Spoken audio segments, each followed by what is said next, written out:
Whatever happened today?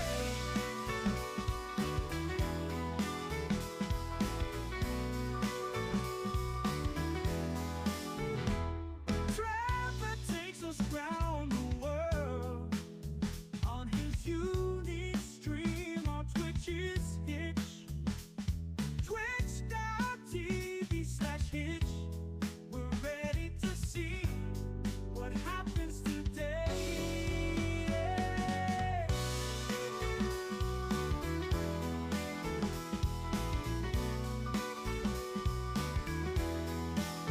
Trevor's always on adventure, watching it live. Viewers can drop by and say hi.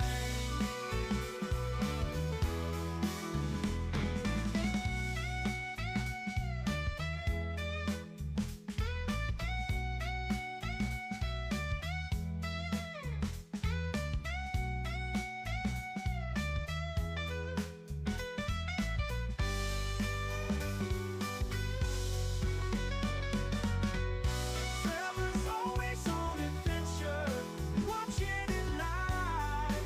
Viewers can drop by and say hi.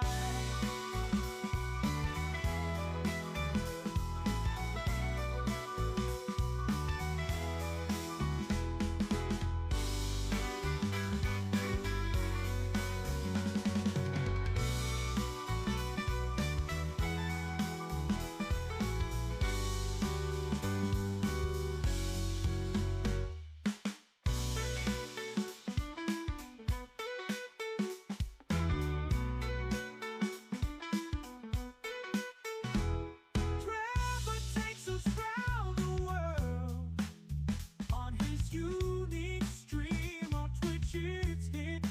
Twitch.tv/Hitch. We're ready to see what happens today.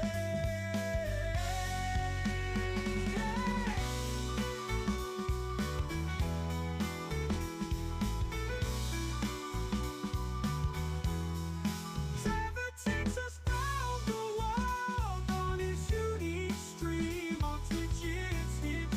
Twitch.tv/Hitch. We're ready to see what happens today. Ooh. Trevor's always on adventure. We're watching it live. Viewers can drop by, say hi.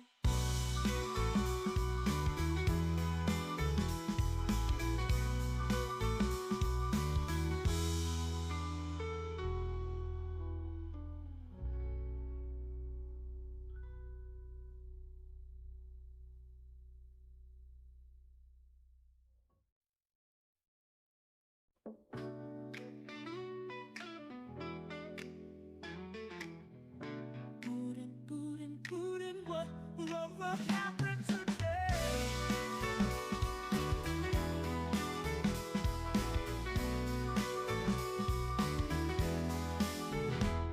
Trevor takes us round the world on his unique stream on Twitch's Hitch. Twitch.tv/Hitch. We're ready to see what happens today.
All right, good morning.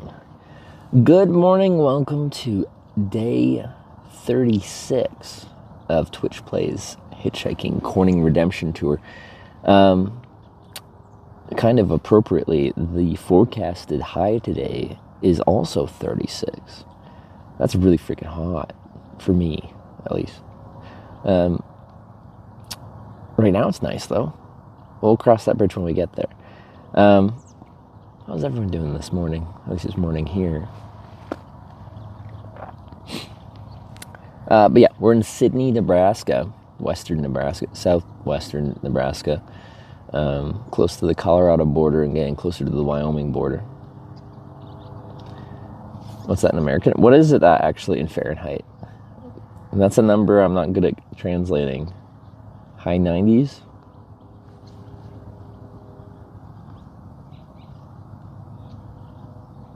$96. I don't like that. Well, I guess I'll find out how much I like. But like, in metric, this is what our week looks like. I don't know if you can see that very well.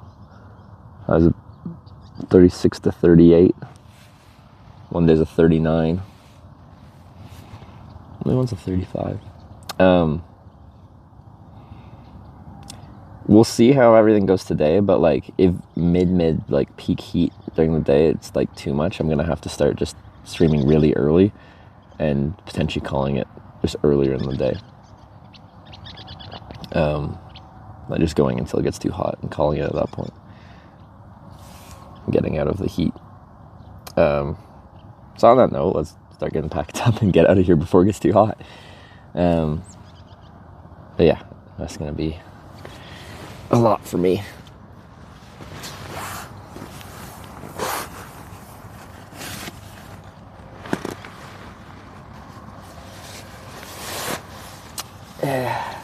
Good morning, everyone. Rodeo service super cool. I have fun ride with person going in a pole dancing competition. Sure did. I've pole danced, well, like, you know, I pole danced once, and it's really hard.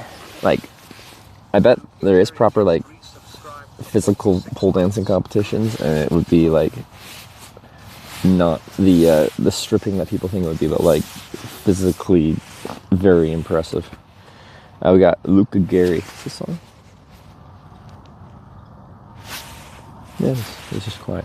Thanks for the 46-month resub.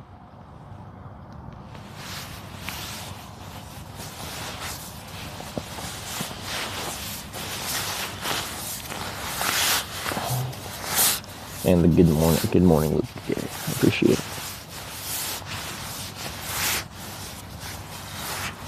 So you've been to all 50 states? Yeah, I've been to all 50.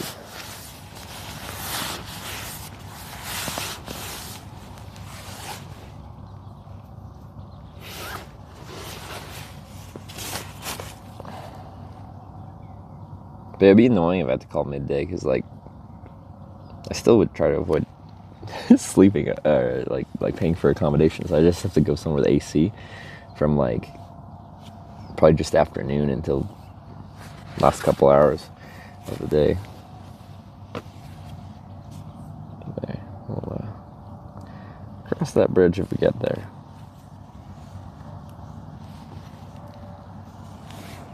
I'll do that later.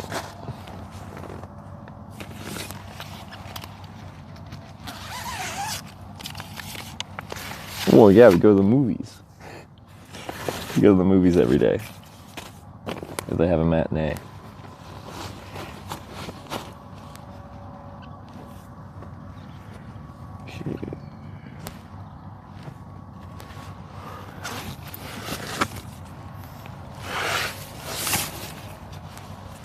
Go see Twisters? I want to. I think that'll be a fun one in theaters as well.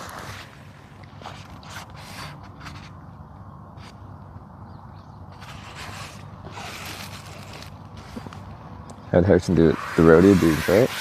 I enjoyed the rodeo thoroughly.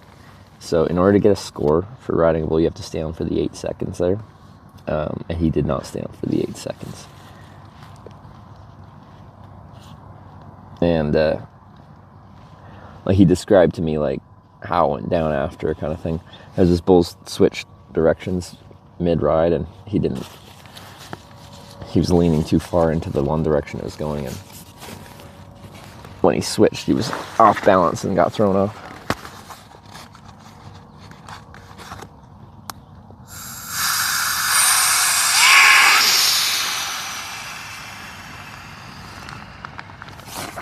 Usual sort of event.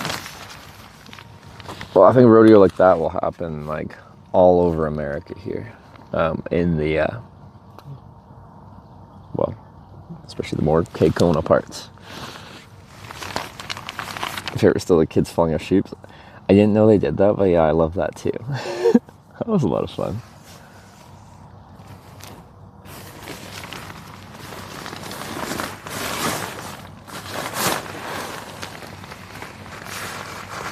Use a pump to air up your mattress or your lungs. I use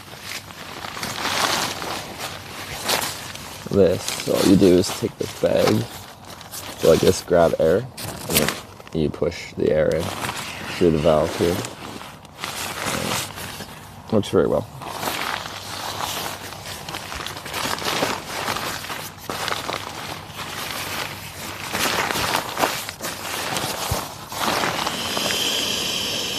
Tick check. I did last night when I ended the stream, and I have already checked for ticks this morning as well.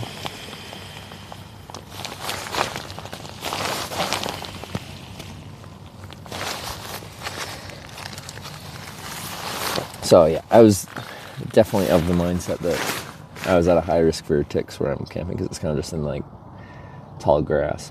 But I haven't seen any.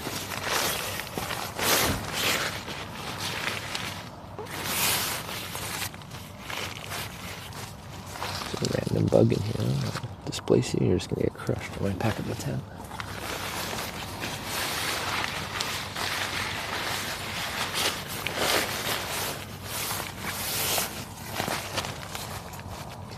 Eight seconds in the top 3 seems a huge drive for the prize drive. But like, I think, well, the cash prizes can be pretty good for those rodeos, but like, yeah, it's a lot of driving and distance for 8 seconds where you hope you perform well. Is it just top 3 that pays? I'm not really sure, but for Harrison, like, that's his dream. He's pursuing his dream, is to continue progressing and getting better and placing in these rodeos and making it as a professional bull rider.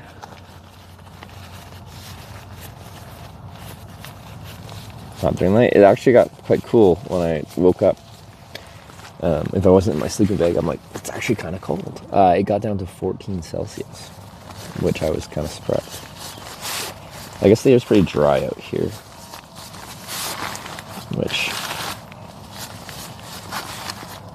means the air won't hold on to the heat as much.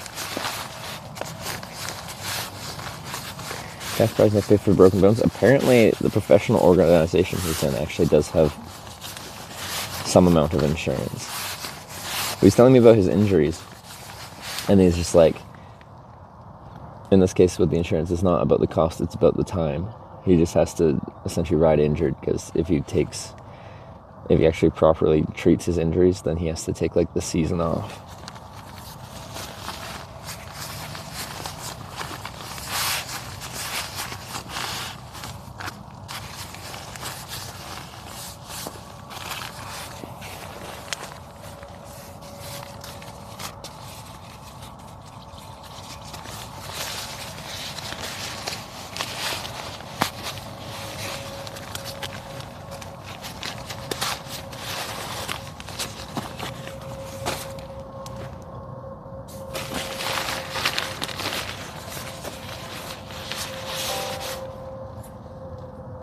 Aussie Joanne just resubscribed for 9 months. Aussie Joanne, thanks for the 9 months.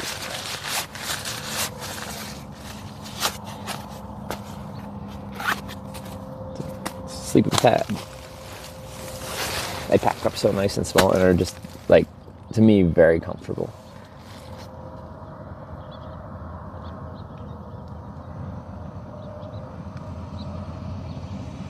Is that a vehicle driving down here? Oh, it is. Oh, it's two. That's a path, not a road.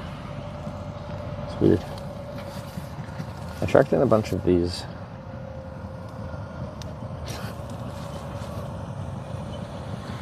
Yeah. These things. And if you catch them right on their edge, they're very rigid and quite sharp, actually. I'll try and get those out of my tent. Try to pack it up if it gets like squished in there, it can just puncture.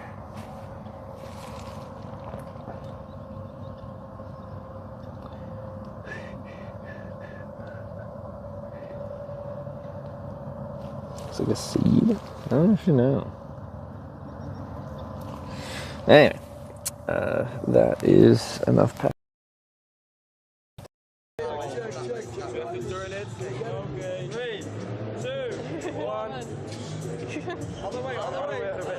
Go, yeah.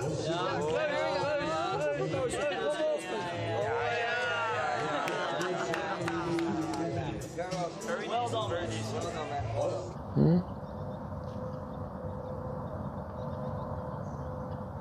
That's weird. The network's good here. I'd say 12, but it shouldn't be with these sims. I wouldn't think.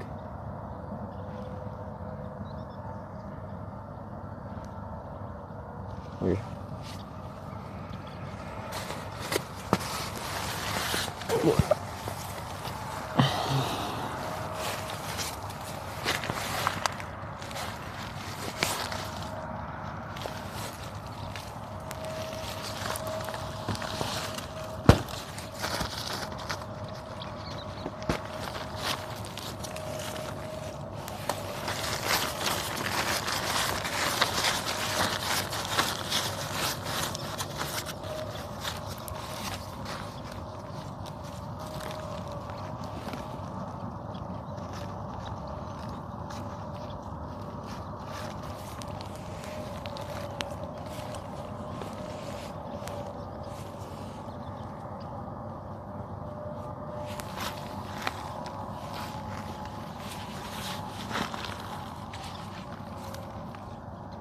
These are the pointy dudes? No, these aren't the pointy dudes.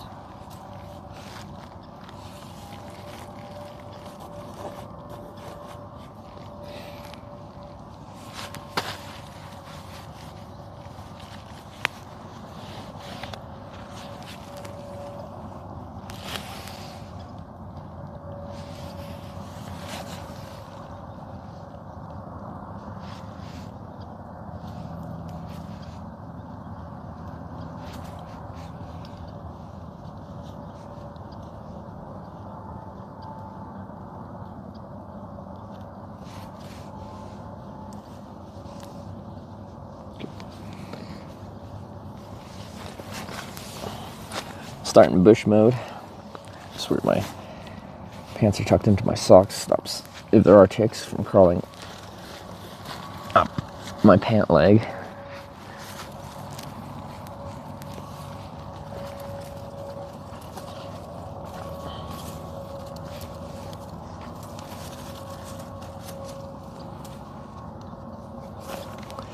But yeah, for all the, there's like multiple people saying I shouldn't camp here and blah, blah, blah, blah, blah, blah, blah, because of bugs and snakes and marsh and a variety of things. It's fine.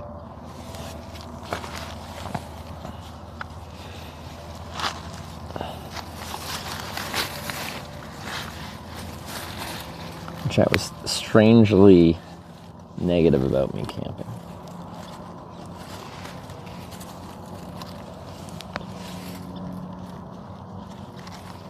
It's actually a very nice spot.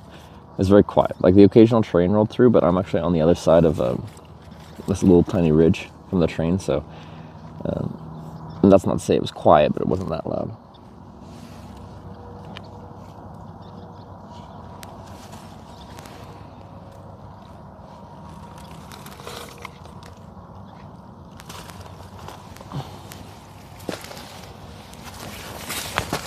Ah. Oh. Yeah, that's what we're talking about. I actually got some geographical features. Oh, there's a cyclist coming by soon. There's horses on this field. The rodeo is over there.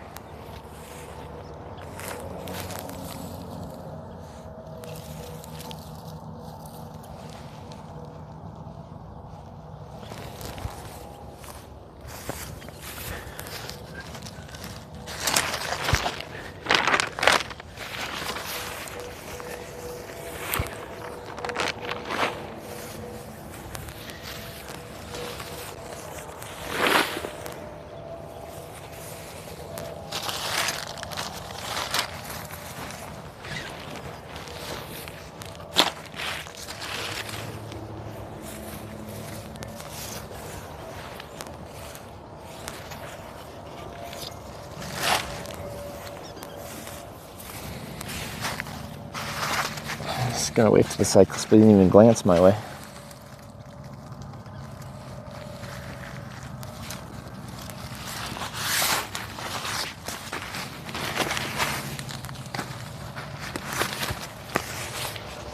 Yeah, I was concerned about some of this stuff being sharp, so I used cardboard to protect the sleeping pad from a puncture. Probably didn't need it, but as redundancy.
Getting the debris that I tracked in out of here.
It's real dry up here.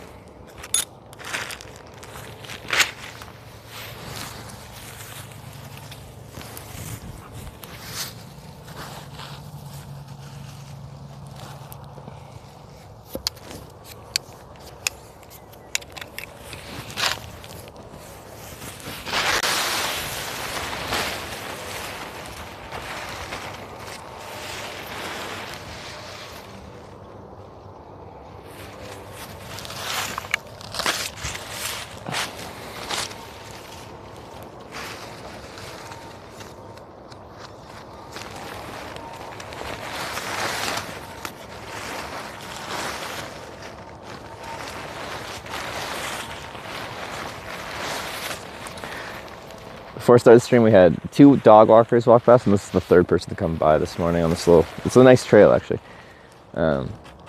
First dog walker was like 5:45. Like, geez, you guys are dedicated to walking your dog. Like, kudos, right on. Like, the heck. Must be hungry. I am, yeah. Is that, well, yeah, we had I ate at like 5, just after, I think. But it was a real good meal last night. So that's carried me through.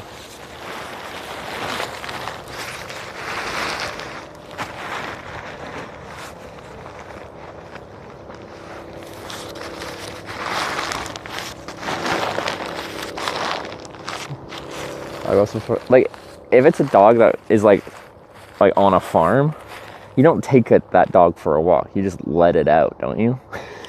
Only you need to walk a dog that's a farm dog.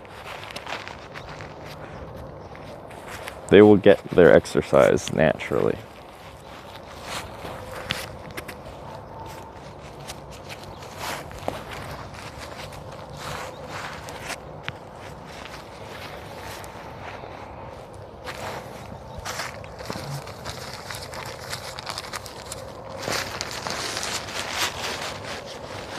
Are you gonna top yesterday? That's the thing about hitchhiking, is I don't really like decide to top something. I don't decide that much other than how I'm gonna hitchhike.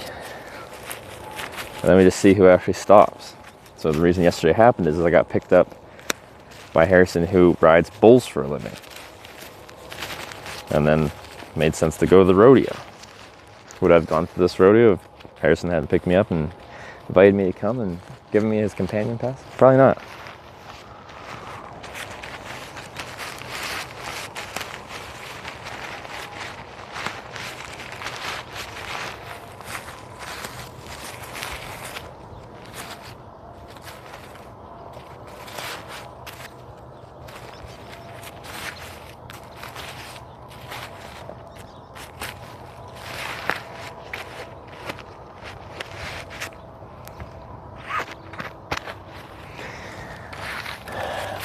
It was a good time last night. Yeah, no, I had a lot of fun.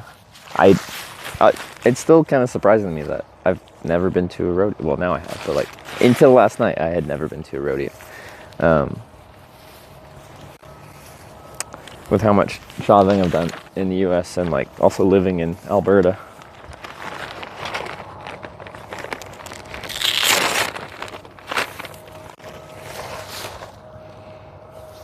Okay.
Morning.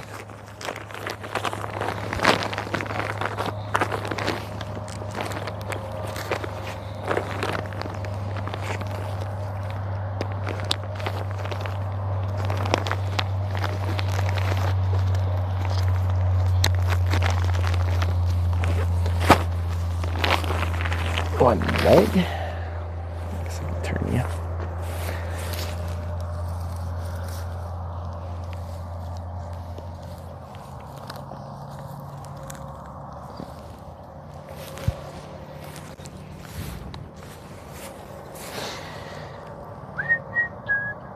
No friendly Christians this morning.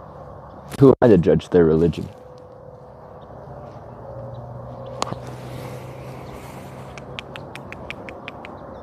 Feels so nice out right now, and it's just gonna get absurdly hot pretty quickly here.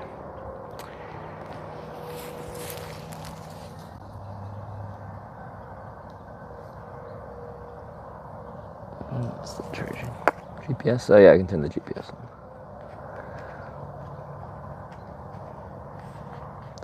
Okay, should turn on here. Sunscreen. I'll turn sunscreen on when we get breakfast. I think I'll just hit McDonald's just because I want to do this quickly. Because it's getting up to 36, or apparently it's 96. Okay.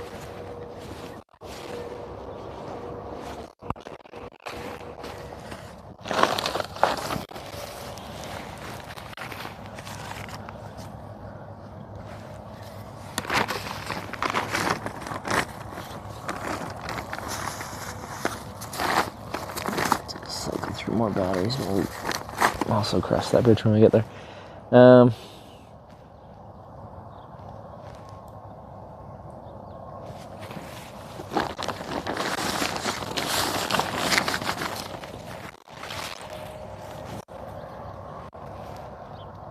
Okay, that should be fine.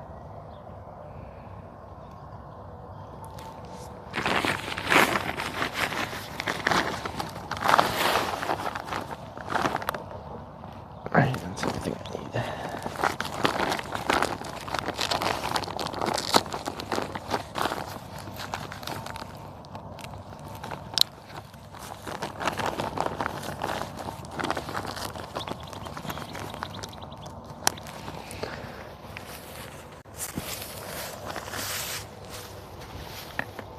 How's your rest? I slept good. It got actually quite nice and cool last night, which is nice. It's kind of an important part of me sleeping well, is the temperature dropping. It doesn't have to be like cool. Well, I prefer it to be, so I feel cozy when I'm sleeping. But it's like when it's still like 25 or more when you're actively trying to sleep. Especially if it's humid on top of that.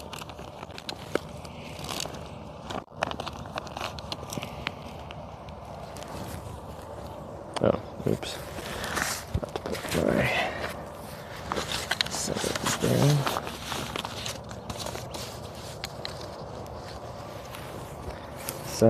Signs everywhere, signs.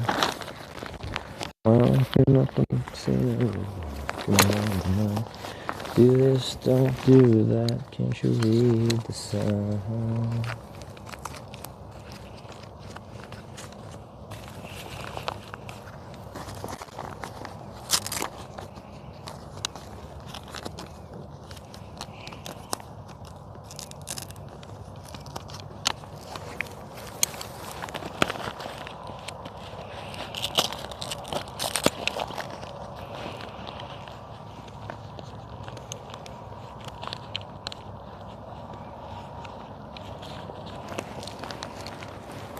Alright, mostly packed up.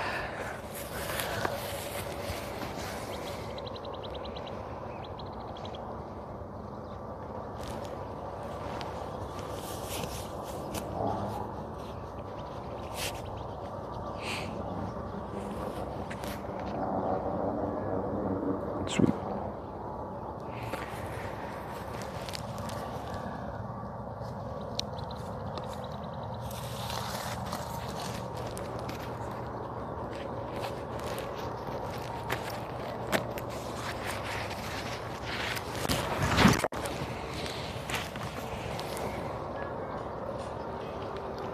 Morning.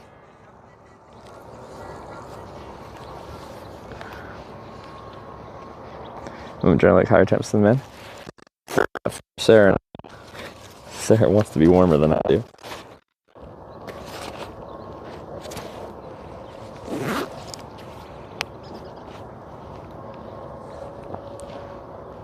You slept upwind of the radio? Are you saying they smell? It would just smell like a farm. It's not the worst smell in the world. Much smells to be had, or much worse smells to be had, rather.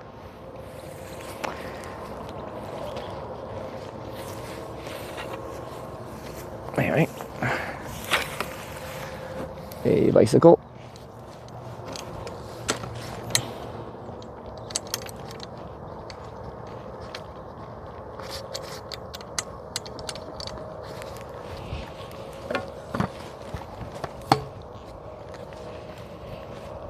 All right, here's the stiff one. Okay. Oh yeah. Yeah, when I actually didn't feel as stiff as when I was doing it yesterday. Stay.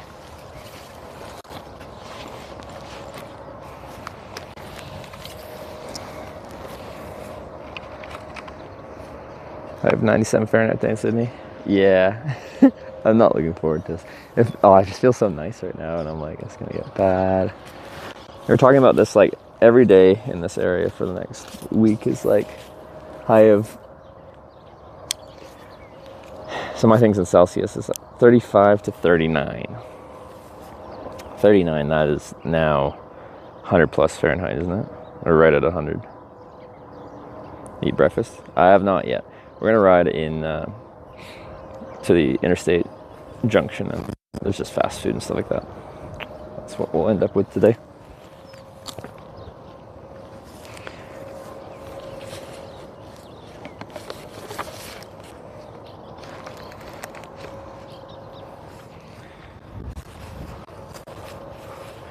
How do you rate the bikes? Good. I love my Brompton.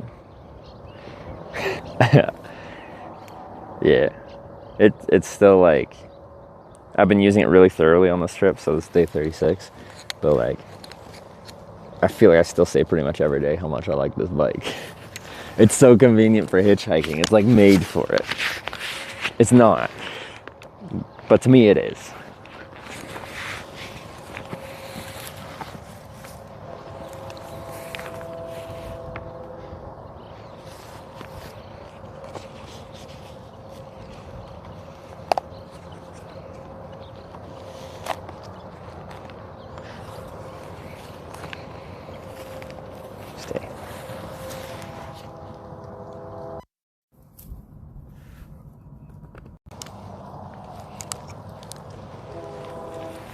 You hiked to Vegas? I have multiple times.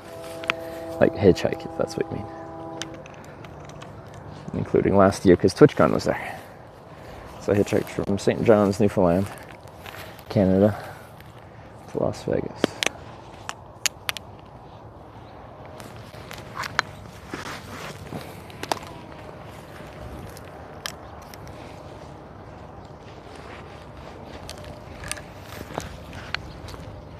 Where are you from? Canada. Oh yeah? Yeah. Just going on a nice little bike ride? Well, went from upstate New York, and I'm eventually going to California. Are you really? We Yeah. were wondering when we walked by. It's like, you know? I'm doing a strange thing, yeah. Good for you. Yeah. Be like company, like critters trying to sleep with you? Last night, I was concerned there'd be like ticks and stuff here, but I didn't get any on me. It's too dry, Really right dry now. right now. Oh, was it? Okay. Because I just came further east and it was a bit wetter out there, and there was a lot of ticks. So that's nice. What are these like mole holes, or like what lives in here? Gophers. Okay. All right. We didn't hang out last night, me and the gophers. Good. So it's just me. All right, well, good luck. Have a good one.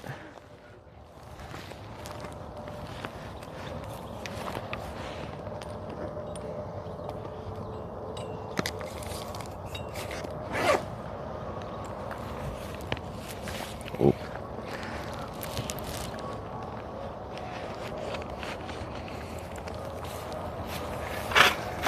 They don't know I'm hitchhiking though. They just see the bike and they're like, "Oh, you're in a bike trip," and I'm like, without much explanation, yes, I am on a trip involving bikes. Charge your phone when camping. I have lots of mobile batteries, and I can go, well, like probably 2.5 days without touching a wall. And I just recharge. Usually when I eat dinner, it's my go-to. While I eat, I ask if I can plug in some batteries, and universally in America, they will say yes, you can.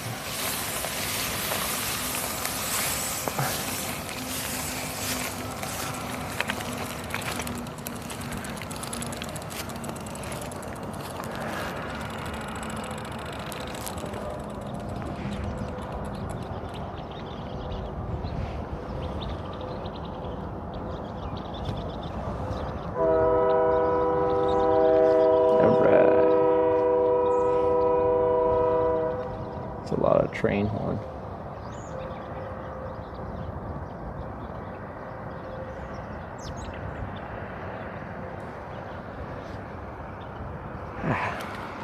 Landscape's actually nice out here. I like these, what do people call them? Mesas? Buttes? Somethings. It's like an e-bike ripping out this way. Yeah, I think I can follow this path and it takes me like pretty much to the interstate junction. And it's like 4 miles or something, so like a good distance.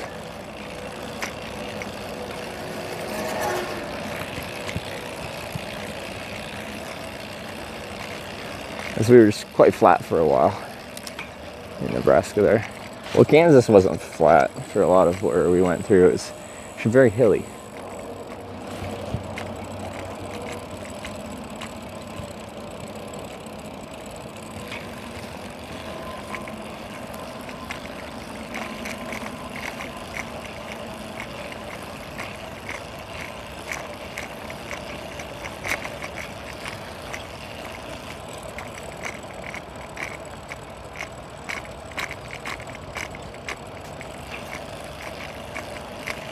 Have a nice day, guys.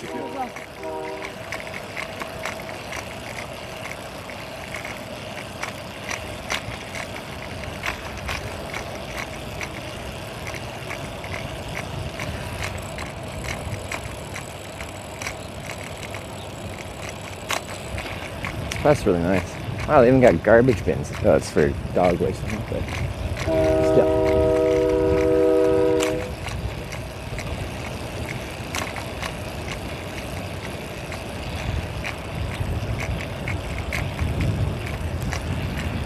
Why does it sound like you're roller skating? Maybe I am.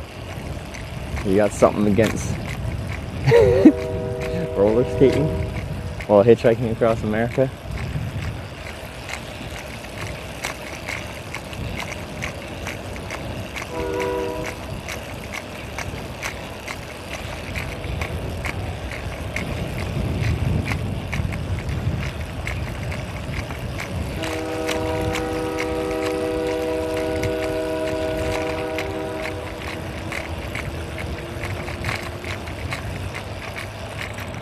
See actually where I'm going.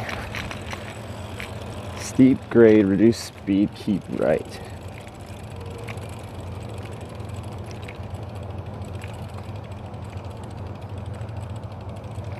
Slight right. Yes, ma'am.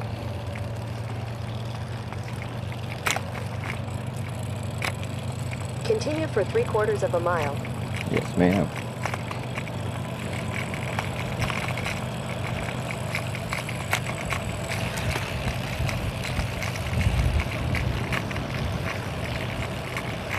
Was that a steep grade though? Or is that just a Nebraska steep grade? See if it is on the other side.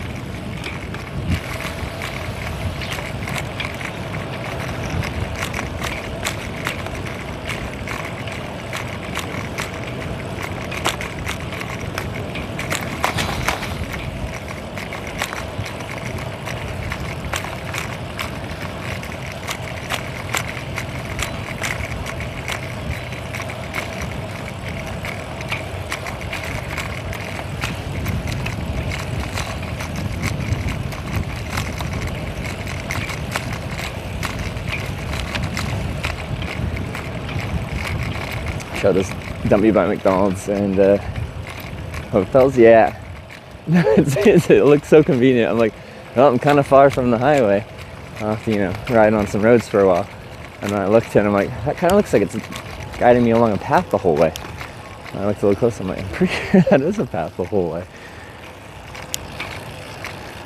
Here's the steep grades of Nebraska. Put this in. Rowan just resubscribed for 9 months. Just watched the rodeo from yesterday. Oh my god. Who's that? Let me see. Tanner 322 just subscribed with Twitch Prime. 10 months brother. Love the content. Roa. My traveler by proxy For the 9 months, since I am thank you. stuck in my office. And just watch the rodeo. And Tanner with the 10 months. Watch from your office. Thank you very much, both y'all.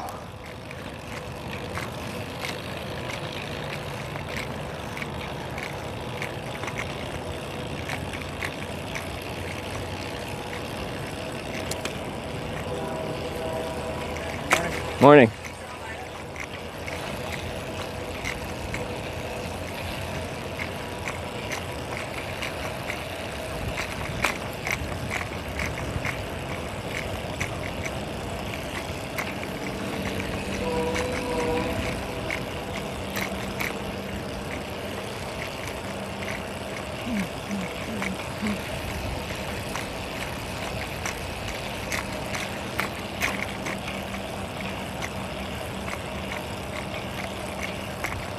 Steep grade reduce. Keep right. Oh my god, guys. Prepare for the drop.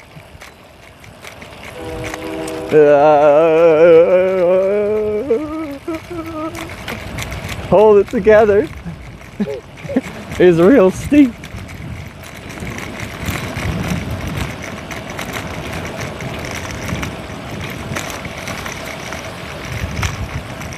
In 800 feet, continue straight.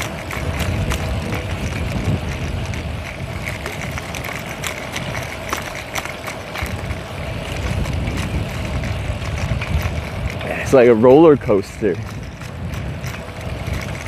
Those big drops once they get you up there.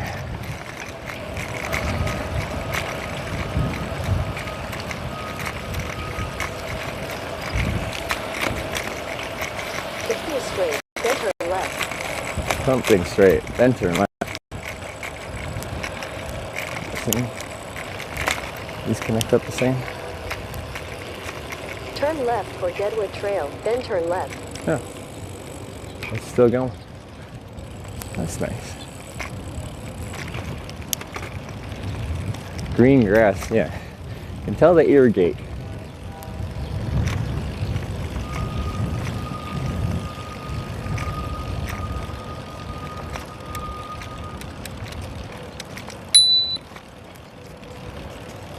Morning.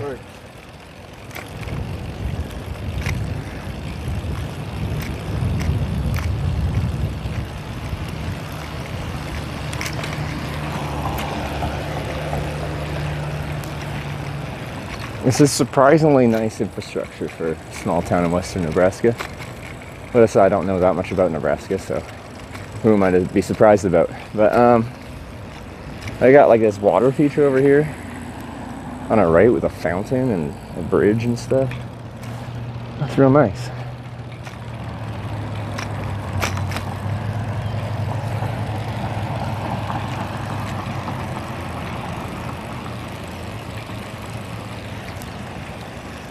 Sidney, Nebraska. It's a nice place.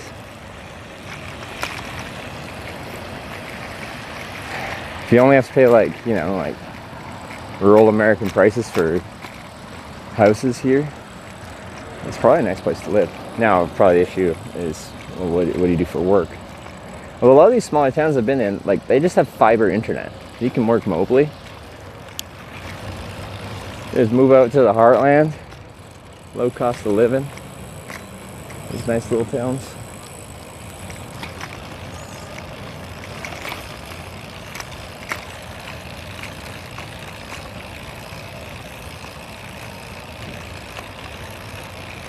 Unintentionally corroding us like 5 hours away. Ah, if ever I go with the stream, it's just like, if it's nice, it's nice. No way about it.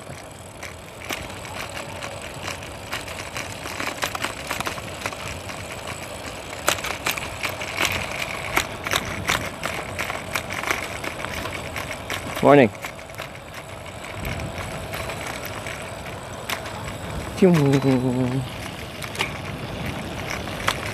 I initially was thinking of coming out here to camp with baseball diamonds and stuff like that. But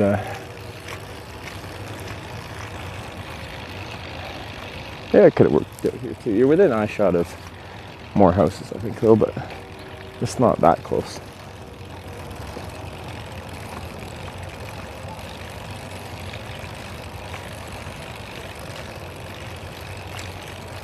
Where's McDonald's? It was like 4 miles from where we started. I was like, go said like 22-minute ride, so probably have another mile or something. Just over. Morning.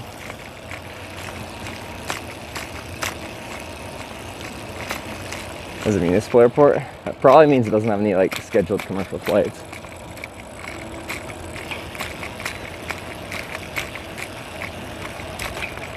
The municipal doesn't really do scheduled flights. You need like at least like a regional airport for that.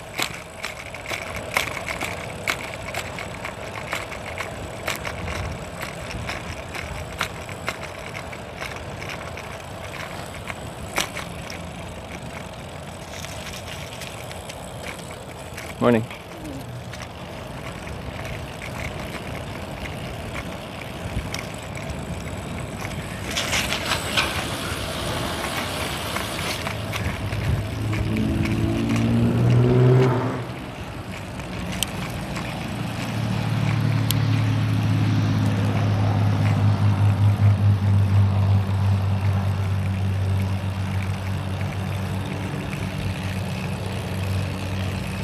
Burgers across McDonald's? Ooh, that sounds tempting.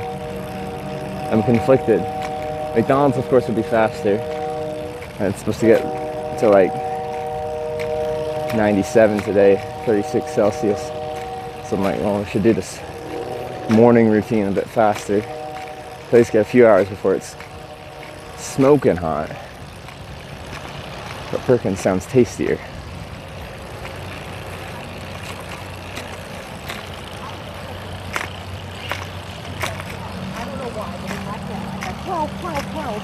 And we probably could have had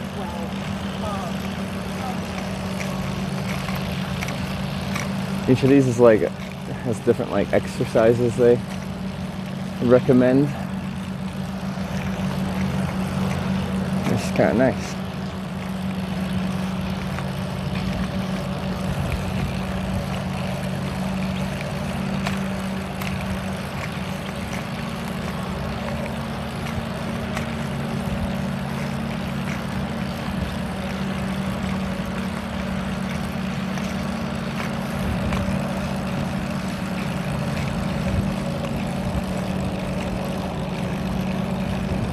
Three words, McGrills.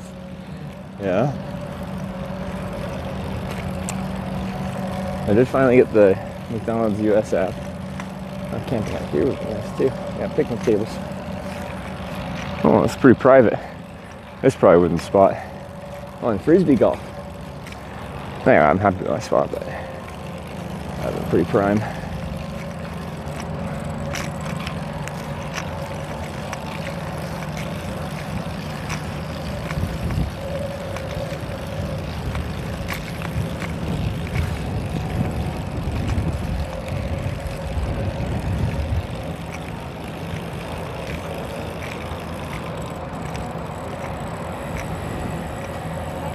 Morning, thanks.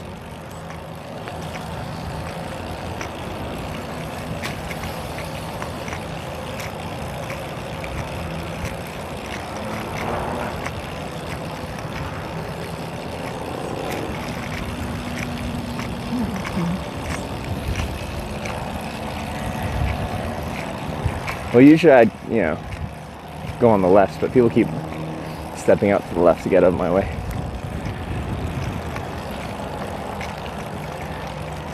Kind of like treat it like a roadway where you pass on the left, but it doesn't really matter. There's barely anyone out here.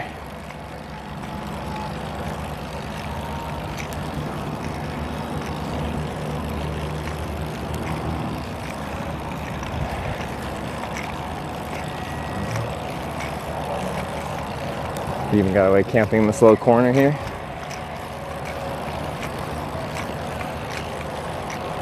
I have that old tree.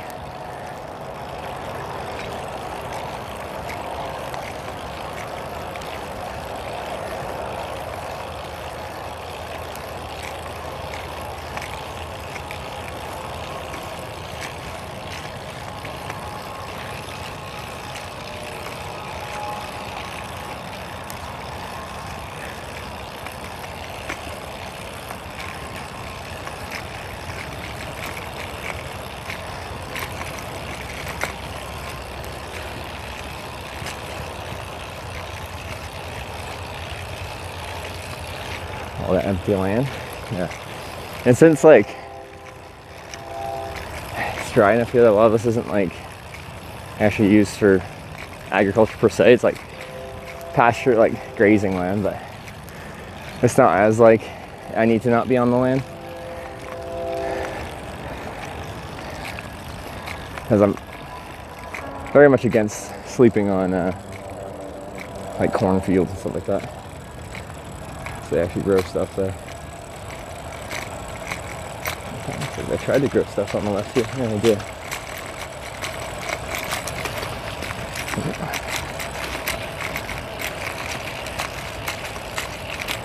Now, of course, anywhere on this trail is fenced off from the land, so.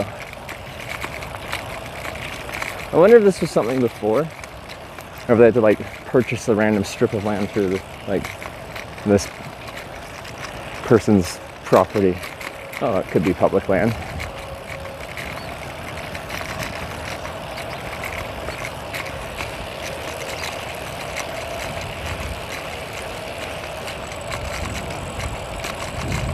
I mean, these have a good diner somewhere. The thought was, it's comfortable outside right now, but it's going to get really hot, 36 Celsius and 97 Fahrenheit. McDonald's, notably, is called fast food, so I could get food fast and then get to traveling before it becomes uncomfortable.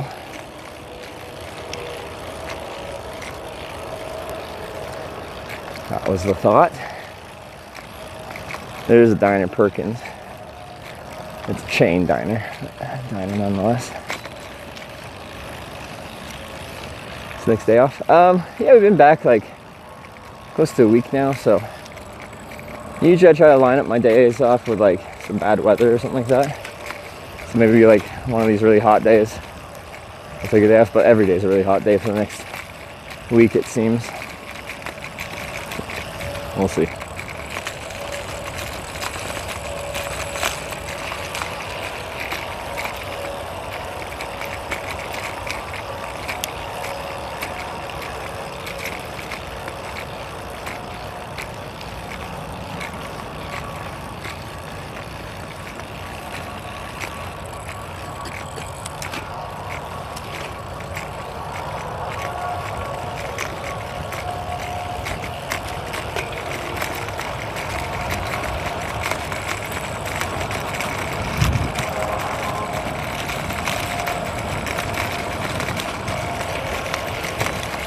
Bunny.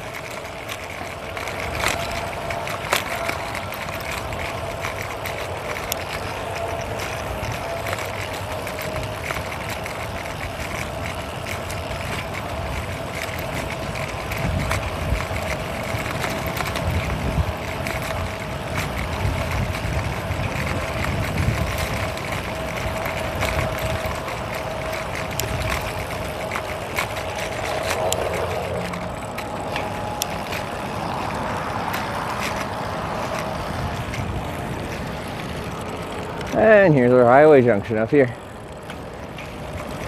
Huh.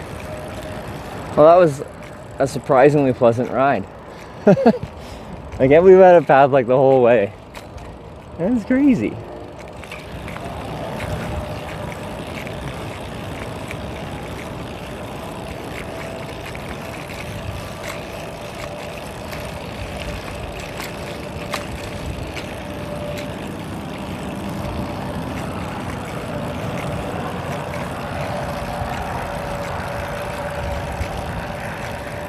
Is Perkins permanently closed? Oh, well, that makes our decision a little easier.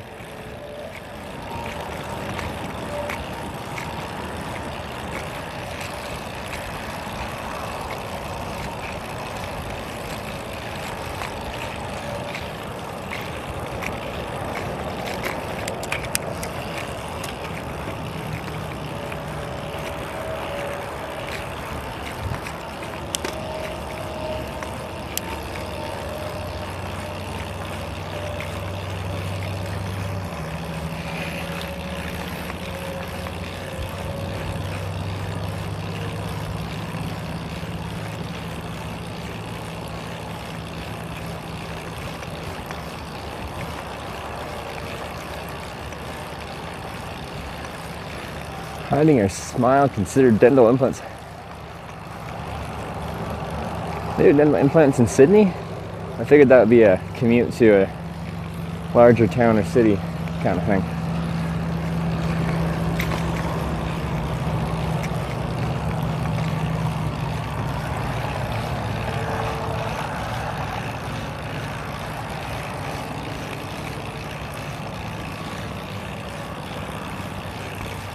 Oh, and there's the Walmart too.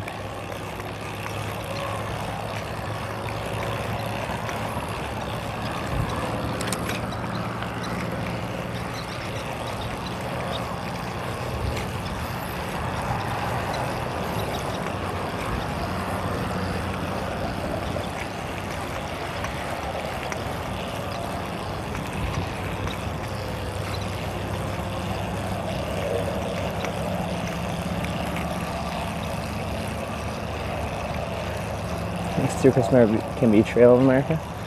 It'll be tough for network without something like satellite connection, based on what I know of that.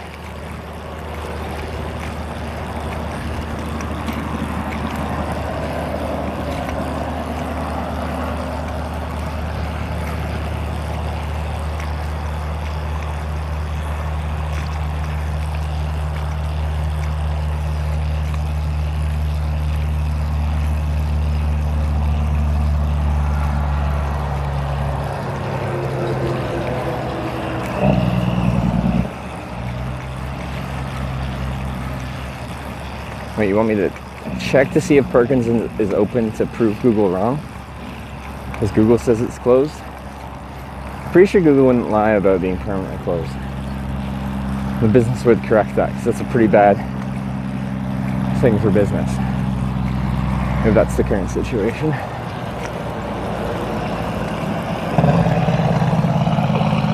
Slight left onto Gregory Road.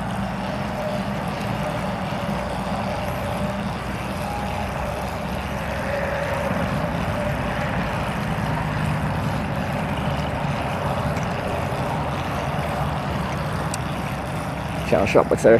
Look for an Aldi. They have Aldis in America. Apparently not out here though.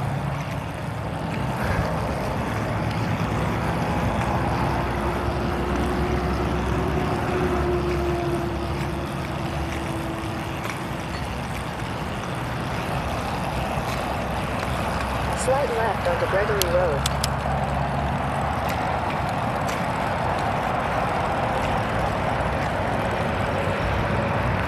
Some Google says closed when it's been open.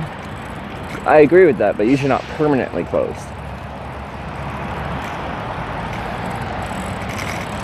Is this? I'm not going to go onto the road for a second. Or is this push through? 600 feet, your destination will be on the right. Oh, okay, that's more of a bump than I was thinking it would be.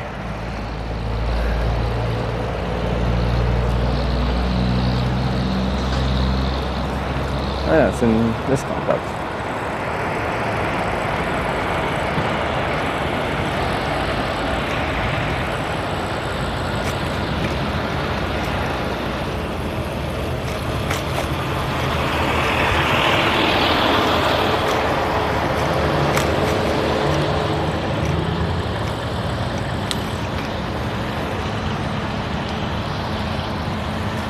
Yeah, we're just gonna get McCurdo.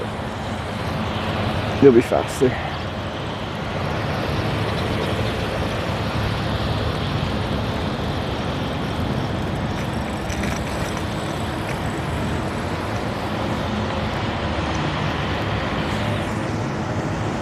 Alright. Mission is on the right. Boo-doo-doo.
quickly look at the app, pick out what I'm gonna get.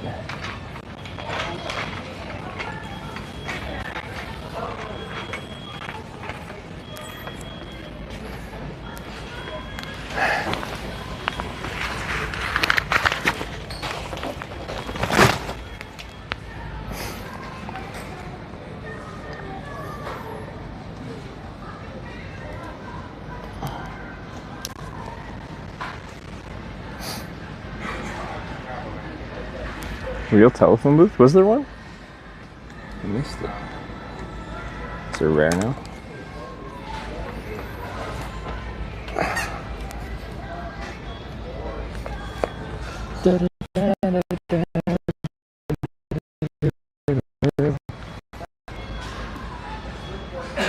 Can't take your bike in? Guess what I just did? You must be wrong then. I can take my bike in. I've taken my bike into every business I've been in. And I've never been turned down. One place actually tried to, but I convinced them.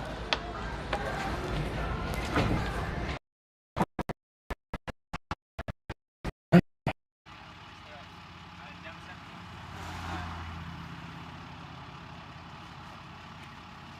is the first time I'm doing one of these. Apparently it's legal in the state.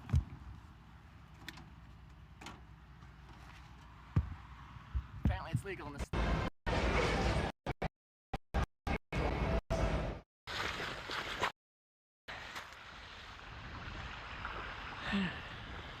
Oh, that was a big one.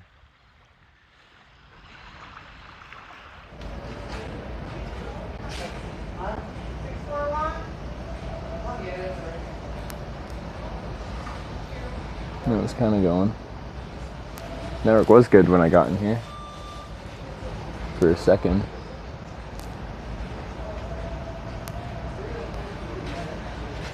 Don't usually have Wi-Fi? It's usually shit, but yeah.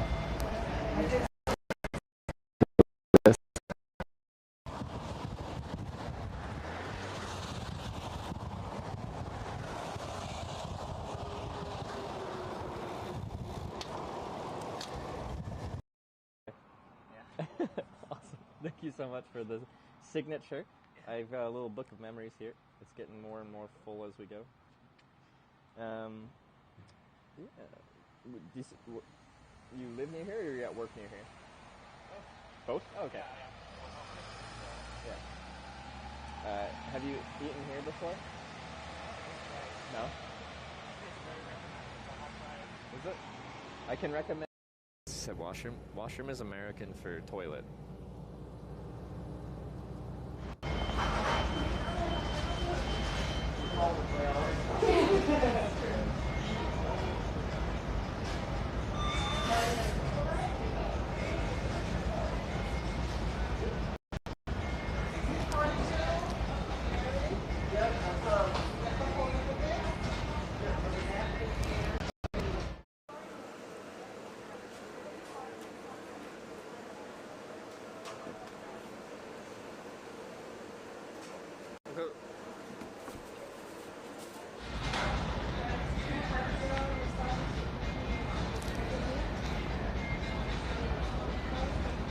This should be 6 megabits per second upload.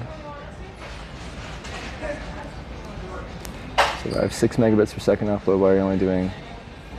Now you're doing stuff. Okay. Hopefully it's sorted itself out now.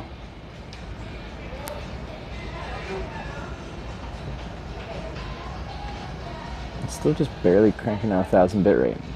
I have 6 megabits per second upload on Verizon. Just use it. Alright, let me sort out my order. Oh, now you've kicked me off of the... Now it's logged me out of the app. Oh, never mind.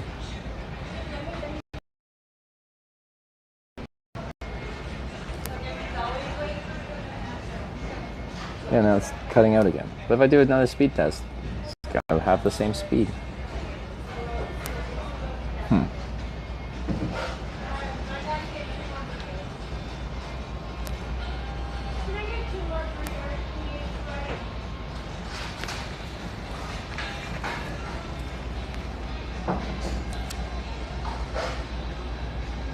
I don't get it.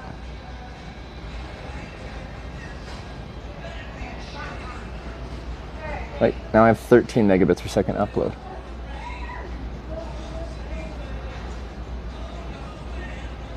I'm gonna turn off cellular.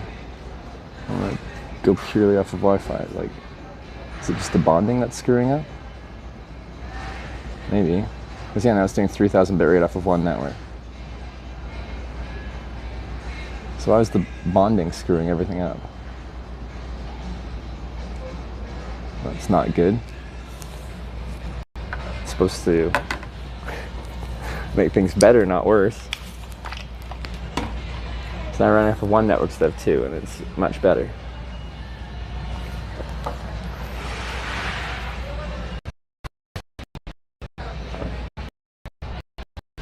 Okay. McDonald's. Okay. Yes. But we can travel. Yeah. Yeah. Well, yeah, you certainly can if you free accommodation, free food when you ask, free so transportation. Yeah, Yeah. We don't That's need it. more. No, yeah. Awesome. Well, it's a pretty cool project you're doing. So, can I see your cape again? The QR code, and is there like a Yes, for the Instagram. Instagram? And Yeah. we're on Facebook as well, the same. Cool. Yeah. All right. Well, I'll check you out, and some of these people will, because it's a live broadcast. So there's like.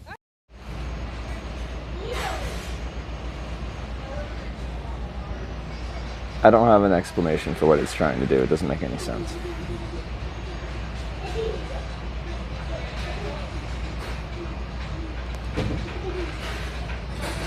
My network will just be fine and then just drop off a cliff. We're right next to cell towers too. Like,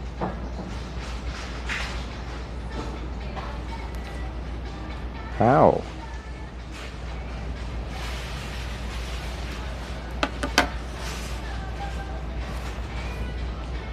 Like I just have full bars of service, so it's not even like the walls are blocking the signal.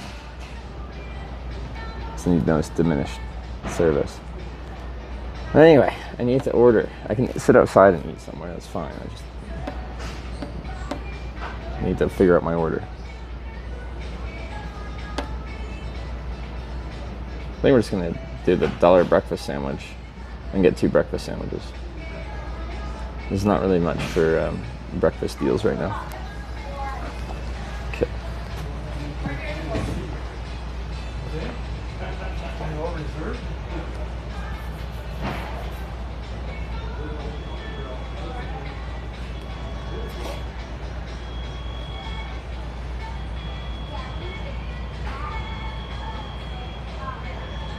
Add to mobile order. Add to McDelivery. You can't just use in store? Why can't you do that? Mobile order and see, that's annoying. Why do they limit that?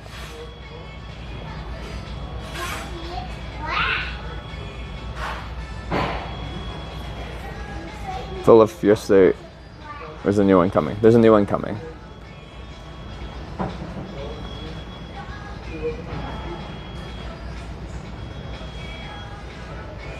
Let's use the 20% off deal then. Use it at restaurant. Okay, I'll be right back. This will probably kill the stream too.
Bad boys, what you gonna do What you gonna do when they come for you? Policeman, give me no.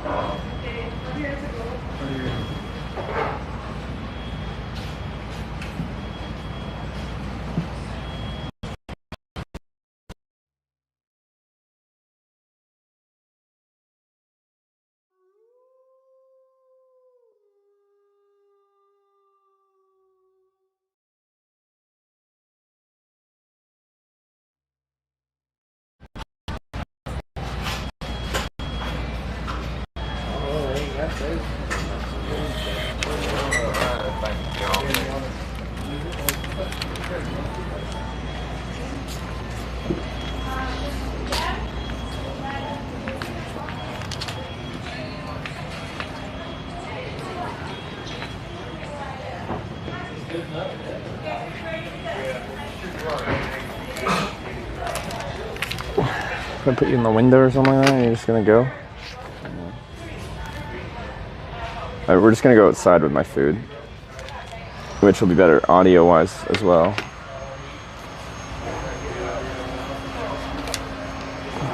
It just goes from like super fast bit rate and then it just drops off a cliff to 0.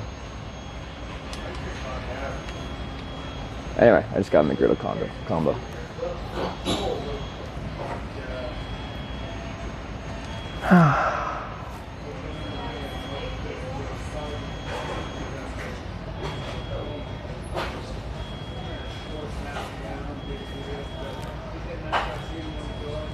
The discount? It's the 20% discount.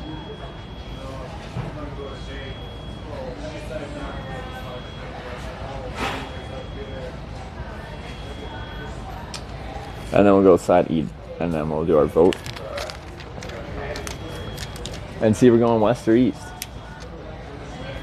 Good morning. Good, how are you? Welcome. I feel like barely any.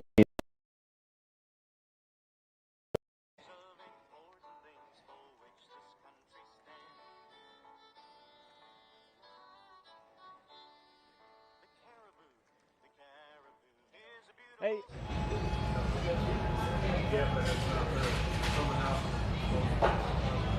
I don't understand it. It doesn't make any sense.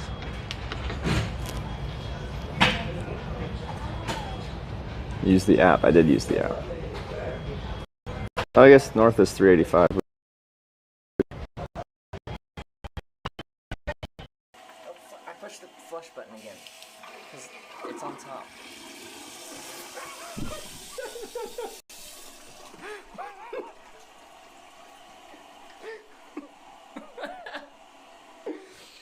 Why would it do it? Is it LTE to 5G switching? What is it doing?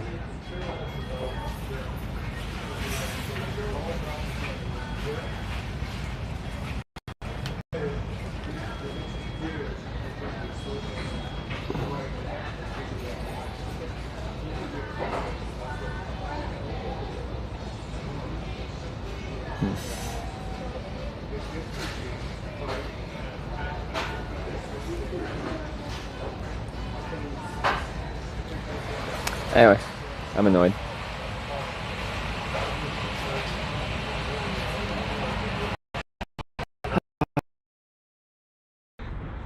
We're going 40 on flat. Thank you, Alberta. Oh, we got a hawk. Hello, hawk. Don't hurt me, please.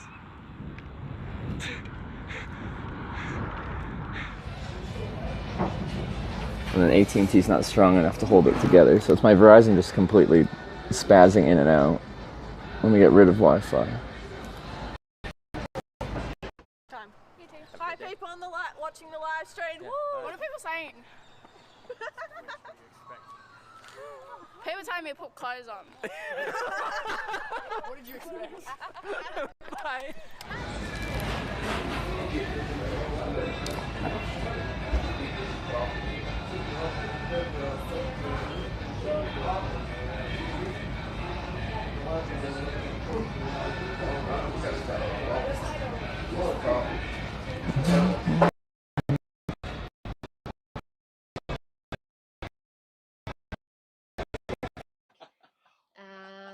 I had a great time doing that. Thank you, Pixie Bella. My hair. It's normally really, really curly, so it's really, really This is curly. when before I was fat, I used to do that. Underwear model. That's him. I was signed by an agency for a while, but I didn't get a lot of work. We both used to be really fit, and it we wasn't just, the point. You know, it was just. We made a lot of chocolate. I was just trying to get a hold of it. No, it's all with Delta.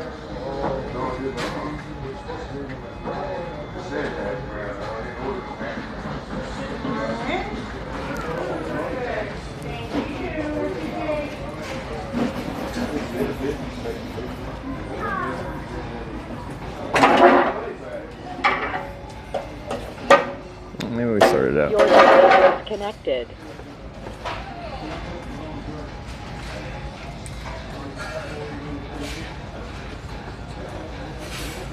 Are you charging? No, but maybe I should be.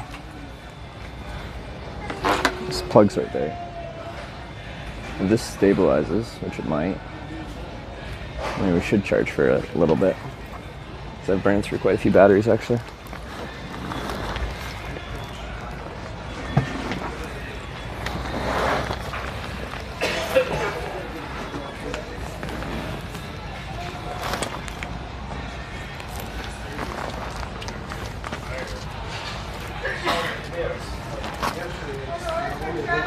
Ooh.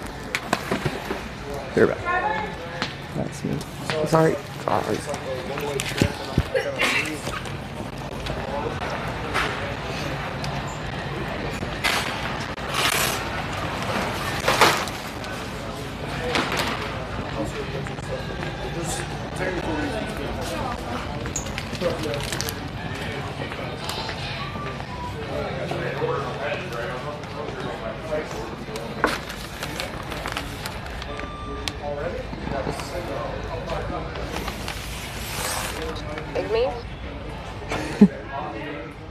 It's doing the zoom thing, is it? 1 second.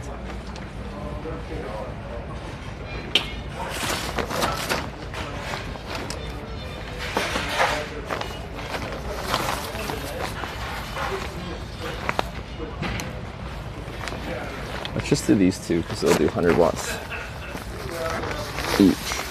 So I start plugging in other things, it'll distribute the power differently.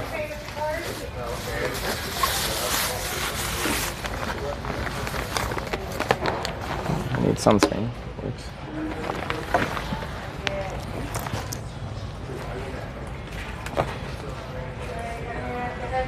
This cable's coming undone. Experienced some Americana last night. Rows are cool. Yeah. I thought it was a lot of fun.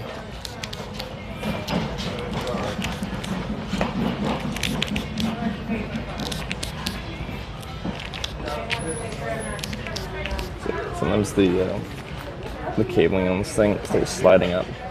I can see the bare cables where they attach to the actual charging brick.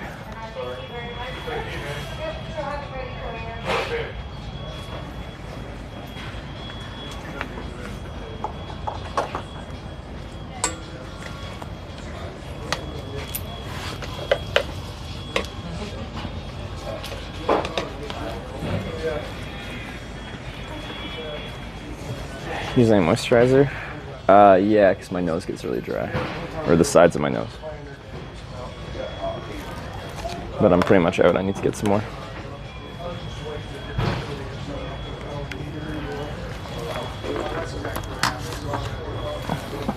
Okay.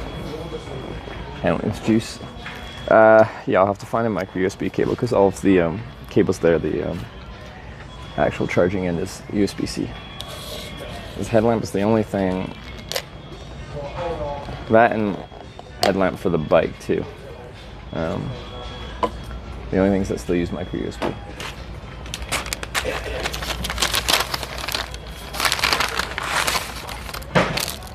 Alright.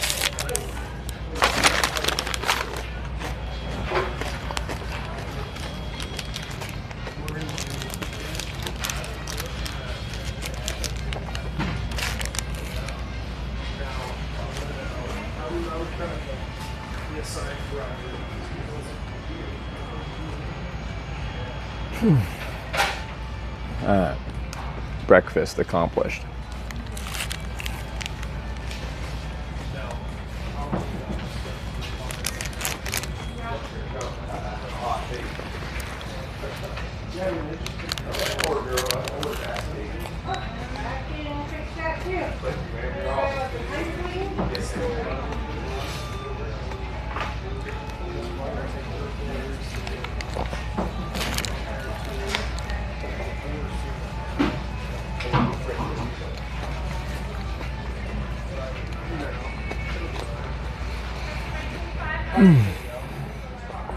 It's gonna be really hot today. I'm not looking forward to it, but it'll be hotter like tomorrow and then hotter the next day.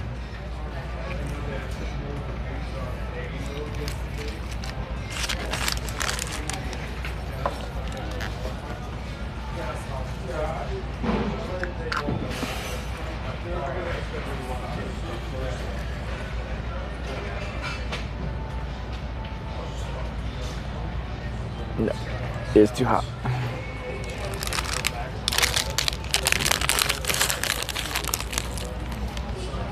It'd be cool in the mountains.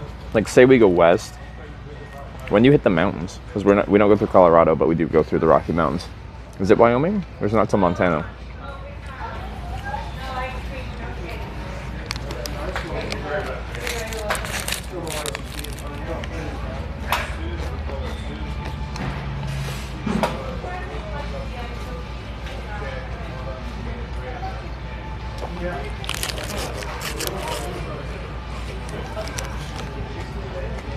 Or hot coffee or ice.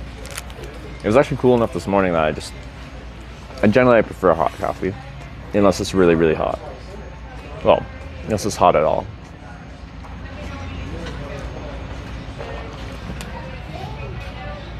It's western Wyoming. That's still pretty far from here, though.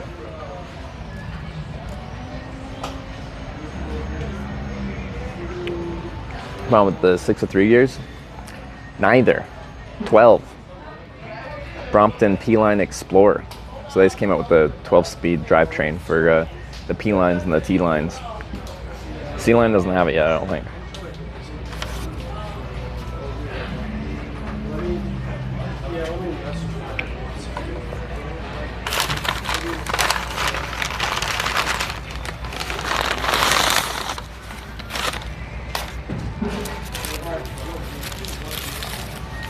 About ready to move on from the Midwest?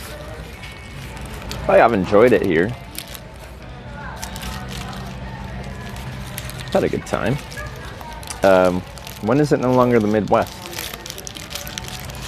Is Wyoming something else now? What do you call that?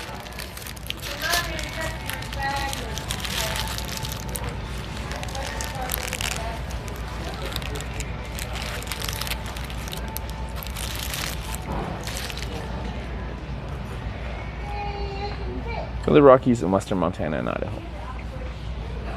Okay, that's still a ways.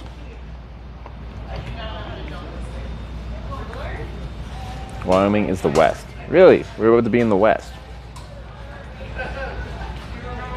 Doesn't feel like it, but that's cool.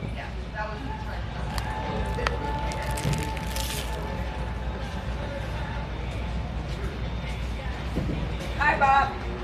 Oh, hey. Hey, hey. Thank you guys so much. Oh, you're so welcome.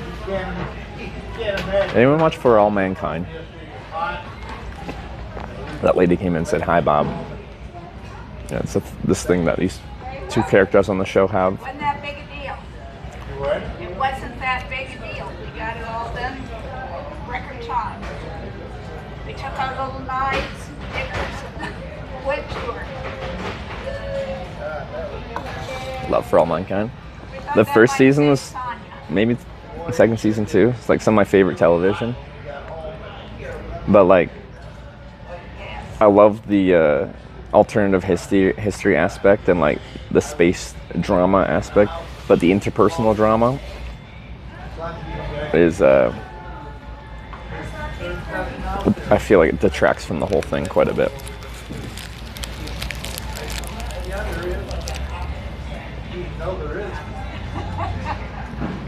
Yeah. Did this even start charging up? It didn't even check. Your plants need water, though. Yeah, they're going at 100 watts. We're good. Water. They got water. Good.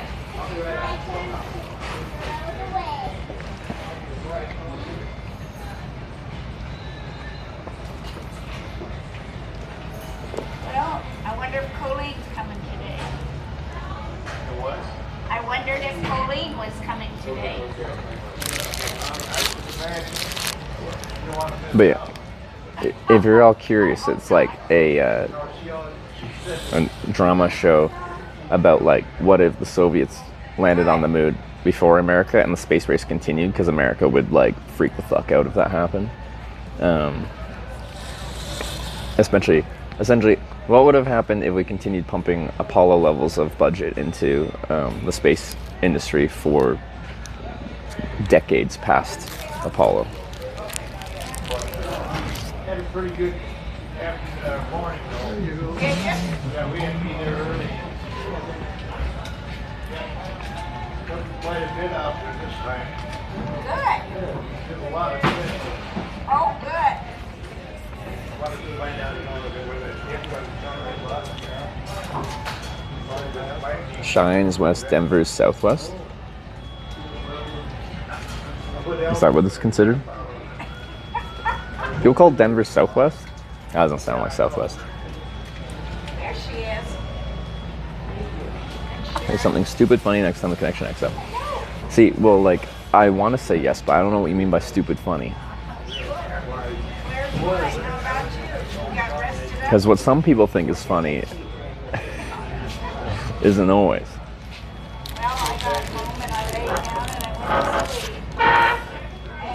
How am I supposed to answer that? Because like what you find funny could be like you could put meat spin on the stream, and you might find that funny, but that would just get me banned.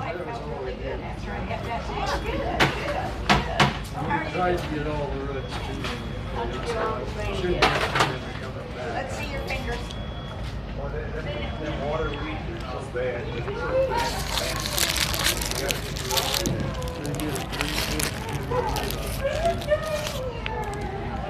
Just got a spam commercial on your channel. See a sponsorship coming? Come on, spam.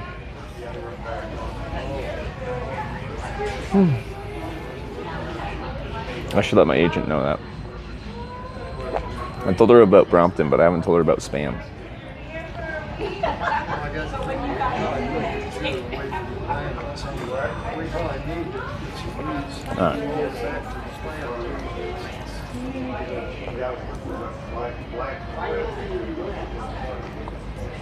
Get some of the rest day standing in the heat.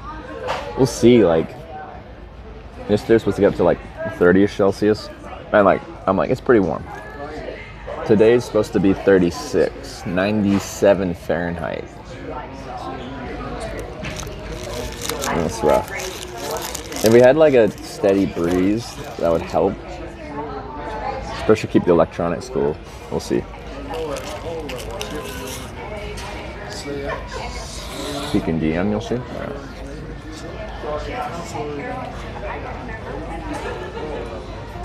That's what she said one time. I said, what do you want to get? She said, a boy. I would go back there. So that's the overlay and the clips still play? Yeah, I'm in. But they try to get her Can't confirm it is funny, but I don't want to spoil it.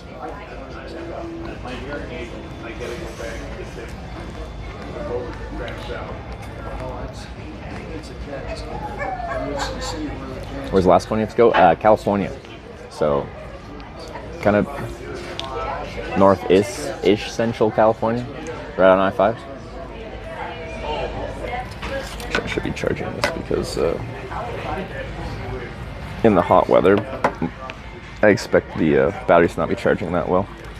So I should keep my batteries at a high charged state, so when they start to overheat, they'll be at a battery deficit. But that shouldn't be too bad if it's gradual. How'd your eye exam go yesterday? Oh,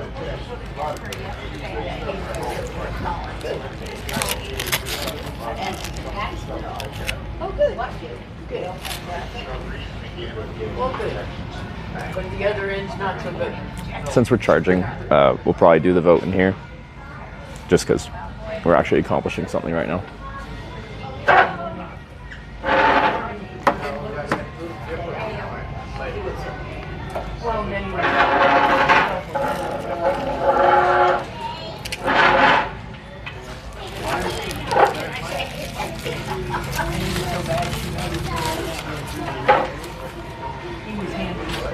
But yeah, we should be able to do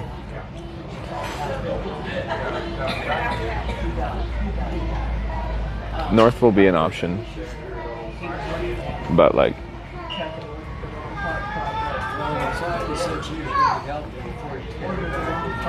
be a little bit concerned once we get on that route, but because then we'd only have north-south because we couldn't go east-west even at like Bridgeport because those are much smaller roads. It seems. I would have thought like 92 to Gering would have been. Essentially, we have to be on a U.S. class highway or larger to hopefully have okay network. 385. Where's 385 go?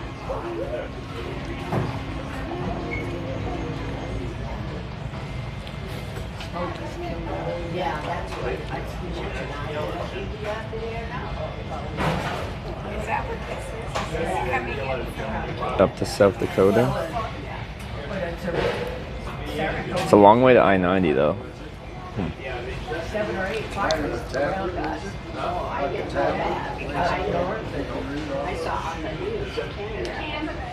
Down through Denver and past the Rockies, good network right now. Well, all the interstate should be comparable. Whether you're on I-90, I-80, I-70 through the Rockies in Colorado. Although it's probably actually best if you go far enough south. Like I-40 doesn't really go through the Rockies as much, right?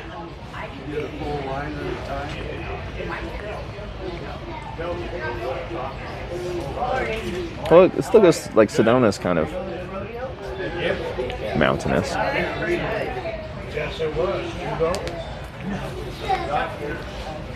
Ready for compass? Yeah, we can do it. West is progress, east is backwards. North is a bit wild card.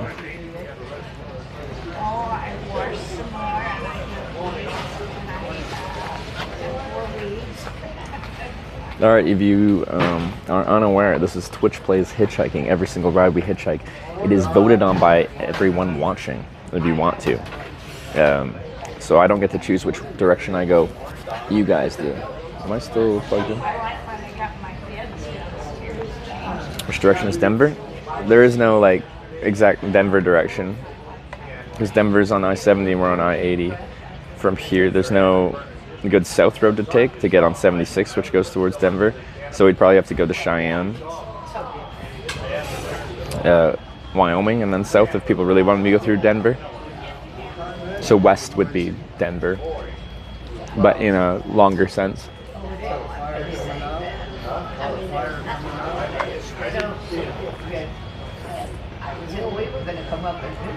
Like in my head, it makes sense to stay further north because I think the logical way. Bits. Hashtag North got a plan early to send you on the Idaho route. I think the goal will be eventually to get onto I-90, if you guys let me, to get through the narrow part of Idaho as our way to get to western states. Galrox with the 100 bits for north. Plan early send you on the Idaho route. So that's what they're talking about there. Avoid Idaho? Well, it's going through Idaho, which is an illegal hitchhiking state, but by only hitchhiking through Montana and get a direct ride into Washington. My concern with going south, backtrack. Nevada, it's illegal to hitchhike. Idaho, it's illegal to hitchhike. They're stacked on top of each other, creating this shield, kind of separating the West from the rest of the country. So the cleanest way is to just go where you don't have to go through any illegal state, down through like Arizona. But I have a feeling it's gonna be really freaking hot there.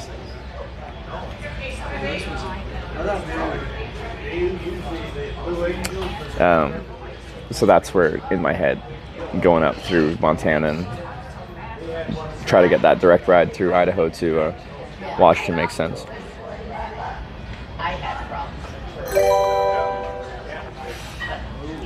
Jakey Mink cheered 100 bits. Hashtag north to the Black Hills and cooler weather. Jake, I'm Mink with the 100 bits for north. Thank you very much. Yeah, we can do north. I think it'll be very slow. It'll be back to that town to town to town stuff. I don't know what the network's going to look like. But we'll be stuck on only north-south options for a ways. So Cheyenne, maybe? Then there's 20 west, Jedmar's east. Terran cheered 420 bits. Hashtag east to Denver. East Denver.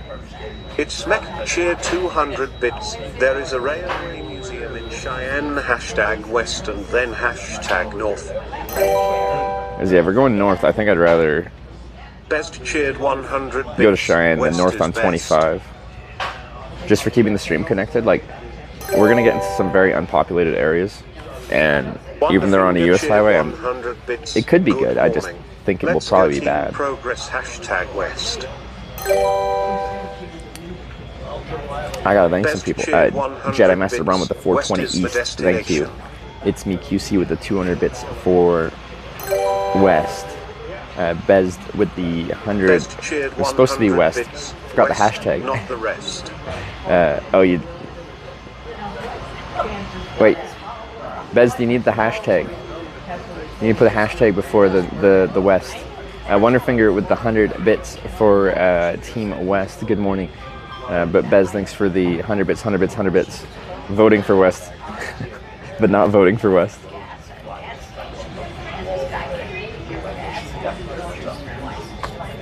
I wish I caught it on the first one. But yeah, it needs to be hashtag. Compass Frozen? No, they just forgot to use a hashtag. One cheered 1,000 bits. Hashtag west. Khalid, thanks for the 1,000 West bits. Thank you very much. I appreciate it. And good to see you.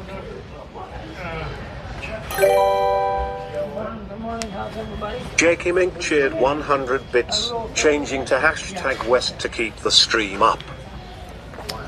Jake, thanks for the 100 bits for West. Yeah, like North could totally work. And it could be interesting country. It's definitely somewhere I haven't been before. My concern is just we'll struggle to keep the stream running. No south though. Yeah, there's no US road heading south from here. A bit west of town there is a Route 113, but it's a low class of highway. WV firefighters tipped $20. Thank you. Go West friend. Hashtag west. Cool. I assume West Virginia firefighters. Thanks for the $20 for Team West. Hashtag west is best. We go West. Bez with the 500. Hashtag West is best. Bez, you nailed it. Thank you for the 500 bits for Team West. 1,500 bits. Hashtag north for progress. Zach's IRL with the 1,500 bits for North. That is a way. But I'm curious what it would be. What it would be like. But I'm just concerned for the viability of the stream.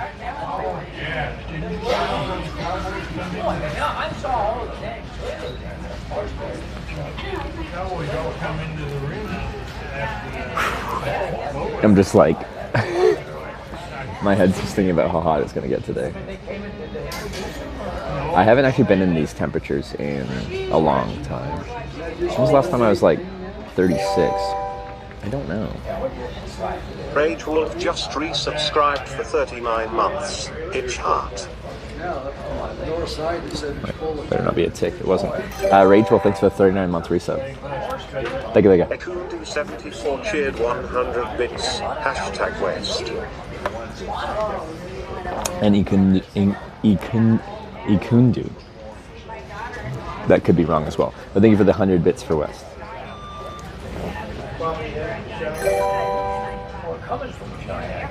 Volwat cheered 234 bits. Hashtag North. Volwat with the 234 for North. Thank you very much. Be hydrated when it's already too late. Well, I'll be very close to air-conditioned places, so I'll have to just listen to my body and adjust accordingly, should I need to. Tindy cheered 100 bits. Hashtag West. I want to see Cheyenne in the heat. Big Tindy, thanks for the 100 bits. West to Cheyenne. Thank you. Need lots of water. Yeah, I might grab a Gatorade before we head out onto the ramp, whichever direction we go. It's not cranking hot yet, but it will be, so it's just good to have the electrolytes to replace the sweat, the salt I sweat out. Is there humidity? No, it's pretty dry, so at least we have that going for us. So maybe a dry 36 will feel comparable to a humid 30.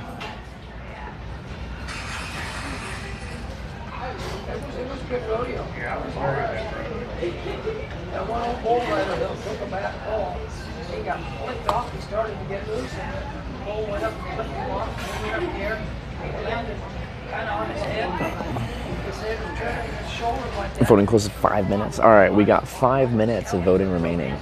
The two directions that are like you're trying to get us eventually to our destination is west, which I think is more efficient, or north, which takes us on smaller roads. But it's definitely somewhere I haven't been before, so that's always interesting. And then east is backwards.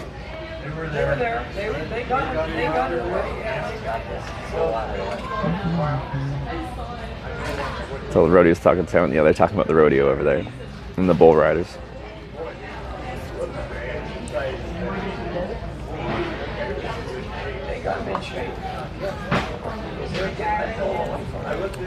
But yeah, a lot of people have talked about it, but I'm like, that rodeo lifestyle sounds super frustrating. Like, all the rodeos are super spread out, and you drive super far, and like, regardless of event, it's like a few seconds of performing, and one simple mistake makes it so you don't cash, and you like, it's tough.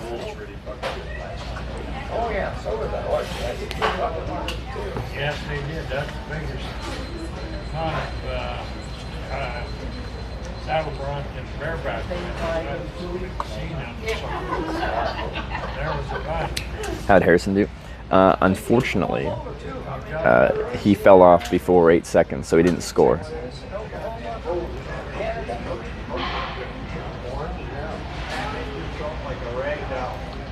Are they gonna? We gonna do it? Lester Days cheered 100 bits. Hashtag North. Lester Days, thanks for the 100 North bits. I appreciate it. You see that a lot on the Book of Broncos. And Power Karma, thanks for the rate. Someone was saying, were you testing out Starlink on a trailer for a bike stream? What is this? Is this true? I think it was you they were talking about. I think it's, I'm not sure, I think it's a concert. Rob RWX doing that? Like I said, I'm not sure. Yeah, but I thought someone was saying Power Crown was doing something like that too. Maybe he's doing something else. Power Crown is solar e. Oh, okay, it's a solar e-bike. Okay, I got them crossed in my head. I'm curious what your solar e-bike rig will look like. It's a all solar mounted on a trailer, or some of it's just mounted to the bike. Anyway, Albuquerque's a good place to do solar e-biking. Lester Days with another 100 bits for North. Thank you.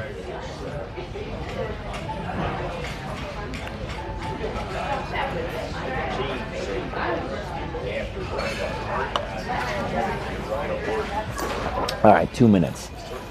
West is, I think, the most efficient way forward. North is a way that isn't backwards and potentially eventually forwards. But I think it would be slow. And then east is back the way we came. How's the trip going so far? This Corning trip has been a very interesting hitchhiking trip to the U.S. So usually I'd get across within 2 weeks, kind of like going right across the country. This trip we've already been here 36 days now, and we're like just over halfway across. Because we have a bunch of places to see along the way, but then also with the Twitch plays, the voting on which direction to hitchhike thing, it obviously slows things down. That's why they can't look ahead. So that's why they establish improved or helmets of that place. Alright, final minute. Snipe with caution. If you want to snipe the vote at those final seconds, keep in mind it will not be counted if it comes in after 0 seconds, so try to snipe a little early because there's a delay. We got Raspberry with 2 months. Actually, it's the final minute. I'm going to catch up on these after the vote finishes because the final minute is scary. 30 seconds. 100 bits. Hashtag West.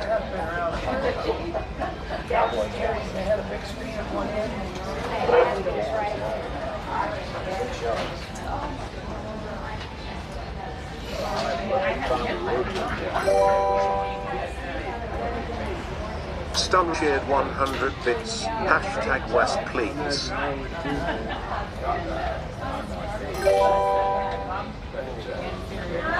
McF_West has won. Okay. Last of my bits right now. Hashtag North. Alright, let me thank some people. If you voted, thank you for playing Twitch Plays Hitchhiking. Bits. Hashtag North. Thank you for participating. Raspberry with the 2-month resub. Been really enjoying my time here. Thank you for the stream. Hey, glad you're enjoying the stream. Helena Rose with the 100 bits for West. Thank you, Tammy, with the 100 bits for West as well. I appreciate it. Bez with the 31 West bits. Does it count? Does it add to the score? I know it doesn't alert for under 100 bits, but I don't know if it actually counts or not. You could probably lower it. Like, it clogs up the alerts if really small bits like the audible alerts if it's a low amount. But like, it's okay if people are just storing small bits at their it does count. Okay, that's good. Because I don't see any reason to cap it at 100 bits to start with. Just trying to make it 69. Oh no, you're good. I just actually didn't know how the compass integrated because I think initially it was supposed to be 100 bits or more, but maybe that's just for audible alerts. Stoner with the 100 West bits. Thank you very much. Mike with the 445 for North. A good chunk of people wanted that North, and it could be interesting. But like, I'm happy we're going West because I feel more confident in our ability to stay connected. West on I-80. And Taco Muerte with the 100 bits for North as well. I think that might have come in after the score or the vote or the time hit 0, but I'm not sure.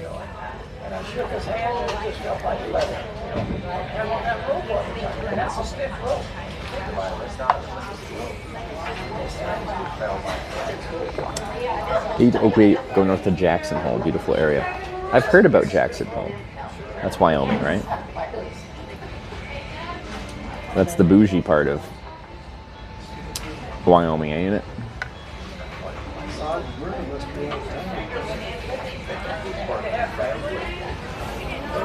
What would happen if my non-hashtag bits were a tiebreaker? We don't adjust anything anymore. We used to, like if someone forgot a hashtag, or if someone gave like a good donation, but it was like buzzer beater, like right after the timer hit 0. When we first implemented it, we kind of like erred on the side of just if someone meant to vote, let it count. But that caused controversy. So now there's no editing, there's no nothing. It just is all automated, and whatever the automated outcome is the outcome. And that way no one can complain.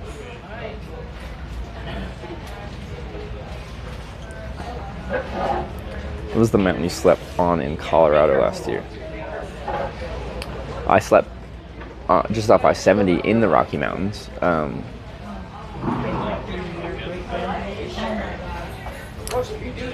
don't know if it was a particular mountain like that I was next to. But I was kind of in like the Highway Falls, like more Mountain Valley. This commenced for getting 42.69 exactly. Should have been 420.69. Disappointed. No. You got your 69. So the reason I wouldn't be like nice is because I didn't actually see that. I can't actually see what the score is until it tells me who won. I'm supposed to have a link that shows me the current compass, but it doesn't update correctly.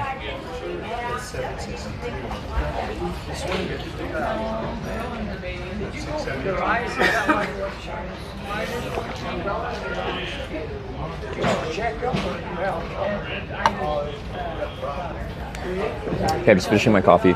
Put sunscreen on. I'll hit the washroom here, and then we'll head out and hitchhike west as voted on by y'all. So yeah, that's spectacular. One of the most amazing places on earth. So that's where the Team Northers were trying to get us to. I respect that.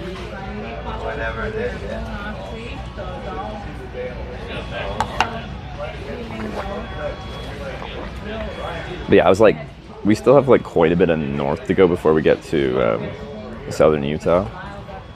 And that's a lot of hitchhiking on like route, like US 385. And if it turns out being bad and we're just like stuck in the middle and like now I know there's no internet between towns, it's just like very mentally demoralizing for me to know that I'm in the middle of frickin' nowhere, and no matter which way I go, I'm gonna have to like hitchhike several rides with the internet being crap, and then I get picked up and everyone moans in chat, and I get it. I'm complaining too internally, and then people are getting mad at me because the stream isn't working. I'm like, I can't control this, but now I'm in the middle of nowhere and I have to get to somewhere, and that involves going through nowhere with no network. Utah's very not north of you? What do you mean? It's, let me see, how far is let me just click at the border. It is 2.5 hours north, 150 miles. How can you say that's not north?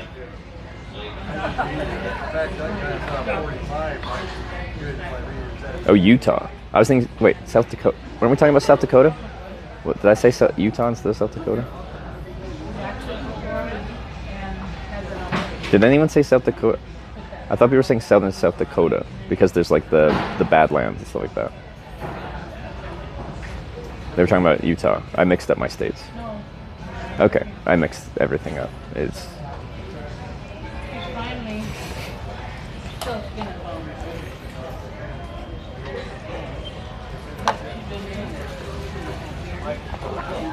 You go into Utah if you want. That'd be 70, right? 80 doesn't go through Utah, does it? The whole table over there of people talking about the rodeo all just turned around and stared at me. I was talking to the camera, which is kind of looking in their direction, and they all gave me a thorough stare down.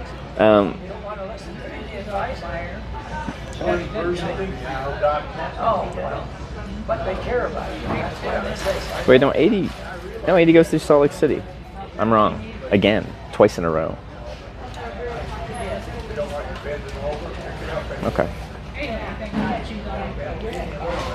Shows how much I know.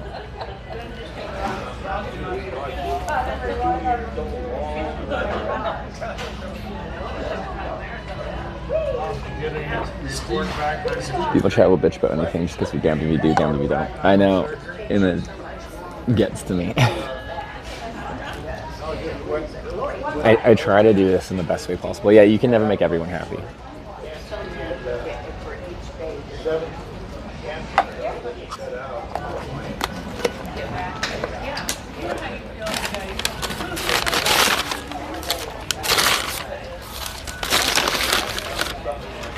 Alright. Look at that hair. That's nice. Fashion. Style. Got it.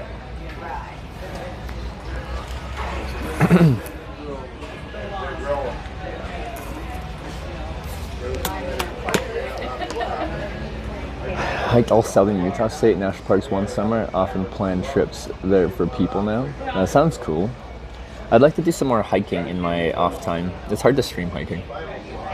Hikes inherently go away from civilization, and quite often into like wooded areas and stuff like that, which don't work that very well for cell reception. But just like as someone that likes being outside, I'd like to do some more actual hiking. So they can't radiate cancer? Random hair in my sunscreen. How come not radiation? 2 weeks after that, what? You know, right? You just have to go. I know it's hot. I know. I can hardly hang on to it. Okay, let me pick this off for this.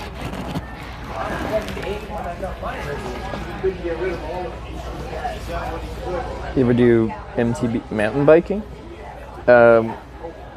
When I was still in grade school, my dad and I would do like cross-country biking, which is like on a full suspension bike that we'd have that was lightweight, so not like the really heavy-duty downhill bikes, but it's designed to go up and down rather than just take a chairlift up and then, or push it up and then ride it down.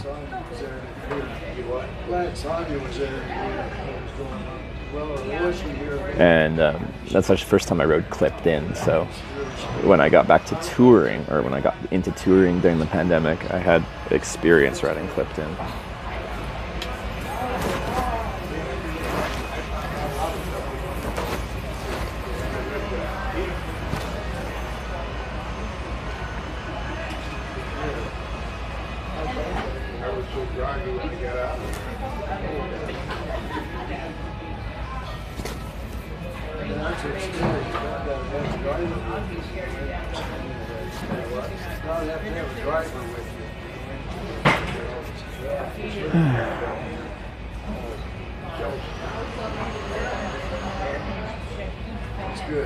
Dude, last night, bitching at the rodeo, and then people who were bitching about Stonefisher Island boxing sack mini on stream.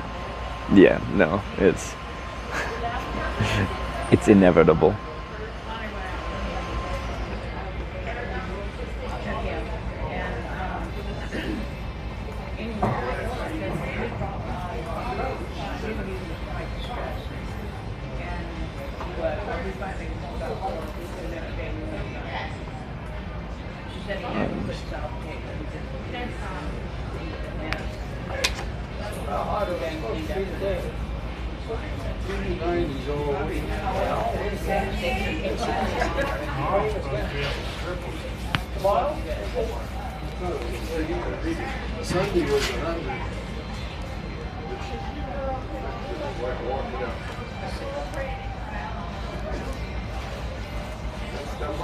Tribal makeup. We call the war paint in the morning. We call it putting sunscreen on in the morning war paint, or historically we have. It's been less of a thing lately, but.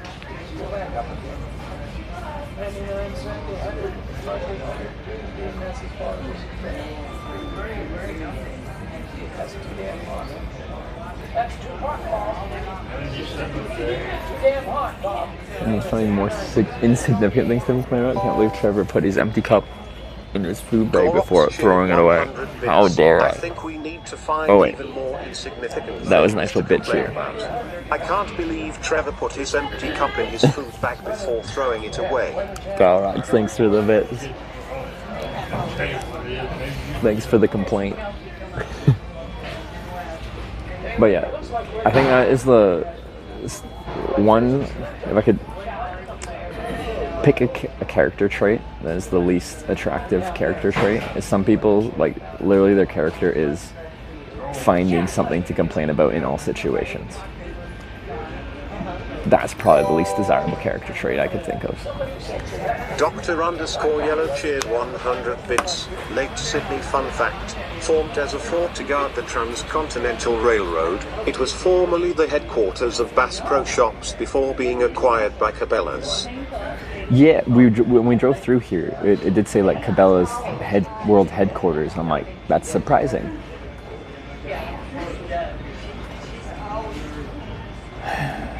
You know a few of those, but aren't they so hard to like hang out with?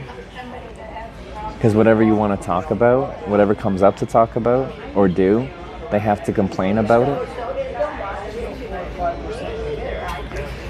Okay, what are my batteries at? This one wasn't empty, but it's at 91. Nice. What's this one at? 80. Nice. I love these batteries. This one's about to die, since this one's pretty much full. Swap it in for that.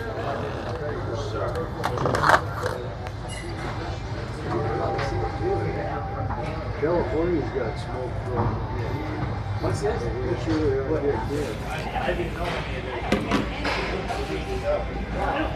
Complainers about complaining about complainers complaining. Exactly. Wait, have I become the thing I hate? No. Okay, I'm gonna go to the washroom and then I'll be right back.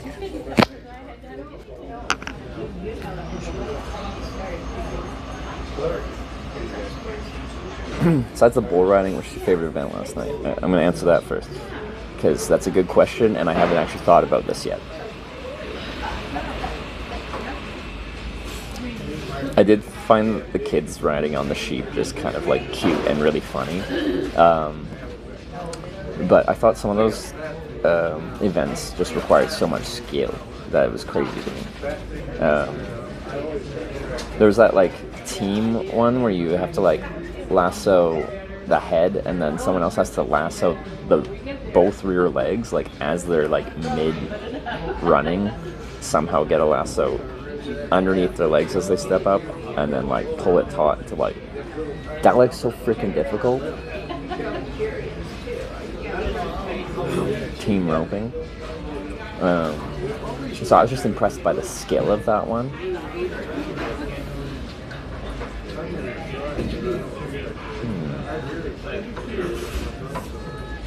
Anybody else to say it? She wasn't scared. They have a big dog. Like to me, that like outside of like bull riding, which looks freaking terrifying, that just looks like impossible.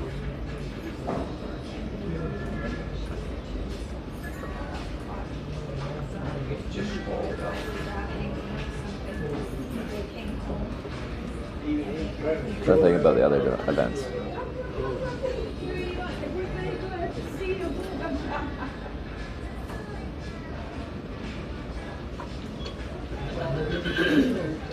Camera looks great. I was trying to get the shots. I was trying to get it. You can find a mechanical bull so you can practice. Well, now I want to try. San Diego actually has a bar with a mechanical bull. Maybe we'll have to try this year. Anyway, I'm in the washroom. Mike is here. Not on me. I'll be right back.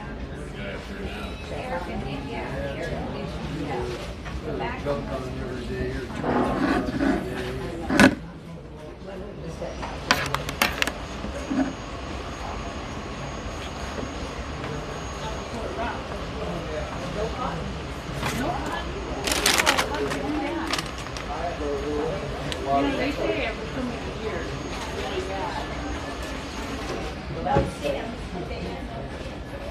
Did they? The shows were really good. Must be a bite.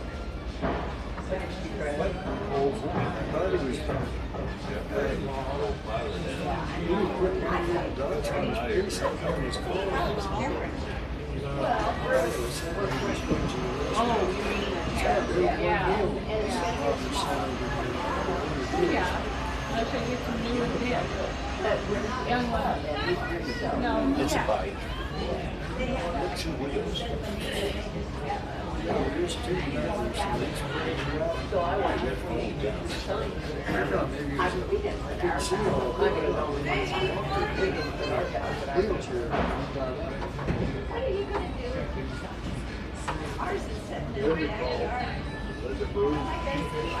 I mean, the mice got in there.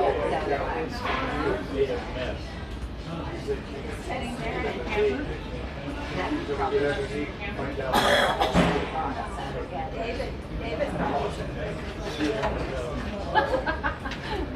So that's, I had one hole in the bottom of the water. Yeah. We didn't have any mice till we left out of the padlocks.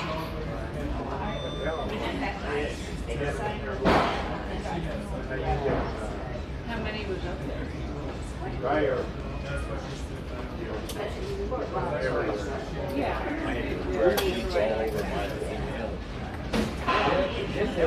We had that one, the feeder and then the trap.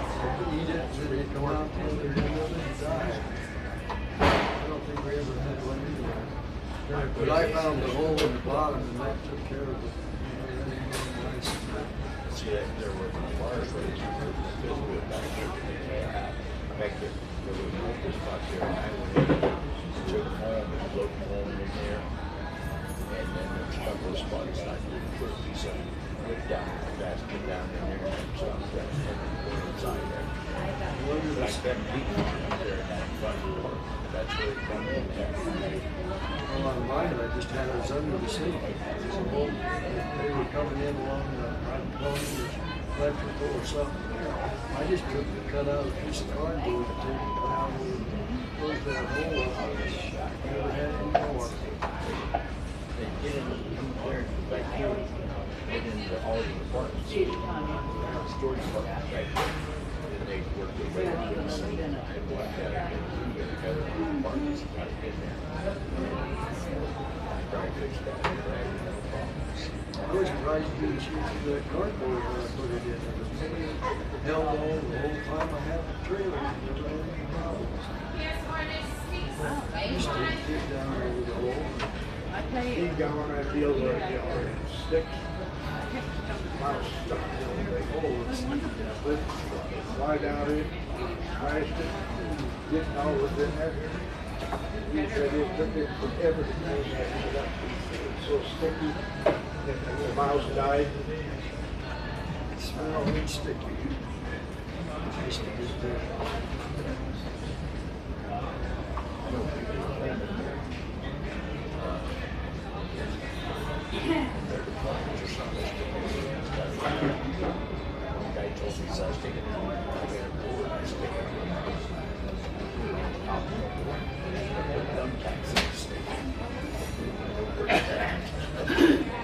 So they can't take a piece of plywood and stick it on top of that plywood. He's in this put on tags in with the straight inspector, dig it all. You're talking sticky bandit stuff.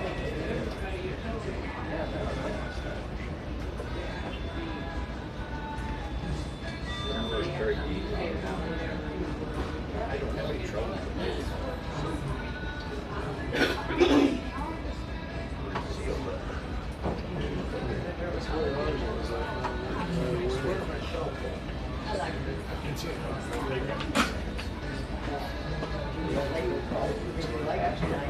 Looks like that. Well, 41 and not everybody's learning all that. Okay.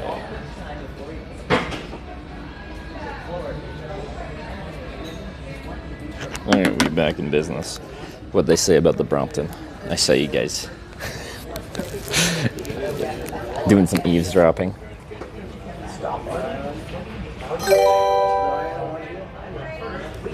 Os4HWKS cheered 100 bits. Watched Harrison ride a bucking bull. The 8 seconds he didn't make full. The content, however, was great. Watch to Rodeo for heaven's sake. Thank you for taking us on this adventure. Your channel has been a grand venture. That was a good one. That was a good one. Answer Ox, I like that one. Thank you for the 100 bits as well. The daily poetry. It's gonna be a good day. We're about to get out of here, go hitchhiking, and we get blessed with some daily poetry right now. It's good. Yeah, let's get packed up. We're good to go.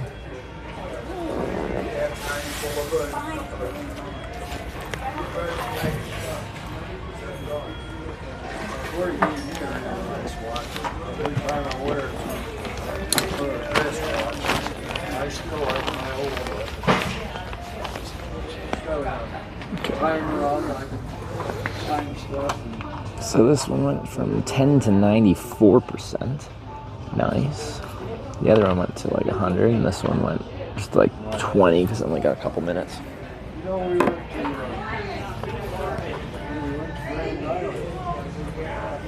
Alright, so I think I'll switch to this one.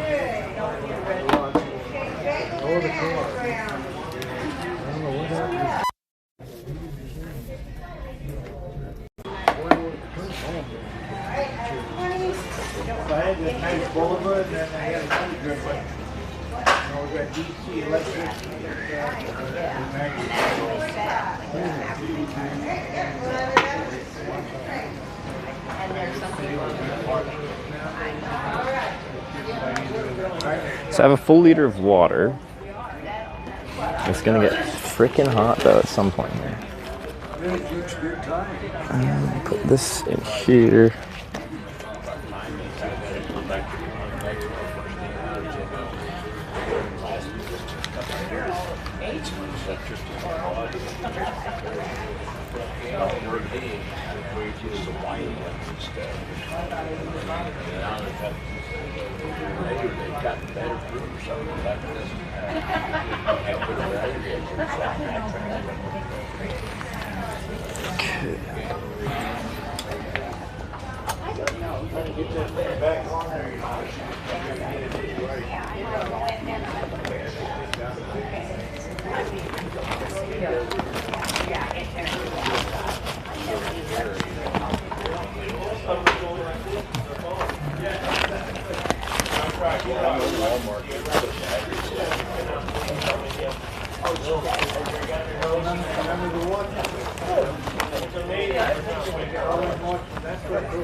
Okay, let me put this in a different one.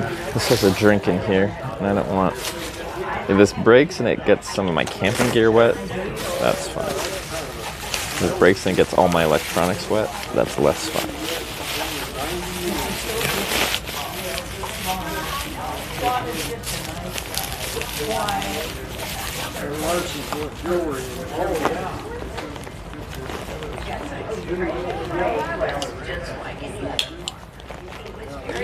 We go in Wyoming. We are heading west in the direction of Wyoming. Is there much between here and Wyoming?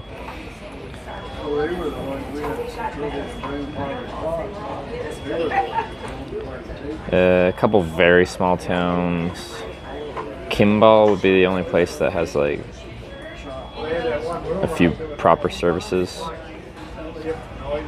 High Point Welcome Center of Western Nebraska. I was like, is this the highest point in Nebraska? Okay. But I'd say we'd like to get a ride right to Wyoming from here.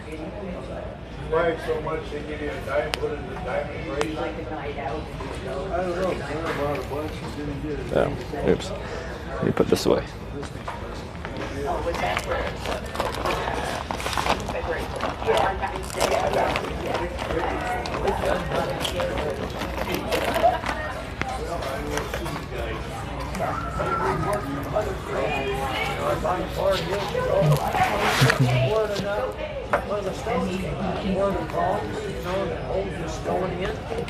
From Wyoming to least populated states, country might have a hard time finding a ride.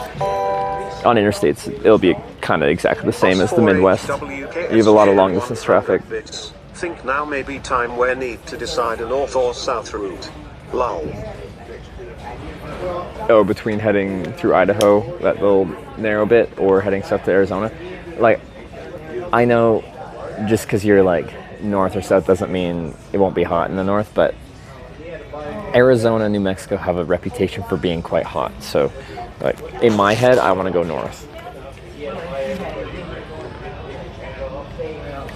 But, like, it's not my call. As Geographic is saying in the chat there, that's for you guys to decide. I can give my desires. I can tell you what I want, but it ain't my decision.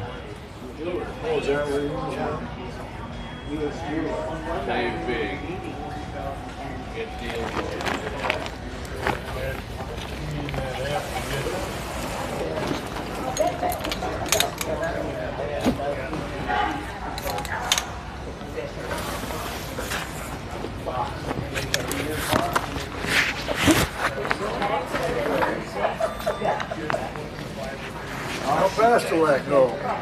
Well, pretty fast. No, as fast as my legs will take it. So you're pedaling too, huh? Yeah, it's just a bicycle. No electricity. That sounds like fun. Keeps you. Yeah. You are traveling on that bike, I tell you. So the trip is the bike is for like logistics to get around town, and then I hitchhike between towns. This folds up even smaller than this, and it fits in vehicles nice. So I'm from Canada, but I started this trip in upstate New York. Yeah. Far west coast, like Vancouver Island, just north of Seattle.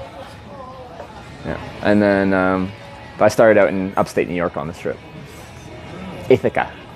And then heading to California eventually. But it's a long trip. But yeah, this thing folds and then folds real fast, so. You are kind of headed towards home, because you said you started in New York, and didn't you say you were in the western? Yeah, going west, and then I'll probably go back to Canada after that. So I'm on the right coast at least at that point. Just a few thousand miles south of my home. Yeah. Yeah, no. Those small wheels on there, you do a lot of pedaling. Yeah, well, the small wheels where you feel it is any kind of bumps you hit. You feel them a lot more than you would on like a 28-inch wheel, like on a proper bike. So it rides surprisingly well, like it feels good until you hit those big cracks in the road and stuff like that, and then you really feel it.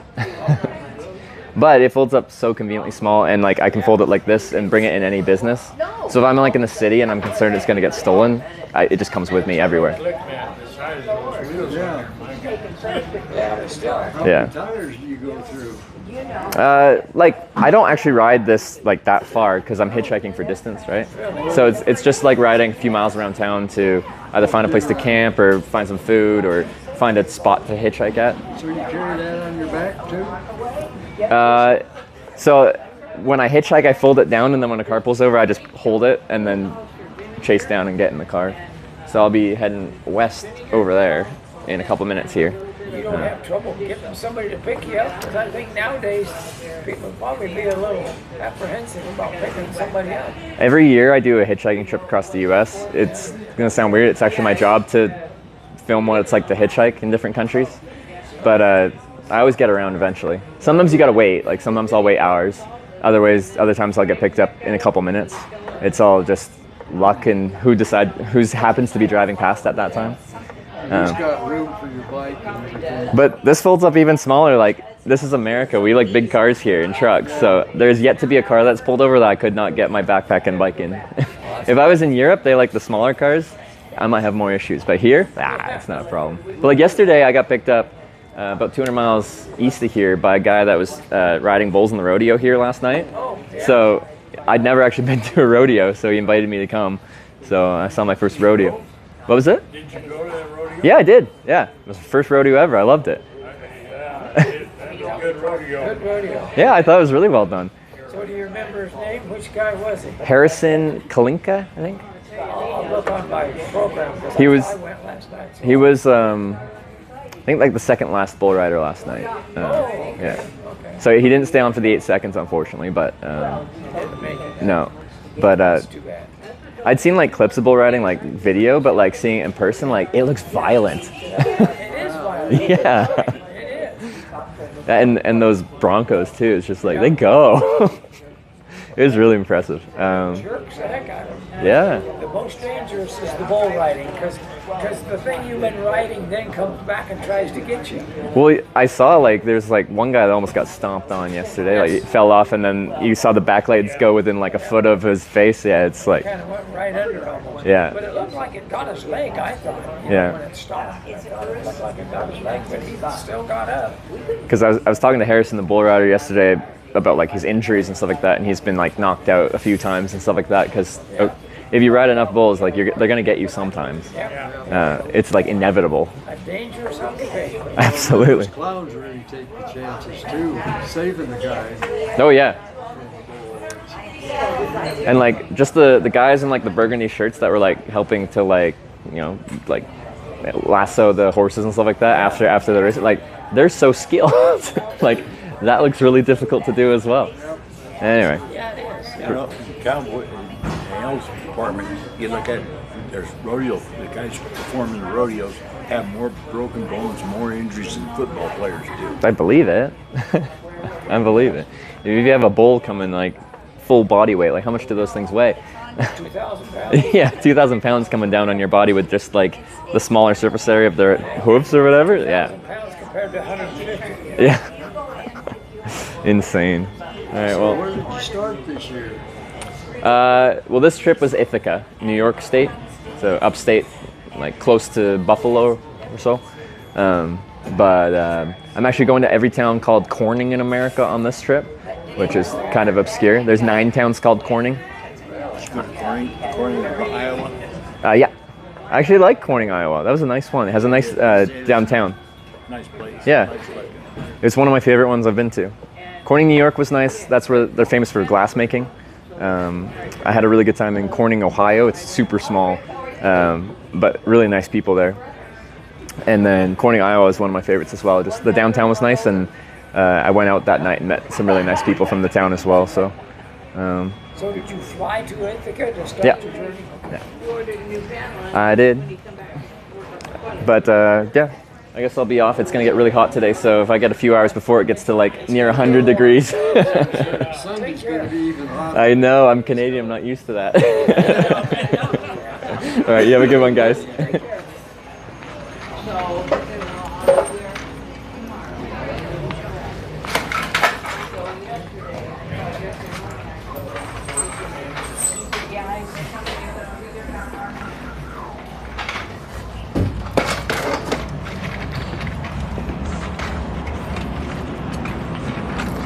All right.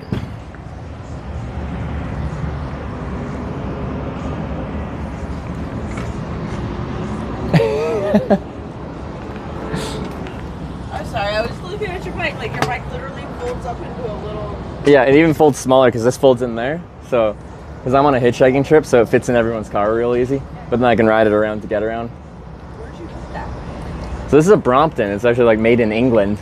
It's meant for like people commuting, and like you can put your bike under your desk rather than leaving it outside when you get to work and stuff like that. That is so cool. Yeah. So it's been so convenient for this trip because. I believe it. I had to stop and say such because I'm like, your bike is super awesome. I've never seen one like that before. No, you wouldn't see many out here, but in some bigger cities you might see the occasional one because they're great for commuting, and apparently good for hitchhiking.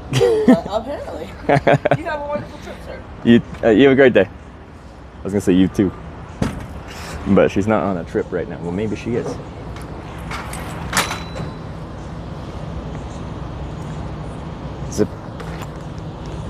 Zipper pouch open? A little bit, but I need that's for the cable to come out for charging stuff. Yeah, it's already getting hot.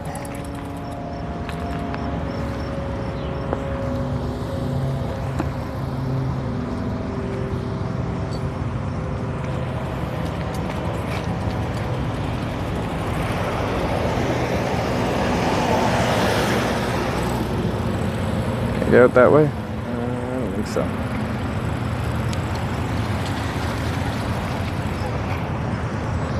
Go this way.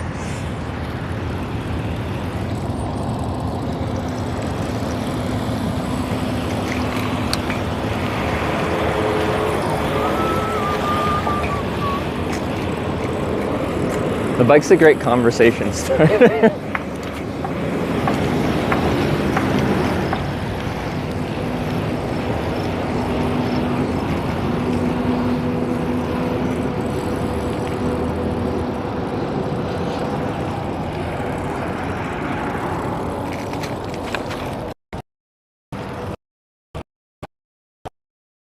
Do you guys have a smoke weed sometimes?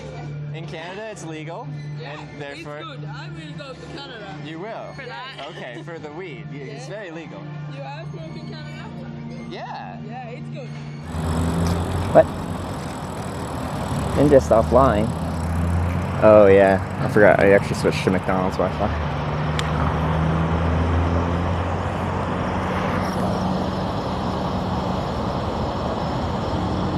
If it's just bad cell towers here, I'm gonna be really pissed. I can try the different cellular providers. Am I still somehow connected to McDonald's Wi-Fi? Connections. Hotspot on.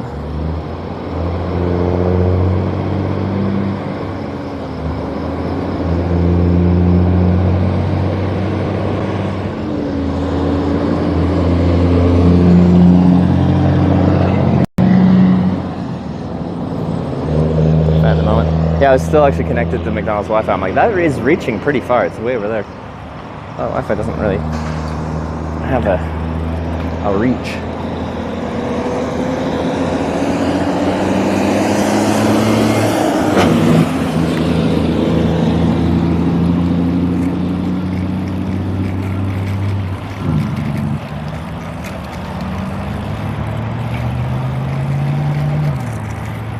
So these small town junctions, what was the population here? Like 6,000 people?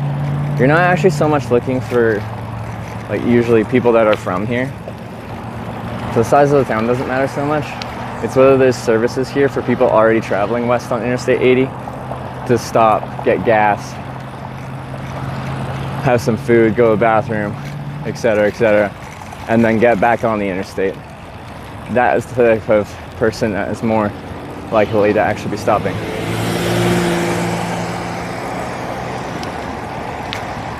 Free hat.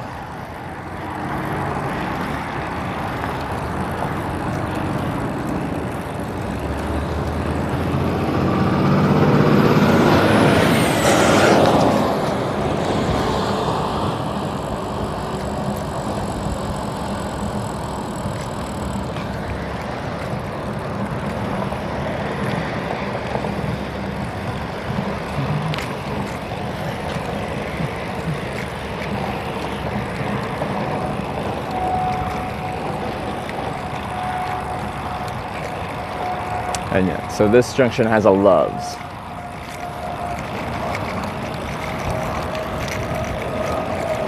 That's a good thing to have. Brings traffic in. Usual Nebraska on-ramp. There's a white sign with all a long list of or prohibited things rather. So we just have to stand before that. But the ramps are always nice. Good hard shoulder, good soft shoulder. Quite often beyond that. So we'll get set up and get going.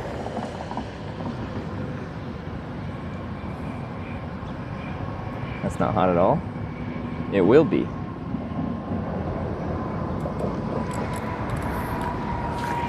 It will be.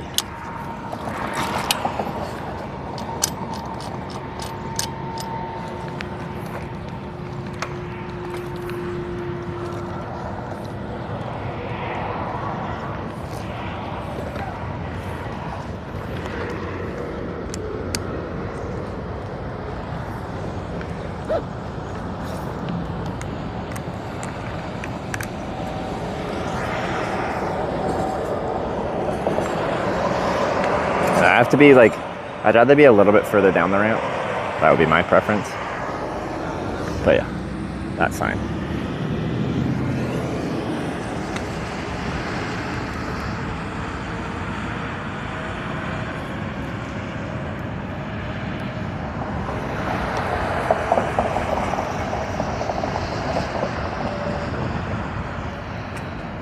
Yeah, they get very specific with the list of things. Most states will just say no pedestrians, which also means no hitchhiking, because as a hitchhiker, you're a pedestrian.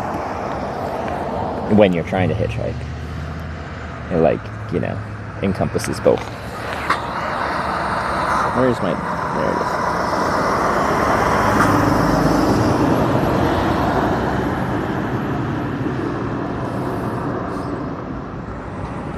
Should we not be hitchhiking here? No.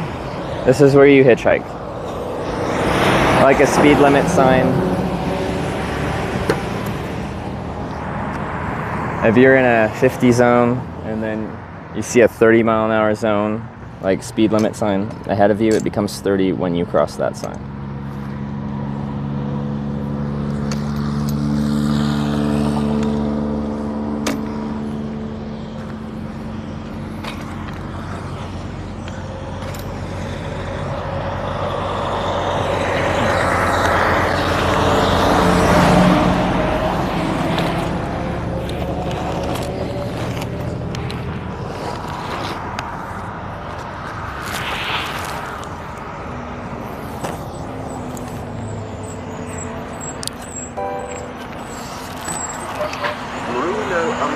Bars cheered 100 bits. I think your GPS is active.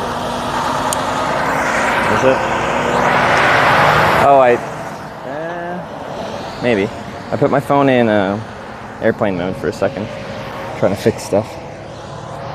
Acting up as in it's just not working or it's doing weird stuff.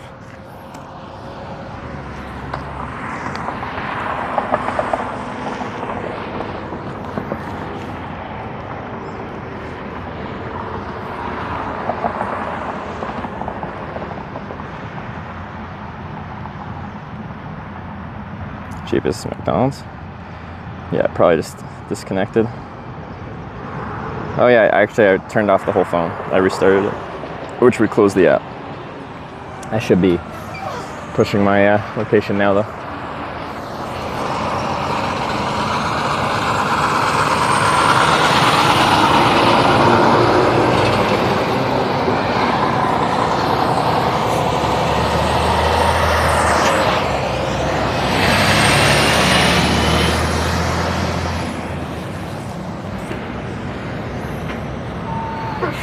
Alright, get to it.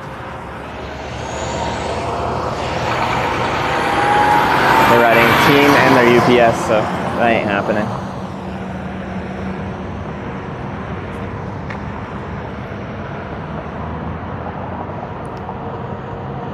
Hitchhiked through all states of the Southwest. I've hitchhiked through all, well, okay, 49 of 50 states except for Hawaii. I've been to Hawaii, I just haven't hitchhiked there. You name the state, I've been there.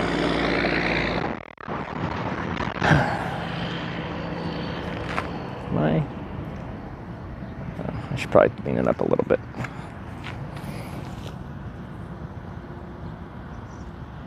Experience in Tennessee. So actually Tennessee has tied for the longest singular wait time we've had on stream, 6.5 hours. But outside of that, no, in Tennessee's been good.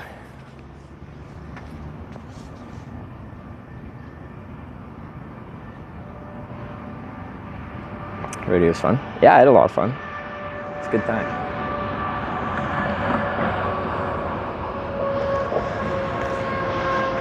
Yeah, we're getting smoking hot today. I'd like there to be a fairly steady breeze. It's ever so slightly heavy. The tiniest little breeze. I mean, a little more. I do have this like powered cell phone cooler thing that I can strap on there should my broadcast phone start dying. What's Vermont like? Easy hitchhiking, nice people, some beautiful country there. I like hitchhiking in Vermont.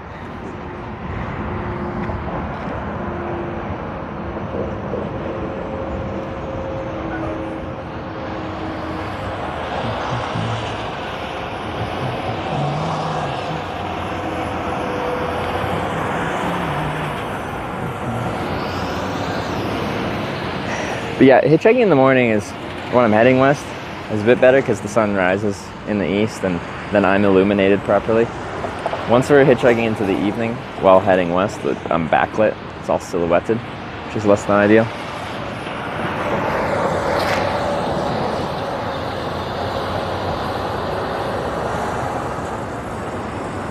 I used to lived in Illinois, and I just missed you after I moved to Tennessee. Did you get Relico? Yeah. You're moving all over. I forgot to get rid of my little rodeo program. It's still in my back pocket.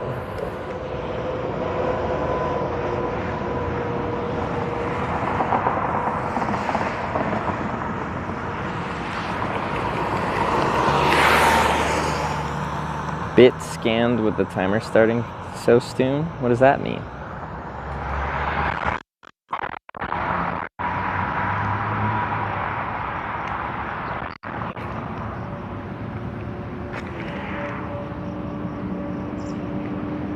Return the guest pass to him? I did. You guys were on it. I had forgotten about it, but you guys hadn't, so that was nice. These trucks won't be able to do anything.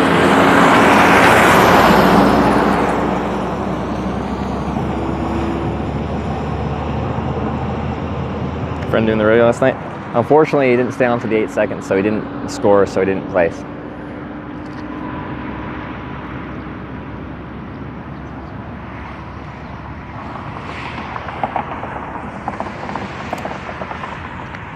Which is a shame.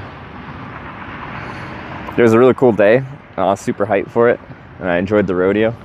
It would have been a cherry on top to have Harrison, like, you know, be stoked about performing well.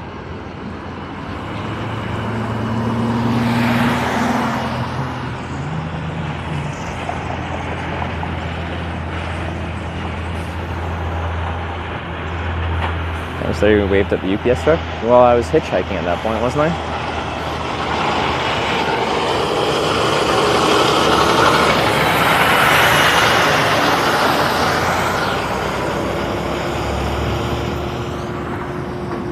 Hadn't I already tried to thumb a few cars at that point?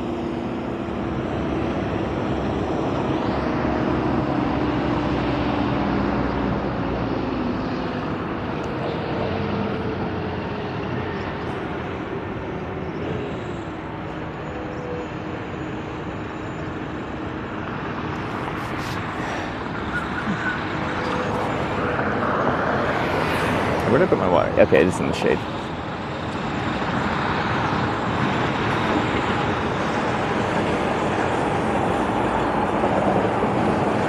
Easy gig riding a bull. Now, especially like trying to like make that your living, because you're paid only on performance. There is no salary. There is no consolation prize. Sorry, I want to show you this. Oh, this dude.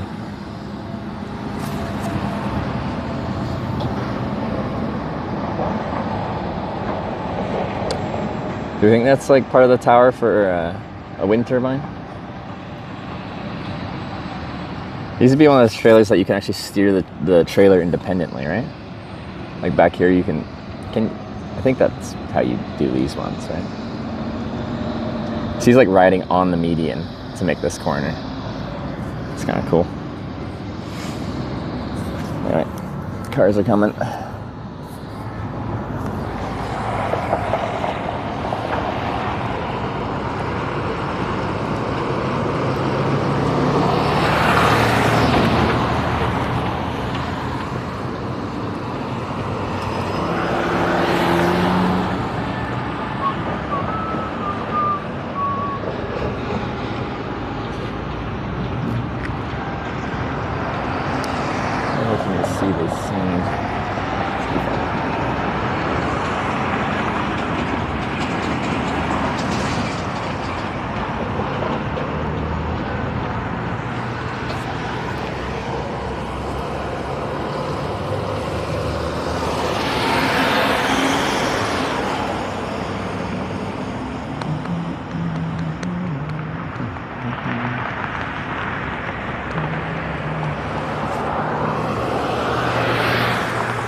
I was gonna say we might get some people heading west from the rodeo. But if they're parked on the rodeo grounds, they probably should be taking the other exit. Well, unless they want breakfast. Then they would probably come here. Anyway.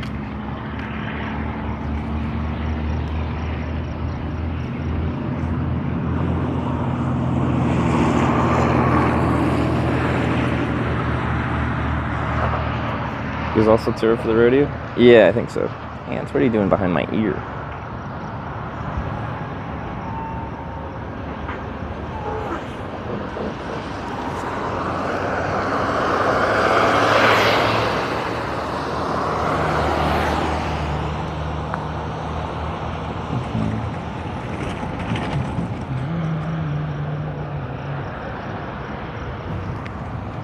Oh yeah, because I find it really annoying. The comments just...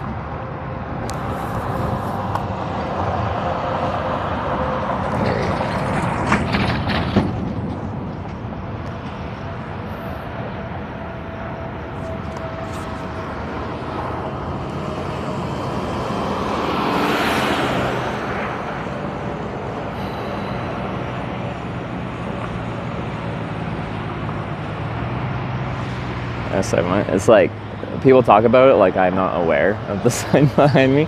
I'm like, I know, and it becomes like a significant percentage of the chat.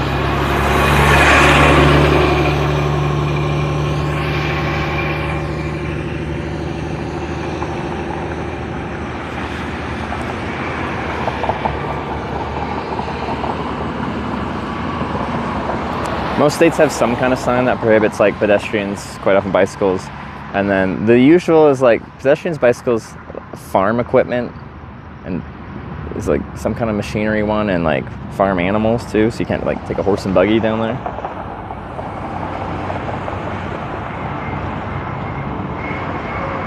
That was funny. I didn't say yours in particular was annoying. I like, if I'm hearing it's constantly in frame, it's the constant comments on the sign. It's just like,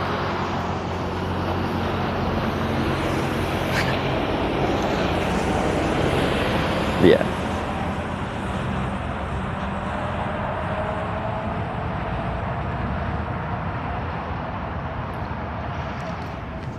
Some water.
Why don't you call it not be nice? Why not? If there's room in the back of it, only room in the front seat, like getting my backpack and my bike up there would be a pain in the butt. But like, if I don't have to have my bike on my lap, I'm sure it'd be fine. Carry a life straw in case you get desperate for water. No, I hitchhike from point of civilization to point of civilization. These points of civilization have everything I'll need.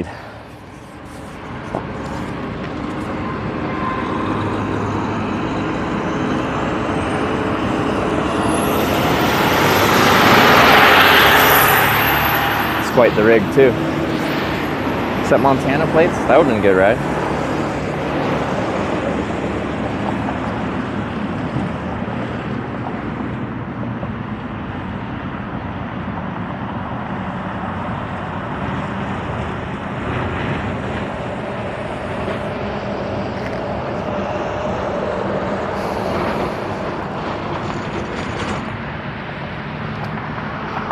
There is or was a Radio Shack in the complex across from me.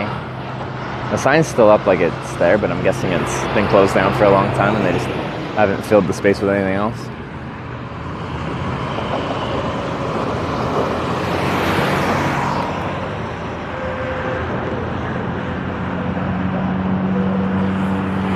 Rent an RV for a hitch?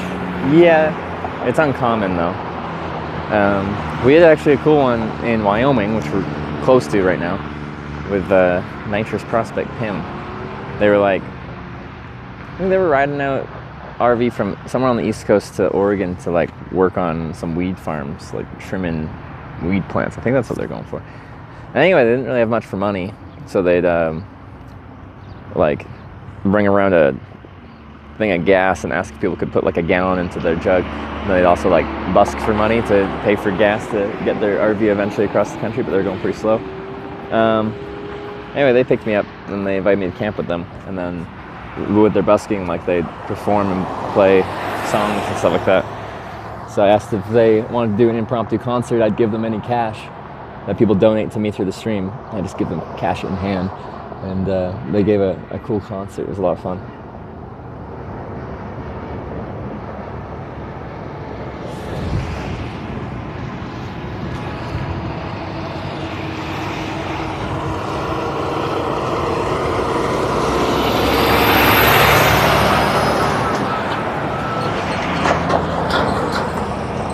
Call it jugging. That sounds familiar.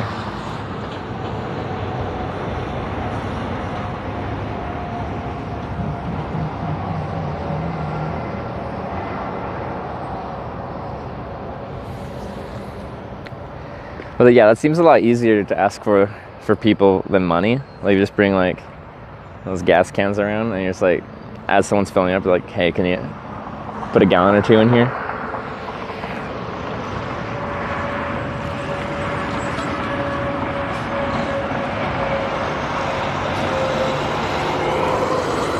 They need double trailer trucks. They're probably a large company and they probably can't stop.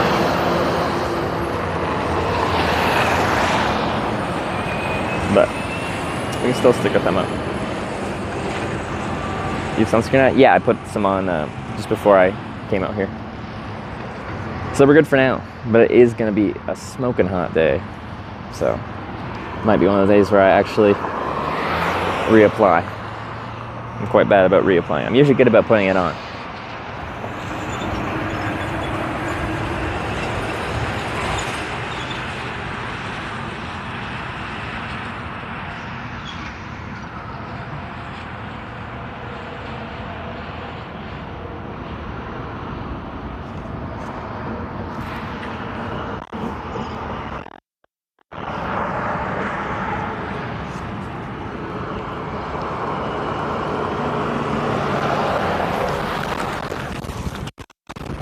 Wyoming.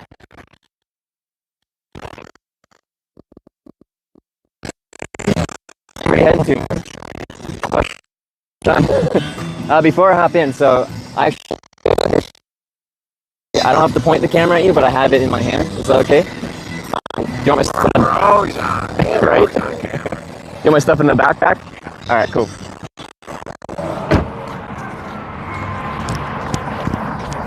Cheyenne.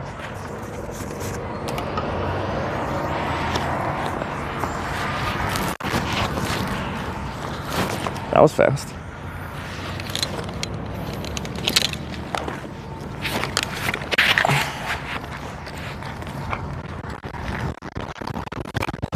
It is a bike.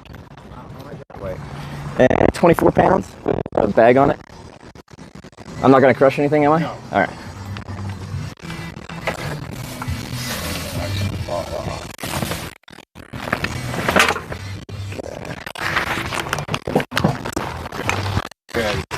Well, eventually California. I started from upstate New York.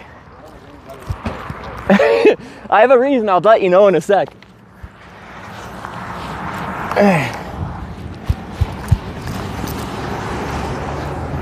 Alright, good to go?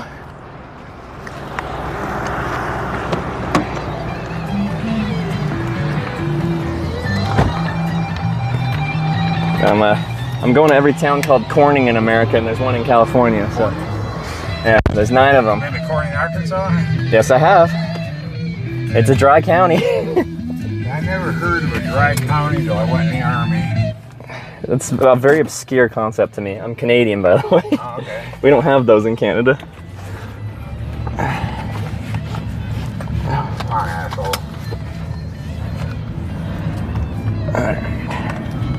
So you heading home? Yeah. Were you at the rodeo last night? No. No.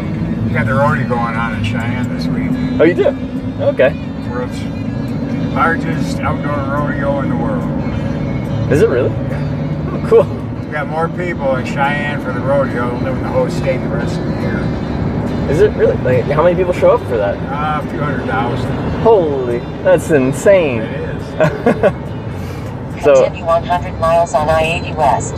I got like a 200-mile ride yesterday from a guy that rides bulls for a living, and he was at the rodeo last night riding the bulls, so he invited me. I'd never actually been to a rodeo in my life before, so I was excited to go.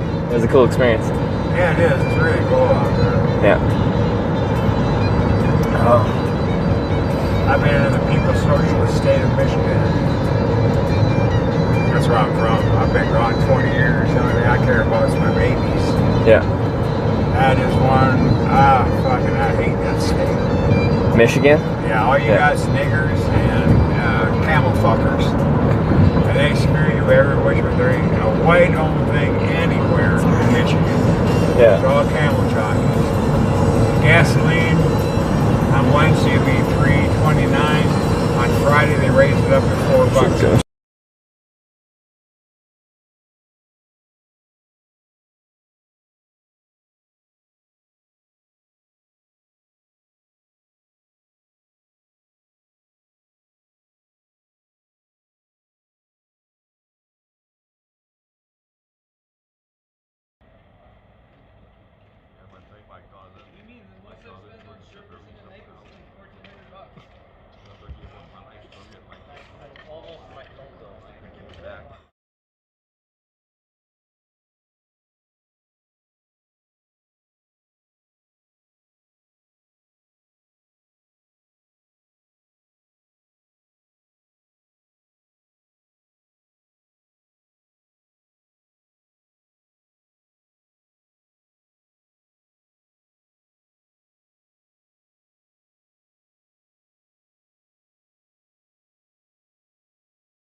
I-80 between Cheyenne and Laramie. Yeah. Usually the population was one. Oh, that's beautiful.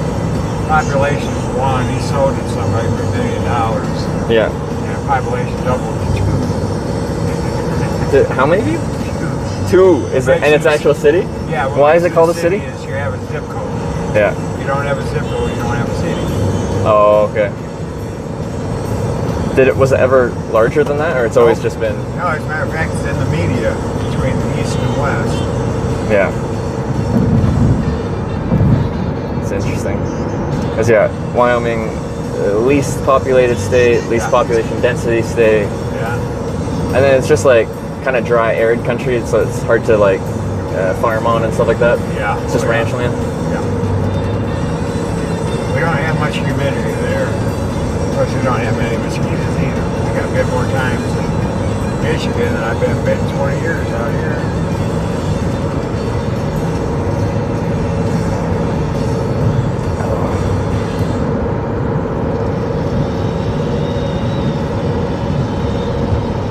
And then, is there anything else going in Wyoming? Because I think it's a state that people, you know, it doesn't pop up in their mind too much. Yeah. Not much. I got you, buddy. I got you. Coming in last night, it was dark. Half of the trucks out there, they had the trailer lights on. There no headlights. On a commercial truck? Yeah, they're too stupid to know it. See, I've heard the tickets for a commercial truck driver are much steeper than personal, like in the thousands of dollars, because they're a professional, right? Yeah. So there's a higher expectation than someone driving. They get an accident, they should lose the CDL forever. If they're at fault, yeah. I assume. Or if they caused it, or, you know, they're in it. Yeah. Take their license away because they don't know how to drive, so. Yeah. And man, do you like pick up hitchhikers every time you see them, or? No. No? What made you decide to stop today? Not much traffic, so. Oh, okay. Well, I appreciate the lift. Yeah, I've used to hitchhike a lot when I was young. Oh, yeah? Did you get around all right when you were young? Oh, yeah. Yeah. Yeah, back then you pick up a lot of women hitchhikers, man. Jump in the backseat, baby.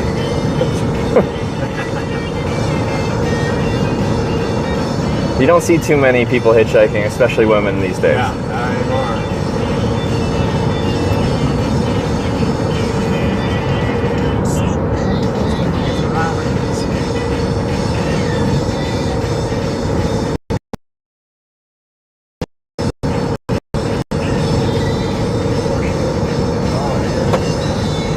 Yes, I will be home at 11:09. Oh yeah. Okay, just over an hour. Oh. Yeah, today's supposed to get pretty smoking hot. As a Canadian, you know, I'm not used to the hot weather. Yeah. I'm from the West Coast, so the Pacific Ocean keeps it pretty mild. Never gets really cold, never gets really hot. Yeah, I was evicted from Canada, and I was told if I ever come back again, I'll spend 5 years there. Because you had a record here? What'd you do in Canada? I worked for Ford Motor Company. Oh, okay. And yeah, we had fuel rails and stuff for the engines in the Windsor plant. Yeah. And they kept saying we're not putting our stickers on, our testers on. You know, we check them 3 times. I went to Canada. You know, then I walk in, I'm looking around, there's this lady sitting, she got long fingernails, clipping all the everything off, you know. All around her, all over the floors, all these tags. I said, that is sabotage. I want her charged. Woo! They call it Ford World Headquarters. You ever sign some bitch back here, can't you pick him up in 5 years? Yeah, it is sabotage. I don't care what you want to call it.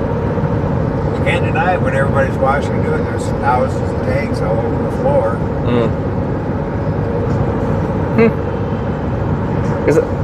Would that even be a crime? I don't think they could disqualify you from Canada for that. You have to have a criminal record. Yeah, well, it's enough.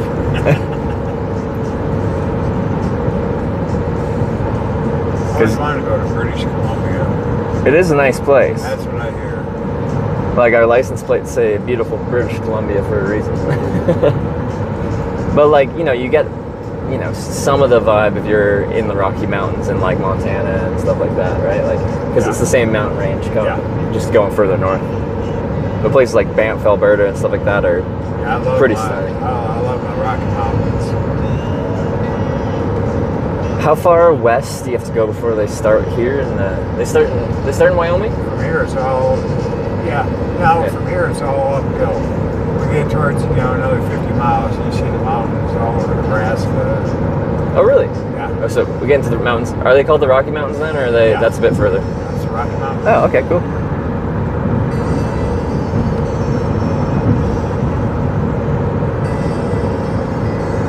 But yeah, now with all the hitchhiking I've done, I've been to all 50 states, but a lot of time I'm just like zipping through on the interstate, so you miss some of the details when you're just flying down the highway. Yeah.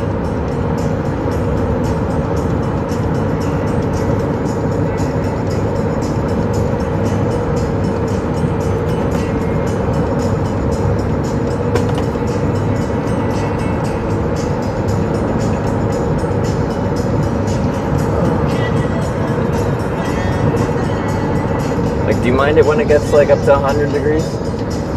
It rarely does. You know, it's supposed to be in the 90s there this week. My apartment runs east and west. I got a tree. Yeah. I moved in it last year and they didn't even put an air conditioner in the window or even a fan. I'd see the fan. Yeah. The place kept really cool. I like that. At the end of the year, Walmart's had the camera, the AC that I paid $189 for 2 years early. Had them on sale for $75. Yeah. Well, I bought one.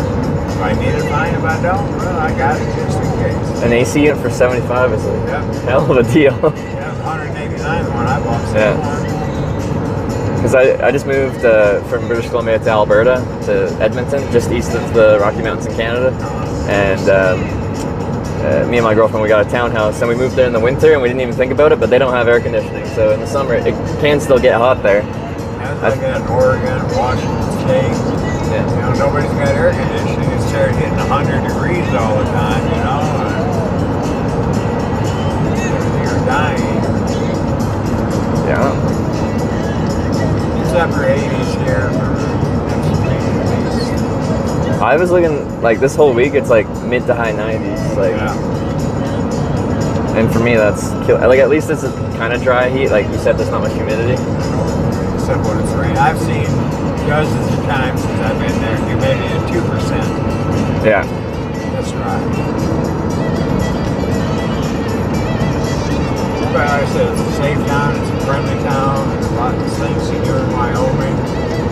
Even though, you know, you might go 100 miles in between towns. I have a gas station here and there, and that's it. Yeah. But yeah, from a hitchhiking perspective, these like spread out places, if you're trying to go a long way, they can be great spots to find long distance rides because there isn't many places between where you are and where you're trying to get to, right? Like those small towns, they don't draw much traffic to them. So a lot of people that are stopping are going a long way. Yeah. I love it out here. Different world.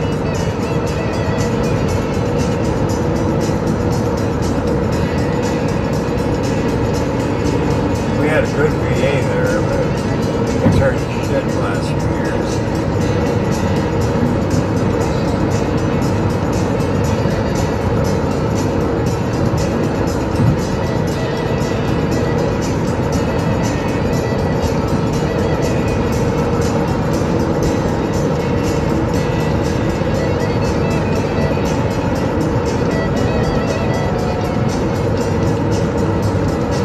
Are there any other nice towns that you like in Wyoming outside of Cheyenne? Yeah, Laramie's pretty cool. I've been there. Yeah. I go down to Greeley a lot. Greeley, Colorado. Okay. There's some marijuana there. They don't in Wyoming. It's a 45-minute drive, taking the back route, scenic route. Yeah. Is that legal in Wyoming or no? Yeah. It is, yeah. We don't have it in Wyoming. But you don't? Okay. They're kind of prima donnas, you know. But every state that legalizes it, like Colorado, they legalize it. Tax on marijuana pays 20% of the state's budget. Well, they're cleaning up with that then. Colorado's a big, expensive place. Yeah. You can't afford to live there. Yeah. It's everything about Cheyenne. We got pretty cheap housing. What would you say like a starter house, like it's pretty decent but not like fancy, would be for like $100,000. Really? Yeah, that's affordable. I might buy a house. I don't know. Yeah. Right now you're in an apartment, you said?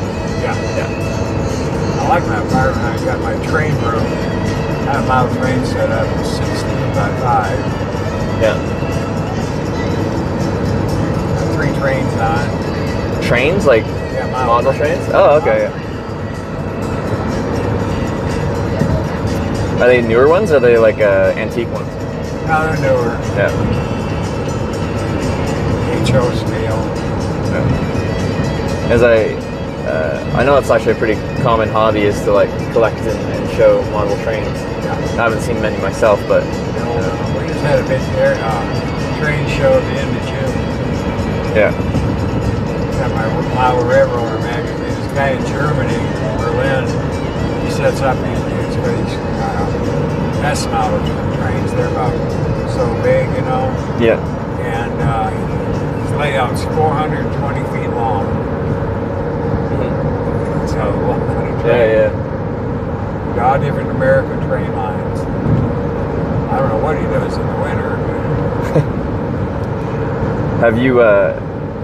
What got you into model train collecting? Like just the interest in a friend of mine. You know, I was saying I wanted something to do in the winter time. Yeah. You know, I had a train before, and my first time I went traveling for a year, I sold it. Half of it's in the train museum, the other half's in the train set up in the mall. Oh, cool. It's expensive. I've heard they can get very expensive. Yeah. These new digital trains, they run about $350 for an engine. Really, just the one car, the engine? Yeah, just the one. But it's all digital, man. The button each starts up. Yeah. You get the bell going, a couple honks. Give it power, you know, with the brake. You know, yeah. You smoke and stuff. You know, then you hear the brakes, the squealing, and all that stuff. Did you have do you have an interest in like trains themselves, like the full-size ones, or more the models? The models. Yeah. Now those models are starting here. kind of nice to see because for a while through Nebraska and stuff like that, it got pretty flat for a long time. It's nice to see a little geographic diversity. Yeah. One problem I have there, I got COPD from smoking all the years. Yeah. And I breathe hard. You know, Michigan, you know, 500 feet above sea level. I do all kinds of stuff, and I can breathe hard. Oh, but the increased elevation, less oxygen in Cheyenne is harder? Yeah, well, you're up to over 6,000 feet. Is it 6,000 in town? That's crazy. 6,000 and 60. What's that in miles? I don't know feet very well. 6,000 feet? Yeah, oh yeah, that's a little over a mile. A little over a mile, okay, alright. 5,283 feet. Is there, we use kilometers and meters in Canada for distance, and I know miles, but I don't know feet converted into big distances. Yeah, I know. When I lived in Michigan, they're just outside Detroit, and these Canadians come over, they're doing kilometers an hour. Yeah. You know, 80 kilometers an hour. You know, wait a minute, man, you're going too slow. In the U.S., they were considering switching to kilometers an hour. I think it was like in the 60s or something like that. And they set up one section of interstate in Arizona with kilometer an hour markers for like the distance markers on the side for the next cities. And it's still up like that. So there's one section that still is marked for locations based on kilometers. I don't know why they haven't changed it back since they gave up switching over. Yeah, we had one down in Michigan. They tried to go everything metric. People said, hell are you? Yeah, people like what they know. Yeah. I can convert kilometers to miles and stuff. I'm not bad with kilometers to miles. It's once feet get thrown in there. Yeah. I can't visualize feet when you're talking thousands of feet. Yeah. It just doesn't convert in my head. And then Fahrenheit as well. We use Celsius, so certain ones I know the conversion. I don't understand Celsius at all. Because yeah, today's supposed to be 36 Celsius, which is like 97 Fahrenheit. What is it, 2.5 It's degrees per... if you take Celsius and you times it by 9/5 and add 32, it's the worst conversion ever. Got that one up. Yeah, but you can kind of just like double it and add 30-ish and approximate it, I think.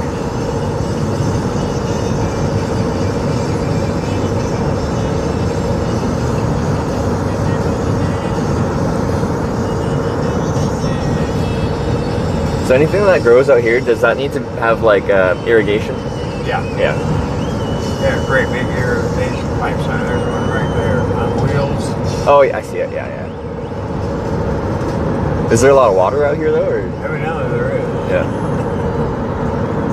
But like, would they be running off? They got aquifers. They got drainage ponds they use. Okay, yeah. Yeah, we feed the world. We won't feed our own babies. Homeless, hungry babies, no shoes babies, people living on the street. Government don't care to hell with you. Well, they don't care about good people who vote. And our election is so fucked up. They're talking about she wants oh no. Michigan's governor for vice president. That Trump automatically wins if they do that. She is a nitwit. Her biggest hurdle in the capital of Lansing, Michigan, is getting portable or getting flushable wipes banned. Why? I don't know.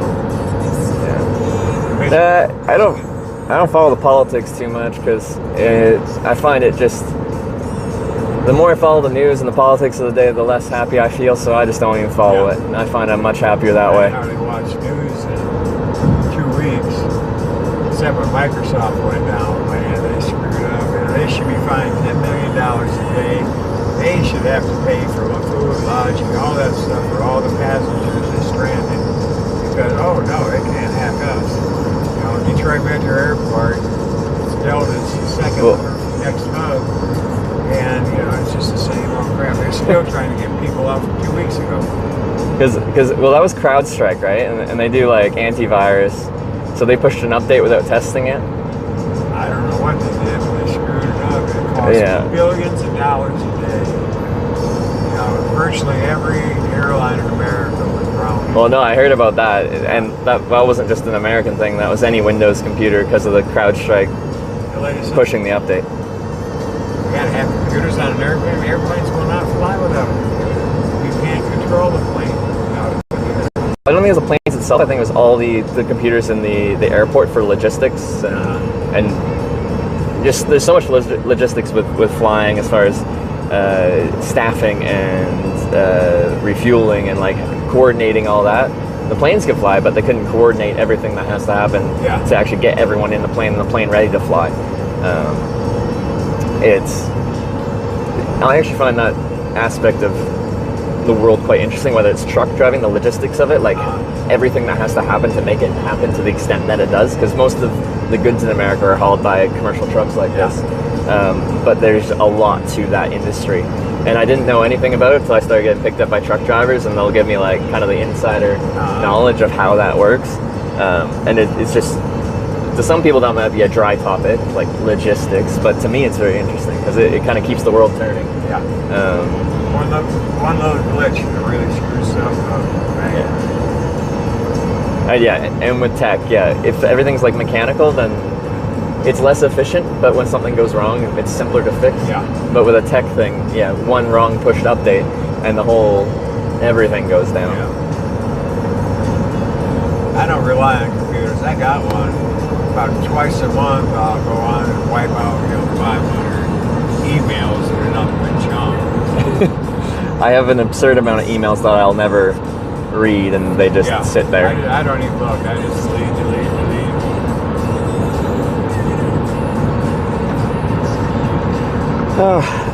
But, like, do you use your cell phone for much? Very few talk calls. I'll go 2 weeks without a phone call. I text a lot, and I look up the weather, and that's it.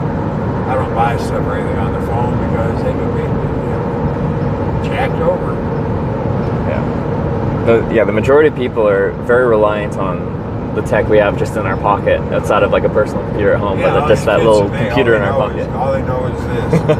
Walking across the street, they get hit by a car, they don't look up, I do think. Years old, they're going to be humpbacked like this and looking down their phones all day.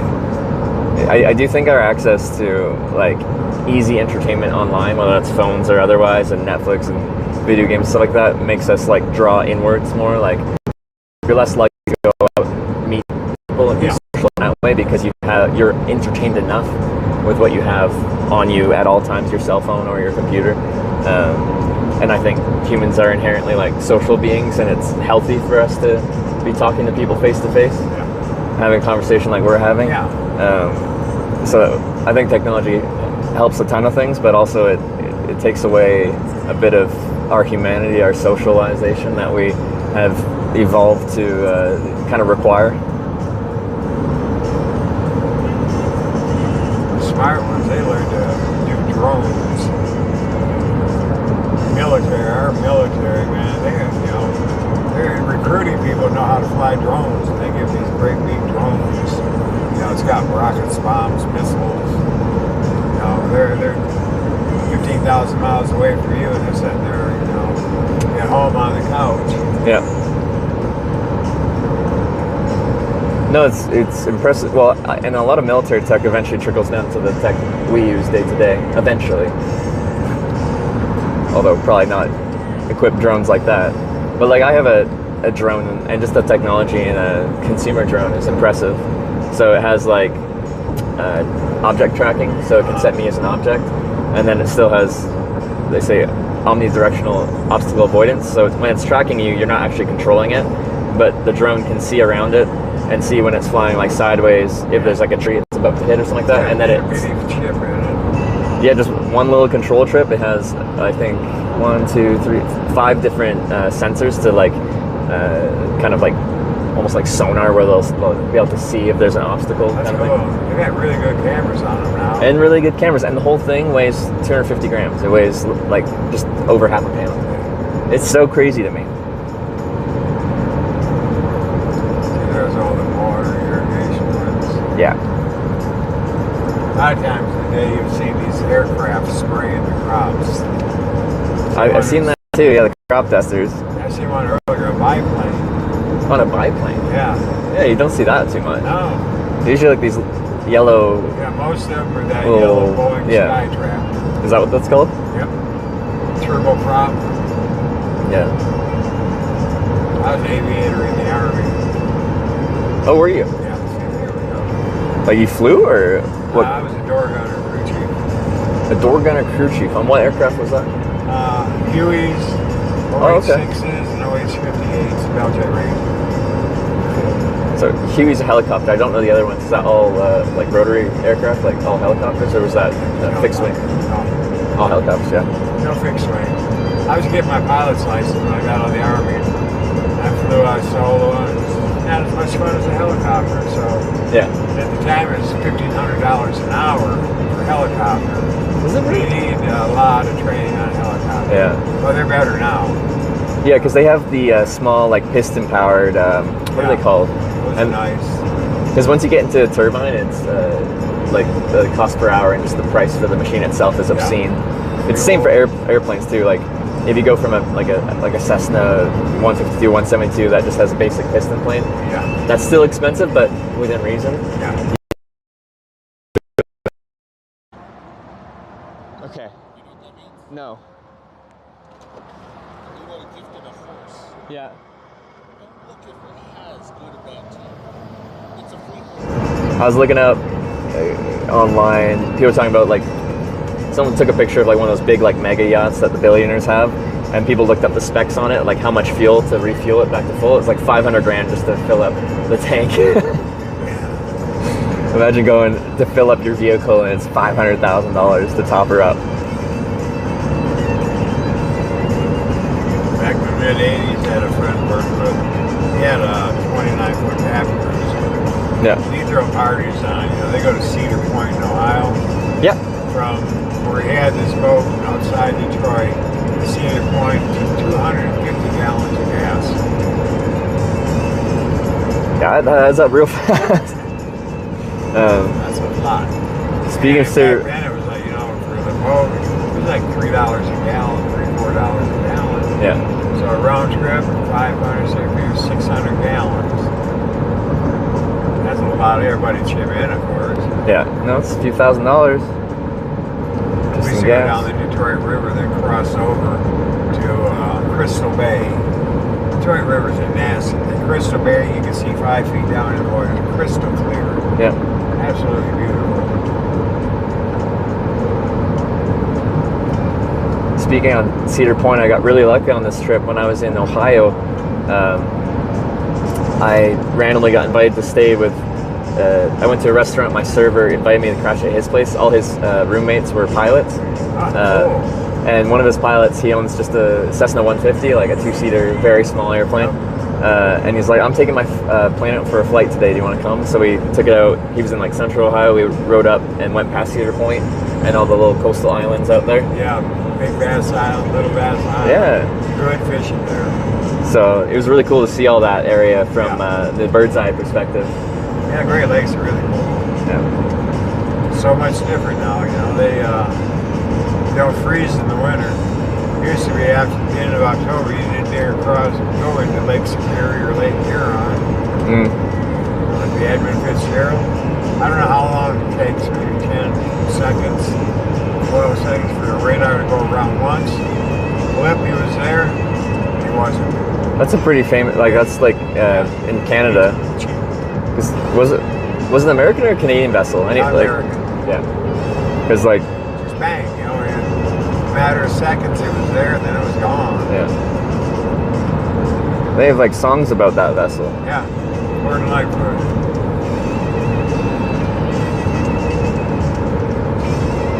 But yeah, it's crazy that a lake can be so large that it essentially acts like an ocean as far as like the storms that it can produce on there and stuff like that. Just the big waves in Lake Superior as you do, you know, in the ocean. Yeah. Hello. I talk to the police quite a bit as a hitchhiker. They like to check me out. Yeah. They think I'm up to no good. Usually once they talk to me, they realize I'm a decent individual up to just on a trip. But yeah. And I've hitchhiked in like 40 countries. It's only the U.S. where they come and talk to me.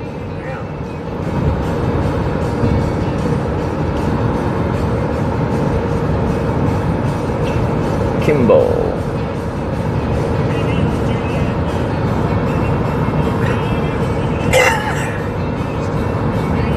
So one of our last towns in Nebraska, right? Getting close, yeah. 22 miles left.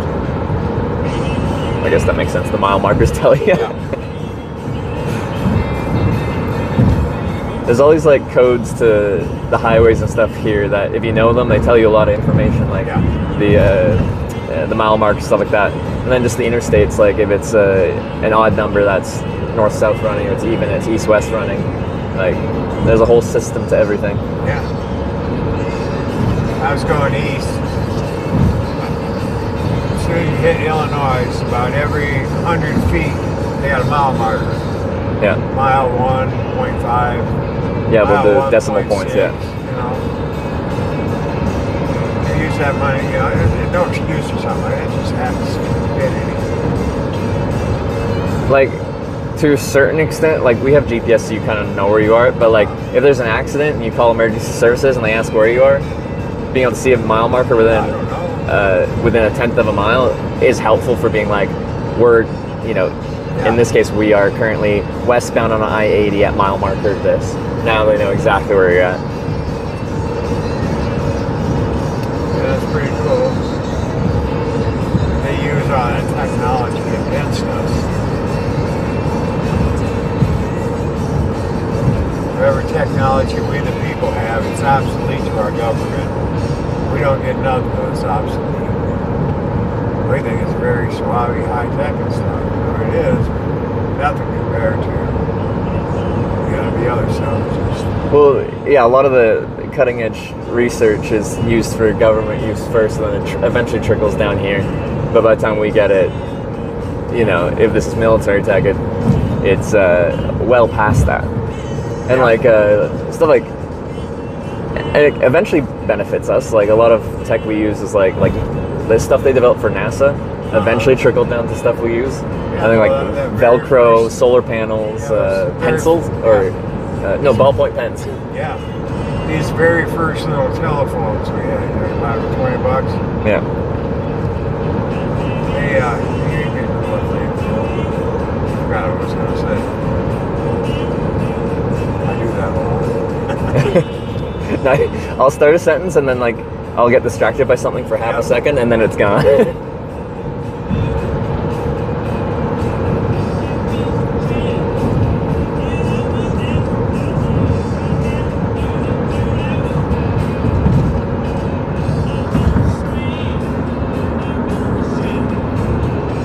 So like just on land like this, like we have to our right and left, is there usually like cattle on there somewhere that they like free range kind of? Yeah, you see a lot of that in Wyoming. Okay. They got more cows than people. Is that true?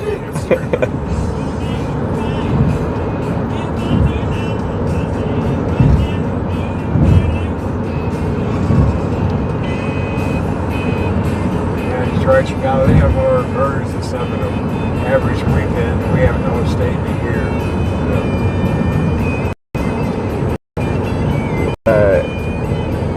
Guys, like, are you retired now? Yeah. What career? You were in the military. What were you there the whole? No, just 3 years. Oh, just 3 years. They wouldn't send me back to Vietnam. I didn't stay in. Yeah. So you served in Vietnam? Yeah. On the Hueys and stuff that you're talking about, yeah. Hunter killer calf, most famous unit in Vietnam. Hunter killer calf? People, what's that mean? Exactly what it says. We hunt them and we kill them.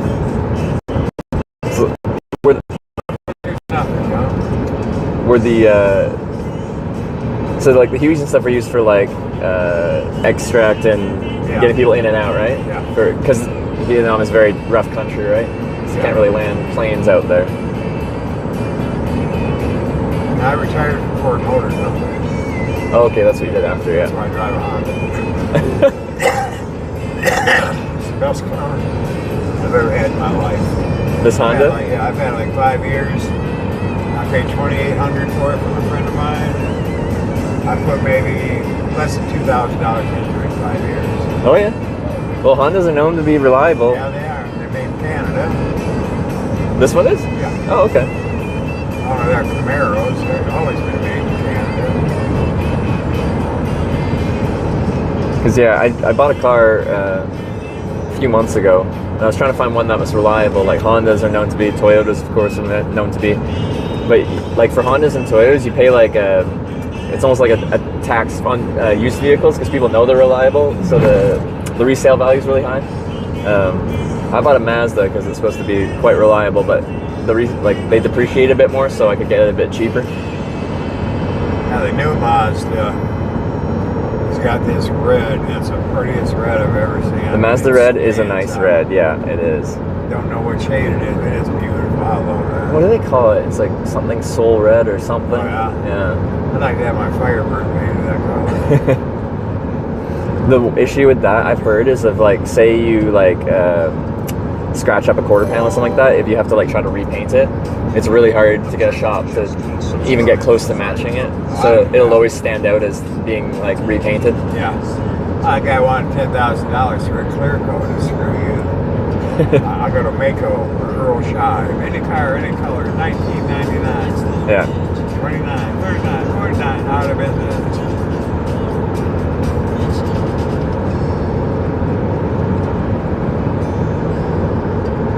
Do you do a bit of your own, like when there is something to do on the car, you do your own mechanic work? Yeah. If I can, if not, I take it as my own place I trust.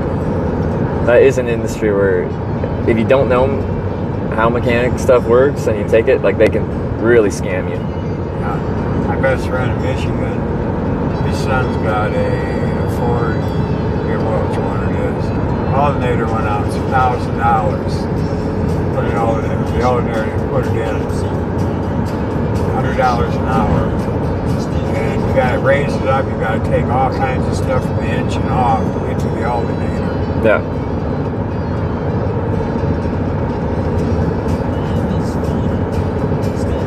I do all my own work on my Firebird. Oh, you have a Firebird? Yeah. It's a fun car. Yeah. So it's like being in a go-kart. I mean, you're sliding down the road on your ass. Yeah, so when you're driving 100 miles, it's nicer to take the Honda. But I love it. I've had it almost 11 years now. Completely did the suspension, engine, everything. Yeah.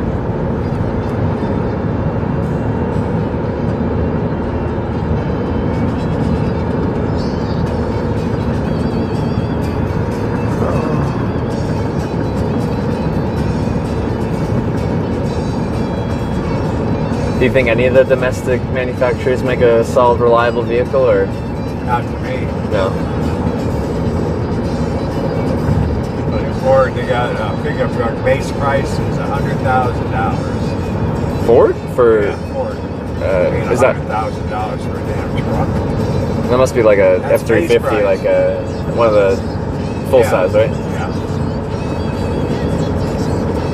I'd like to have an old pickup or a Toyota 4Runner. I see them, but the good ones, they just don't let go of. And they hold their value like crazy because people know they last forever. So The people that's got them don't want to get rid of them. yeah.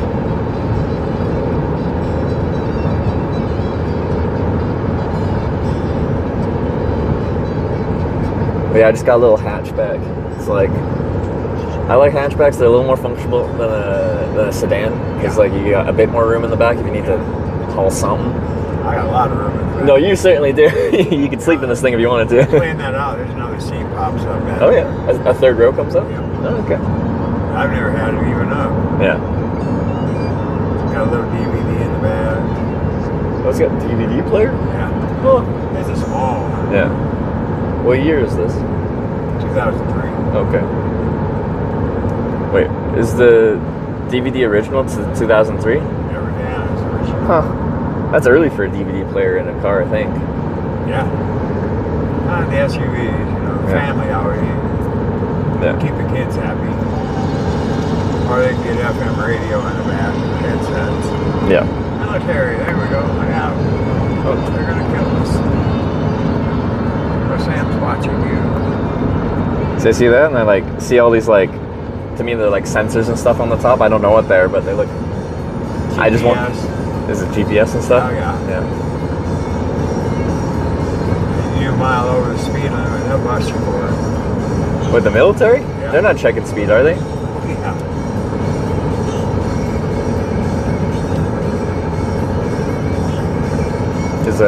Are there military bases around here? Or We got F.E. Warren Air Force Base. Don't even have a runway. Yeah. But it's all nuclear missiles. Okay. Wyoming, Montana, North and South Dakota. Yeah. I tell my kid, everybody in Michigan, you know, you get a call from me in the middle of the night, you got less than 15 minutes to live. Once that rocket goes up, it's all over with within time. Then we got the Air National Guard at Cheyenne Airport, C-130s. Oh yeah. It's a big military. A lot, the reason it's cheap down there, it's got so many retirees from the military.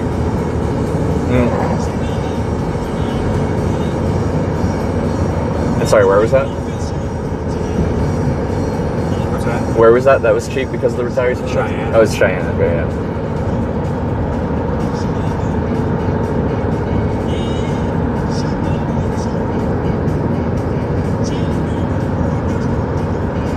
But yeah, Canada and U.S. cooperate on all that stuff. It was the. I don't know why we have to have a passport to get into Canada. You didn't have to. Yeah, I used to go 20 years ago. We used to go there and buy clothes for school. They're a lot cheaper. There's no gas. Now you can get. They just give you a light background check. I can confirm that. Your license is you can go to Canada or Mexico without a visa or a passport.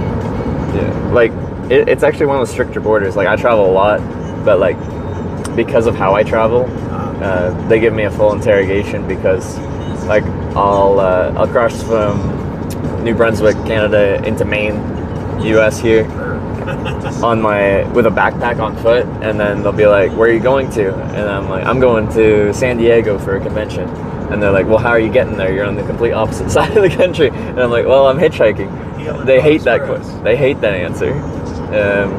Then they give me like a proper interrogation. They always let me in eventually, but I have to show that I have like the funds to support myself. I have a ticket for where I'm going to.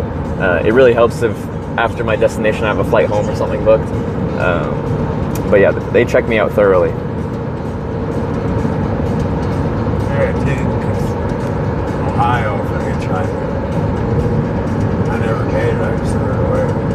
Wait, you got what? 1972. A ticket for it? You say you got a ticket for it? Yeah, that's right. Really?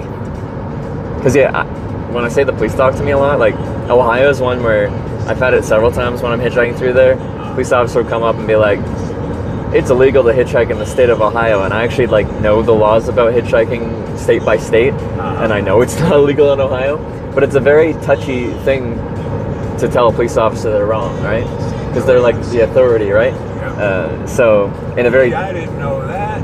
in a tip-tappy way, it's just like, oh, that's interesting. Because when I was looking up the law the other day, it's actually quite curious. I was like, you have to like approach it in a educational, I'm curious way, rather than telling them that they're incorrect kind of way. America, it's best to act stupid. Yeah, pleasant and stupid. I'm too dumb for that. But like, I didn't know. But yeah, my goal is to always. Always friendly though. Always like keep that air of just like trying to be just a friendly, sociable guy. Yeah. Be nice to them and they usually be nice to you. They get nasty with me, I get nasty right back. Well, if they get nasty with me, I do not turn it right back because it's going to make my day even worse. Yeah. Because they have the authority to make my day worse. I don't really have the authority to make their day much worse.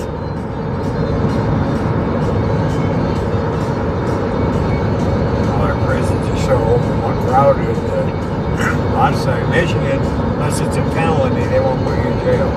Yeah. I don't care what it is, DUI, all that stuff, dude.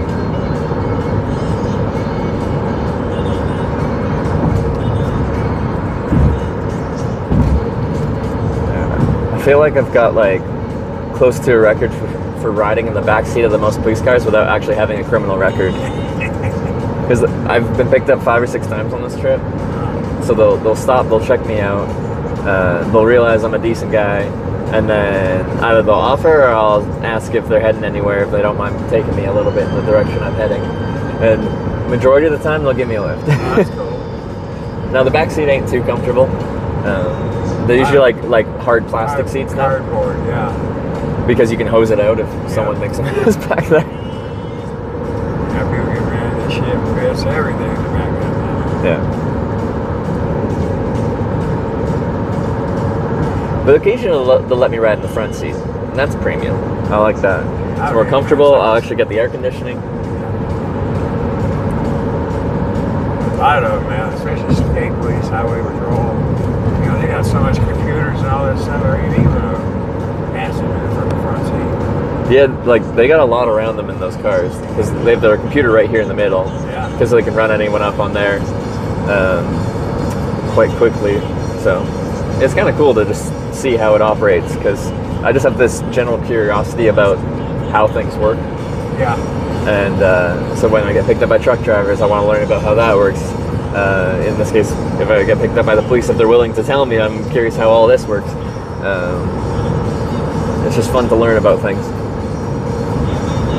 Yeah, I mean, anything east of the Mississippi is communist. Like, what about like West Virginia and stuff like that? Like that's pretty that's pretty country. Oh yeah, yeah, a lot of beautiful stuff in this country. You know, a lot of stuff in Wyoming. Hell, yesterday they had Yellowstone Park. They had a mammoth explosion. Yeah. Oh, I saw that. Yeah. Wait, man. I just saw like a geyser went a little bit bigger than expected. That's the biggest active volcano in the world. Yeah, they call it a super volcano. Yeah, if it blows, it'll take out most of the country, Canada. Nobody will be left unscathed. Yeah, there's a few super volcanoes, but yeah, I think you're right. It's like the biggest or one of the biggest in the world. And like you can't even see it and notice that because it's so big. It doesn't have that classic. This is a volcano structure. I'd like to go there. I always wanted to, but you got to have a camper or an RV because there's no hotels, motels around there. Yeah. Were you anywhere when Mount St. Helens went? Were you around when? South of Michigan. They didn't get the. No. Well, we got some, yeah. Because they went real far. The ash from that. I don't know if it was a forest fire or what. Last night, when the sun got up about here, and it was red. I mean, blast red, beautiful. Yeah. No towns, you gotta have your own food and water, all that. They have little stores there, but not much. It's expensive. And you wait hours and days just to get in the place. Yeah. I don't need that. So one of the things I haven't gone to too many is a lot of the national parks. I haven't been to too many. With the broadcast I do, it runs off of the cellular network. And the more natural you get, like the more into nature, the less cellular connection you have, and the less cellular connection, the less I can do what I do. So the interstates are the easiest for that because they're major points of infrastructure, so they put cell towers all along them. Yeah, I'm an animal lover. What kind of animals? Virtually anything. Yeah. Except snakes. But something about me, I attract little kids and birds. Yeah. I lived in Colorado, Greeley, Colorado, and I put food out for the critters and the birds and stuff, and I was sitting on my porch one day, and I looked over at this bird, and he comes running across the yard, he hopped up all the steps and sat next to me, just started chirping away. I had no idea what he was, so I get an Audubon book. What's a Western Middle Island? They don't know anything about them, they don't know where they roost, where they nest, where they go, they don't know nothing about them. Except they avoid humans at all costs. And this evening, every day for 2 years, that bird was sitting right there. He was so funny, the stuff he would do. He kept me entertained. Now at home, I got Robbie, that's a robin, and he won't run away from me, he just move over. And then I got Charlie, a crow. And I lean up against my car, and the pet's most about 5-6 feet away. Just sit there and yak at me all day. Do you feed them? Yeah. Yeah. crows are real smart. Like Real smart. they'll They're minor birds. You clip their tongue when they're young, man. Everything you say gets recorded. So there's one on the docks where I was from where like the crows knew how to turn on the tap water to drink some fresh water when they wanted. Know how to use tools. Yeah. A lot of birds are smart. I love birds. You know, so. Bobcat. They tried to catch him for years, man. What are you gonna do with a bobcat? Yeah, he just showed up one day. Yeah, but why would you capture it? Well, to get rid of him, you know. Were they killing livestock or something? No, they're not that big. Or they could get like chickens and stuff. Yeah. Because they wouldn't attack an adult human. No. They have a cat come right up to me. I feed him. Anybody else, man, it takes off like a flash. Yeah. That's things about like the wild cats is like they're hard to see, and then like you usually don't see them unless they want you to see them because they're like actually like stealthy hunters. The last few years, they've had a lot of mountain lion attacks in Colorado and Wyoming. Yeah. We got those up in Canada too. I've seen plenty of bears, but I've never seen a mountain lion because they're stealthy. They don't just crash around through the woods like a bear does. You got your rattlesnakes, shit like that. There's rattlesnakes out here? You got the bear spray, yeah.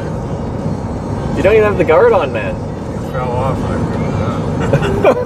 picked it up. I used to sell that stuff, and I almost had someone discharge it in the store by like taking the guard off as soon as I sold it to him and like practicing how to use it. I'm like, you're gonna spray, you know, 30 yards of bear spray through the store here. Yeah.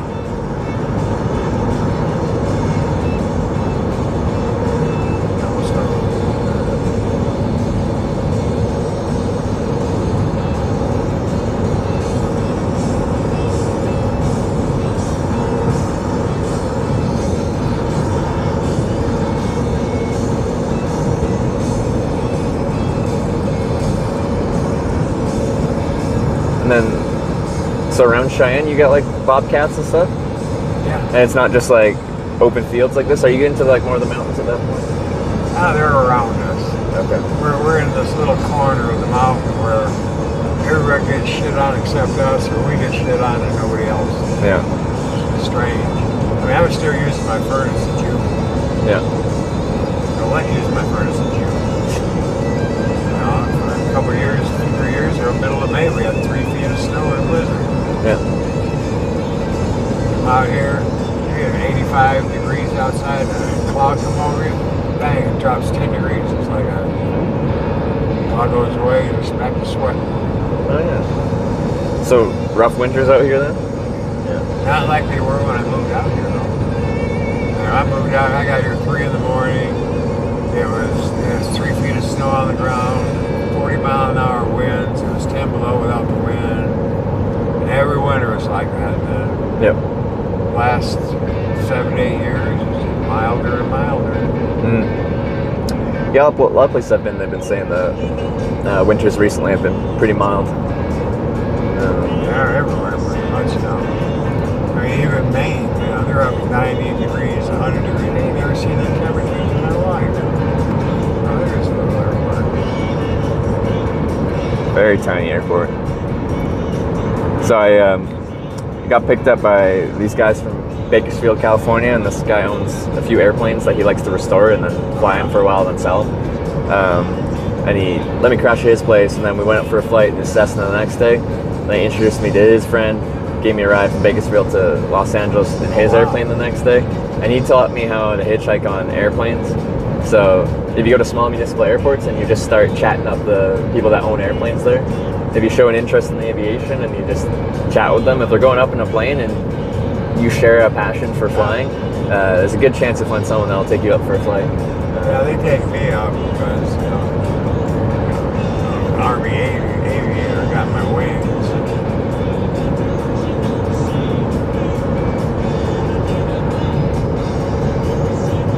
So they do like veteran kind of flights? Yeah. Yeah. Yeah, they do a lot for veterans. You know, virtually just about every place around gives veterans a 10% discount. Okay, yeah. Everybody sees you, they walk up, you know, welcome home, or thanks for your service. Michigan looking at me like I'm some kind of war monster. And I am, don't bother me. I find like, yeah, in a lot of places in America, veterans have like a, they're honored more than most countries in the world. Yeah. It's a very respected thing here. It took a long time, man. I got home from the Frisco airport, we'd spit at me. I slapped the taste right out of her mouth.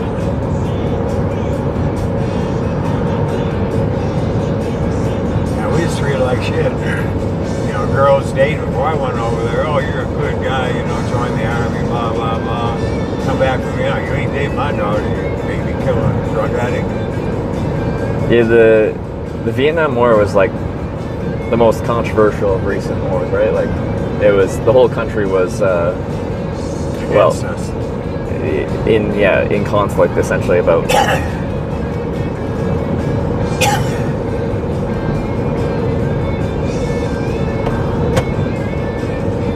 Stupid war, made us fight it with nothing, and threw in the towel, blamed us.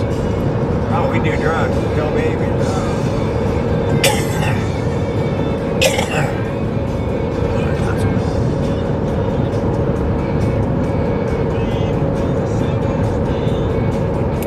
Did you say you tried to do a second deployment, or you? Yeah.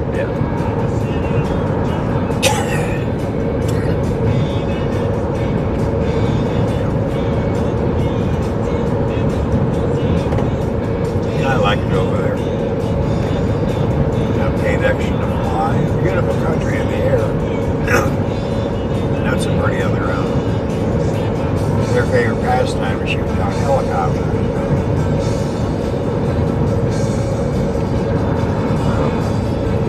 Would you say a lot of the guys that were there with you shared the same opinion? Like, they're happy to be there? Yeah. Because I guess for that field, that's all volunteers. It's not like conscripted people. They drafted a lot. They drafted a lot of people that were in the. I come back from Vietnam. I'm 19 years old. I can't drink. I can't vote. I can't have credit in my name. But hell, I got out at 20 and I couldn't get a job at a gas station at night. I had to be 21. Gee, I got a year of combat. You don't get gas in the tire. Not a place, you know. I won't hire you because you're a Vietnam veteran. Fuck you. Well, it's a tough one when people are getting conscripted. You don't really have a choice at that point, right? No choice.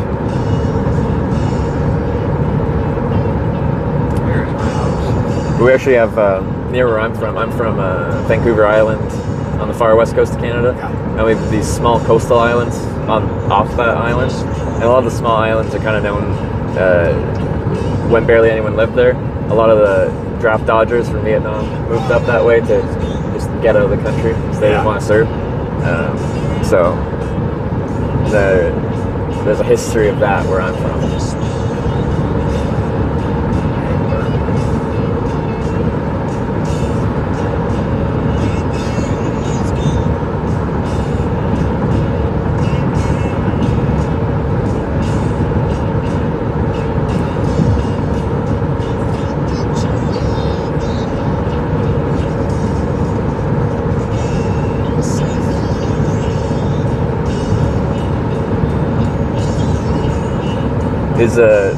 Is it usually a few degrees cooler in Lake Cheyenne because we're up at a higher elevation? Yeah.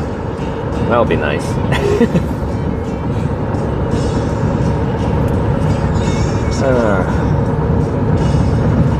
See, I looked at the weather for this week and I'm like, this is gonna suck. I was like, I might have to just hitchhike in the first thing in the morning, like real early, and call it at like noon, and then just find somewhere with air conditioning the rest of the day. Yeah.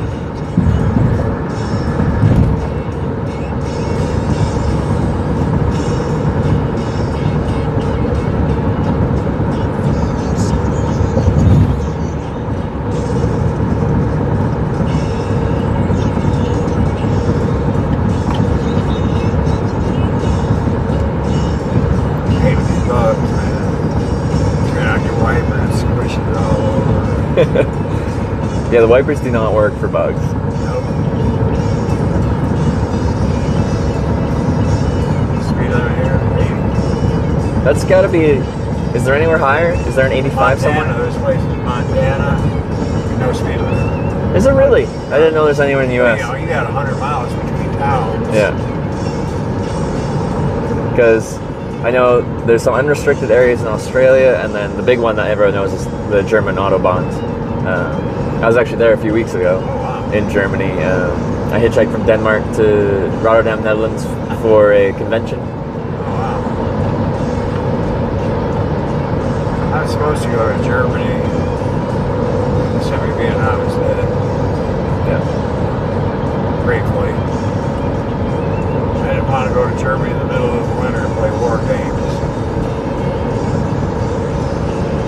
Oh, so when you first joined, some people were going to Germany instead of Vietnam? Well, people like me, I was only 17 when I graduated. Yeah. So they couldn't send me to Vietnam.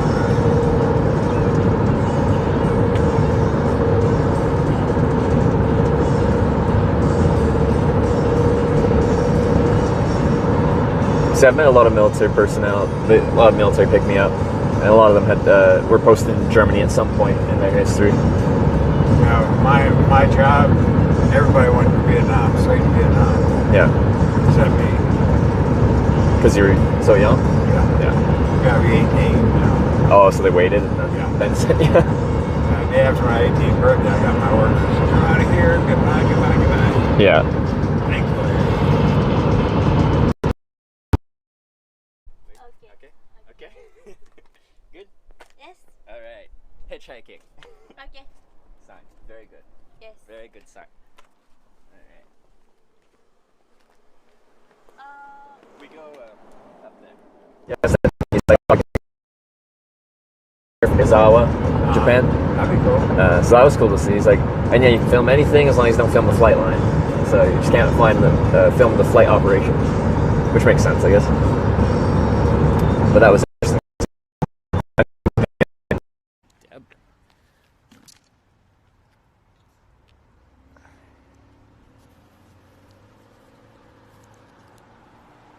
Are you guys ready?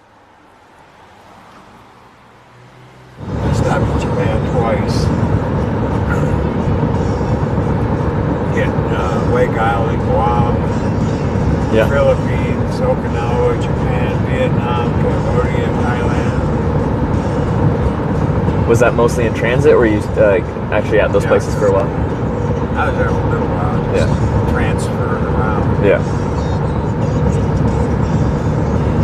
And for that, would they fly you in like the bigger cargo planes? Is that how they, or how do they transport on ships? Oh yeah, they got small CH-46 helicopters. But they wouldn't do that across the Pacific, right? Like when you're in transit. They just put them on bases, or the Marines had them on helicopter carriers and stuff. Oh, okay.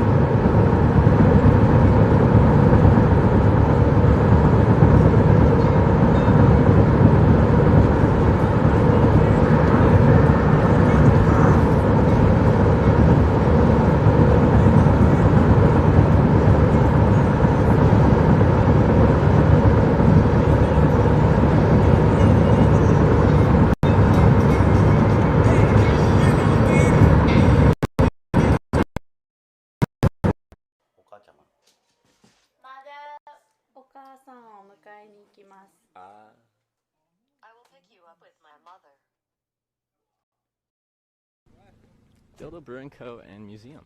My best friend, he owns a fine coin shop in Cheyenne. Oh, what wine shop? Coin. A coin.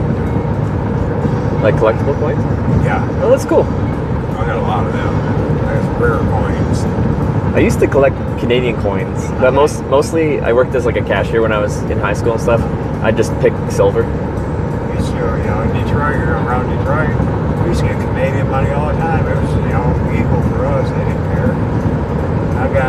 We'll get U.S. money too in Canada. I got some Canadian stuff. I got a really nice Queen Elizabeth collection. Yeah. I got my Queen Elizabeth in Oregon. It's black. It's got Oh, I saw those. Yeah. Yeah, it was from the Canadian Mint. They made 250 of them for the world. Yeah. I got one of them. My son's got one. Yeah, I like the coins. I gotta pick up gold backs. I do now for tips and stuff. America, the states have the right to do their own currency. They're talking Bitcoin, electronic, and all that stuff. Nevada, Utah, Wyoming, New Hampshire, and South Dakota says, no, we're not doing that. We're not going on that stuff. So we printed our own money. 1, 5s, 10s, 25s, and 50s.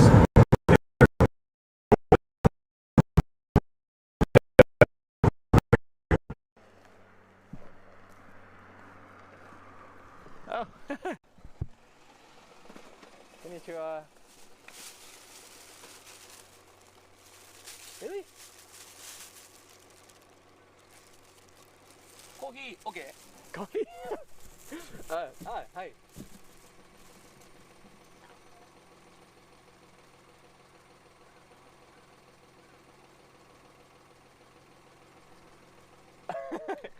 Arigatou gozaimasu.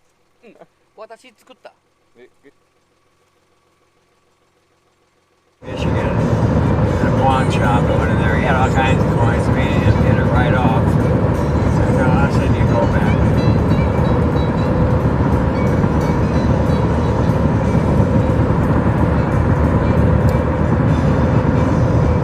But yeah, I just like stacked silver. So in Canada, for like quarters, dimes, half dollars, they're pre-1968. Is that when they went off silver? Yeah. Yeah, we did after 64. Yeah.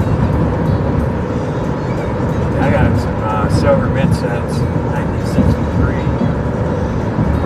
Just budget. I got a lot of Mexican stuff. I had a Washington quarter set worth over $5,000 because everything in it's perfect. That's the thing. Big thing with the coin collecting is like the grade is so important for the value. If something is like, what's the lowest here, like G or F, like fine, like like a 4 or an 8 or something like that, then you can have a pretty rare coin, but it's quite a reasonable price. But if you get to like mint uncirculated, like MS65, now it's that same coin that might have been $10 is now like $3,000. Yeah. Got my 1893 S Morgan. They figure there's less than 9,000 of them in existence, and they figure half of them been clean. And you know, a clean coin, I hate to see where I won't buy anything clean. It drops up to 90% of the value drops.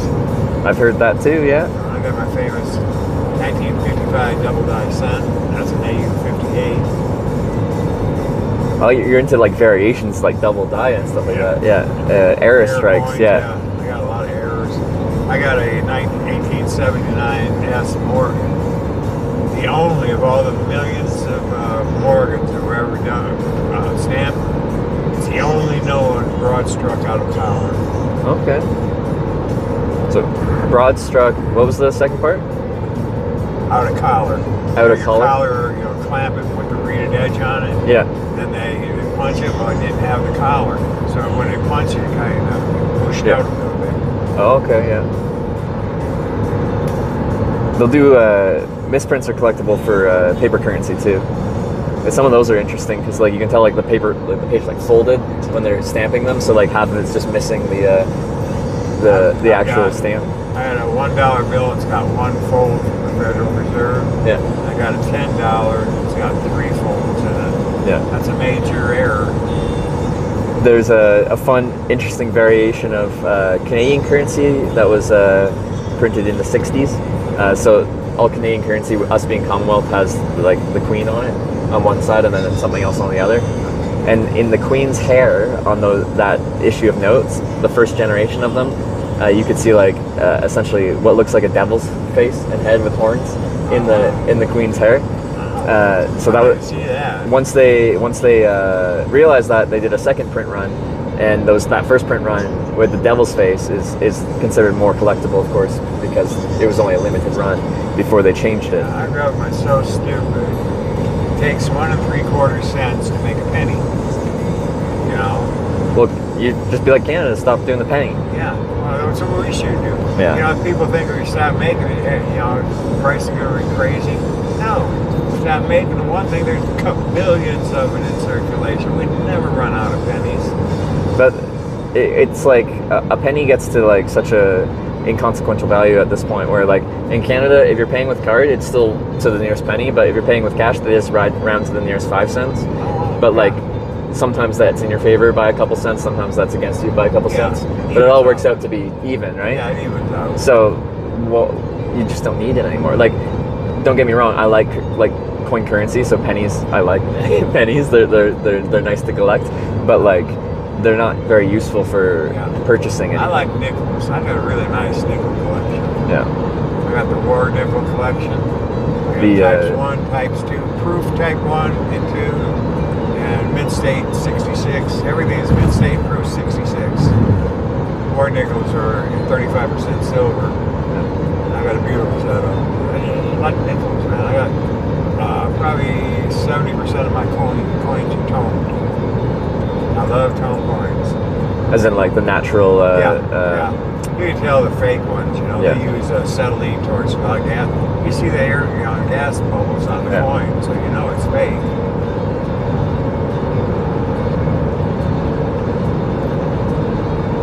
You know, it is quite nice, the natural like tarnish that that coins would pick up over the years. Blues and reds and purples.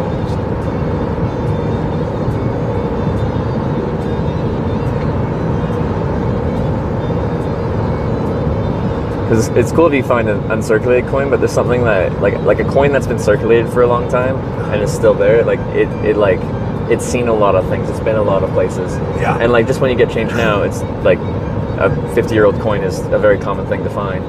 But like that's been around the block. Like that coin has like a story to tell. You don't get to know exactly what the story is, but there's a story in there somewhere. Yeah, there's always a story.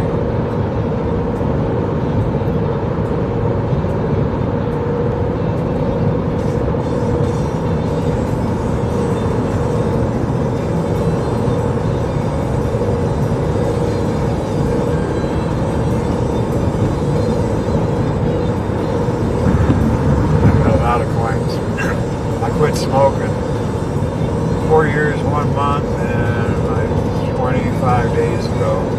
And the cigarettes I smoked are over $9 a pack, 95 a carton, 4 cartons. I've saved over $14,000 from smoking. Yeah, no, smoking is I put it all in coins. So the money you would have spent, you collect. Do you treat it purely as a collection, or is it also an investment for you? It's an investment. Yeah. A lot of them are, investment grade coins, rare coins. Yeah.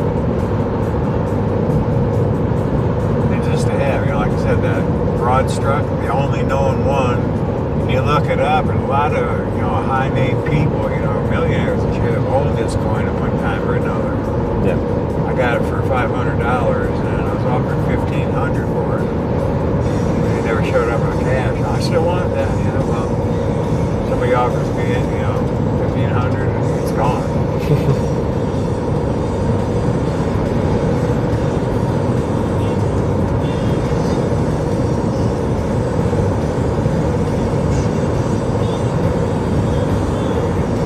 Hazy there, you see the mountains really good. I think, we got some like forest fire smoke or something like that in the air.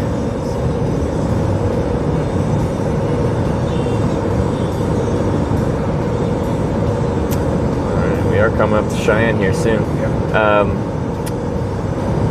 And then I don't know where you're going in Cheyenne, but you can drop me off kind of anywhere. That's why I have that bike. It's makes it easy to rip around anywhere. I'll drop you off and go to the left, and they got burgers and stuff there. All right, cool. Eat that garbage.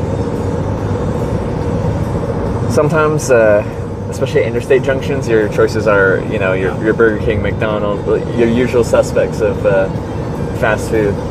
It's hard to eat healthy when you're just traveling down interstates. Yeah. I eat McDonald's, Burger King once or twice a year to remind me why I don't eat that shit. I mean, quarter pounder, it's 4 ounces before cooking, it's 2.5 to 3 after cooking. that and a shake and a Sprite with $18. I know, yeah, fast food ain't You so go down the cheap street anymore. in Chicago or Outback or any of them for $20, you get a steak. And all the stuff with it, you know. I think the only way to get fast food reasonable is if you like subscribe to their whole like app system and like you'll get like the coupons and stuff like that. But you have to like put effort into it. You can't just show up and be like, I feel like getting a Big Mac and expect to get a good deal on a Big Mac. Yeah. They're outrageous. It tastes like crap. I'm not paying $18 for, you know, Yeah. 2.5 ounce piece of meat. Yeah. Mystery meat.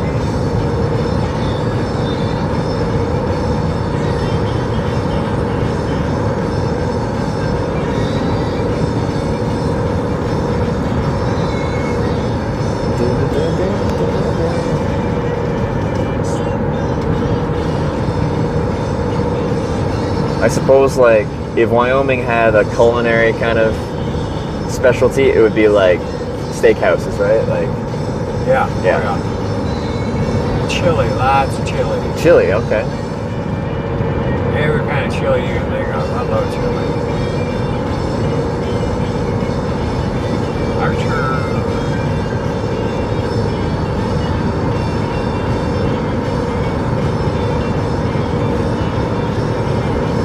No, it's this restaurant and one back there. They used to have, I don't know if they still do, they have what they call brontosaurus ribs. They're beef ribs, and you got, man, you wouldn't believe how big that was. Like, and it was one rack of ribs, just an absurd size of them? Huge rack of ribs. Interesting. 309. Michigan, you know, it's 379 to 420. Yeah.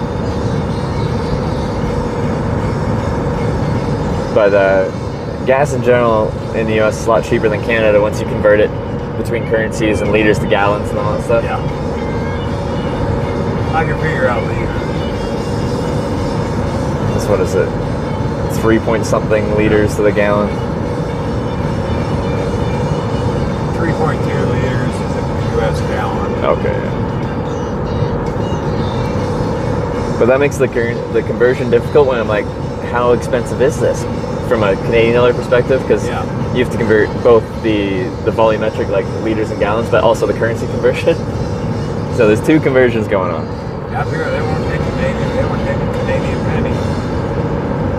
They'll actually check it. But like right now, Canadian currency is much less valuable than the US one, so they take a hit on any Canadian dollars. When they're close to parity, they don't care as much. But right now, $1 is $1.35 to $1.40 Canadian. Yeah, that's that's a big jump there. Yeah.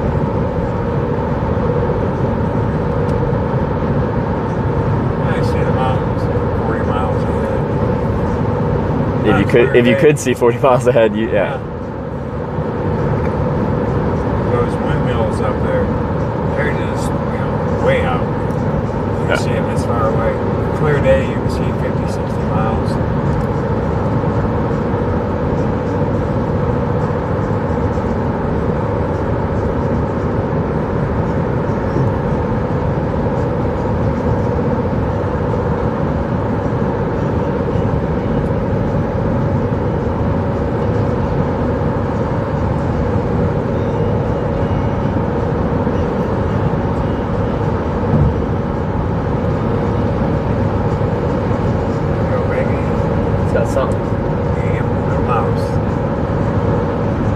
It's cool seeing them hunt the ditches and stuff like that. If there's a wind, like they use the wind to just like hover above it, looking down for a mouse and stuff like that. Thermals. Yeah. They ride all day long on thermals.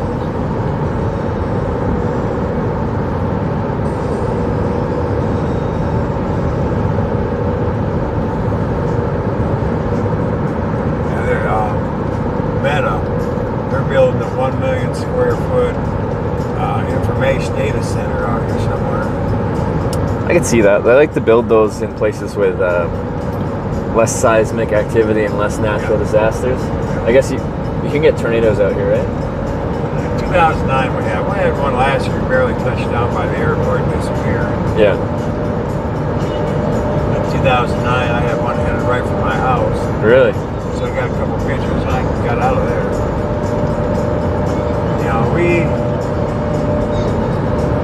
We usually get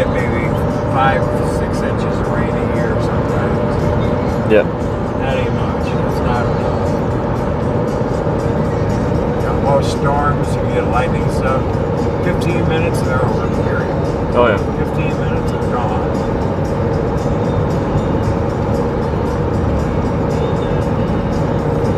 After the 80s, they had a snowstorm here in Cheyenne Frontier Days. Rodeo. July, got snow. Oh really? Yeah. Yeah, like where I live in Alberta now, we say the same thing. Like it can snow in any month here because like it's something being just east of the mountains. Like the weather can do some weird stuff. You can get snow in August, doesn't matter.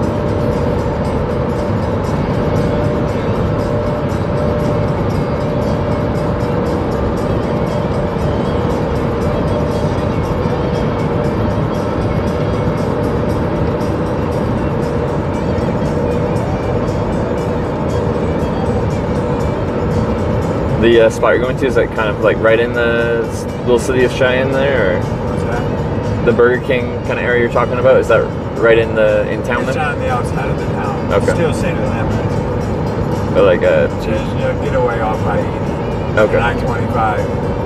Okay. Crossroad.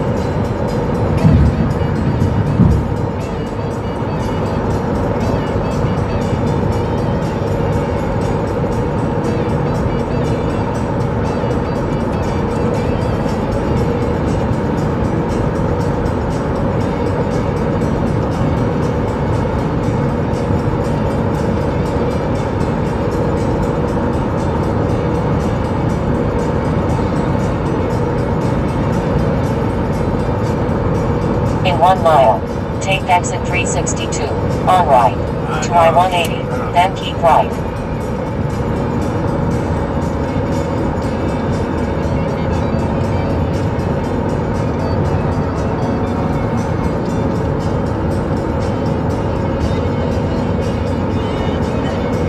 Yeah, about all these hotels and stuff.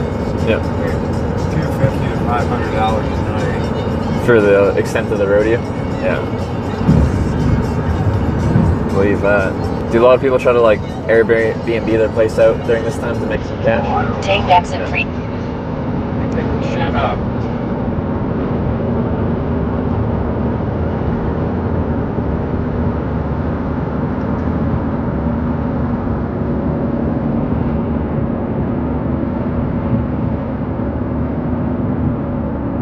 That way, but I'll take you right over here. It's all better. Oh yeah. Yeah, and it's right on the expressway. Perfect.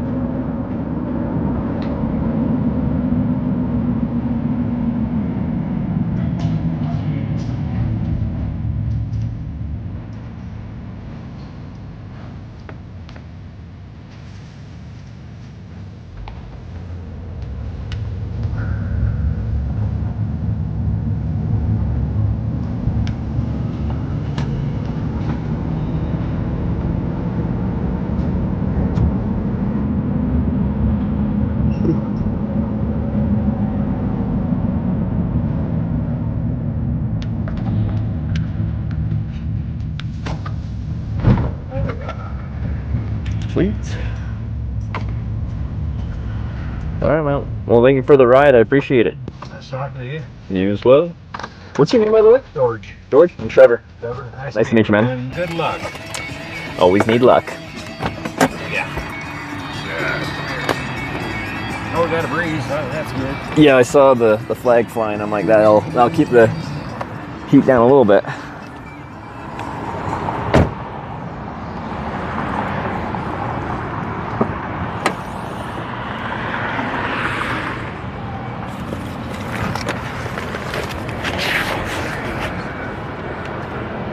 We say 87? 86.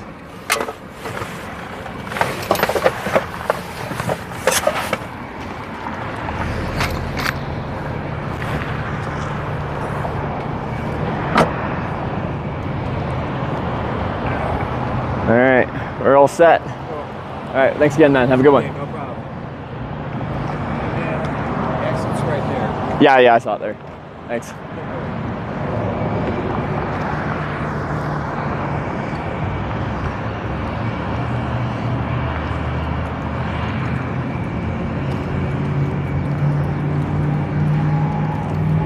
All right. About 100 miles, that one. You get those longer rides because, well, there ain't much between towns out here. Let me get my stuff together a little bit here. So I guess right away after that, just, you know, as an explanation, this is hitchhiking. You can't really control exactly what the people who pick you up are going to say, and what people say that pick me up does not necessarily represent my feelings, but this is documenting what hitchhiking is like, and that's sometimes what hitchhiking is like. You get some people that believe very out there things that are very much not the way things should be done, but it's still a part of hitchhiking.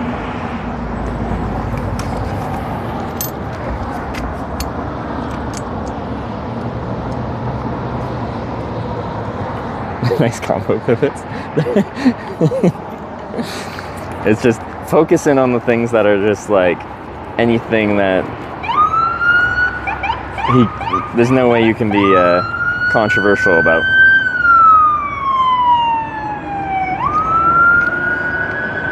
Check this Frontiers Day event. It's massive. Yeah, people said like the population has doubled here from the Frontiers Days.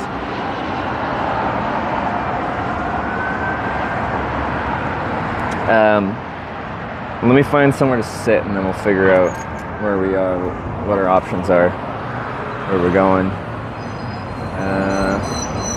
Is there somewhere to sit in the shade? We're at Burger King. I don't really want to go to Burger King.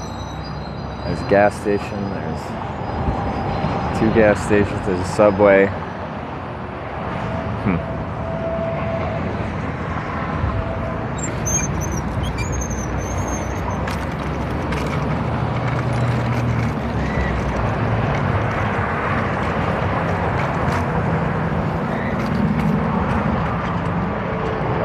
The title? Oh, was that in the title when I changed it? I just changed the day to 36, and that's all, like, or 37? Did I even change the day? I don't know. I did a bad job setting the title this morning.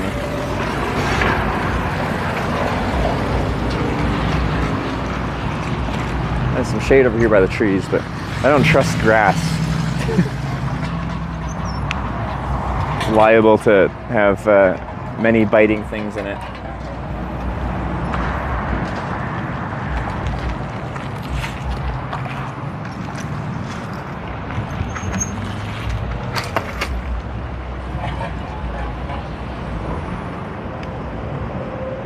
Got the right, it still says Rodeo? Okay. Yeah, we can change it to not Rodeo. Anyway, found some shade to look at my options here. Could sit under the tree. That's right at the drive-thru. Oops, sorry. Rodeo on day 36.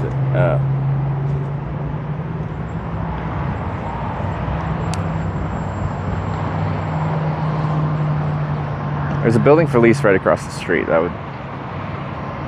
Then it's unoccupied, I guess. What else is here?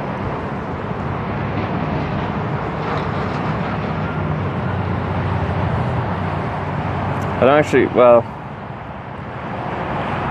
I'm not starving, but I'm also, you know, I could eat. So I just had one breakfast sandwich. Outlaw Saloon. Taco John's, Scooter's Coffee, a chicken place, Chester's Chicken. Because I really just want to sit down somewhere outside in the shade, but that can be hard to find. And the shade especially doesn't feel too bad. Cheyenne is 31 Celsius. Oh, well, it's substantially better. High today is 33. 36 is where we're at in Nebraska. So this is not quite as smoking hot. Taco John's is where HQ is. Have I ever had Taco John's? Like, it doesn't sound like somewhere I'd want to eat right now, just because I don't really want tacos. It was the Sonic. They'll have outside seating. I just get a drink. Let's go to Sonic. Well, most have outside seating, usually in the shade. That sounds nice.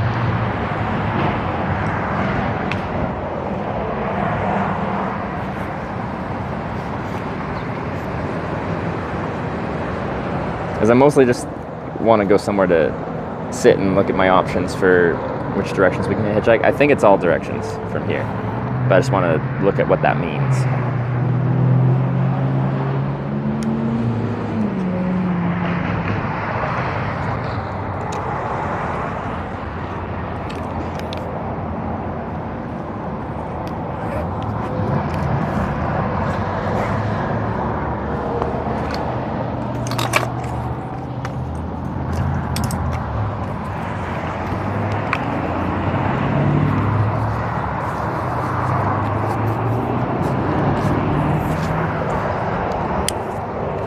So lucky I got this helmet back. I did not think that was going to happen.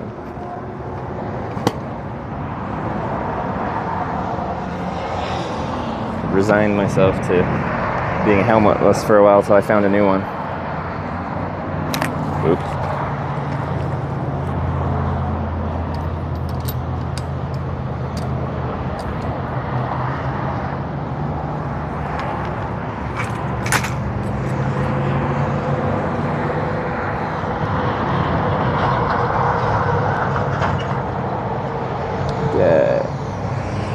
Good to go. Sonic. Just because they usually have covered seating. That's outside. I'll just get a drink there. They got good drinks.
Yeah, it ain't so bad in the shade. There's a breeze coming through. That's pretty nice.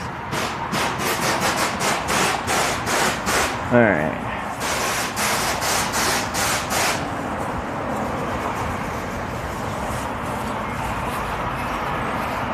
So I think I'll just get some of those tots and a drink.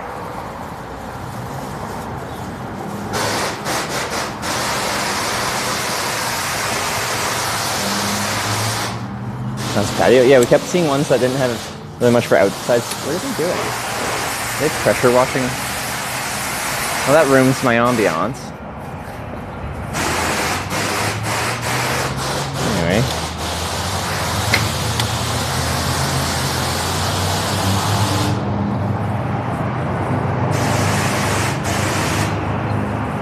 Are we gonna do the whole thing or just like that one corner? Noisy, I know. So I'm kind of waiting here to see if it looks like this guy's gonna be doing this for the next hour. In which case maybe we'll go to Taco John's.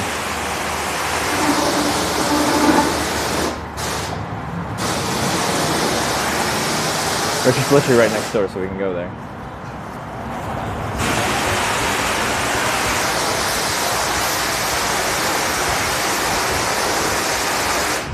I'm like super comfy. I'm a hitchhiker, I got low standards.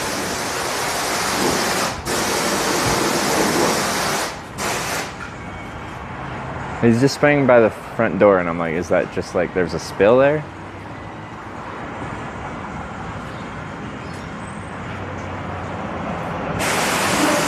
Let's go to Taco John's.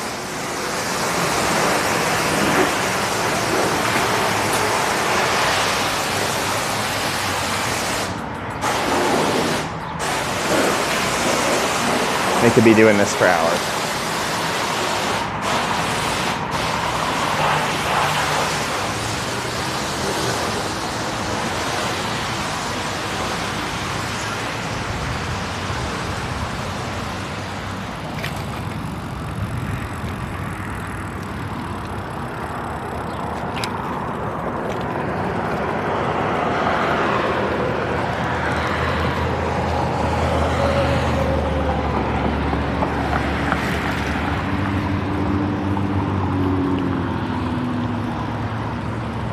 I just kind of wanted to stay outside, but apparently that ain't happening. I could sit on that taco chair.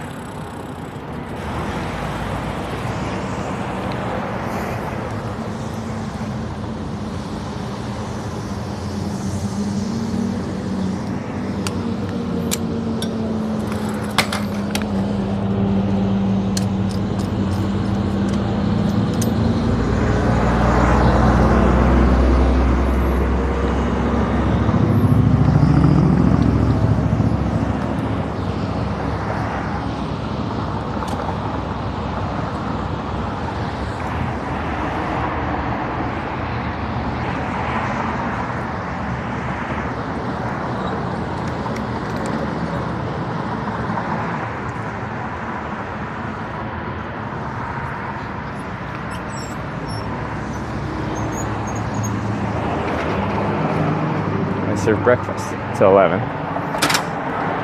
So not today. Wait, what time is it? I don't even know what time it is.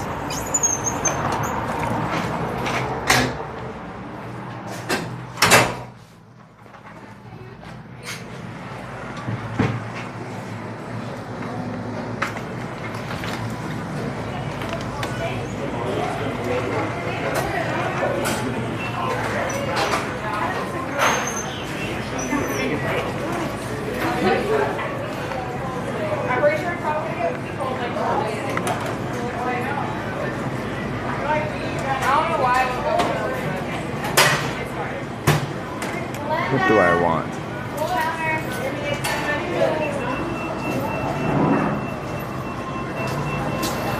That's 11:15. Hi, can I try one of the, it just popped up, it's like a grande griller combo?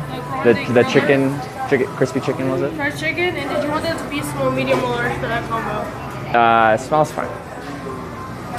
And then, Would you like a side nuts, cheese, side of sour cream, or side of guac? sour cream. It's gonna be 11 even. And was it here to go? I'll grab it here. What was your name? Trevor.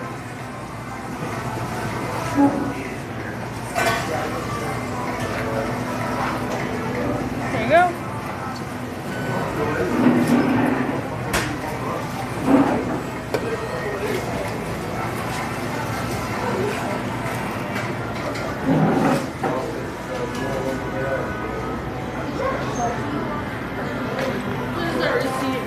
Oh. Thank you.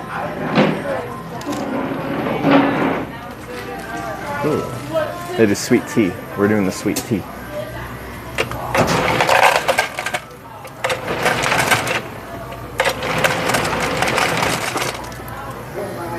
Let's see how sweet it is.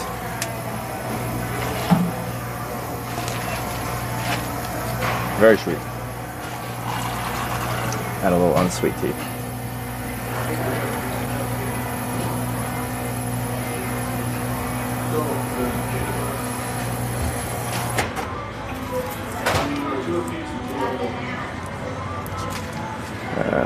Lids.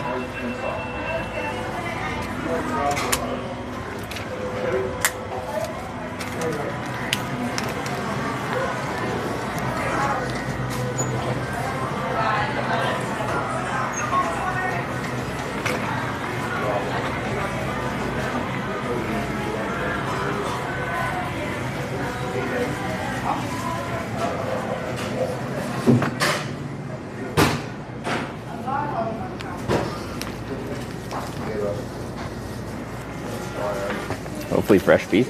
Mine's chicken.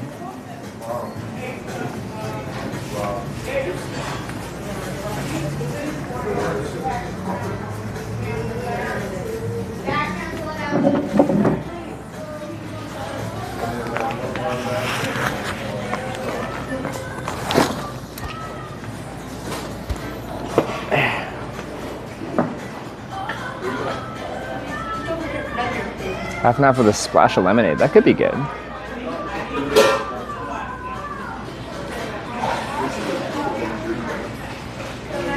Notice people power washing their car? It was power washing like the patio that I was at. It wasn't a car.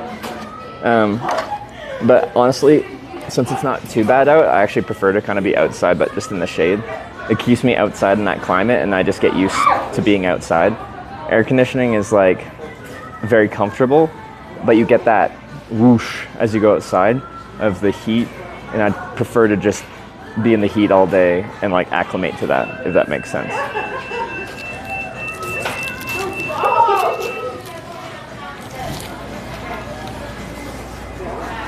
What was the tick count this morning? 0. So all the people in chat saying, don't camp there, it's got snakes and ticks and everything like that, were incorrect as per usual.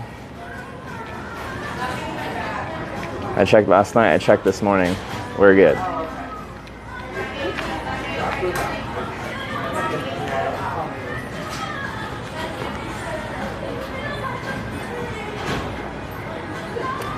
I feel like most of the time people just like trust my judgment with camping, but last night it was like multiple people just being uppity about it. All right, so we are now in Cheyenne, Wyoming, new state, very exciting.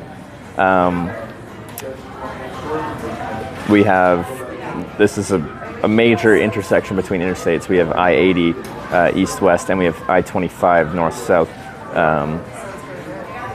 We got options. So when we do the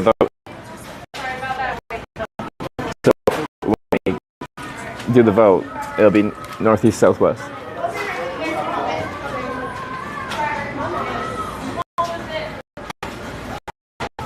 Keep hearing Trevor.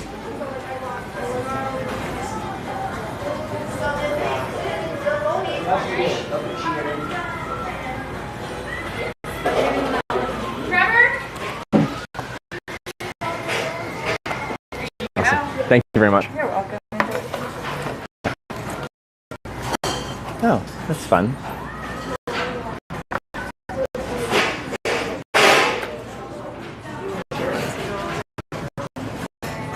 So might be a good place to visit. Like connection.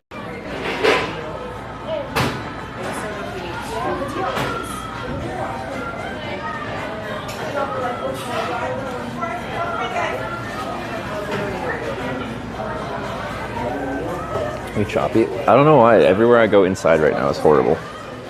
Another reason I want to stay outside. It's much more reliable.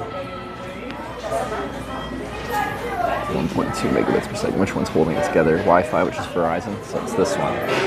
me just, I don't know, put this over here.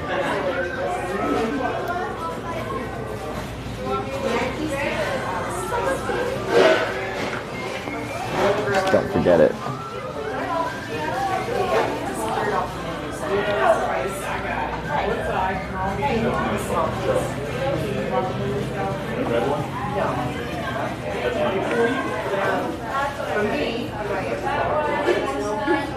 End up. No, no, all directions. Northeast, southwest. And then we got some kind of wrap thing here.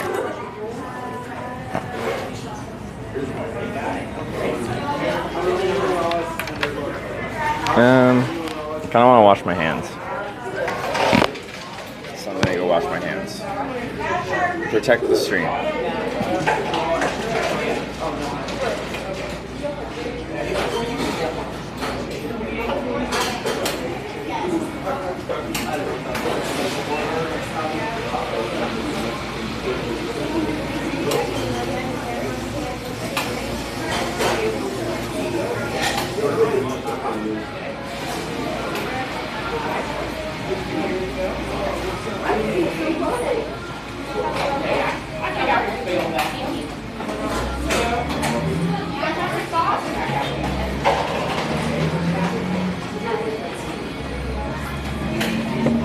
I got a paper towel.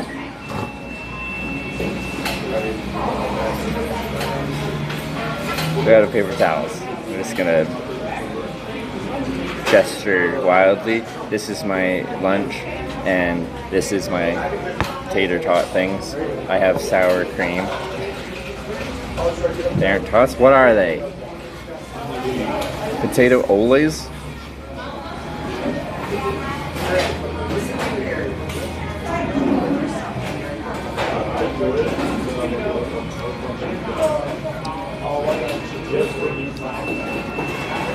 It's the same as a tater tot, but it's good.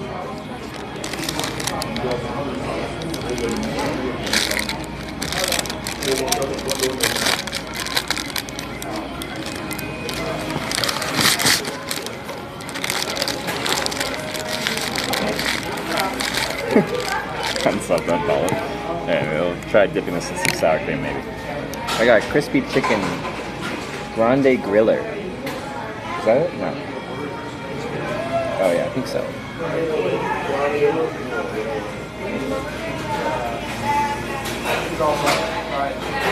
Yep. Just seasoning salt. Now, I'm pretty sure that rather than just salt, they put seasoning salt or seasoned salt. Is it seasoning or seasoning?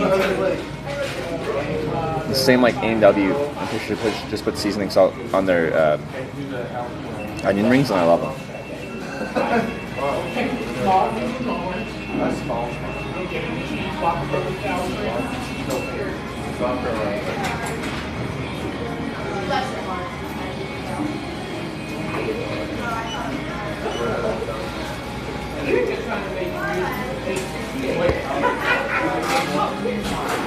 Other mode, now they solve your problems. The 12-minute timer, yeah, is no longer a thing. We still have internet issues, but that's just American internet having issues.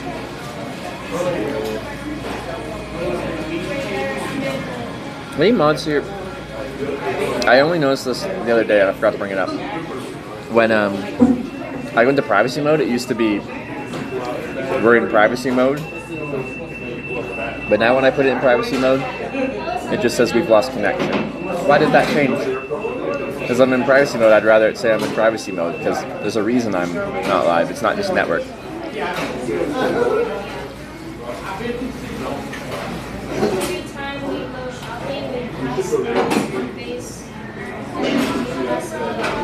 Wait, seasoning salt is oftentimes just MSG. Seasoned salt is usually other spices. Huh. That's interesting.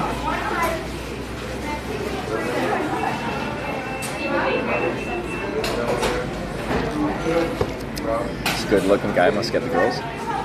I got Sarah. I've been dating Sarah for over 3.5 years.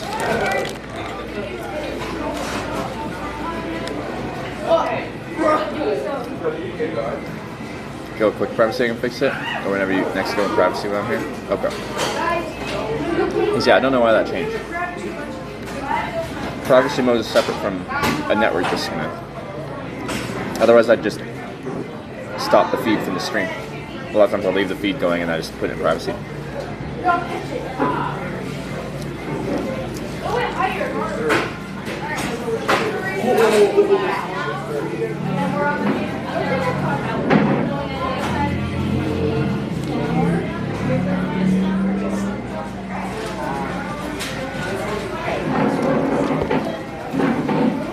Have you heard of Devin Larrett? Because you look similar. No, I don't know who that is. Should I? I used to get Nev from Catfish a lot.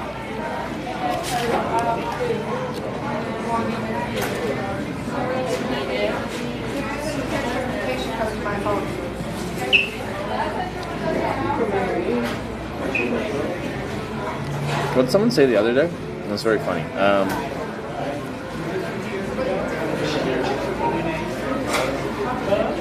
He said I looked like Will Smith in a specific movie, and it wasn't just calling me like Hitch from Will Smith plays Hitch. Relationship coach Hitch. Freaking lunch rush in here right now. I should move my bike a little bit more. Just turn the camera. More chest hair, bring up. See a hairy man?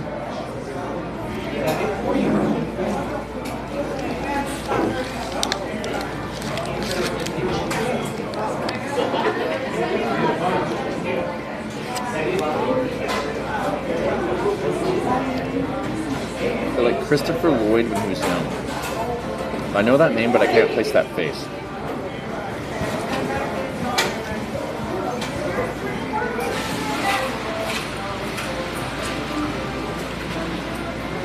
Look nothing like Devin Larrett. Okay, I gotta...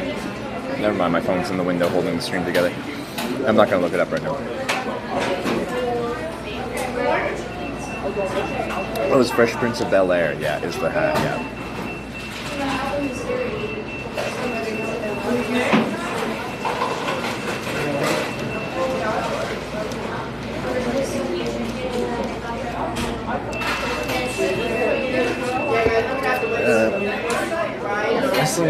Arm wrestling chamois. He's a saucy mother. 6'5", gaining 6'4". Also look tall with them long limbs. How tall are you, bro? 6'10", 208 pounds. Is what I say, but I'm actually like 5'10" and 3/4.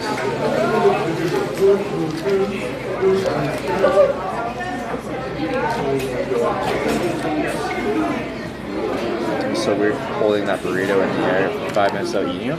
I take bites occasionally.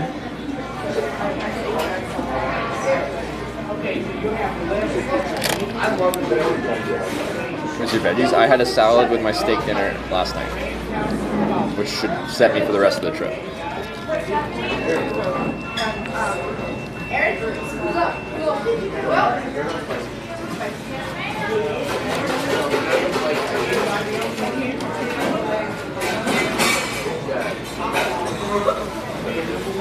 Anyone else?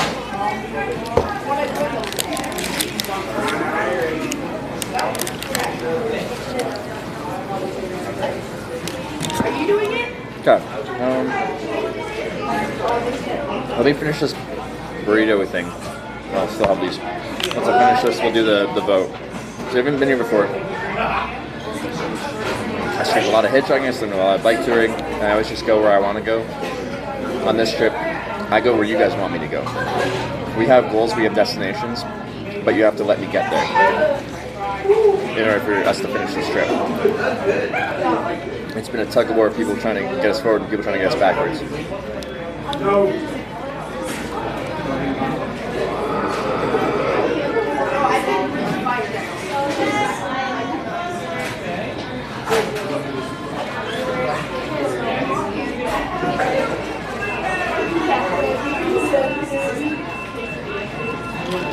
Thought the pressure washer was bad. Y'all are just sensitive to noise.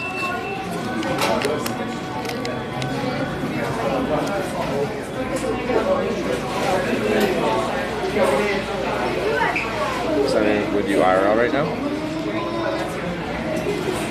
There's some people here in Taco John's. some families, some random dudes. I don't know any of them personally, but they're here.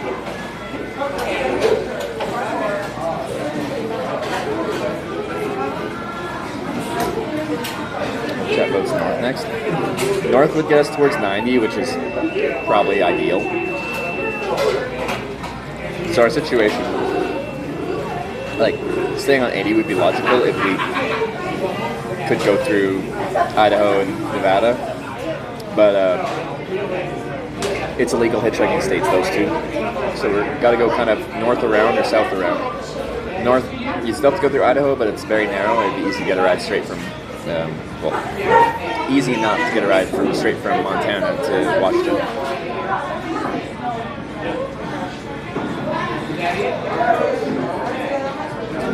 It's the best route signal revise. I disagree. I think going south around Nevada, Idaho, which means like New Mexico, Arizona, will be deathly hot.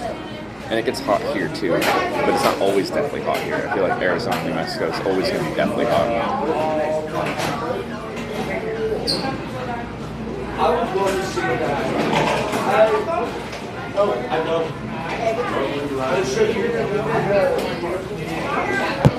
So yeah, if we want to go the north route through that narrow gap of Idaho, we got to be on I-90. North route.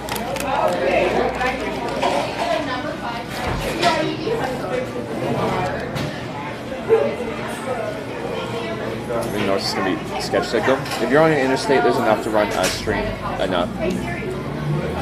It's once we get off interstates. I only know to suck hitchhike across I-90, across I-80, across I-70, across I-40.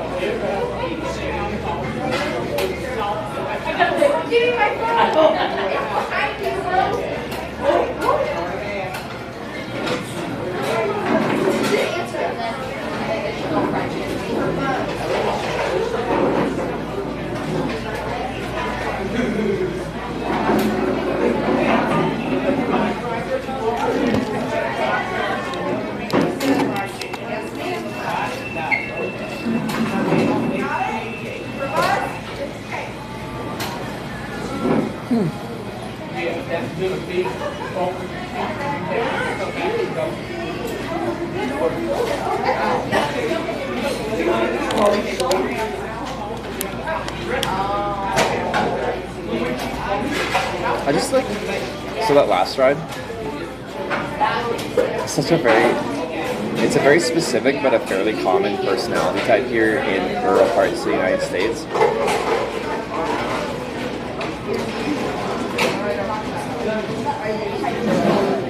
Like, and I really liked the guy when we were talking about something that he just had like a genuine interest in, like when he like, I like model trains, and I'm like, tell me about that.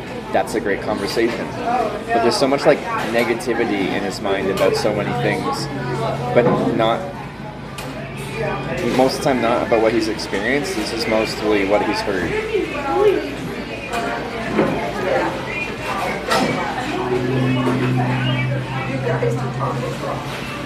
So I told Ryan, I said, you're buying tonight. I said, the steakhouse is on you. And he was there were several statements he made that he very confidently said that were just straight up incorrect.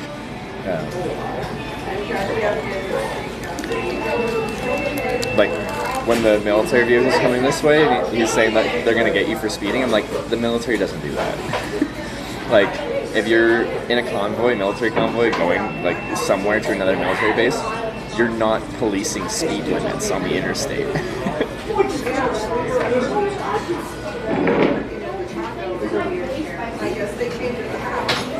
gotta check this. Don't kill the stream. Papas would be gifted, so thank you very much.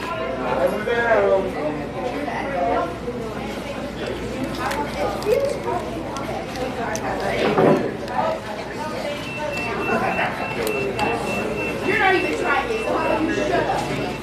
More than that.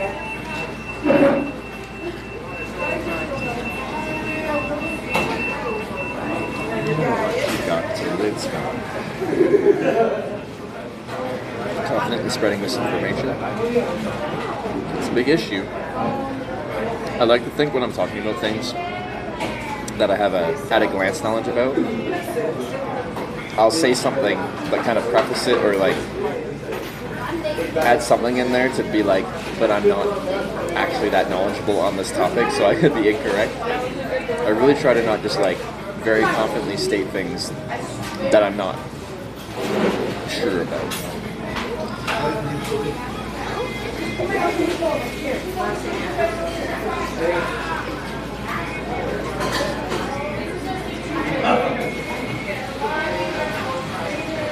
Anything new part of the VOD after the stream?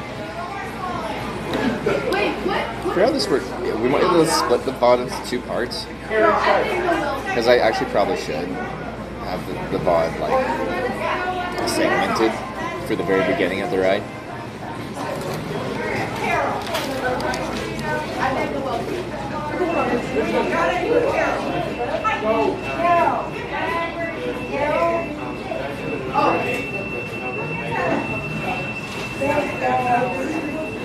Cut up pieces of segmenting it? You can? I didn't know we could do that. Leave it in. So personally, I think that's just like part of hitchhiking, the characters and the personalities you run into. And if things were rational and made sense all the time, Twitch and everywhere would understand that that's not my opinions just because I get picked up by someone and they start spewing some racist stuff. That doesn't mean it's my opinion. It's not that what I'm trying to promote on the channel. But the world doesn't really work that way, and that can actually reflect on me, even if I like specifically say I don't share the same views. I'm hitchhiking, so this is a sample of the people that you can run into while hitchhiking.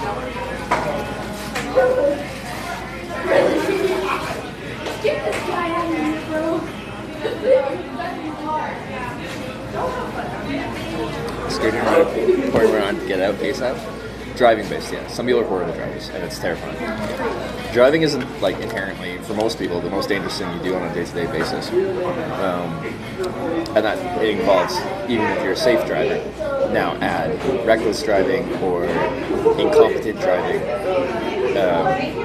and that steps up substantially. Thank you very much. Appreciate it. Absolutely.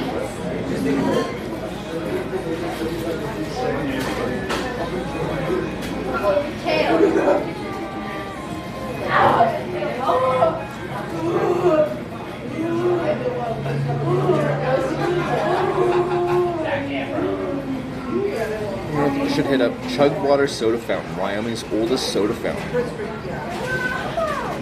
Sounds interesting.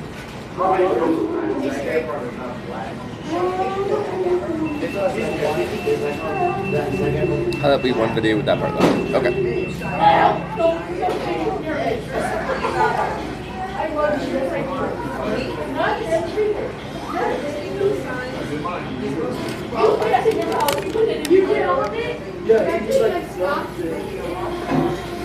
Cool. Alright, done my little wrap then. What are people fighting about in chat now?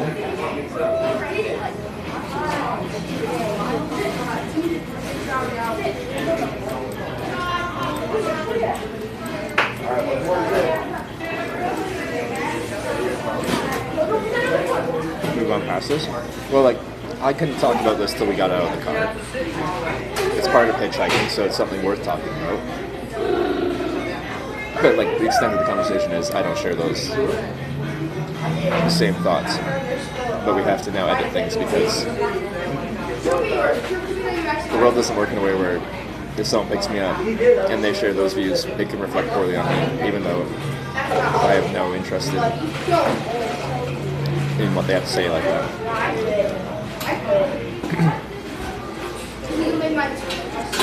Plus your mic volume is a little bit lower today.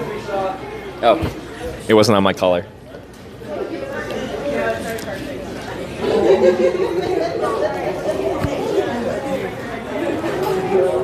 At least you respected his opinions?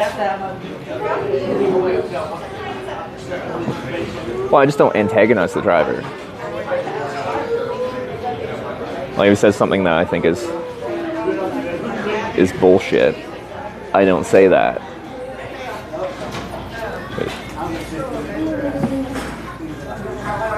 Like, it's throwing out N-words. Like, am I supposed to be like, I respect that?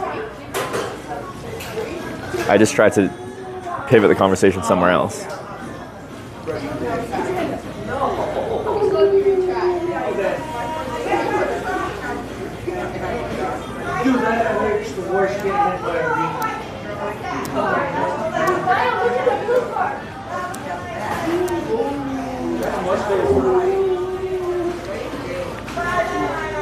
It's also kind of sleeping pad you prefer. Do you still remember the name, brand of it? Yeah, I actually just bought a replacement for the other one because I'd used it a lot and I eventually just gave it enough punctures that it was hard enough to fix, so I just got a new one.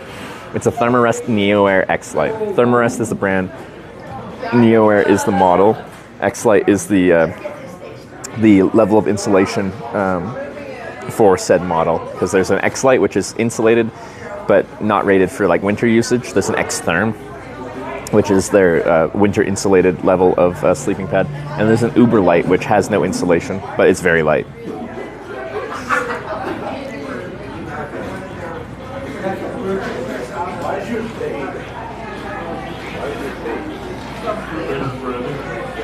Expensive? This was $11. Is that cheap? No.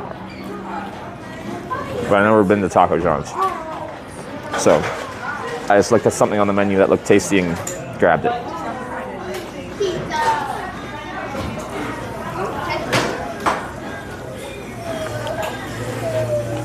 Love my Niara. There you go. I think they're great sleeping pads.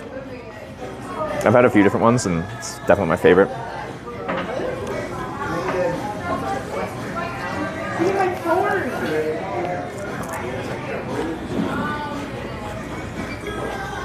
Alright, we can do the vote.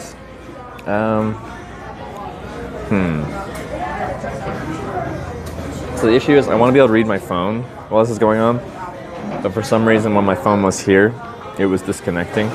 So I put it in the window and now it's stable. So I don't know the best way to do that. Thanks, man. I have never seen nothing like that. No, it's a pretty cool thing. I never have to leave it outside. Don't have to risk it getting stolen or anything like that anywhere. Better than nothing. Yeah. Have a good one.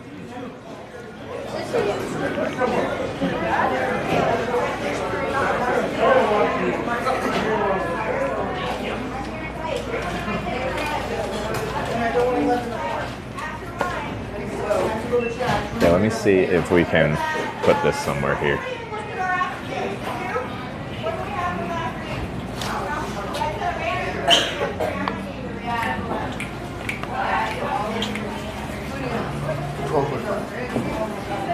See if it can handle being in front of me.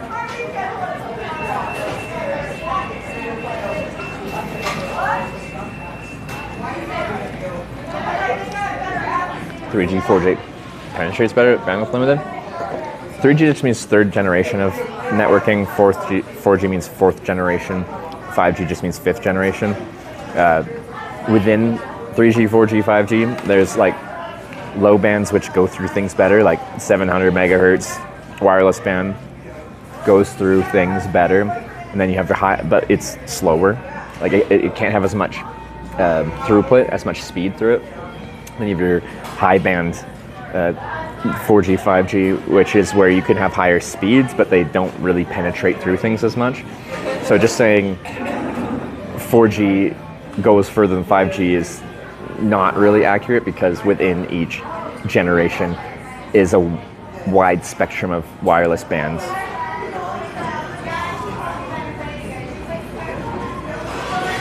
Wait, 5G is 300 megahertz? They go down to 300 megahertz?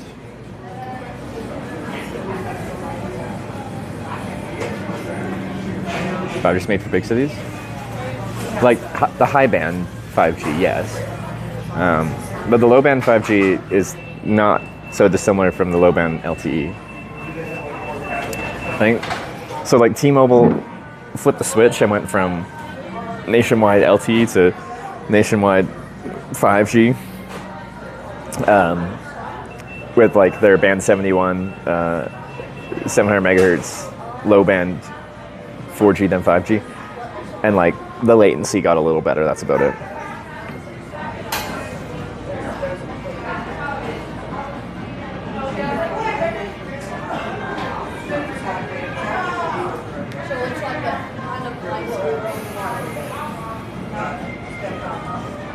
So ultra wideband 5G, like ultra wideband 5G is a super hyper specific use case. It's such a high band that it doesn't really go through like anything. Apparently it won't go through a person. So if anything's blocking your line of sight to that ultra wideband 5G like tower, it just won't go through it. But that's where you can get like gigabit plus speeds.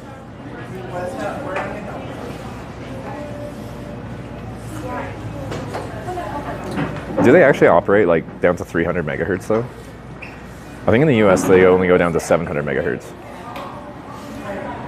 Charge your phone on power mix. When I eat, like right now, I charge, but I charged a little bit in McDonald's this morning.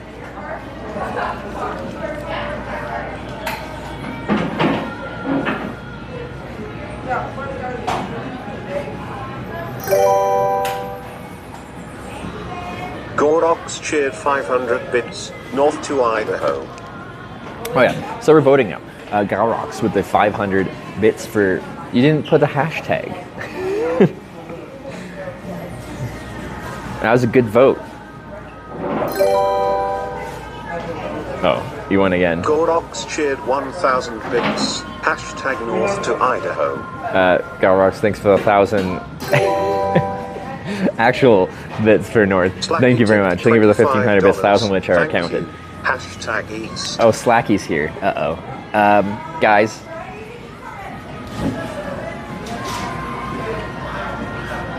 Slacky is our in-house anarchist. We need... North is my favorite direction because it gets us on the route towards getting through northern Idaho.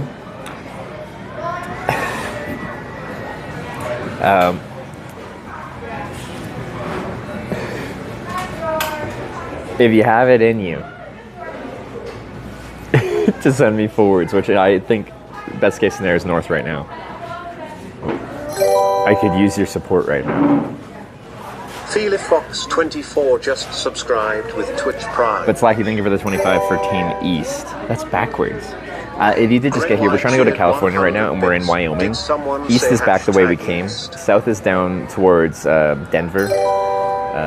North is up to I-90 to get around north around to Western, and west is west on I-80 towards Utah. We got Gregoire with the 100 bits. East? No! Where are the Easters coming from? Danger Tater with the 100 bits for Team South. I thank you. Wonderfinger with 100 bits for North. Wonderfinger cheered 100 bits. Let's go Team Progress, hashtag North. Thank you. And Dr. Yellow with 100 bits. Ooh, we got some fun facts here. Let's hear it. Dr_Yellow cheered 100 bits. Cheyenne's fun fact. It is home to 2 of the Union Pacific Big Boy S, possibly the largest locomotives models ever built. Really? Including one on stationary display in Holiday Park, hashtag North. That's cool. Biggest locomotives ever? Harper_1989 cheered 105 bits, hashtag East. Harper wants us to go backwards. Thank you, Harper, for the 105 bits for Comet Team Zero East. say 1 tipped $6.90. Thank you. Hashtag South is the best. I think I'm going to melt if we go south. If we go south, south is New Mexico, Arizona. We can try going through there, but like if I'm getting 100+ degree days regularly, that's going to be very difficult to manage. That's my concern on going south. Because there's 2 ways around. There's either south through New Mexico, Arizona, or there's north through Idaho. And one, I think, has a much higher chance of being just like not deathly hot. Because I can't go through Nevada, and I can't go through like the thick part of Idaho.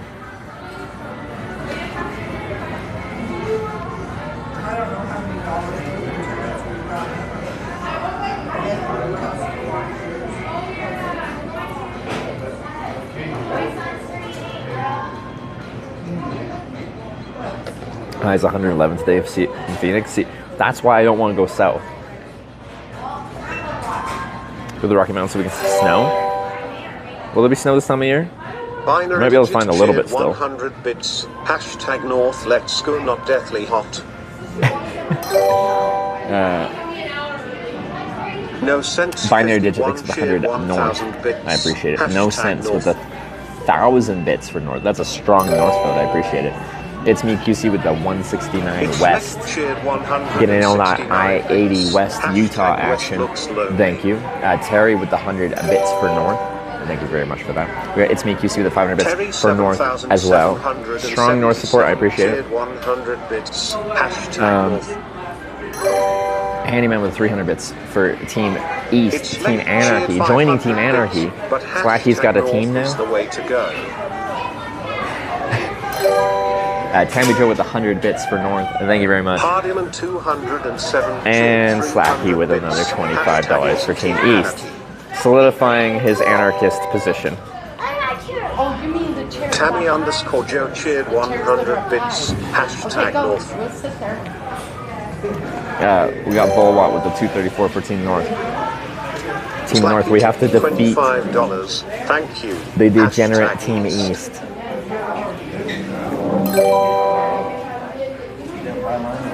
Volwat cheered 234 bits. Hashtag North. Cheyenne, I grew up there. Did you? I feel like that's like, because it's like a city of 50,000 people. So like anyone, anywhere being from Wyoming is just like a bit of an outlier because the population's just low enough here that there just isn't that many Wyomingites. Wyomingers. Wyomites. What do you call someone from Wyoming? Wyomer? A Wyomer?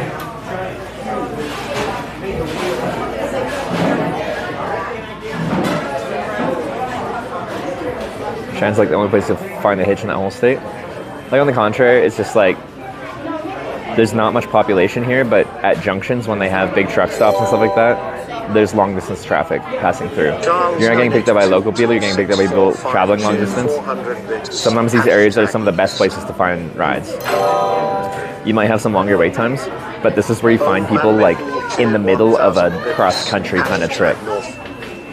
Wyomingite is correct? Okay, now we know. Wyomingite. Charles with the 400 East bits. Also on Team Degeneracy, Team Anarchy. Old Man Maple with 1,000 North bits. That's another strong North bit cheer. I appreciate that, Old Man Maple. And we got 13th Nile with the 100 Slacky North just bits. gifted 100 subs to the community. What?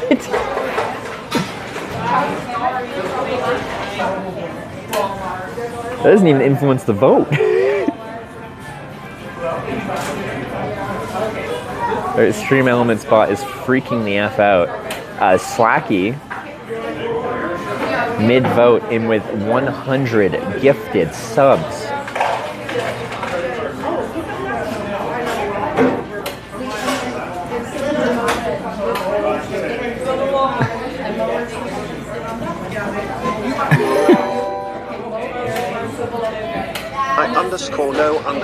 Underscore afraid cheered 100 bits. Thank you very much for the 100 gifted subs, Slacky. If you're gifted a sub, welcome to the Twitch Plays Hitchhikers. Hopefully some of y'all are just watching right now, just were gifted a sub. Then you get some sub perks. No ads. Channel exclusive emotes. You can say you're a Twitch Plays Hitchhiker. It's a bit of a mouthful, but nonetheless. Thank you very much, Slacky. I do appreciate the support. It's underscore Jim 0 cheered 100 bits. Hashtag North. I want to say more, but I have to keep up with the vote going on. I know you're afraid with the 100 North bits. Thank you. It's Jimbo with the 100 North bits. I appreciate it. We got Sandman with the 100 West bits. Thank you very much. And Sparks Blunts with the 200 North bits. Thank you. I appreciate it. Anyone voting, regardless of what direction you're voting, even though you're sending me backwards, thank you for participating. Twitch plays Hitchhiking. It would not be Twitch plays Hitchhiking without the general anarchy that is people voting in any direction they feel like at that specific moment. It is a bit craziness, and sometimes when we go backwards it annoys people. Sometimes if we go forwards too many times it annoys people. But this trip is inherently supposed to annoy people, including me. It makes things more satisfying when they're not always easy. So it's a little bit of craziness, and Slacky right now is definitely contributing to the craziness of it. Sith Master Ron tipped $11.64. Sith Master Ron, Jedi Master Ron has switched to his Sith form. Thank you for the $11.64 East vote. East looks popular. No. 100 bits. Quite the I'm train going hashtag East thanks to Slacky his love. And 274. Hannibal Chopsticks on some 100 bits for East. West. Hannibal, I thought we were friends. Economy, thanks for that 101 West.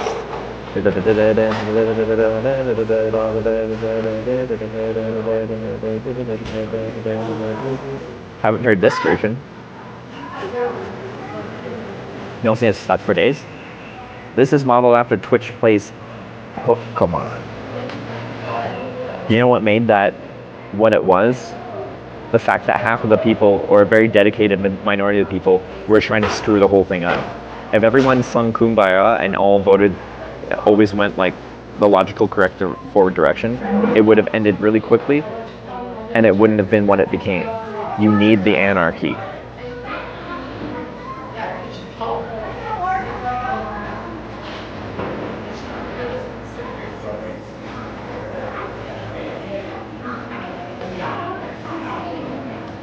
Going east again? We're about to find out. We're doing the vote.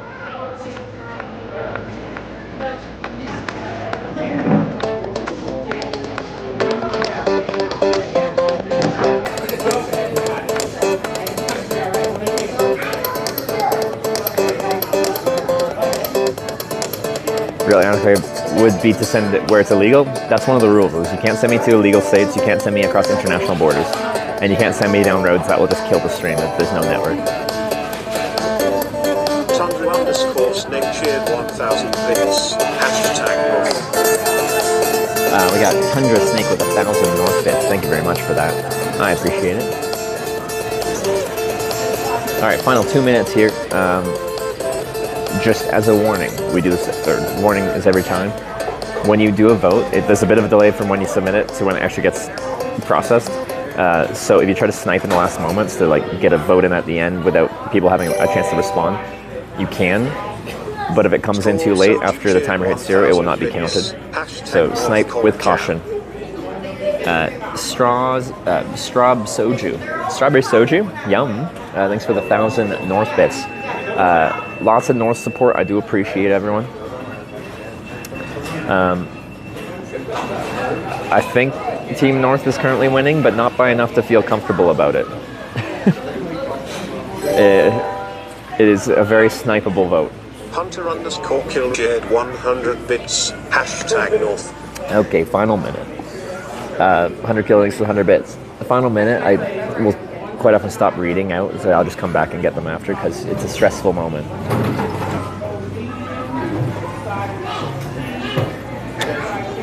North is the way I want to go, yeah. Oh.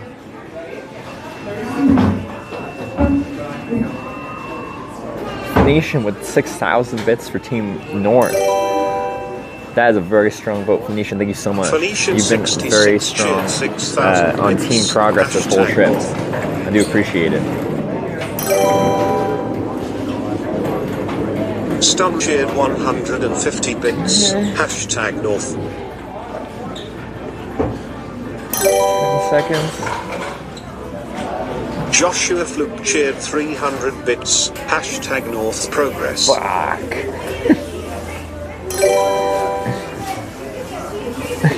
Phyllis cheered 200 bits. Hashtag N. Alright. We gotta go backwards. Team Anarchy takes another one. Slacky tip $123. Thank you. Hashtag East Anarchist Snipers Unite.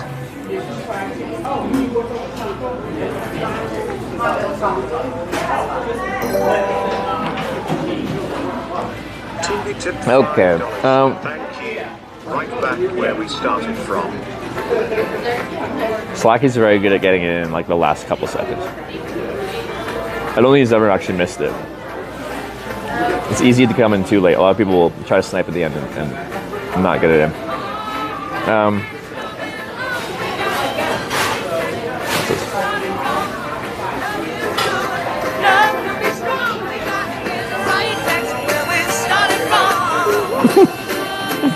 This song is an absolute troll. I love the song though. It's a good choice.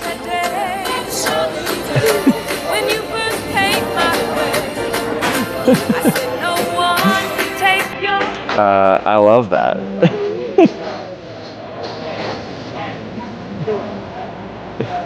You need the anarchy? You see my response is fuck, and then it's just like, hey, we're going back east. Like, this is just part of it. And there's nothing I'm gonna do. I'm back to where we started from. What a banger. That was Beat Tindy with the fiver and a little bit of tunes, but I gotta catch up here. I got Phoenicians. Thank you for the 6,000 bits for North.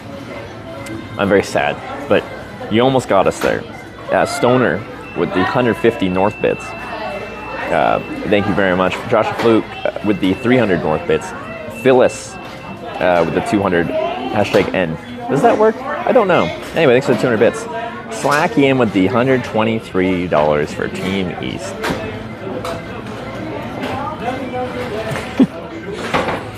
And B Tindy with the fiver. Right back where we started from. Back to upstate New York. Okay, let me look at a map of where we like have to get to east of here. Pine Bluffs potentially. Do they have truck stops there? They've got an inn, a Sinclair gas station. I don't think it has a truck stop though.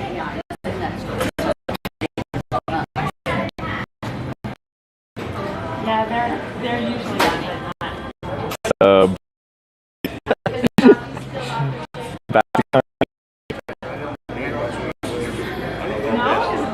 yeah, there's a TA just east of town, but it's not good enough. Yeah, it's not even another town. Next, Loves is back in. It's just in Chesterfield. Oh right, yeah, I know Chesterfield. Yeah.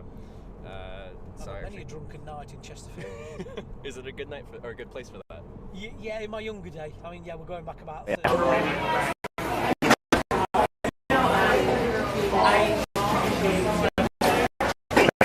I'm bringing the phone back here. Apparently, it's worse.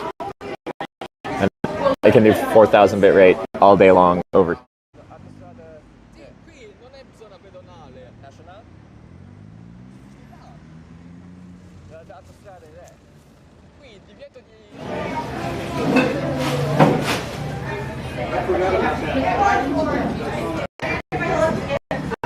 Okay, let me put you back in the window. That seemed to help.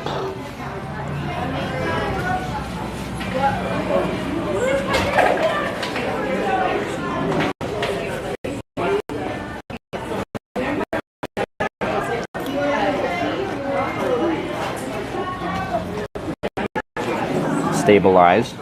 Stabilize. Where are we going? Back east. I was just trying to look at where we should go back east. This club? In Cheyenne here?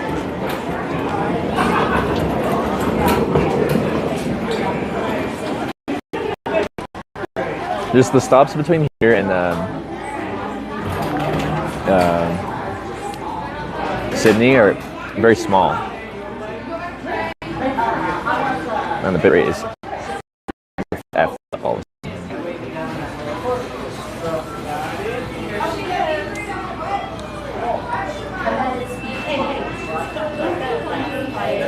Monitor LC episode choppy audio. I know. I put the network device in the exact same spot as before. We're stable for a long time, and it's just super variable all over the place. stops? No. We go east.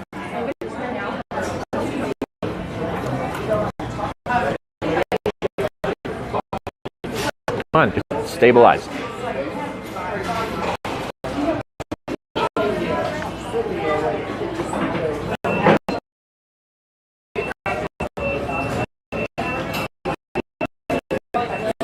I guess we'll just go.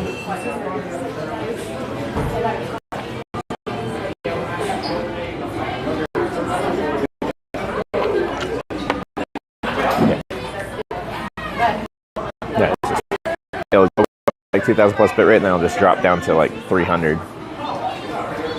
I don't know why.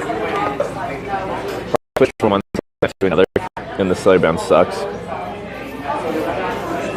Anyway, it's time to keep pushing the button so we get that nice wait.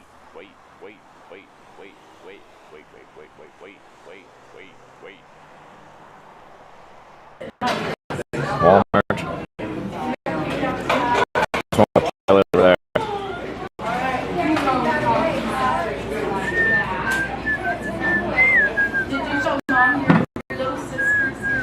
Let's just get outside. Can't handle being indoors apparently.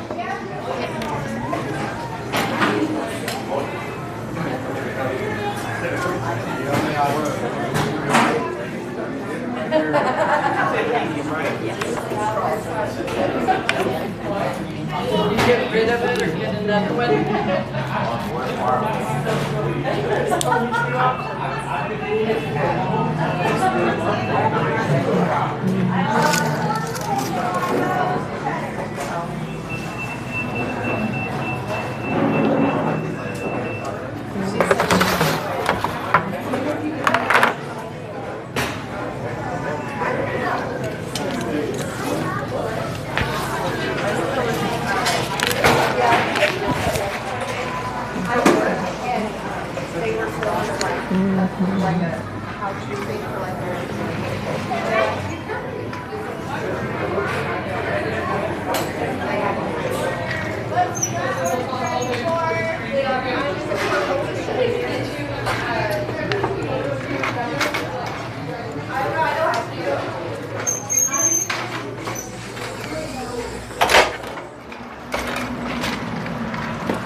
And hopefully the network figures itself out now that we're back outside.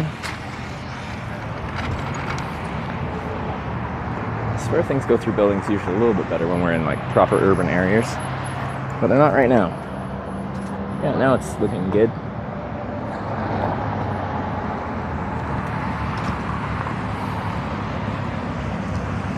So let me sit here for just one moment while I figure out where I'm going.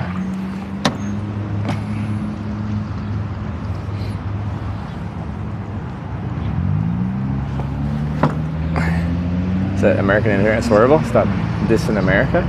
It's not dissing America, it's dissing American internet infrastructure, which is objectively really bad compared to countries that have invested more wisely in their internet infrastructure.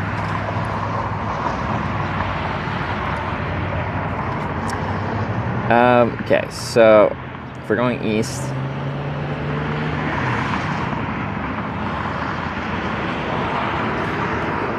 look at that. It's an interstate? I-80? Or 180 rather? It'd probably be better to get to the one east of the town, but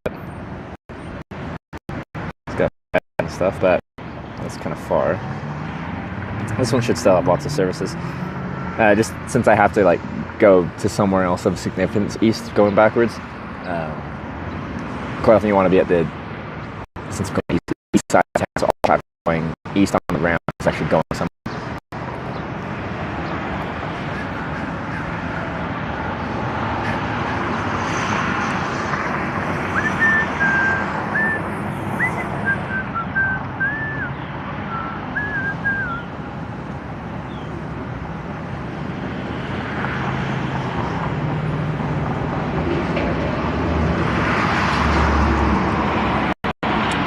Cheyenne, that was a long ride. I guess we're heading back to my home, stay in Nebraska now. Yeah, we'll probably have to go at least to Pine Bluffs. My concern there is it's might not have that much traffic. Like, it probably has enough that we'll get out eventually. There's an Exxon, a Sinclair, there's like a motel, there's some food and stuff like that.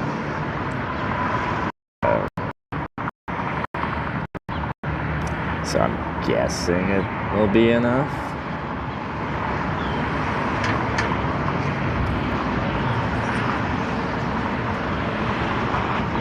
Because past there, it's like we got pinball. There's no shrimp stuff, these strunches or something.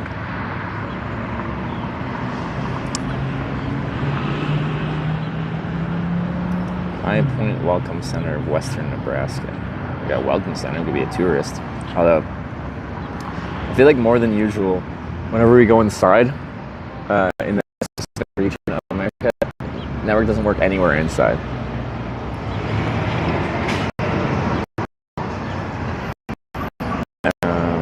That's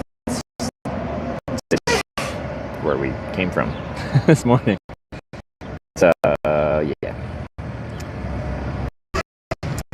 I guess we just do what we get and roll with it.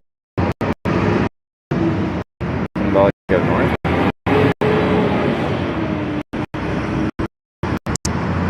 That's a really classic road. That's not U.S. highway. That's just like a road. That's like kind of full circle symbol. But no, that's the road I want to be hitchhiking. Not because of the hitchhiking, but because of the network. It's trying to break outside. Oh, so it's Verizon and AT&T.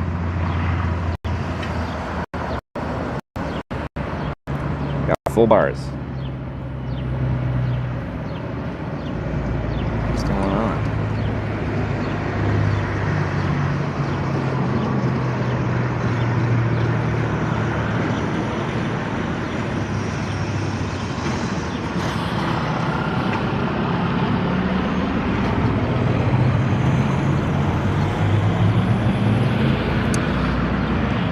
American internet things, it seems. Now it's back up to 5,000 bit rate off of Verizon. Stupid.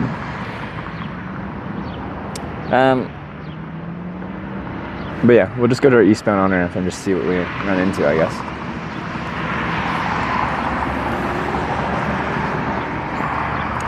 Back to the rodeo then? Well, the thing is, the rodeo was a one-day event there in Sidney. There's a rodeo thing here that goes on for, I think someone said 9 days?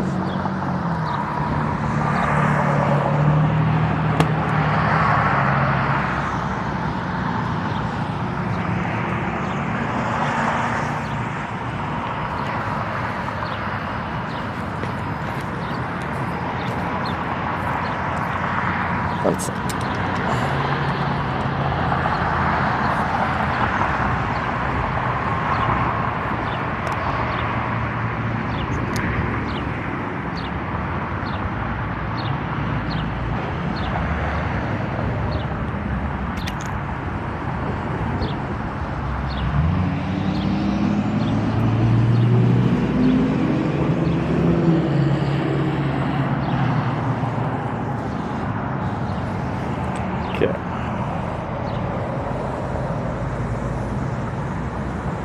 These multiple days. I think the bull rodeo was just last night. Oh, so the fair is multiple days. Oh yeah, no, I think you're right. I think I saw that on the sign.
Pine Bluffs?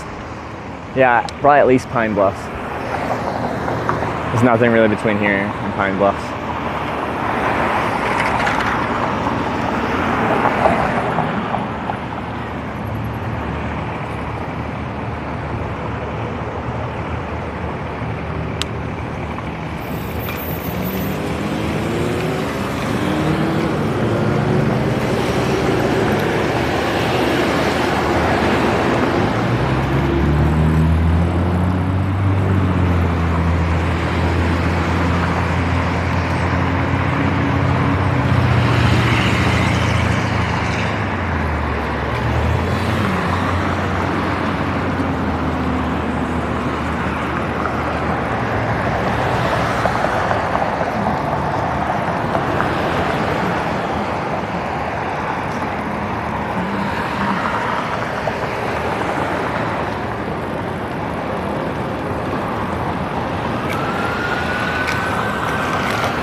Here's the east on ramp right here.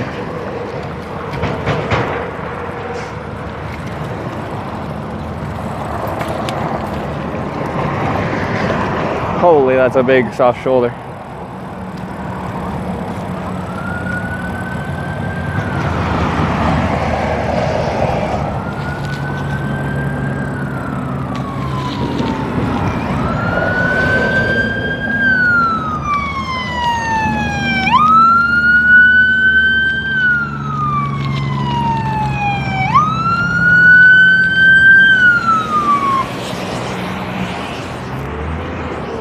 Holy, look at the size of that.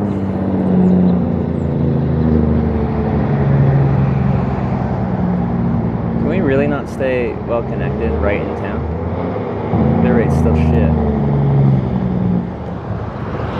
There's no sign about hitchhiking or walk pedestrians or anything either. It's pretty chill actually. I might have to like try different cellular networks.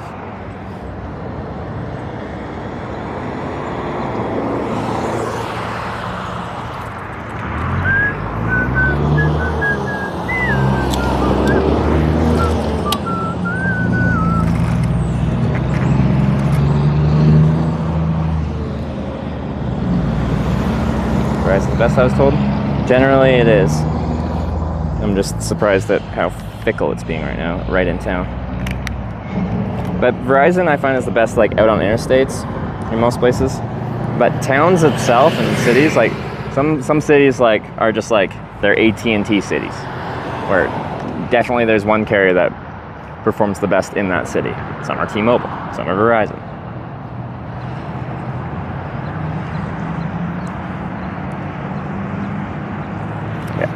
Line of sight, it's a good spot. Got to make a proper 90-degree. Shoulders of, yeah, all the room in the freaking world, including like, you could have a whole tailgate party over here.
All right, backwards we go.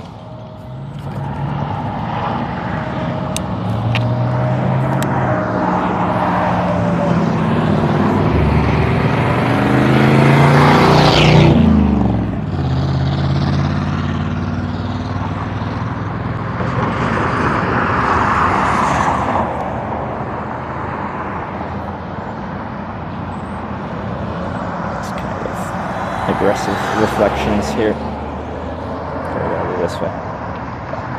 We'll pick us up this time.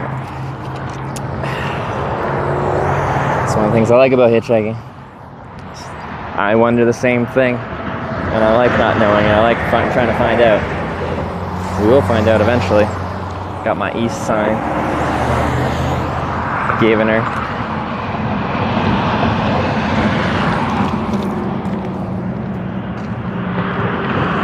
Good. There's the sun directly overhead. Okay.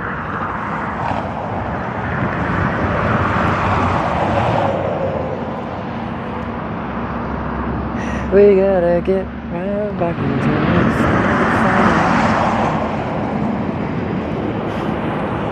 East on the corrugated board. Get out of here with your corrugated board slander.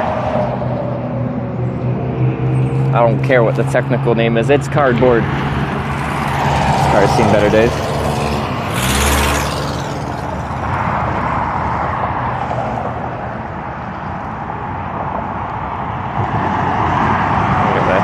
That song's stuck in his head. It's a good song. I haven't heard it in a while. It's very fitting whenever we go backwards, though. There's a nice breeze that's actually keeping it feeling pretty nice. It makes the cardboard, since this is very well used cardboard, it starts to lose its structural integrity as well. Where are we at today? Well, we crossed into Wyoming. We made it to Cheyenne, the biggest city in Wyoming. Is it also the capital city? Anyway, it's like 50,000 people. That's how you know Wyoming's a really highly populated place.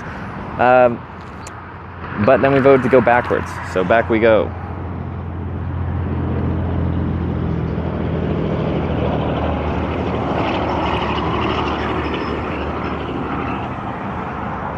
Memo trip backwards earlier than 200 forwards.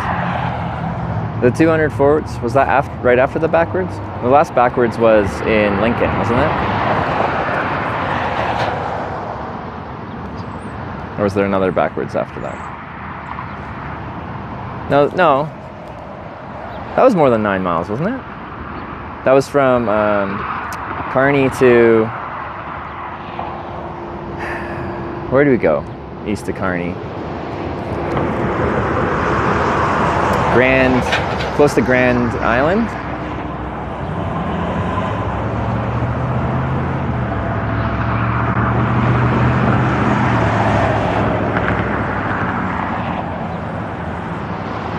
And then we got a ride from near Grand Island, I think it's Alda, back to Kearney, and then from Kearney we got a 200-mile ride.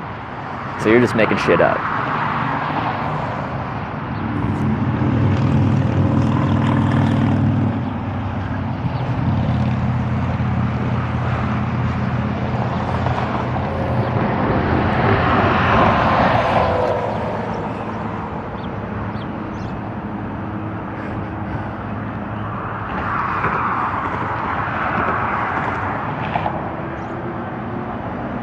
Footing backwards because you only go back to the next small town. What, do you want me to take 1,000-mile rides backwards?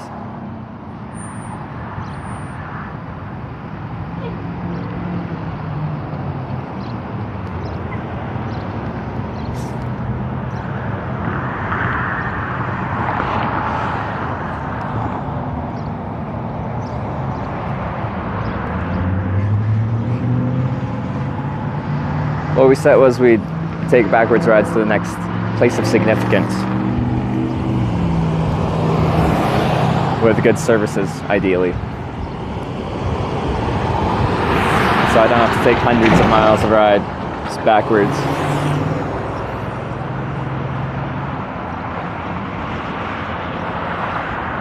Far from Kearney back was 34. Yeah. So it's at 50-something kilometers. Well, that's a decent ride back.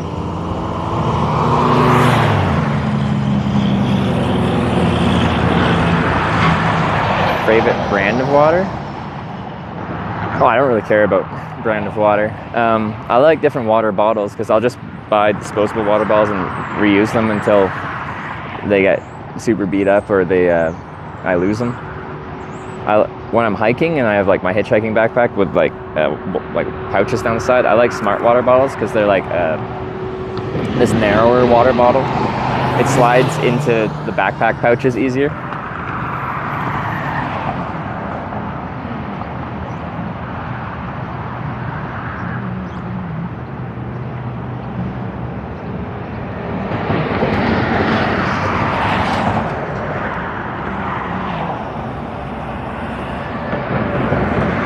Rides backwards would take for you to get back to where you started.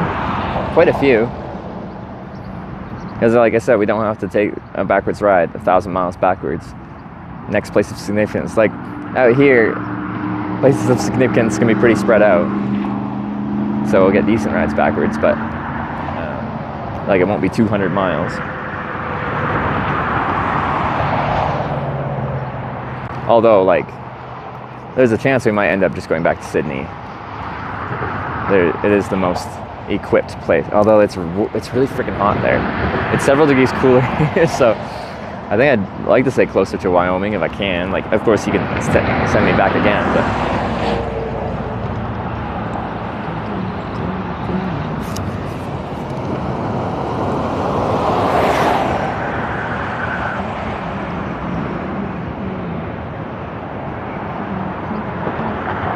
Left Wisconsin or Wyoming looks decent. I think that's probably logical.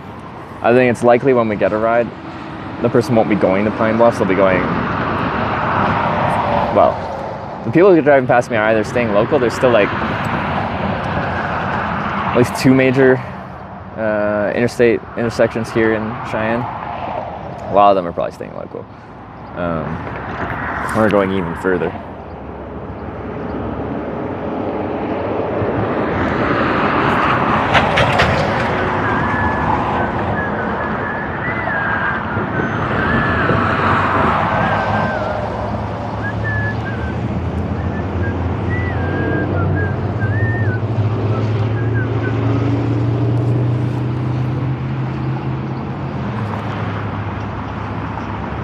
Mikey, good to see you. How's it going?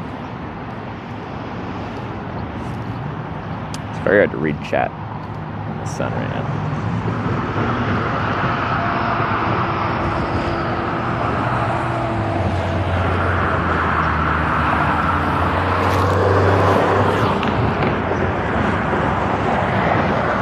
Didn't see them until I already passed them. Yeah, this is kind of like the central on-ramp, which looks beautiful. Huge shoulder, very lovely. But I don't think we're gonna get the best traffic here. You see, it's raining here in the UK. Yeah, it definitely ain't raining here. It's real hot. We were in Sidney. It's supposed to get to 36 Celsius today. Here, 33, I think is the high. There's a way to the pub within. He's going to a pub. Has she tried like an English ale? She's not a beer drinker. Can we get a look around? I showed the spot when I first sat down, but in general I'm going to stand here hitchhiking rather than spinning the camera around.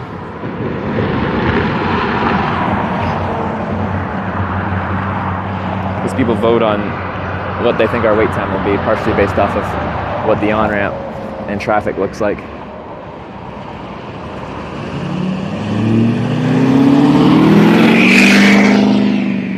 She goes.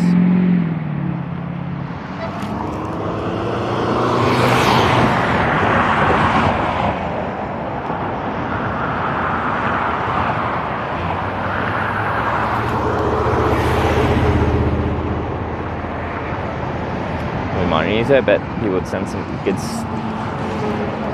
super chats. Yeah, I never set up super chats and stuff. My chat app I don't think has super chat integration, so I don't know how I would actually, while I'm hitchhiking like this, acknowledge people super chatting on YouTube.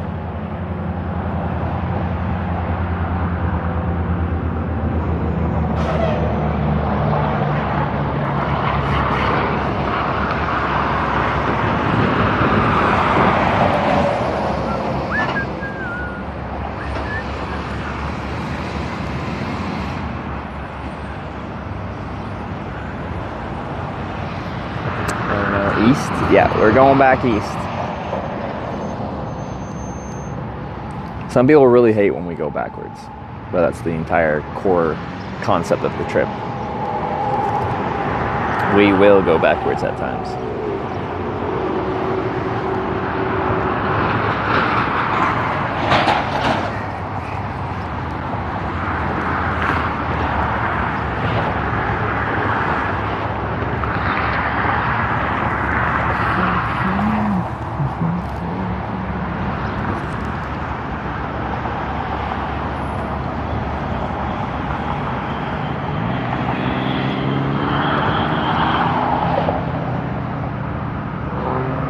You get triggered. Yeah.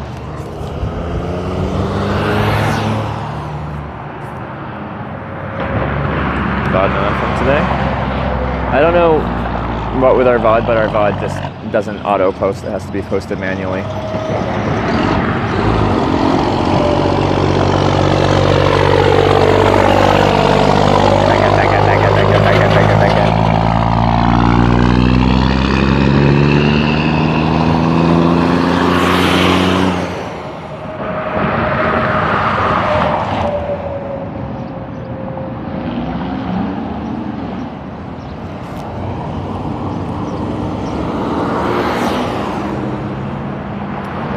Wind doesn't show up, which is brutal. The wind will at least keep the heat down a little bit. So I'm happy that there's... Oh, look at the side of this truck. They got professional bull riders on there. That could be Harrison one day.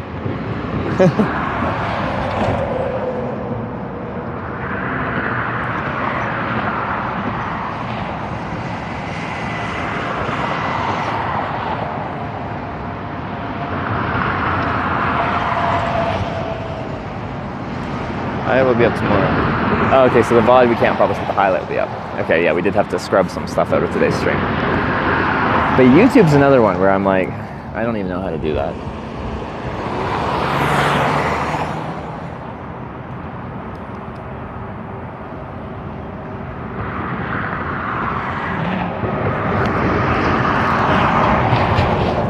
I'm gonna bug one into my head.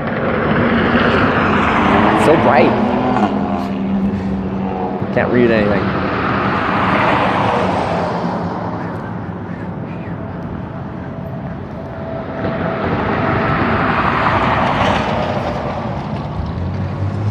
These like work fans are usually never going very far.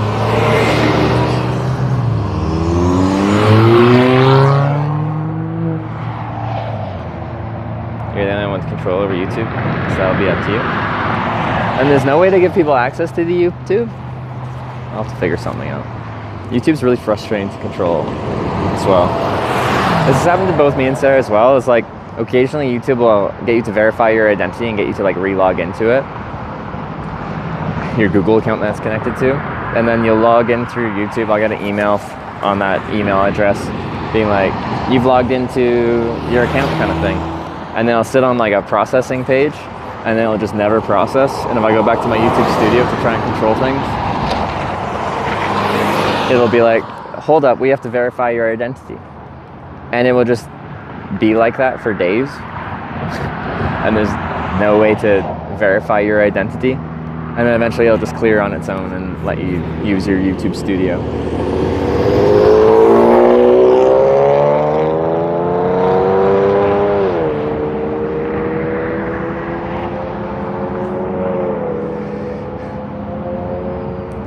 But one thing I like about YouTube is the video player, like while the stream is live. That's super slick.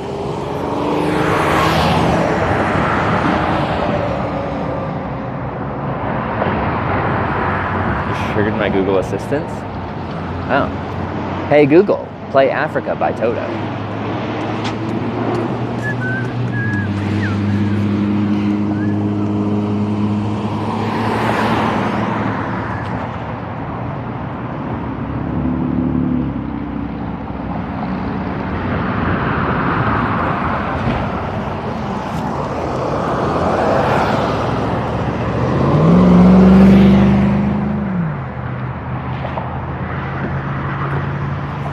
Did anyone and get a little ding ding ding ding ding ding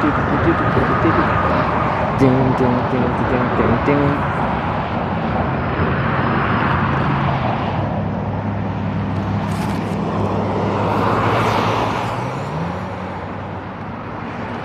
Yay! You spiced up your life a little bit. That's good.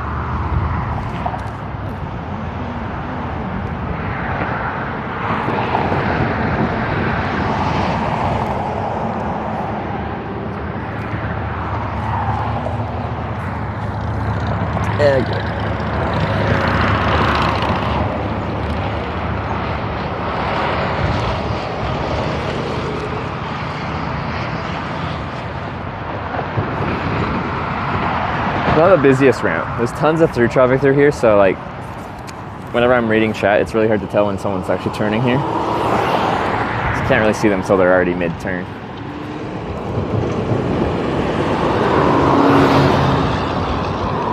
Yeah, I'd rather be two exits down, yeah. It's like a pilot travel center or something like that, and I'm like, probably be better to get like traffic for sure leaving town from there. Probably even less traffic, but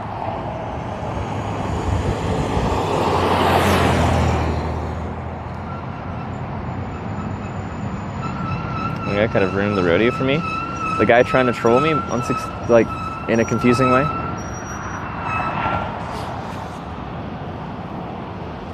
He wasn't that bad. I just didn't know what he's trying to accomplish. They're going west. This is Twitch Plays Hitchhiking. I go where you guys tell me. The goal is west, but that doesn't mean we get to go west all the time. Well, actually, we wanted to go north this time to get up towards I-90. Hitchhiking in Australia, the land down under. I've done it twice. Once before I started streaming, once on stream. It works fine there. It works good there. I was hitchhiking up the east coast. I got picked up by like the town's mayor. In one of those towns there, like a smaller town. That was kind of fun.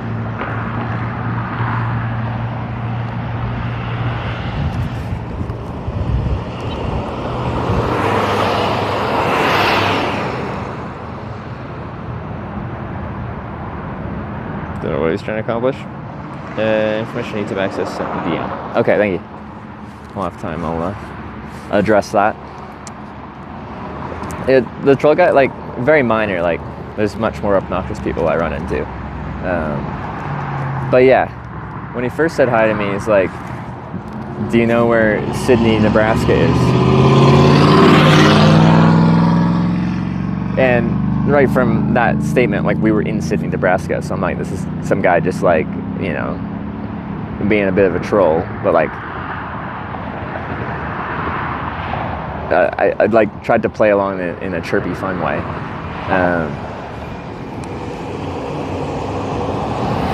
But he was trying to make some kind of joke that I still don't understand about it. But he talked to me a few different times, and like some of it was just like asking about my experience with rodeos, I think, like at one point. And I'm just like, yeah, I've never been here before. It's really cool though. Like, just normal conversation. Is there a bad mouth in Canada? Oh yeah, he did. He's like, yeah, he did a little bit.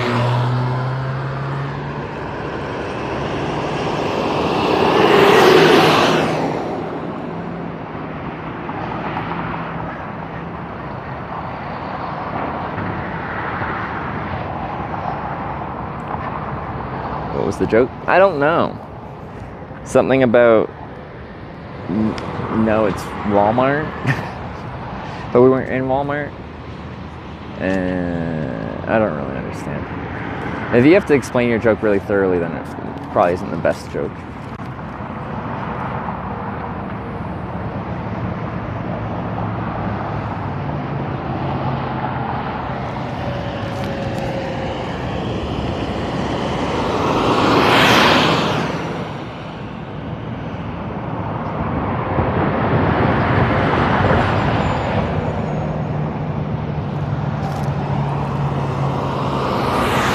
You're in Sydney? No, you're in.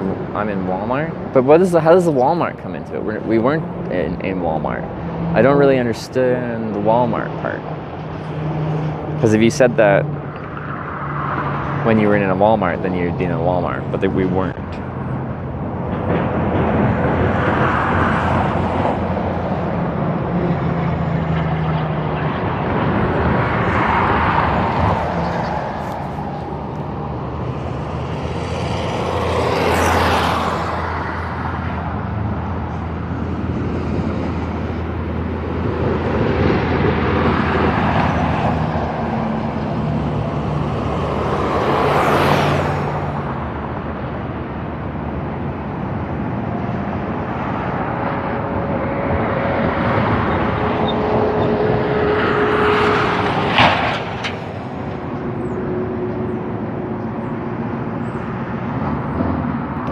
His Fox News telling Canadian that Canada's a mess.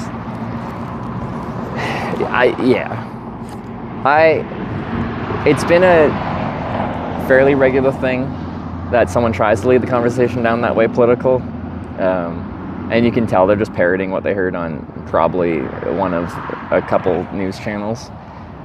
And then I just skirt around. Usually I'm just like, yeah, I don't follow politics. I find I'm happier that way anyway.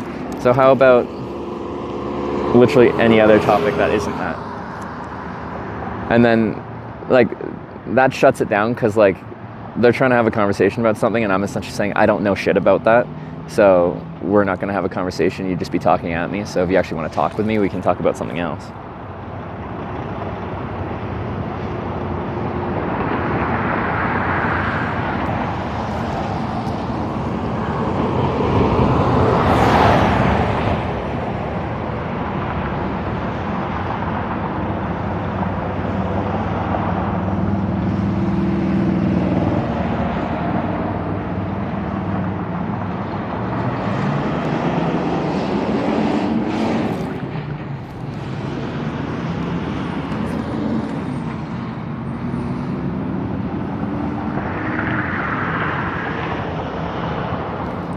Talk about religion instead.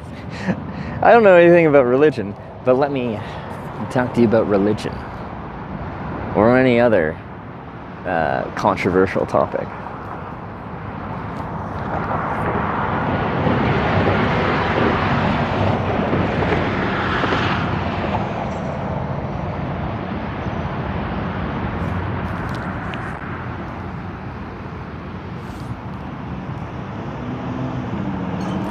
Religion of corning.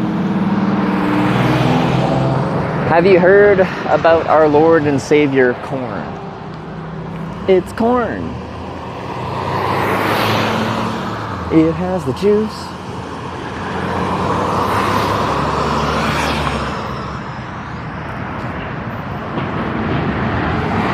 But things are a lot less corny now, because it's like quite arid here, so there's less agriculture. At least that like, is more like grazing land for cattle. They don't grow too much. Harrison didn't try to preach. Yeah, he just brought up if I was religious, and I said pretty much no. Lots of people have asked. Lots of people have preached to me. I'm still the way I am. California plates.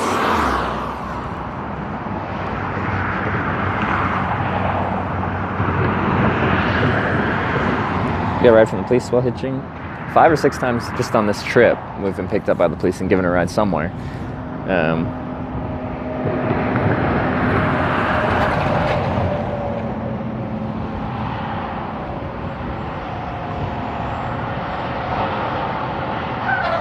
In the US, I get talked to the police very frequently. In other countries, much less frequently. Occasionally, like in Europe, the police might chat with me, but it's more, I'm more like a curiosity to them. Just like, what you up to? And I'm like, oh, I'm hitchhiking here. They're like, oh, okay, that's cool. US, they're more like, what you doing? In a much more authoritative. No, like a lot of the police we've talked to on this trip have been super nice. Some less nice.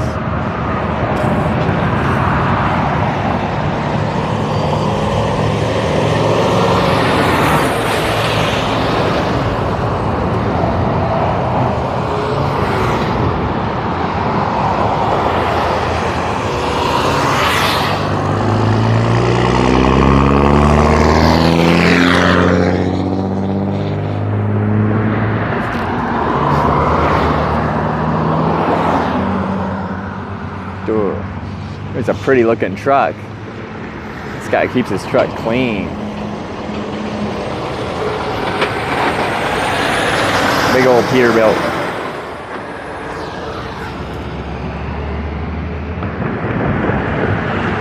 I've talked about in the USA.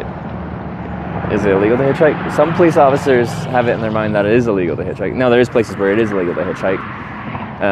Nevada, Idaho, Delaware, New Jersey. They've kind of made it illegal to hitchhike.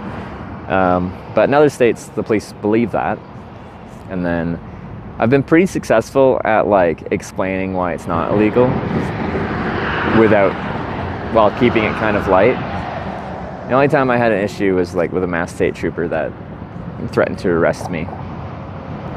But I did prove him wrong right off the bat. Because he hit me with the, it's illegal to hitchhike in the state of Massachusetts. And I'm like, well, in my tippy-tappy way of trying to not be antagonistic, no, it's not. And here's why. And then he went back to his squad car, apparently probably called that in, sat there for a strangely long time and came back and he's like, so it's not illegal to hitchhike in the state of Massachusetts, but you can't do it here. Anyway, he took me somewhere else. I was there for a while. Then he came back an hour and a half later and said I couldn't hitchhike there. And I'm like, you took me here so I could hitchhike here. And they threatened to arrest me. It's a good time.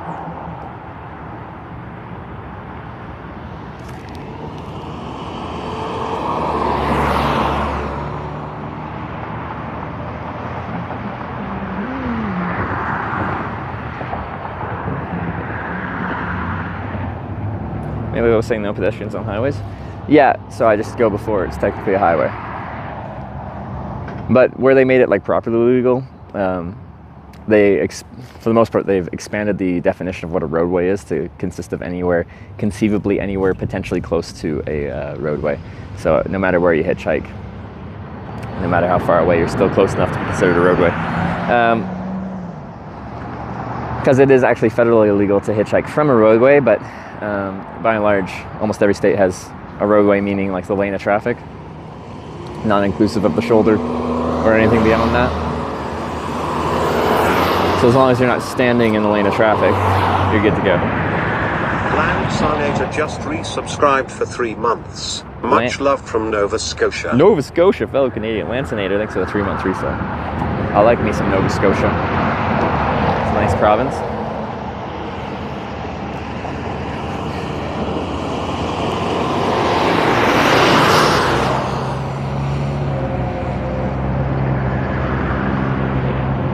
States in the area is hitchhiking illegal? Nevada and Idaho, which is actually a big part of this trip coming up here, hopefully soon.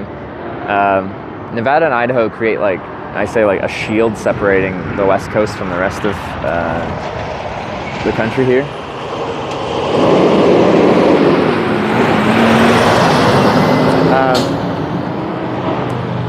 So for me to get from the east, where I'm coming from, to the west, the logical way to get to like kind of northern-ish California would be right through Nevada or Idaho, but they're illegal hitchhiking states. So I kind of got to go around them.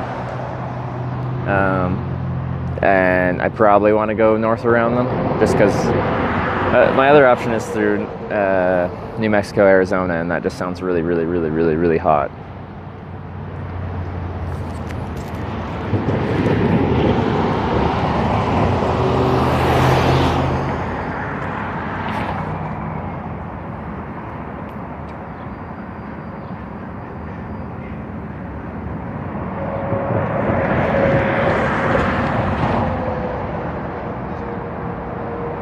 Is it illegal to hitchhike though? Where? It's illegal where I said it's illegal, and then if you're in a state where it's not illegal and you're not in a pedestrian limited access spot, like I couldn't just walk. Well, actually, I don't know. Wyoming, you might actually be able to be on the interstate. Certain states, you're just allowed to walk down the interstate. Like that is your right. I don't want to be on the interstate, but you're technically allowed to. They don't have any signs on this shoulder here about that, so it very well might be just anyone can do anything down this interstate. Wyoming seems like a state that would be chill about that.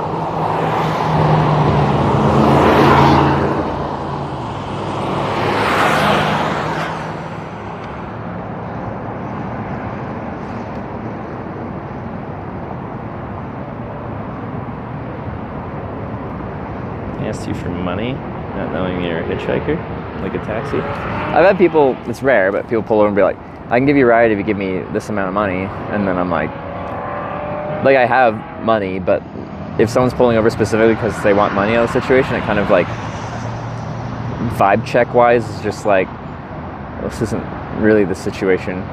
Like hitchhiking is generally someone's driving that way anyway, and it doesn't really cost them much to just have someone in the passenger seat. It takes them a couple minutes to get me loaded up, and then a tiny bit of extra gas. All good, man. Stopping here for a second. I was gonna say, a Culligan truck, I'd be surprised. It's a huge company.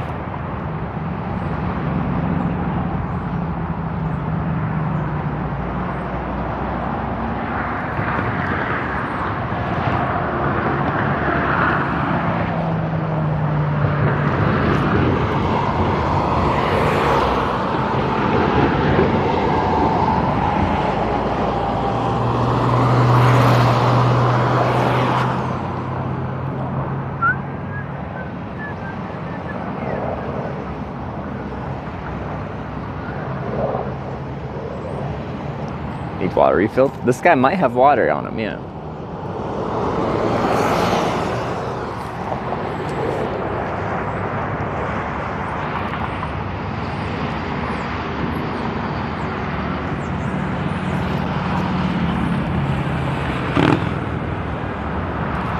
Arrive with that truck sits there. Yeah, I'll make it harder for sure. So good thing you just had a short stop.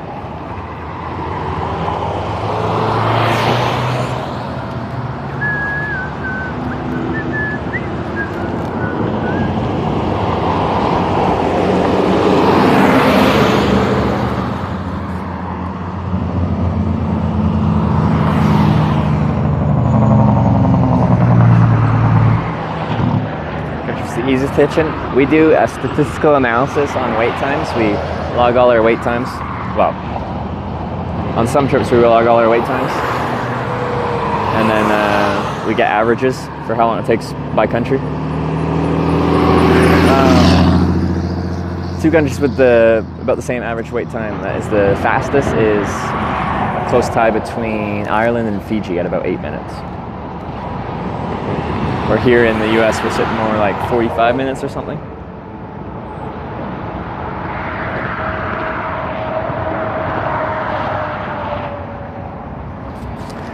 It's kind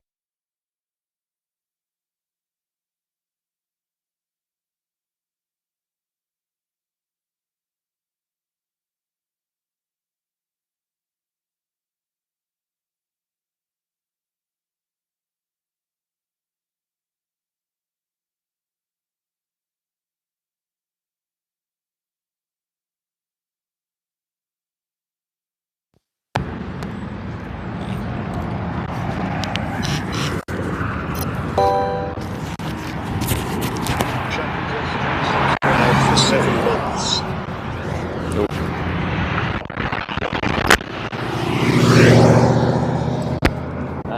One second, I'll read the name there.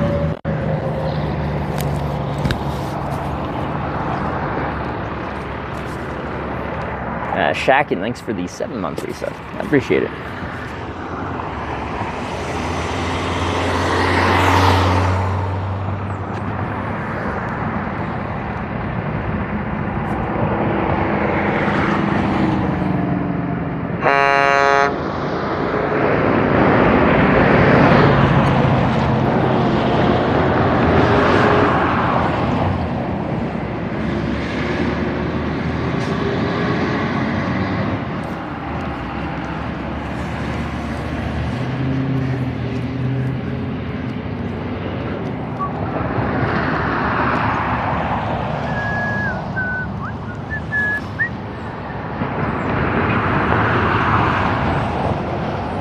Along with the horn. It was a truck stuck behind a car coming off of the interstate 80. Like they were eastbound, they exited, so they're right in front of me. Like coming this way. There's a light there, and the car in front of them had a green light, but they weren't going, so the truck honked, as in like, hey, get going. And then they went.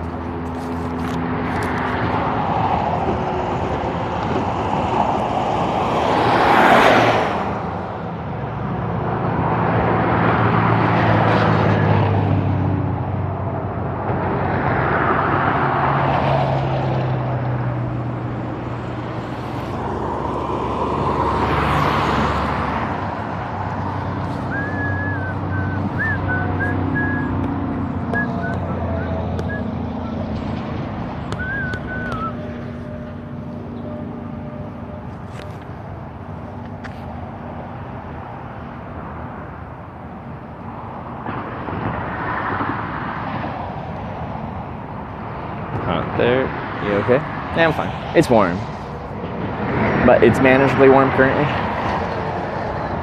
There's a bit more of a breeze before. I like the steady breeze right now, especially. It's quite dry, so as long as there's that breeze, it just like, I'll be passively sweating a little bit, and then that breeze just wicks it off, and you don't feel too bad. If it was the same temp and like 80+% humidity, it would feel very different. They were full up in the truck.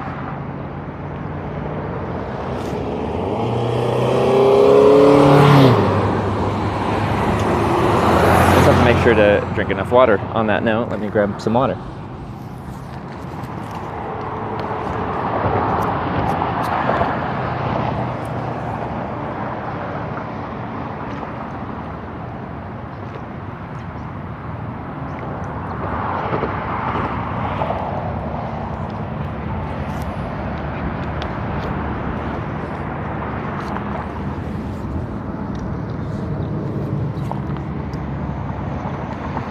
Go to Russia. I've already hitchhiked across Russia from the Latvian-Russian border to Vladivostok back in 2015 though.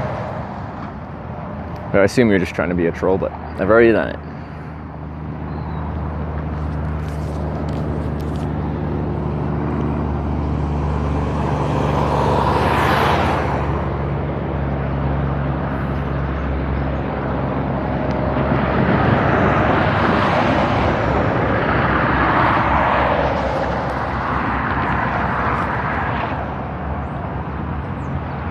Dry heat better than humid heat? Yeah. No, it's much easier to manage.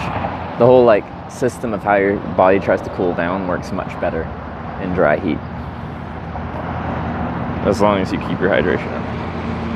Hitchhike from North Alaska to South America. Well, it wouldn't stream well because like most of Alaska's gonna have no network. I've hitchhiked and streamed Anchorage to Fairbanks and network is rough, but like you can kind of do a stream through there, but past Fairbanks you're gonna really not have much going on. And then towns will have network past there through Alaska, Yukon, into northern British Columbia, but like most of the time you'll have no network at all. Other challenges you run into is there is no road separating North America, South America, notably Panama to Colombia. It's called the Darien Gap. So it'd be tough to hitch that. You have to hire a boat. Be the most likely option. Or you can fly that section. And then South America, again. I'm sure there's great places to hitchhike in there, but there's bad places to hitchhike in there.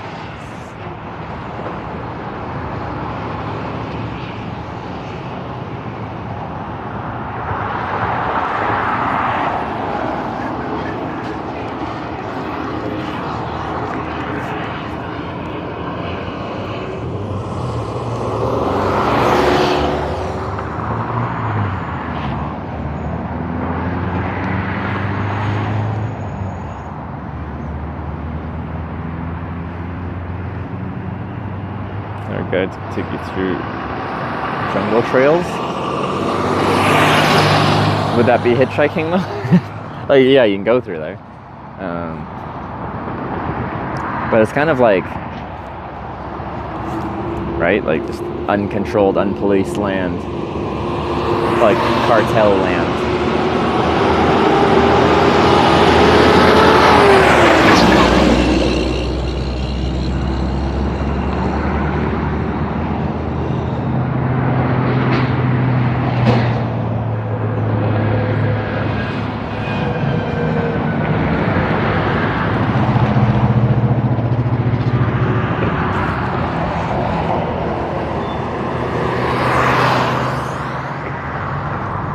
YouTuber went through Darien Gap and filmed it. It's nice. Like it wouldn't stream. Like, filming is a little bit different. Like your experience might be similar, but just the content wouldn't go out live.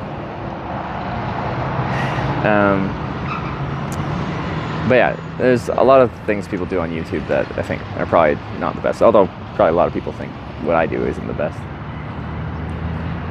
Like there was that guy that I think he used to stream on Twitch. Anyway, he's had some very popular videos on YouTube, and then he got kidnapped somewhere for a while. It's not an ideal situation.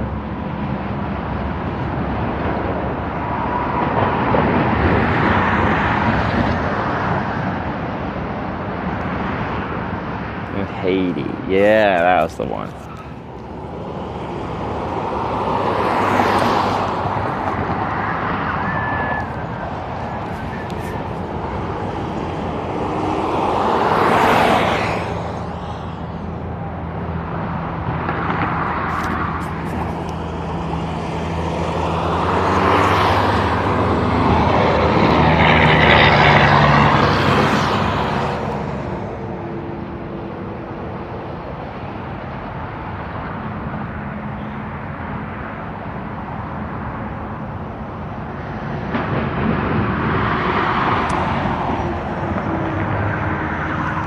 God, it's so hard to read. It's just very bright out. Sounds real high. Highest place in the bull ride. Something by a nice guy. Unfortunately, he didn't stay on for the 8 seconds, so he didn't get a score. So he didn't place. Very sad. But he talked to me about it because like his bull was like spinning one way and changed directions, and how he was like leaning into the turn one way, and when it did the turn, he didn't anticipate it and didn't stay ahead of it. It was interesting to just hear like from an actual bull rider the play-by-play, because like when you're watching it, like it goes by so fast. Oh, I see his bull bucking and me going, oh, that looks hardcore. I don't think about the intricacies of the strategy involved.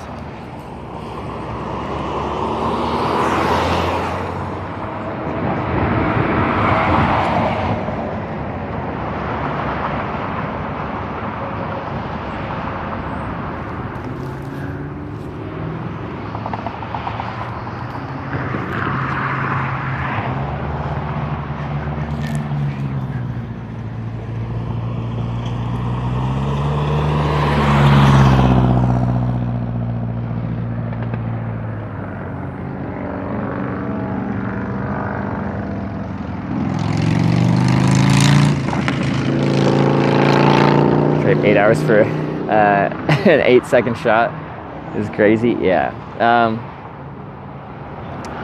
Yeah, it's just so much build up for 8 seconds.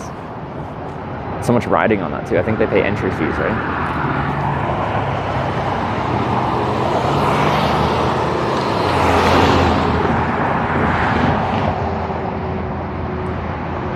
Picked up by a viewer. It's against our rules to get picked up by a viewer. I welcome viewers to come by and say hi. I have a whole viewer book filled with people that have come by to say hi. So I don't tell people not to come by. It's just you can't pick me up because it's not hitchhiking. The purpose of the stream is to showcase what it's like to hitchhike from my perspective. Not promote it, but just show what it's like. And if you get planned rides because a viewer sees your stream and decides to want to pick you up now, it's not hitchhiking. That's not to say it's a bad thing, but it's not hitchhiking, so we don't do it. But I do get picked up by viewers in the context of like, say I get dropped off in the city and a viewer offers me a place to stay for the night kind of thing. They'll pick me up, give me a place to stay, and quite often drive me back to where I got dropped off the day before.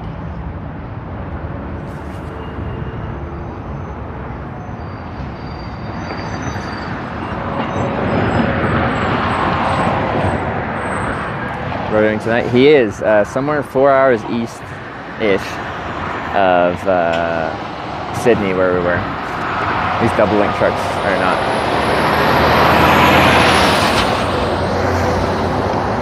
Gonna do anything. Is the Rodeo pays for the insurance? Yeah, he said there's some kind of insurance they got. I don't know. There's different levels of insurance in America. Like as far as like deductibles and stuff like that. And then I don't know if like he pays a lot of membership dues that like partially pay for it, so he has to pay a lot to be part of this pro rodeo association.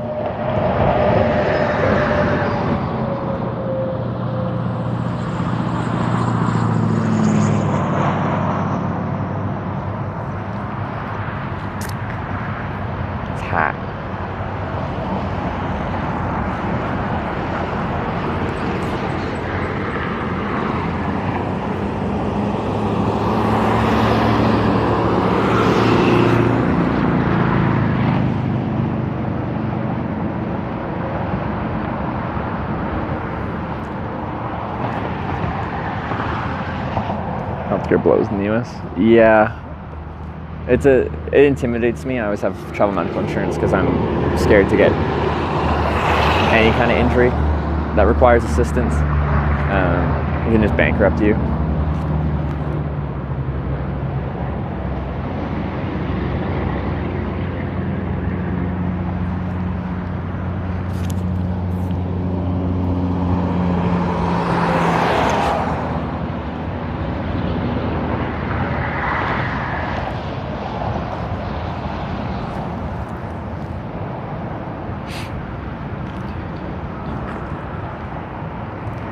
But like, it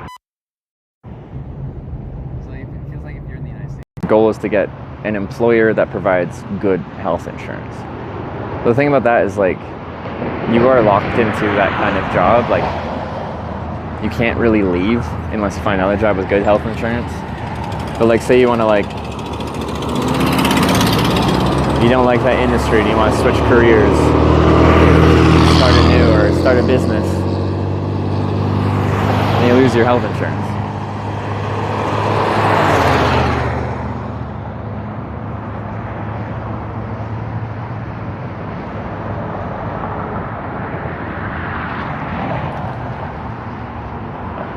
Like, you're held hostage by a good employer, or like an employer that actually provides decent health coverage.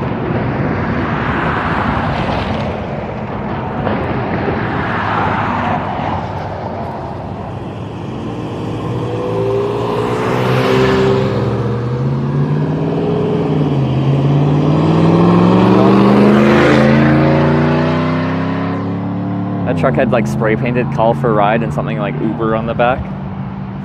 Okay. Doesn't seem like the best Uber vehicle. Wasn't it a short cab too? Did it even have a back seat?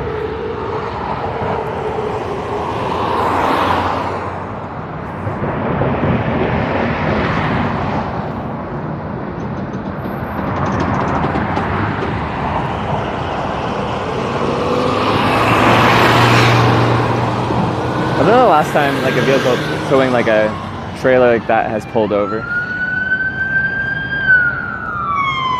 They just don't stop, and like they're on vacation pretty much, is what that means.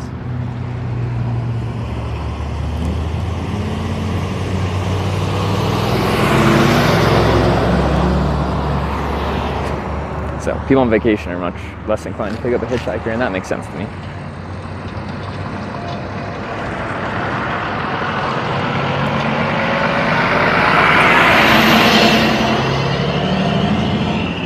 Police sirens today, those are ambulances. Every single one has been an ambulance so far. When I was in the Taco John's or whatever, someone came in wearing like a something medical center like staff shirt kind of thing. So I presume we're like potentially by a hospital or something.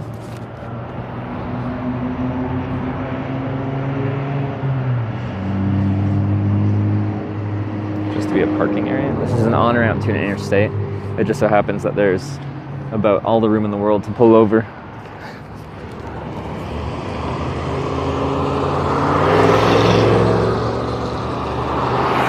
So there's one thing Wyoming's got, it's a lot of space.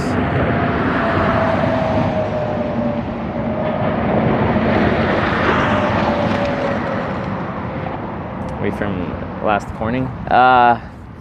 It really depends on the route we end up taking. The most efficient route, we're probably like, what, like 1,200 miles or something like that? But we have to do a circuitous route to avoid the illegal hitchhiking states.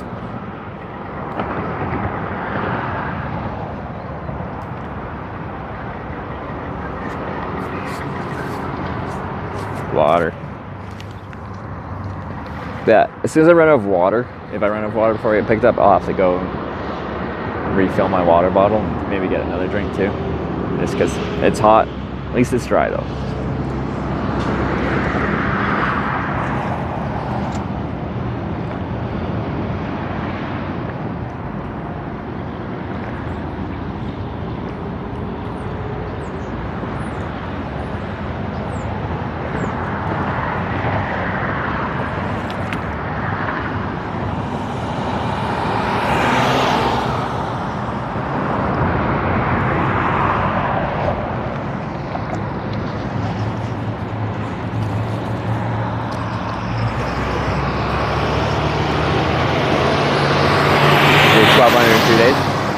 feel the sense.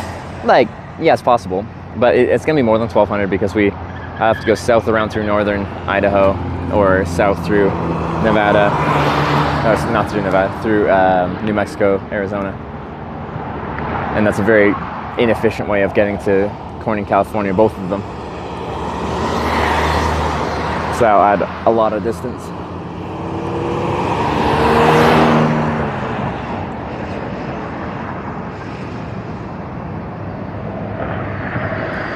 Get some Gatorade. If I run out of water, I'll probably refill my water and then also get a Gatorade or something like that.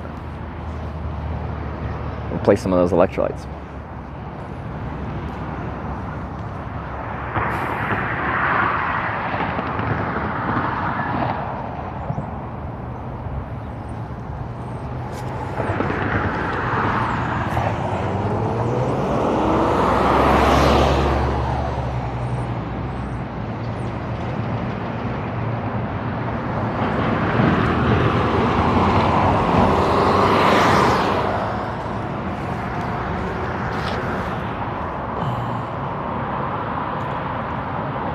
Without sunglasses, look more sympathetic. Without sunglasses, I also cause UV damage to my eyeballs, causing me to lose my ability to see. So I'm going to choose vision over sympathetic. My optometrist got pissed at me because I would never wear sunglasses hitchhiking. Not pissed, they just warned me that I was doing damage to my eyes and that if I want to continue seeing, I should change my ways. So here we are wearing sunglasses.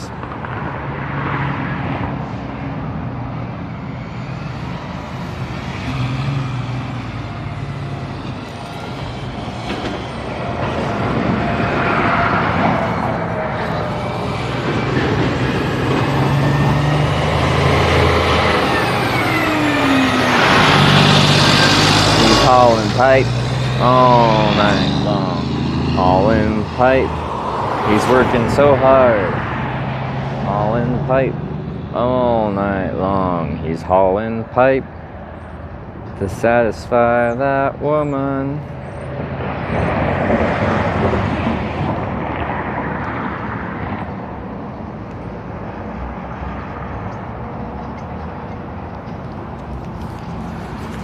Reapply sunscreen? I haven't yet. I've applied sunscreen, I just haven't reapplied.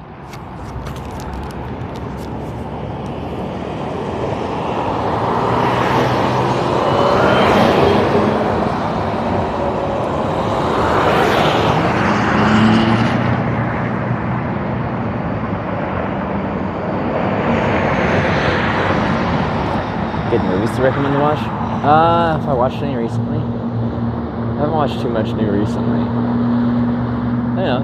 Shaq, you seen any good movies recently?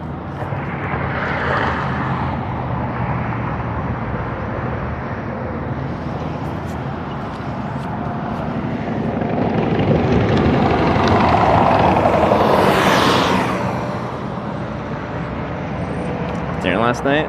Grew up in Sidney. Oh, I like we both had a steak dinner. It was really good. We got a 14-ounce petite New York steak. It was really good.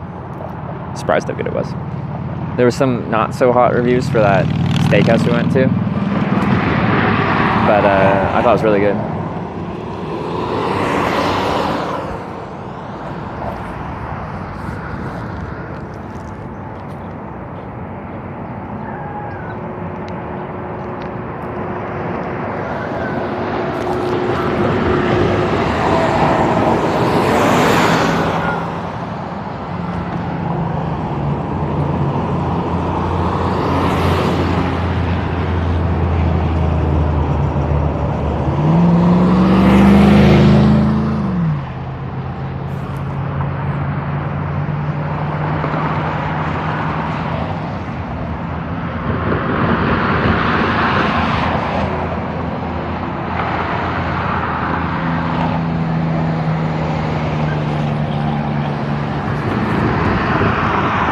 Do.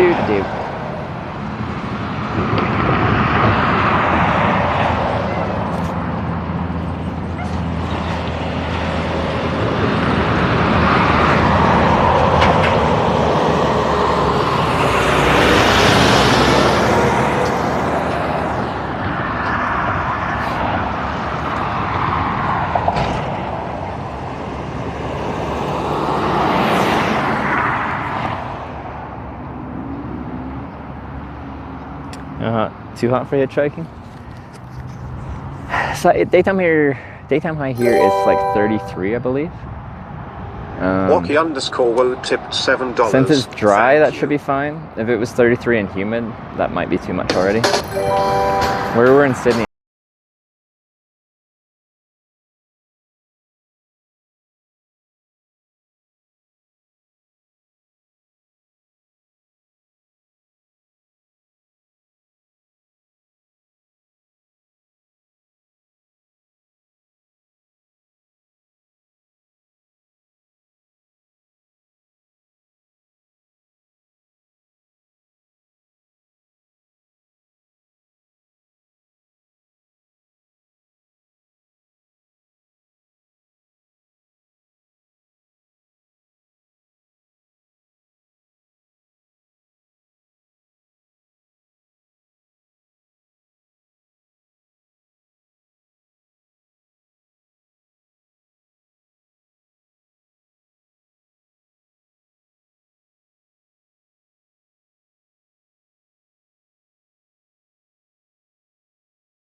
Too bad because traffic's going by slowly, but if you're dealing with traffic that's going like a bit faster, especially commercial trucks, when they go past, they go boom with air. And that would be less than ideal. Oh!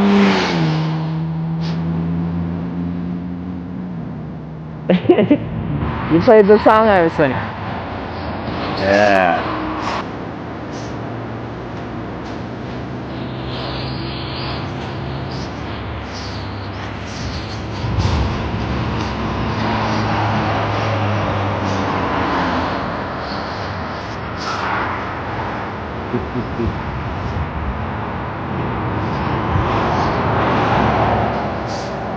Guys ready for the chorus?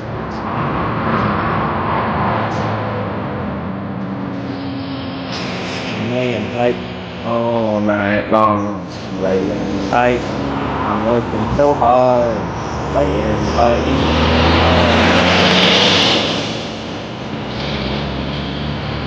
You satisfy that woman.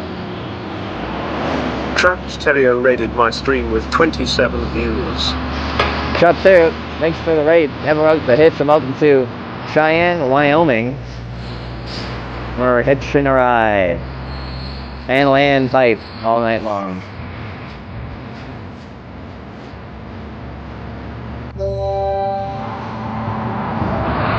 Danny Pro just resubscribed for 14 months. Dalit Pro into the 14-month resub. Thank you, thank you.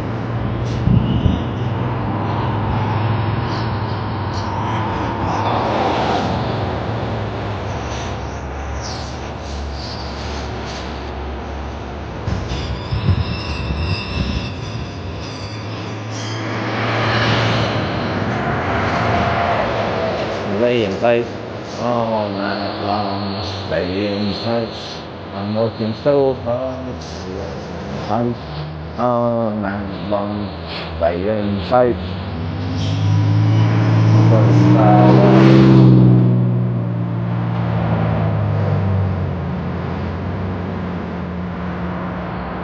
Right on, that'll work.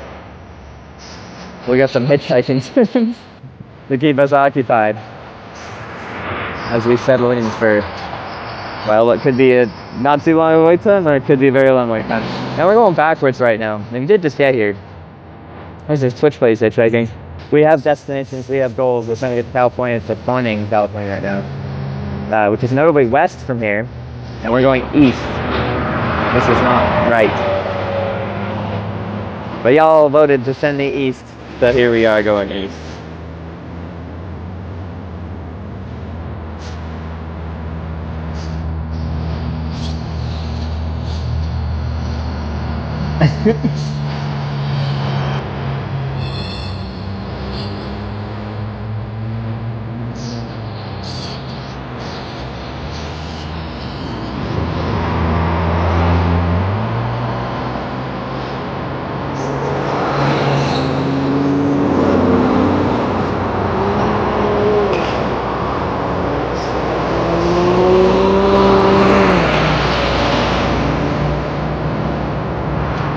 That's what 30 song is. It starts me like this could just be like you have to work hard, like to, you know, finance this woman's face.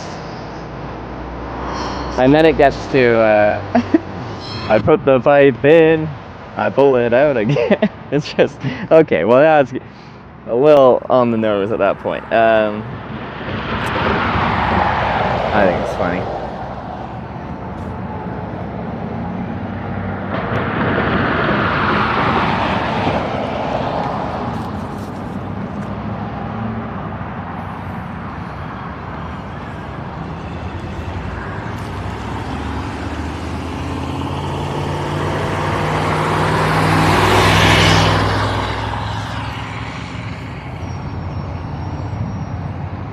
Just had to replace some faulty pipe. Yeah, it's true. Just pulling out the old pipe, fitting the new pipe. Just doing a very thorough plumbing installation.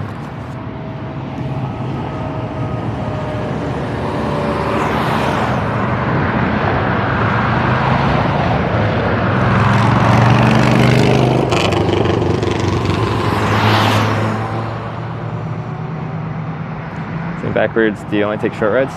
Say I have to go at least to the next place of significance back, so I can't just take like an exit down. So Poplar Bluffs is looking like a likely choice.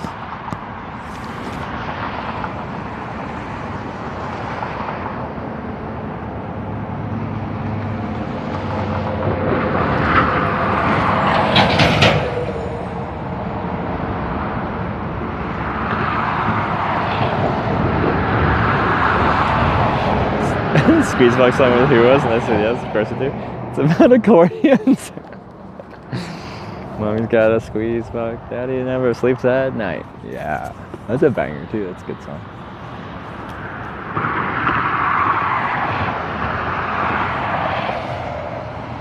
Your Connie's a place of significance? Yeah, I go back to hang out with Nathan there, Storm Chaser RL.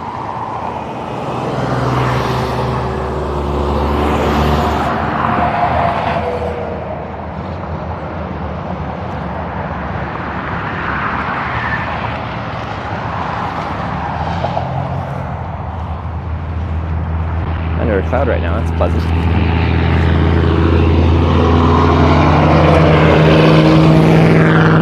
Take it. You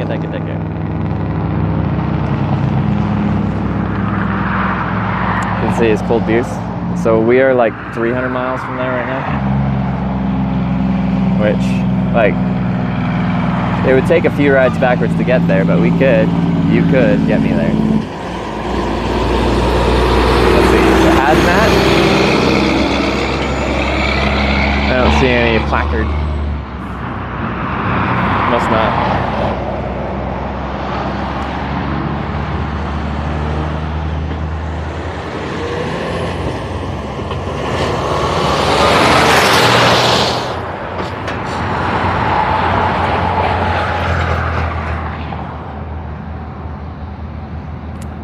Therefore, I can go with him to the rodeo. Bought tickets for. Oh, he's going to the rodeo?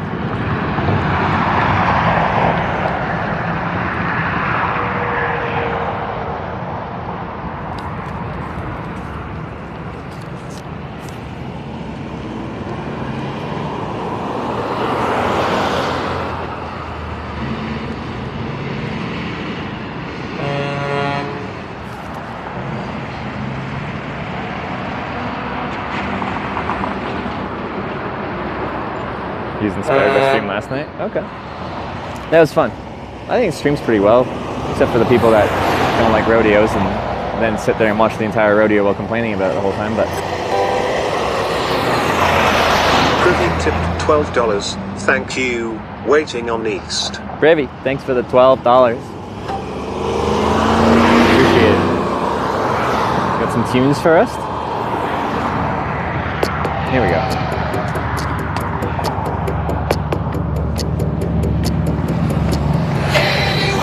Oh.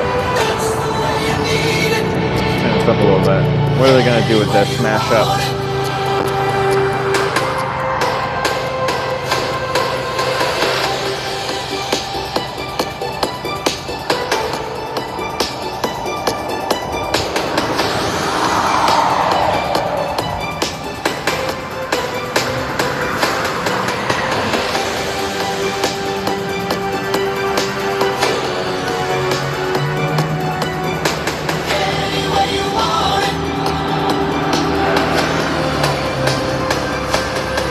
feel like it's gonna shift gears at some point here. Okay.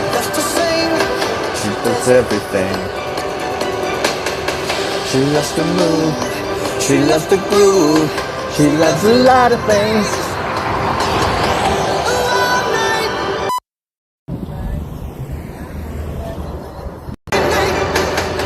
So hold tight, hold tight.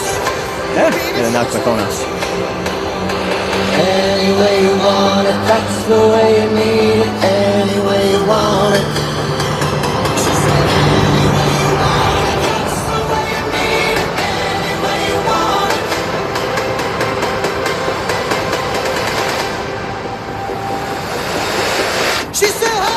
About to die, second beat.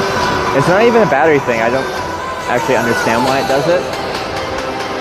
I thought cables, but it seems to only do it when we're completely stationary. You'd think when we're riding the bike and it's shaking, that's when it would do this, but it just seems to happen when we're completely stationary.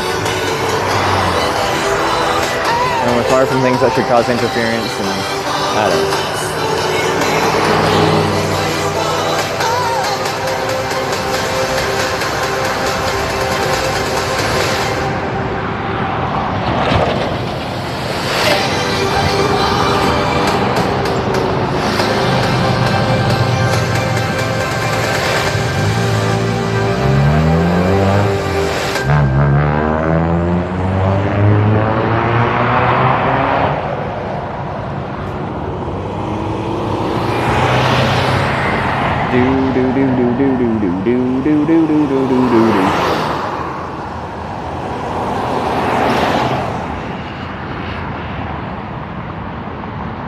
Does when you're riding a bike sometimes? Oh, okay, I guess I just don't see it.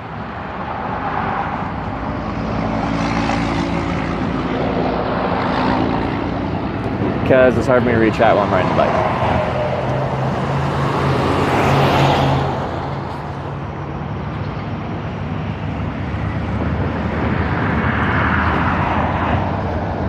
It just seems really inconsistent when it does it. As for me, motion and vibration, if it's a cable-based thing, that's when you get cable issues popping up. Because if it's just a loose connection, the vibrations, you know, let it be known that there's a cable issue. But when we've been here hours and we're in the same situation and not moving and there's no movement on the cables, why would it happen then?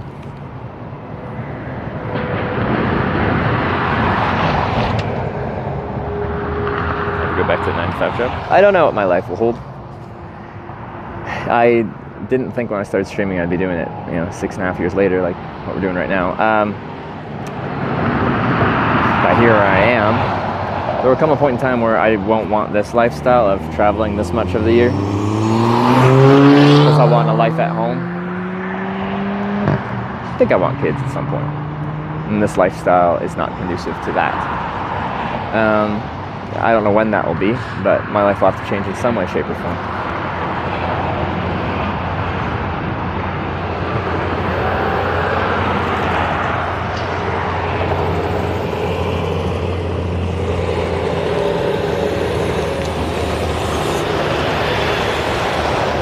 Is that for me? Let me see.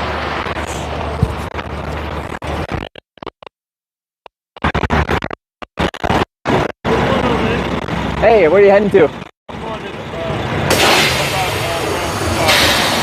Sorry, what was that? Where you headed? I'm just heading into Nebraska. Down 80. Do you mind taking me? Yeah? Before I hop in, so I actually make like a video about hitchhiking. I have a camera. I don't have a camera with me. Is that okay? Like, as a truck driver? No, I don't want to do that. You don't want to do that? I gotta keep that going. Wait for the next one. But then you have a great day.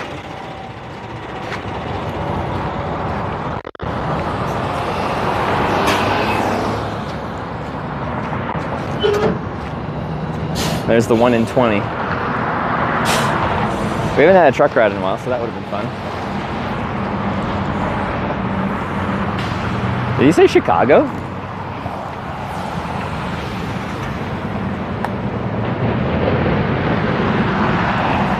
But truck drivers, it's much more important. Like, he could be an owner-operator, but I think it's pretty likely that he's actually a company driver, based on the branding. And like, you can get in trouble for that. So I just I need to be explicitly clear.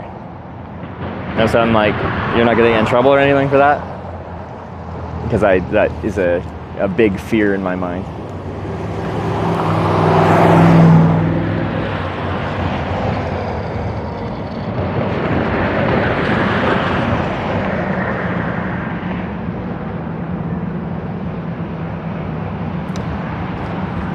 So, that's fine.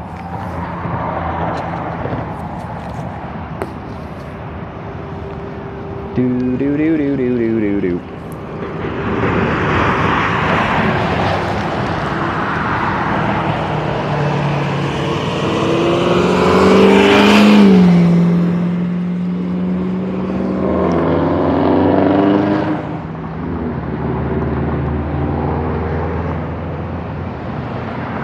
Yeah, there's so much room they pulled to the opposite side of me. Because I left enough room that any vehicle can pull in that way. So that's been used twice by vehicles since we've been here. Once actually offering a ride, and once because the guy just had to pull over quickly.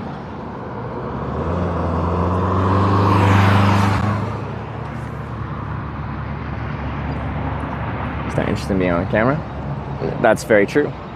And I emphasize that when someone doesn't want the camera in the car, that I have no negative thoughts or feelings about them requesting that. I just thank them, tell them I have to continue what I'm working on. Wish them a good day, and off we go.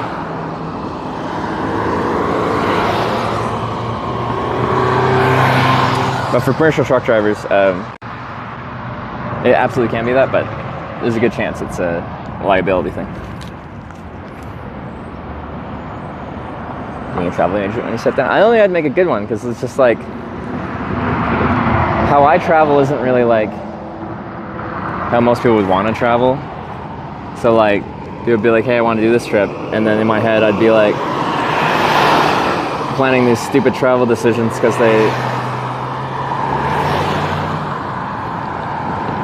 I just make weird travel decisions because I'm happy with them.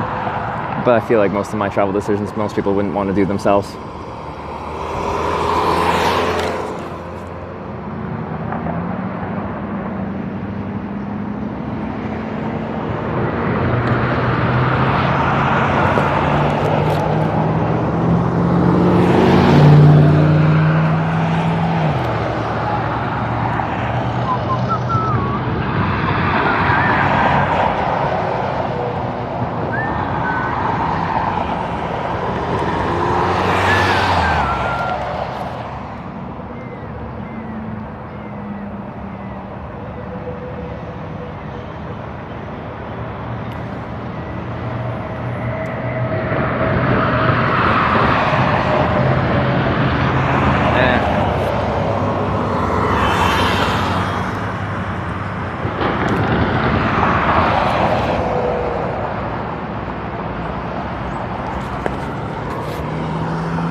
Love van life streamers. Doesn't Relic stream out of his van? I think there's like a great potential for van life streaming because there's some very popular van life YouTubers, but I don't think anyone's like made it big van life streaming. But maybe it doesn't cross over as well. I don't know.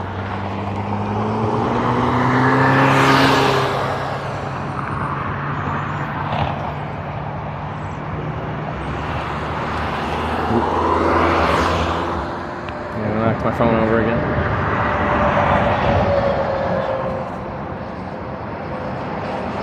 Let's go for Starlink. Yeah, so like what Nathan Stormtrooper IRL has, like Starlink mounted on top of the car, plus a few cellular bonded connections.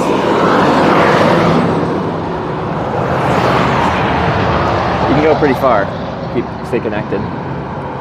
If you're Starlink only, you just have to watch where you're gonna park for the night. You need like, you can't have full canopy cover over the trees.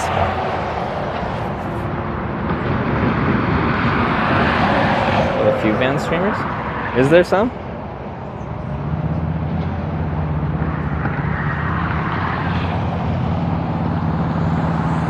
Ah! It's a fancy old Lincoln, or new Lincoln. Someone's car sneak up on me.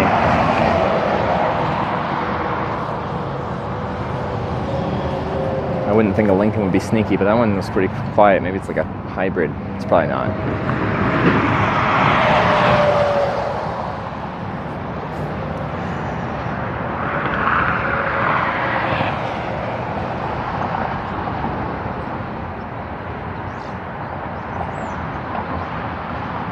Some connection barely goes down. Pays the same amount per month for it. Well, yeah, it's one satellite connection and 5 satellite connections all bond together. It's a lot.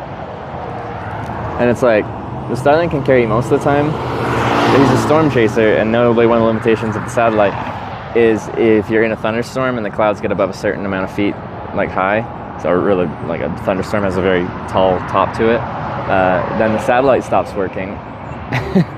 And that's the critical moment because he's streaming storm chasing. So like when he sees a tornado, that would be an inopportune time for the satellite connection to be the one holding the entire stream together. So that's where the 5 cellular network connections come in.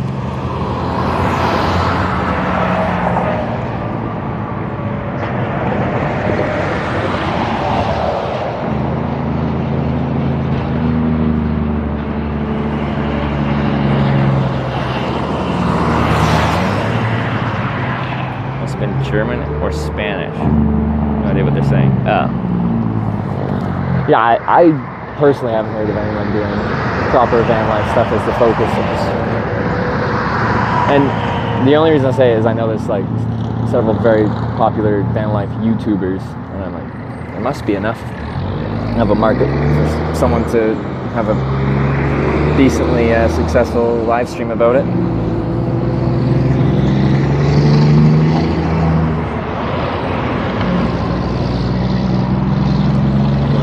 To get to the internet? No, there's an unlimited plan now too. That's what they first came out with, but they quickly changed this stuff about the mini, the plans.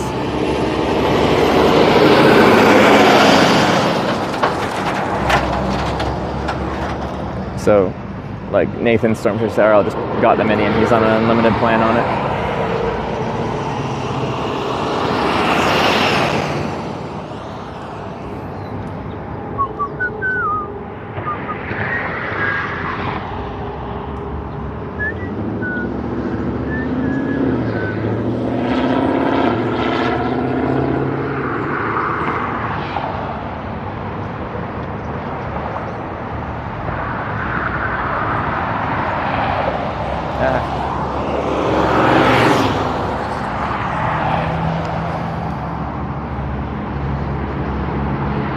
What time are we in? Almost 2. Okay. It's like 6 hours.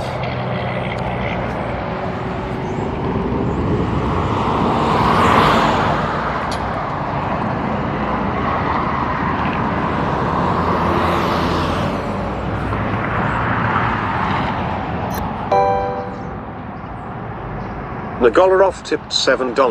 Thank you. Always a pleasure tuning in. Nagolorov. Thanks for the $7. Oh. A little bit of Pedro. Pedro.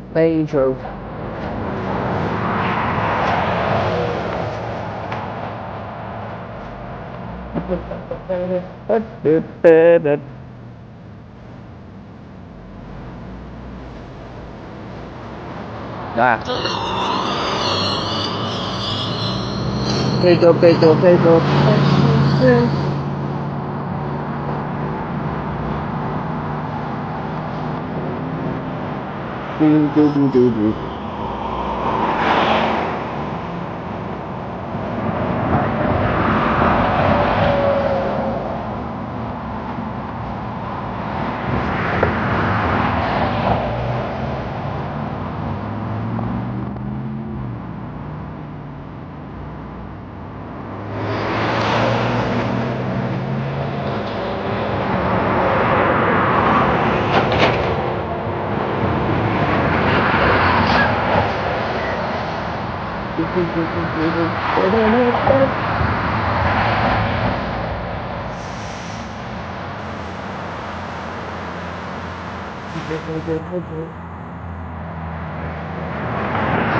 Oh, what a banger. Good old Pedro. Nagaleroff. Thanks for the 7. Sure, I'm saying that wrong. And for that, I apologize. But thank you for the donation and the tunes. To keep our hitchhiking hype while we're hitchhiking backwards. And that note in my mind makes it slightly less hype. The prospect of getting a ride, because I know that ride is taking me the wrong way. And whether it's the next ride or a couple rides later when we hopefully eventually go forwards again, we'll probably be right back this way again.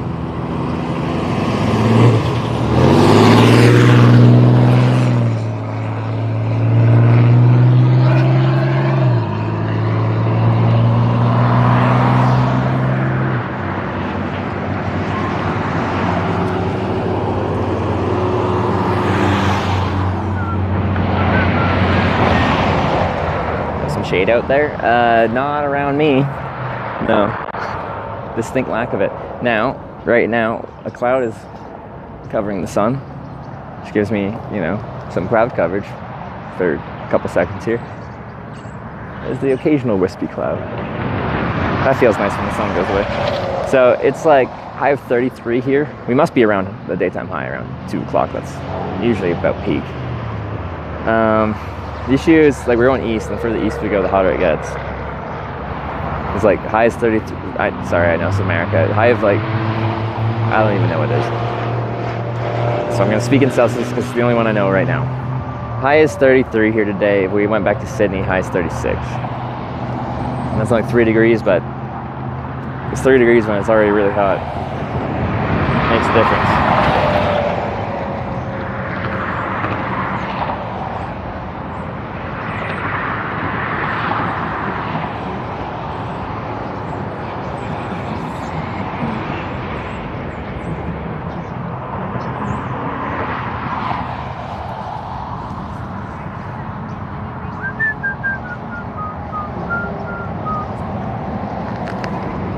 Okay.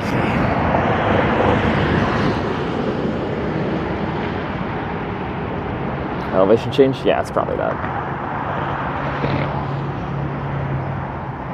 Switch to shorts, brother. I wear long pants and long sleeves specifically to keep the sun off me during the day and the bugs off me at night. So shorts is not what I do.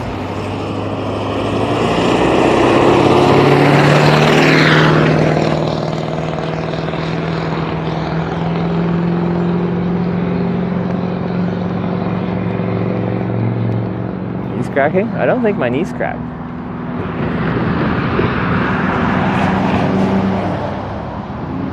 Usually I'd feel that personally.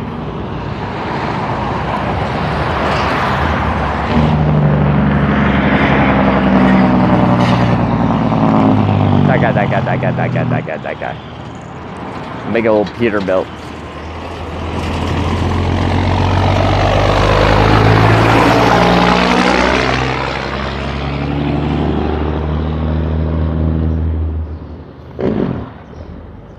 In most cities, you're not supposed to use your Jake brake like that.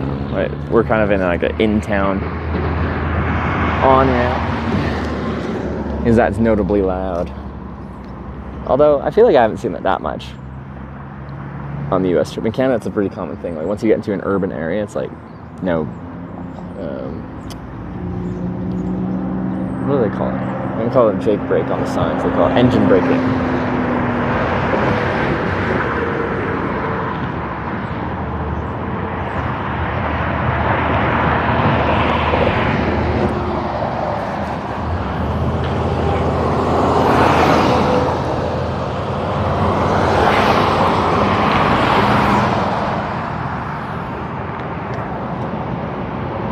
Today, we're going for ride number 2 right now. We had 1 forward, now we have to hitchhike at least 1 backwards. And we'll see, hopefully when we get a ride, what we end up with next. Ideally forwards, but potentially backwards.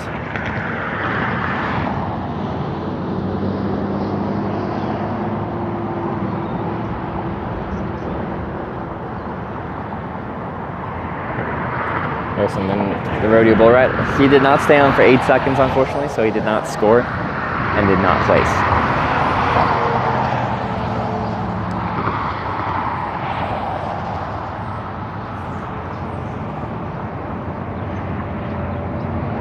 Jake's gonna not like them using the term shake break on those signs. But like, it is kind of a slang term, right? There's an actual word for it.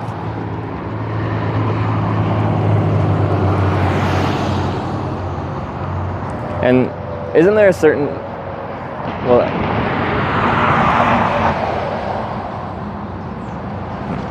I was gonna get into like how like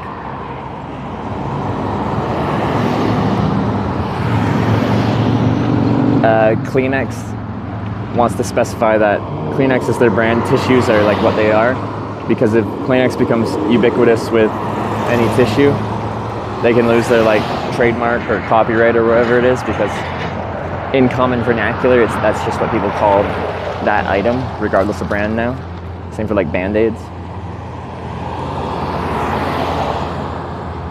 But I think it's different for Jake brakes.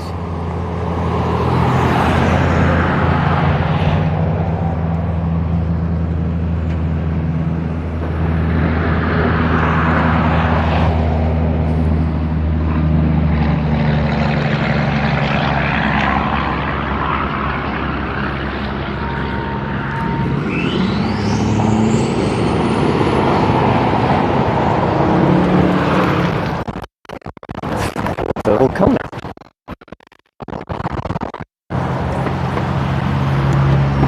Hey man, thanks for stopping. Yeah. Where are you heading to? I'm heading to Somewhere in Nebraska? Yeah. Yeah, I'm just trying to get to Nebraska, so anywhere that way would help me out.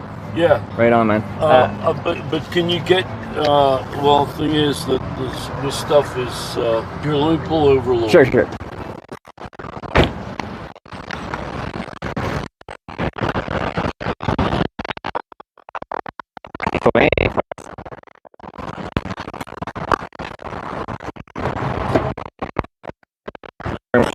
But also, before I hop in, so I actually make a live video documentary about hitchhiking. I have a camera. I don't have to point it at you at all. It just has to be. No, I'm meant to film. Oh, okay, cool.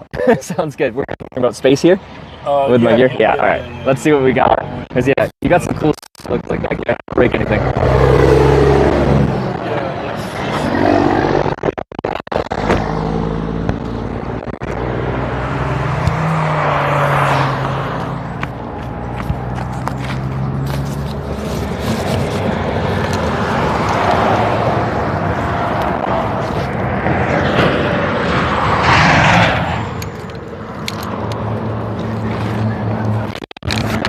Oh yeah, he's pretty full up.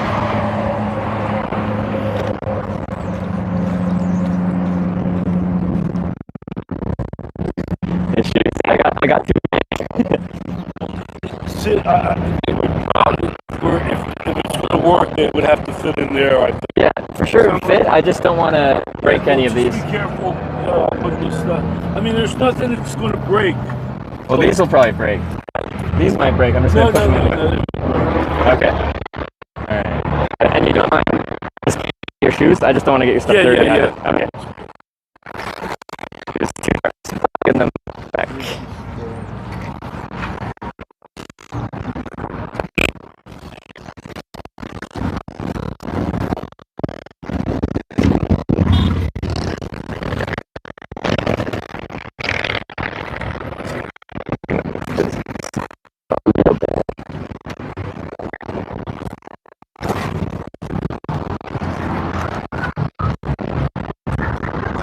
I really appreciate you pulling over though, man. Sorry, kind of first stop. No, I see.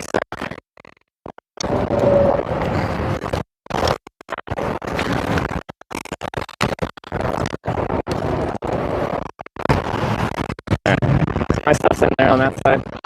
You're good with that. I have to decide how far to go because he's probably going a long way.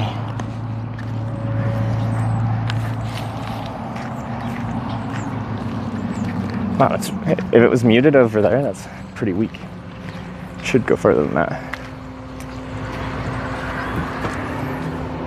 I might go back to where we started today.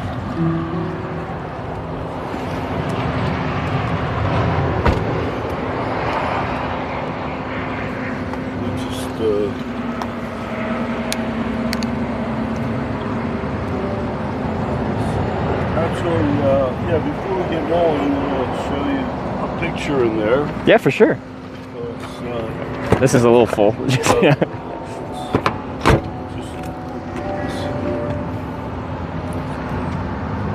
It's very choppy. It used to go that far. The fact that it's cutting out a couple, like 10 meters away, that's pretty bad. I do have a new one I can swap to.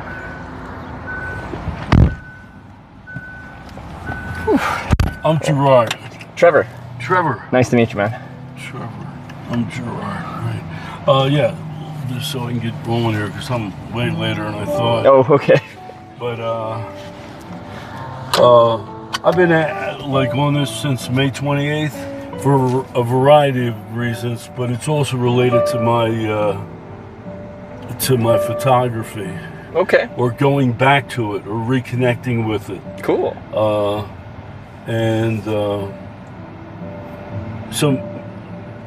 So there is. Is this a book of your photography? Well, no, it's not. This an iconic book of photography by Robert Frank. Yeah. In the 50s, 56 and 55. Yep. And he took 28,000 images. Out of those 28,000, he picked 83 to go into this book. Mm-hmm. And those 83 images were taken in 47 different locations. Okay. And part of my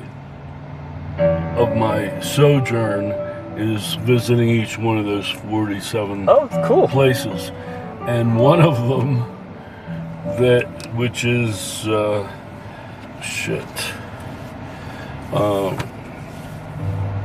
in Idaho that I just left. Yeah. Blackfoot. Well, this is Nebraska. Let me just find this and then I'm going to get going. Sure. This is also in Idaho.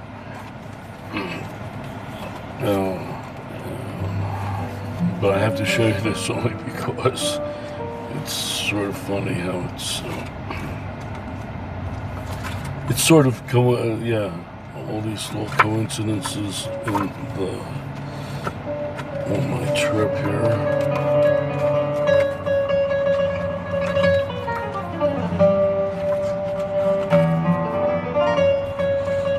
And we'll change the music in a second. I don't know, I kind of like the vibes. Yeah. It's relaxing. It's peaceful. It could be either that or put some jazz on. Shit. Okay, here it is. Out of Idaho. Yeah. These two, Robert Frank got this Guggenheim, traveled 2 years doing this. Yeah. And he picked up these two hitchhikers out of Blackfoot, Idaho. Yeah. Asked them to drive.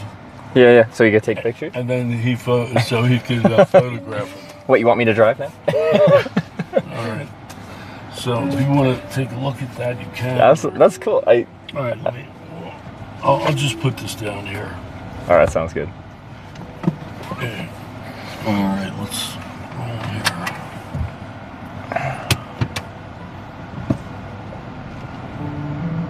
All right. So where's your next destination? What's the next one on your list? The next destination on this is Lincoln, Nebraska. Oh, okay. I was there But the thing is that before, he took 2 shots in Nebraska. Yeah. One of them is... Continue on I-80 East for 166 miles. One of them is on Route 30. It's just a farmhouse in the distance off the road. Yeah. On Route 30 between this place, Ogallala, and some other place. Mm-hmm. So I have this set for Ogallala.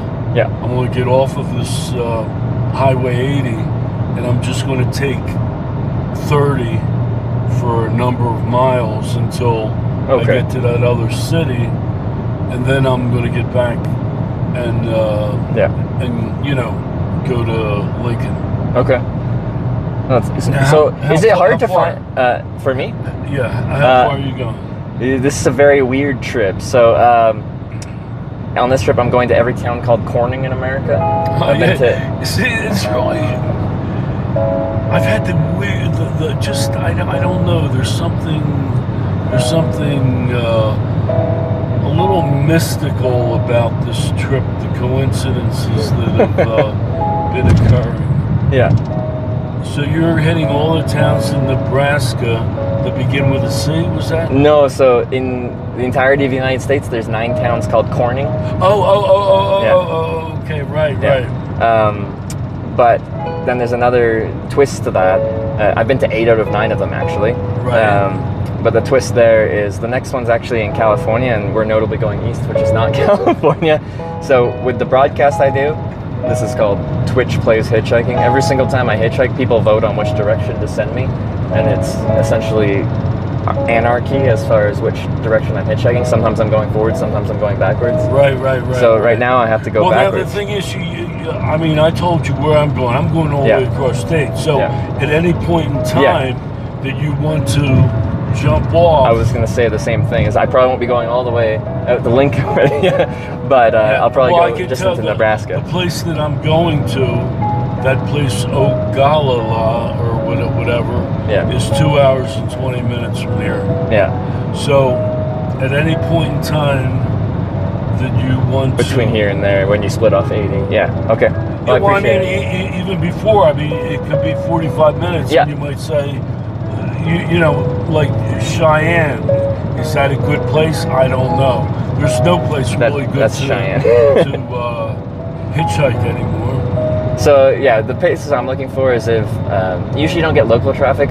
What you want is something that pulls people already traveling long distance off to like go to the bathroom, get gas, get food. So you're looking for truck stops, gas stations, fast food joints, where it kind of like draws traffic off. Because in most states, I can't just go on the interstate. I have to be on the on-ramps, like where you found me. Right. So I have limited ability to change where I'm at once I get dropped off. You're kind of stuck there until you find someone willing to go, but there needs to be traffic. Right. Well, yeah. I mean, I don't know. I'll look at a map. So I'm probably either gonna get out. Oh, I could have given. Oh, do you have a map? Oh yeah, no, I got a map. So I think I'll probably end up getting out in like Sidney, Nebraska, which is just a couple towns into Nebraska. It's got like a Love's truck stop and stuff like that there. Okay, cool. But I'll let you know. So I'll give you warning. So you can just drive on your route, and then I'll give you a bit of warning. I'm just going exactly, another 160 miles before you turn. So Sidney's somewhere between here and there. But I was also involved in film for a while. Yeah. And the people I was working with were, it was at Temple University in Philadelphia. Yeah. So I mean, I was working in acting, but I knew people that were documentarians. Okay. And so, are you doing this on your own, or are you doing it? So is it a documentary? Is it a podcast? Because I don't even know what I mean, I have an idea what a podcast is. Yeah. No. So I can tell you exactly what it is. So, backstory. I did 4 years of hitchhiking just because I hated the Greyhound bus, and I started hitchhiking just as a means of transportation. I'm Canadian, so this is up in Canada. I did that for 4 years, 25 countries, like 700 rides, and then I liked hitchhiking, and I didn't think there was any media that properly showed what the experience of hitchhiking is actually like. Like if you write a book or if you edit a video, you add your bias to it. The thoughts and feelings you have about it will be portrayed in the media that you create, because you're kind of just making a story, right? You're creating, right? What this is just a completely raw documentary of everything that is hitchhiking. I run the broadcast from my tent in the morning to my tent at night, and it shows you the entirety of what hitchhiking is like. And when I'm waiting 3 hours for a ride, people will, so that people watch live as this happens, and people will watch live as I wait for 3 hours waiting for a ride. And I think it accurately portrays what hitchhiking is like from my perspective, because you see the entire process. Right. You don't cut out the boring bits. You don't leave anything out. You don't summarize it. Yeah. So that was the concept. So you won't edit the 3 hours waiting? No, because people are like, so this is broadcast to the cell network. People watch live as it happens. Yeah. So there's people watching from all over the world that are curious what it's like to hitchhike, I guess. Well, how can someone watch this? So it's on broadcast on a website called Twitch TV. Twitch TV? I'll give you the exact information. But is it being broadcast live? Yes. Or is it okay. Off the cellular network here. And okay, what's your name? Trevor? Trevor, yeah. Okay. I got it. There's one person. There's only one person that I'm going to use. My ex-girlfriend. This is my ex-girlfriend. And she'll be interested in this? Wasn't my ex-girlfriend. Yeah. I was just talking to her. It was going to be the last conversation during this trip, because this is like a disconnect for me. Oh, okay. What? Joanne. Hi. Hello. All right, this is real quick. I just want to let you know, because you might want to watch this. I just picked up a Canadian hitchhiker, Trevor, who's doing a podcast that you can watch on wherever you watch. So you explain, because I can't. Okay. You don't have to tell her what it is, but just tell her how she can watch it. Yeah, so it's a live stream about hitchhiking. So I've done this in like 30 some odd countries, but I got picked up here. It's on Twitch TV, and the channel's called Hitch. If you want to see, you can watch live right now as we drive down the road, if you were curious. Oh, okay, that's pretty cool. So if you just Thank you for the heads up. yeah, just Google. And can you say it again? Twitch, like TWITCH, and the channel's called Hitch. And the channel's spelled what? I'm sorry, I'm actually in an office right now. Hitch, HITCH. Twitch, Hitch. Okay, Yeah. I got you. All right. I just thought that I didn't tell anybody else about this, so if you may want to watch it. It's not going to last that long, because Trevor's going to get off soon. All right. Yeah, I'm out right now, so Okay. I can catch it. All right. Yeah. Okay. Well, See have ya. fun. Bye. Okay. Bye. Bye. Okay. All right. Hey, where are you based out of anyway? Like, where's your home? I live.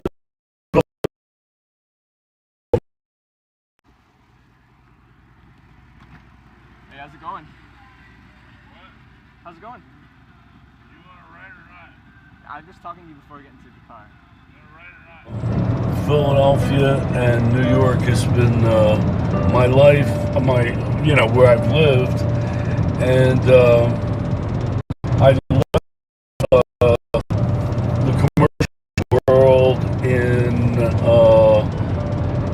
about 25 years ago to try to do something creative.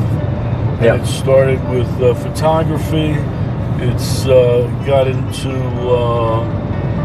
film, and but I do hope someday to write. Except time is running out. So the purpose of this particular sojourn was to disconnect and not think about things for 3 months. This is a 3-month trip. Wow. And then to hope that I return with a certain clarity to help me decide how I want to live the last quarter of my life.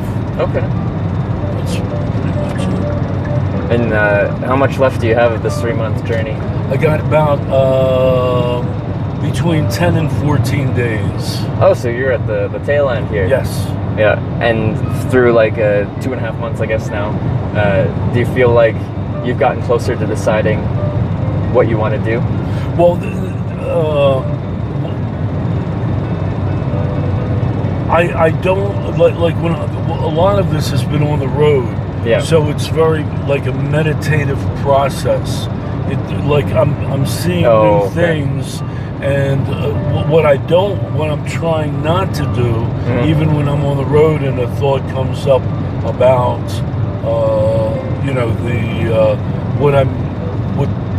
about the future, I try to set it aside. I just want to more so get back with that, with enabling me to, or helping me. So this isn't about thinking about, this is about like meditating, like being in a different headspace. Being when you get back, then you can address it once you're back. Right. Okay. And that old cliche of just trying to be in the moment, which is a difficult thing to do. But, when I was, where was I? I was in Butte, Montana. Yep. And this Swedish fellow came in, who is walking from Canada, just north of Montana, all the way down to Mexico. Oh yeah.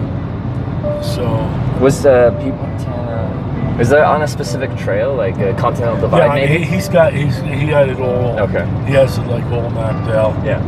But he's just like staying in campgrounds, camping and walking. Yeah. I mean, to me, that blew my mind. No, it's pretty impressive what some people get up to. Someone on the same platform did a walk from the east coast of the United States of America to the west coast, and like it's a very wide country. It's even wider than it is tall. So it's like 3,000 miles. Yeah, it's a big trip. Because I did a bike trip tour across Canada, but biking is a completely different beast to walking. Like very doable, but on foot, like if you can do 20, like that's a good day. Yeah, that's remarkable. Yeah. Where are you from in Canada? I'm from the far west coast, Vancouver Island. I look forward to the day when I can. That's definitely a part of the world that I'm going to be visiting very soon. Canada in general, or the west coast? Well, the west coast. Yeah. It's a beautiful place. Like our license plates say "Beautiful British Columbia" for a good reason. It's gorgeous, and I'm from an island. I grew up next to the ocean, but next to mountains. I grew up skiing. Like you can go surfing in the same day as you ski if you want to.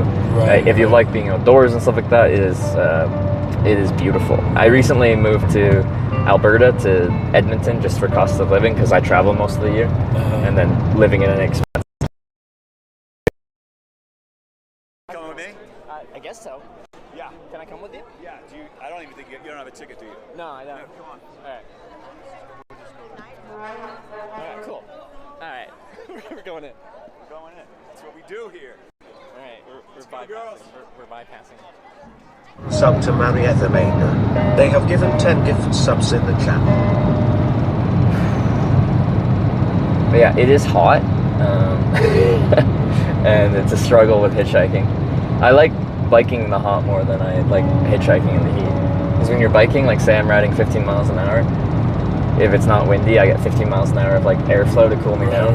But when you're just standing on an on-ramp, just baking in the sun, you just feel like you're being roasted. The other thing is, it's so hard to get a ride in the world that we live in. I remember thumbing it through.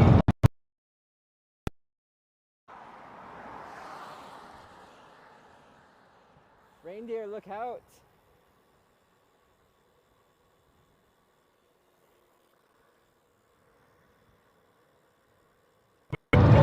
Wait long before you got a ride. Yeah. In the same way in the States, but it's just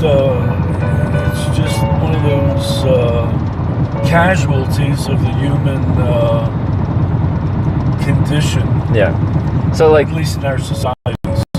My experience hitchhiking now is it's probably slower than it used to be, but I still can get around fairly fast. It depends. Like sometimes you wait a long time, but other times I'll get picked up fast. Like my worldwide average wait time is like 23 minutes, I think. Now that I film it, we can do like statistical analysis just out of curiosity. Yeah, that's good. That's good. That surprises me. But US is a bit slower. It's like 45-minute average wait time.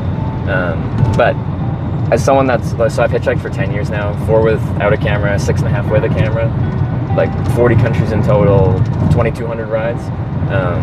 You still get around pretty good. You just have to be like comfortable waiting a bit. Right. And like, if you're choosing a hitchhike, you better be a patient person because it is a waiting game. Like, I'll try my best to look like clean and presentable. It's an important part of hitchhiking, as shallow as that might sound. You just have to kind of look like someone the average person wants to sit next to. You're not going to get picked up. Yeah. But outside of that, most people would never pick up a hitchhiker. You're just looking for the few percentage of people that might, and then hopefully they're in the mood that day. You look presentable enough that day. You look friendly enough. They have the time. Like you said, you're a little bit behind schedule of where you want to be. Yeah, I was just thinking, and I can't remember exactly in what context. I think it had to do with the two. Those are Native Americans that Robert Frank had picked up. Yep. And then just as a little side on the book, he was a Swiss Jew who left right as Hitler was taking over. Yeah. And so in his photography, beforehand, the United States was basically painted with the, white picket fences. Everything's beautiful. Yep. And he photographed the underbelly of that society, and it became an iconic book. It was published in the States. Published it in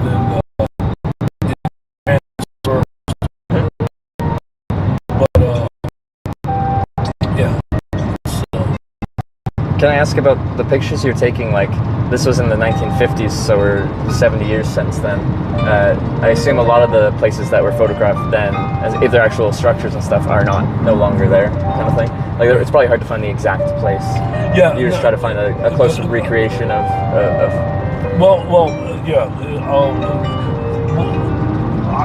My initial thought was that it wasn't so much. I didn't think I was going to reconnect to the camera as much as I have. Okay. And it was really just a homage to his work. Yeah. Because he was the most influential artist when I started to explore photography. Okay. I understand. So it was just it wasn't even to look for the place. It was just to. I was in Butte, I know he walked. Okay, yeah, I know he walked Butte. Yeah. That with the hitchhikers, that it was on Route 90 or 91. Yeah. Out of in Idaho. 5 minutes back. Just leave your stuff in the back here. Sure. Yeah.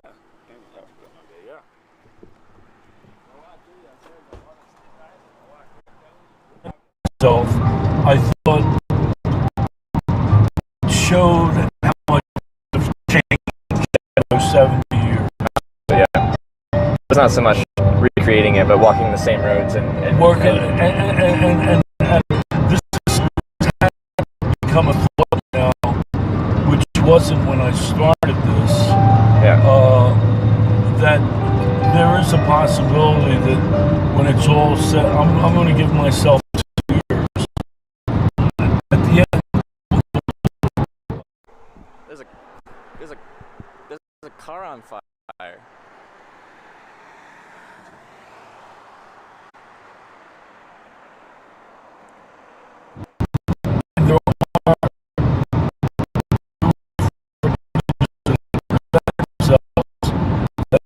a stark contrast to his image. Okay. Like in Butte, Montana, he took a picture from inside a hotel through the shades, kind of. Not shades, through these curtains. And I happened to be outside walking past the building, and I saw this interesting window, so I'm on the outside and the curtain is closed. You know, so there's some naturally, but it wasn't really with the intention. Yeah. That's. No, I think it's interesting. I haven't met someone doing a journey through the U.S. quite on a journey like what you're doing. So it's quite unique, but it sounds enlightening. Yeah, it's been enlightening. It's been interesting. It's been illuminating. One of the certain realities. You know, we everybody sort of talks about the divisiveness in this country. Yep. And traveling this way, I've come to almost think that this country is too big and too different to develop that concept of a United States of America. So, if they're not a United States of America, what are they then? Oh, I don't know what I don't know what's going to happen. Yeah. I don't know what's going to happen. Like, well, what I think that they're more Montanans. Yeah. They're more concerned with the interests and the challenges that face them as a person living in Montana, or a person living in Nevada. And they can't, and people don't seem like the gun issue. You know, I've been in places where, you know, I walked into, there was this place, no, I can't, just recently, where it was a sort of a disheveled house. Yep. In a nice area. In Spokane, that's where it was. Washington there? Yeah, Spokane. And on this disheveled porch, he had a Marine Corps flag, and I had been in the Marine Corps. Okay. So I wanted to see the kind of person it was that was living there, and I knocked on the door, and I did take a couple images of him. But he wanted to show, he invited me in because he wanted to show me the mementos from the Marine Corps. And then also his guns. Yeah. Like he says, here, he pulls out, this, look, it's 38, and let me show you this other one. He goes in the bedroom, comes out with some sawed-off shotgun. There's a gun sitting on the table next to the front door. Yeah. And I say, oh, his name's Steve. Steve, also you have a gun over there on the sofa. You know, I mean, so the reason I share that is that you're not going to talk this person at that point in his life to get rid of his guns.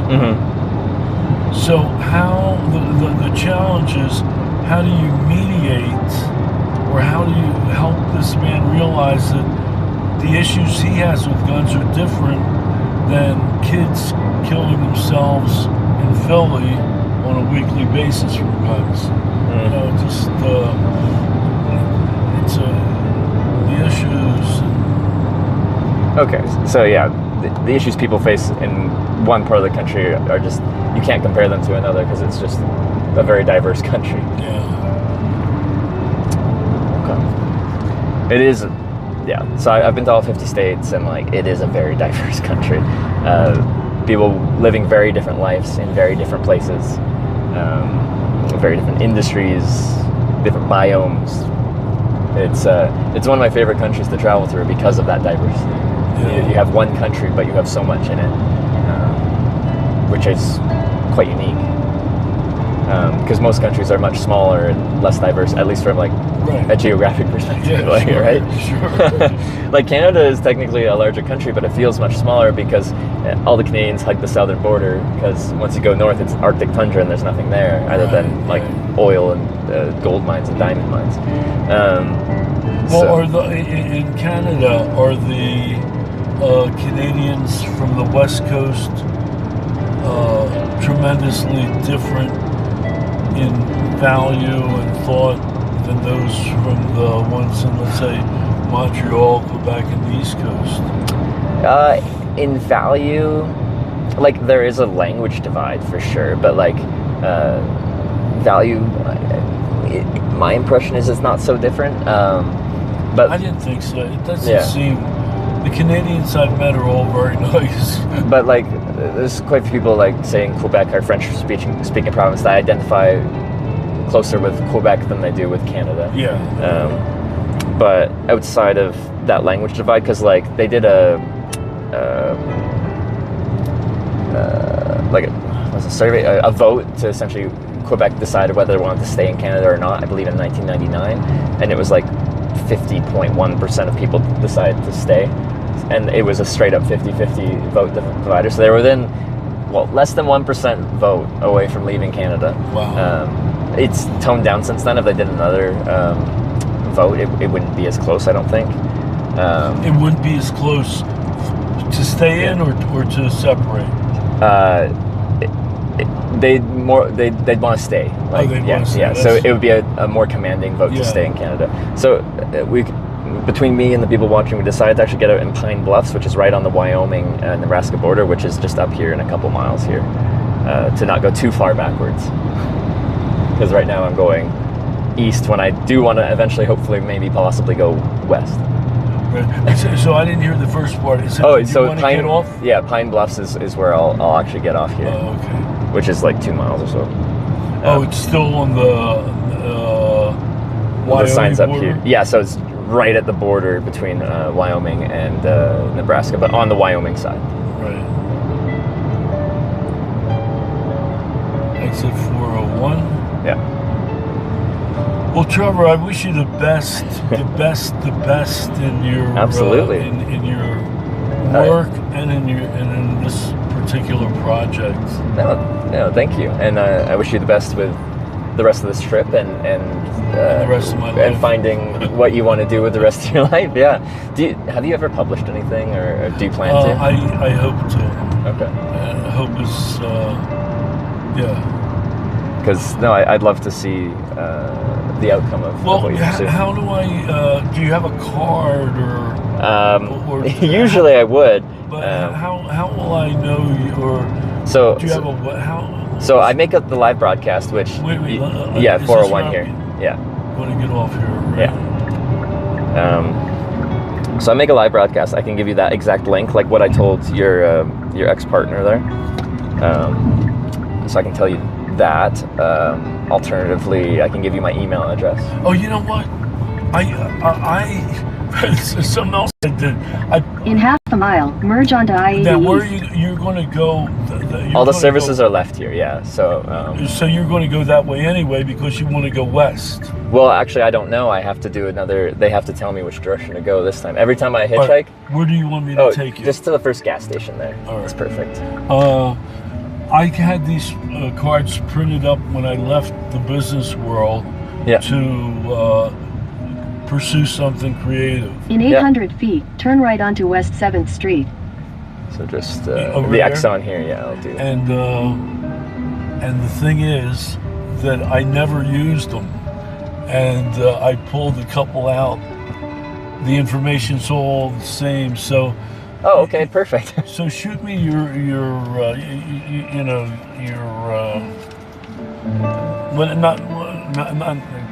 whenever you get around. Yeah. So it's it'll have an email address on there. Yeah. Okay. And a cell phone, so you can text or.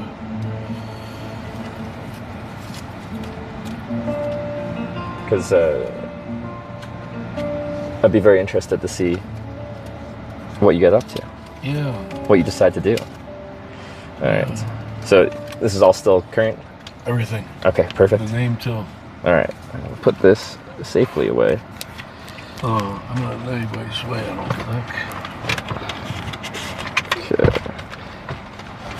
Okay. I really like the music too. That was just like peaceful for like as much of an intellectual conversation as I can have with my brain capacity. Water, very important. There's America.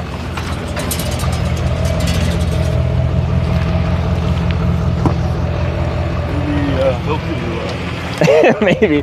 I've learned, I try not to stereotype, but lifted trucks don't really stop. They're more likely to try and blow a bunch of diesel smoke at me than stop. Alright, this and my little bicycle. Oh, that's pretty cool, man. I love this thing. So I hitchhike between towns, but this helps me get around towns. Alright. Well, what was your name again? Gerard. Gerard? In Spanish, it's Gerardo. Alright, well, Gerardo, Geraldo, it was nice to meet you. It's nice meeting you as well. Enjoy the rest of your journey. Good luck. Alright, see you, man.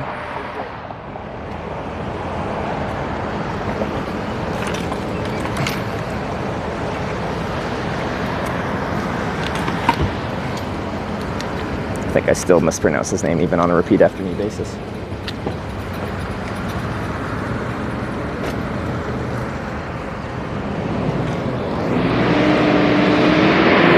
See you, man.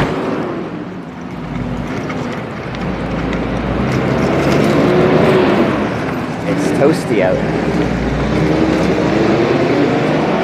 Shade here for a second. Water bottle check. Opposite of the guy before? Yeah, kind of.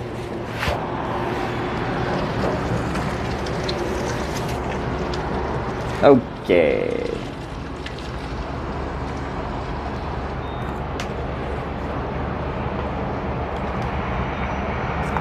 Check all your gear. Well, I hope I got all my stuff.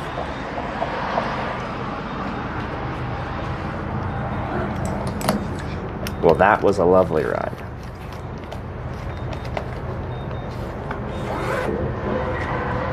Sorry about the cell network, I know it was imperfect.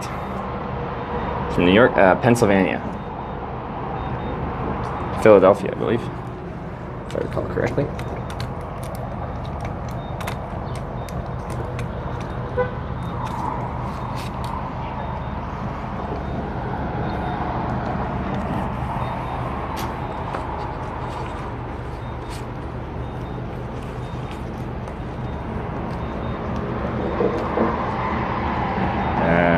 It's looking pretty lonely.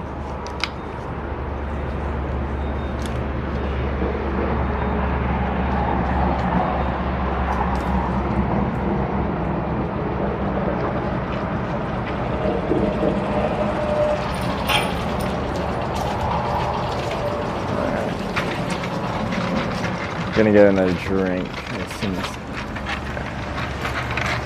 Just the subway? Is this? Oh no, okay. No, we all go in there. Thought this was just the subway on the side and the gas station on another, but they're all connected.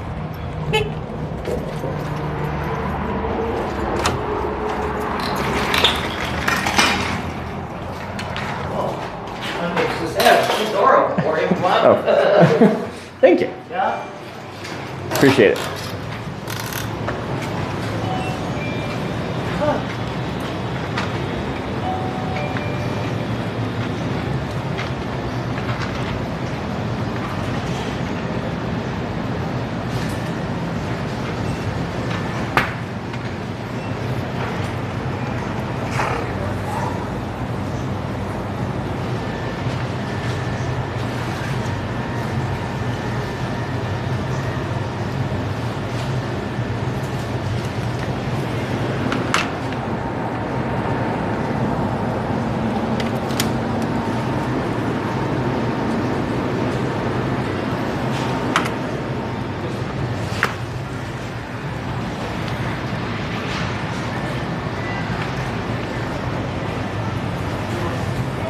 Gatorade's bad?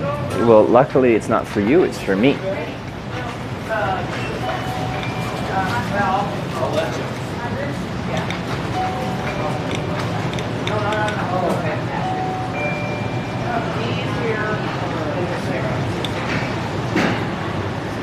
That's all right. Hey, how you doing?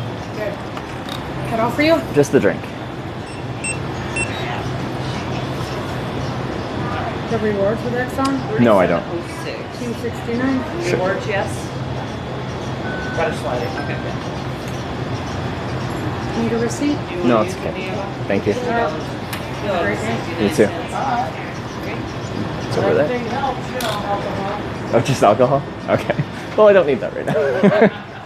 Yet.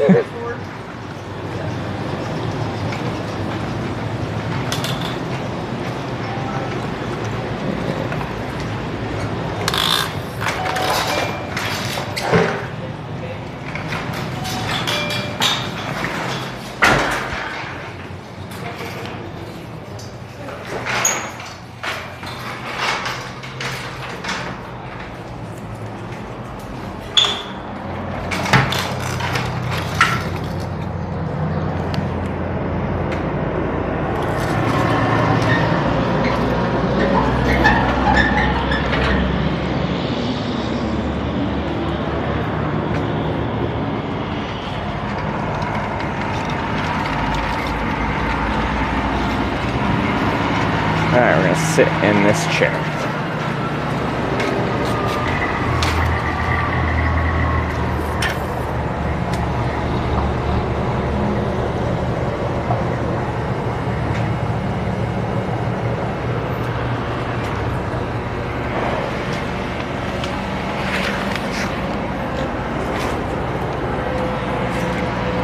Okay.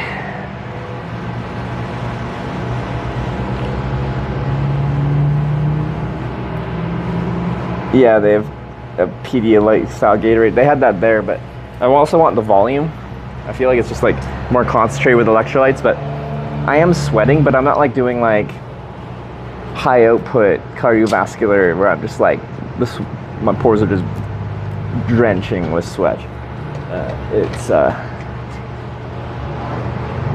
I just need to replace a little bit of salt so I sweat out.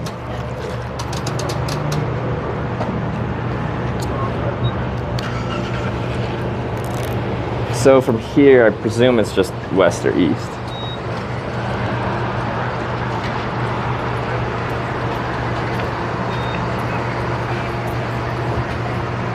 Let me look at a map though. Yeah, 215 north is too low of a class of highway. So yeah, it'll just be 80 east, 80 west.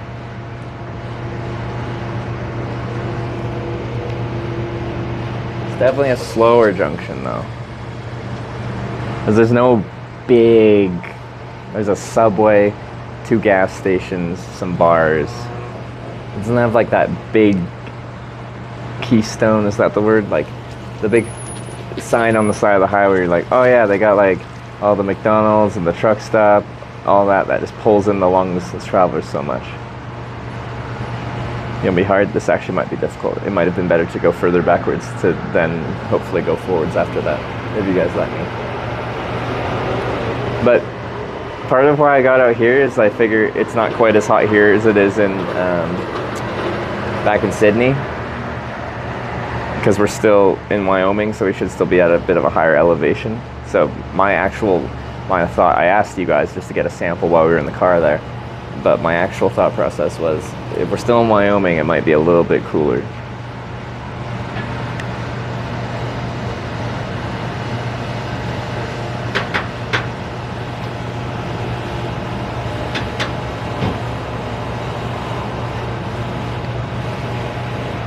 But like it'll work eventually, guaranteed. Whatever, east or west. It just might take a bit. Oh, I got Sarah here. How's the day going? It's been good. We got a good ride forward to start the day, and it actually got pretty fast. And then we voted to go backwards, and that one took a bit longer. How long did that ride take? Must be an hour and a half territory or something like that. I'm staring at the Sunset Ramp traffic. Might be okay. I've seen one car go on it since I've been sitting here. No, I could have missed the car, but I've been trying to idly pay half attention.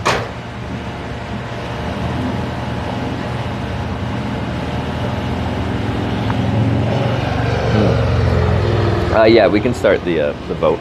Sarah, how's your day? You're still with Imp there in London? We're good to go. Vote number 3 of the day. I break this cable.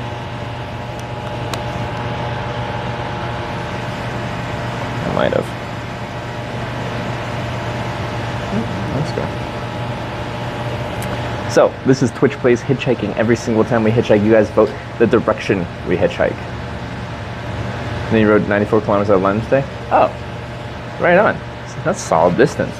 For some reason, I thought someone in chat was saying something about him making you something, but it's probably about the day before or something like that. I'm new. What do I do to vote? It is either a bits or donation, and then you use hashtag West or hashtag West or East.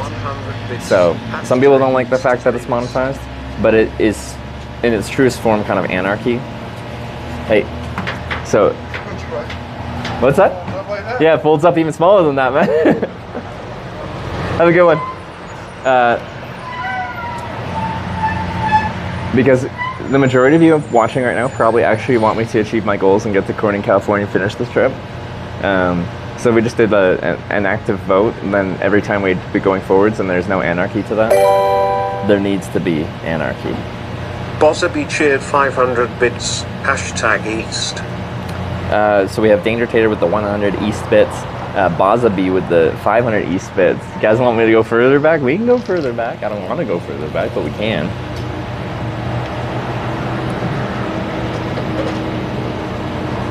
East is forwards, East is backwards. So I'm surprised that we're starting things out with a double East vote.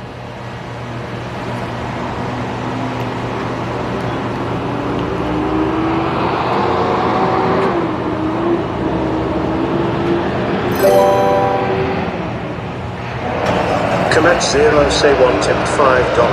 Thank you. Hashtag East. Comatose with the $5 East. That's 3 Easts in a row. Dr. Look at you guys go. Cheered 100 bits. Pine Bluff's fun fact. William Henry Harrison III was a local representative and television station operator who was great-great-grandson of the Virginian president of the same name and grandson of Ohio and President Benjamin Harrison. Hashtag West. I love the local fun facts you give. Dr. Yellow links for the 100 bits and the Rocky vote for Rob West. 479 Slacky asked what direction I go. I always want to go forwards. West is forwards from here. So I want to go west. PCHHH just resubscribed for 6 months. But yeah, if we get a ride from here, it'll probably be right to Sidney. A ride east, rather. It'll be back to Sidney, where we started. West likely would be to just back to Cheyenne again. Cravensworth cheered 200 bits. The farther east we go, the worse the network gets, plus the view sucks. Hashtag West. Wait. Was it really? Well, it was pretty bad in this stretch, but if we go west, we have to do that bad stretch again. Slacky tipped $25. Thank you. Hashtag East direct to Corning. Fuck. I'm gonna get to this.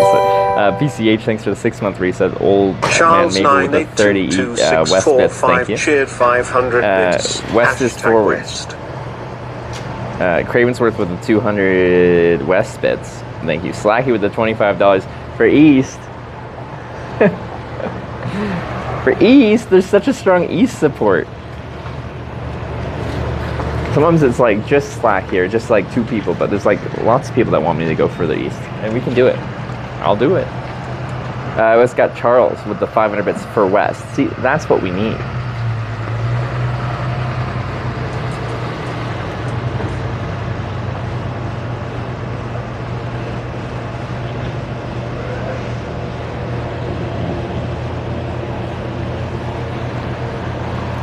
How much does Slaggy have to get you all the way back to New York? There's no like bounty on like restarting the trip.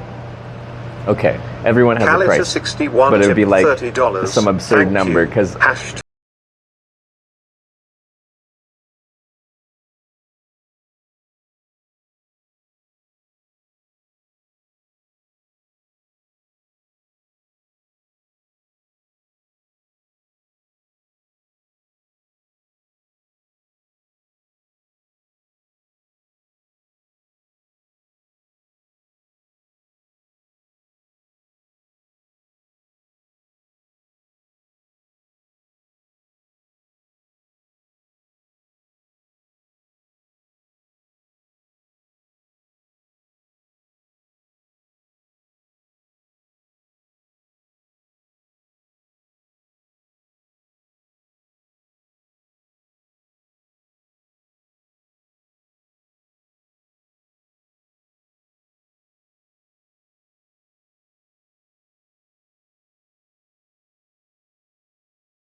It's Mech cheered 1003 bits. Hashtag Brian says your West. name weird. It's Mech. It's me, QC. Maybe it's supposed to be that. Anyway, thank you for the 1003 bits. That's very kind of you as well. I appreciate it. That's a strong West vote. Very specific West vote, too. Charles 9822645 cheered 100 bits. Hashtag West. We got Jimbo with the 100 West bits. Misfit Knight with the 16-month resub. Charles with the 100 West bits. Thank y'all. Weatherboy with the $25 for Team East. Weatherboy, what are you doing? Jim Zero cheered 100 Oh no. Hashtag West.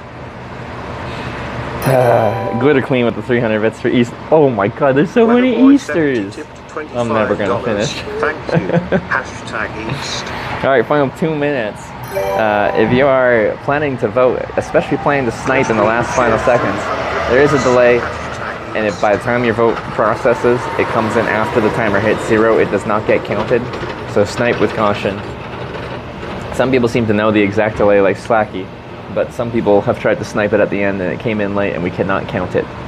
That's just a warning, so if you're planning to snipe at the end, if you don't know the timing on it, err on the side of early. But yeah, if you're planning to vote, West is forwards to get us towards California. East is notably the opposite way of California, taking us backwards. Kawika 219 tipped $5. Thank you. Hashtag West. Kawika. Or Kawika. I don't know what I like more. Let's go Kawika. Thanks for the $5 for Team West. I appreciate it. That's a good vote. Again, Raven Rambles with the 100 bits. Thank you very much. Thank you. Hashtag West. Kalita, just because we played it, I'm going to wait. I'm going to pause it and I'm going to play it when we finish the vote. Because it's a good song. But we're in the final couple minutes here. So we're gonna wait for it and play it after.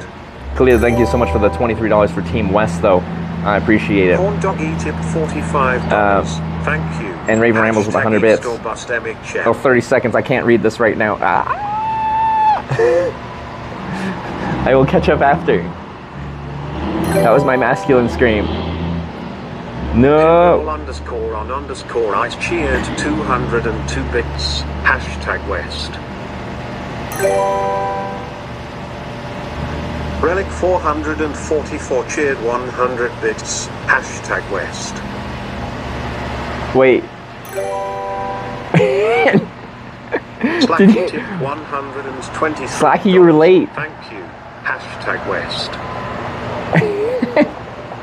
East it is. Slacky, you've never missed a snipe. On my thing, it says that it came by right after it said Team East, but it's like milliseconds. It is what it is. It is what it is. Like we said, no adjustments. We just got to do what the automated system says. All right. What's the was it Greek god that flew too close to the sun? Icarus?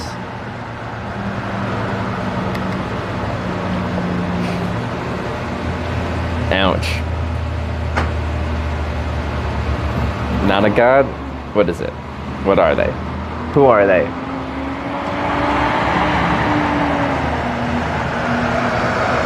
Anyway, we're going backwards. I have a few people to thank though. Kalita, I can play whatever song you want. Like, you tried to play something else. I'll just play it on Spotify, it's fine. And then we don't have to play the same song twice if that wasn't what you tried to do as well. But before that, let me thank a few people here. Bacon is just bacon with the elite donation for Team East. Horn Doggy with the $45 for Team East. There's so many anarchists right now.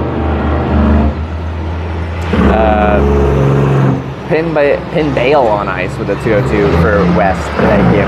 Relic with the 100 West bits and Slacky with the $123 for Team West. A fraction of a second too late.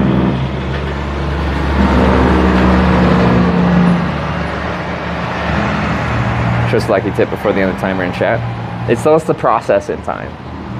Like, and like that's why we do the whole warning about the sniping, is it takes time to do all the processing. And slacky's usually being good at getting it in within the few final seconds. But like, it was right as the timer hit 0 apparently, because it showed up with the donation and then like a fraction of a second later it already showed East. So it was in the process of factoring that in, but already showed that East was winning.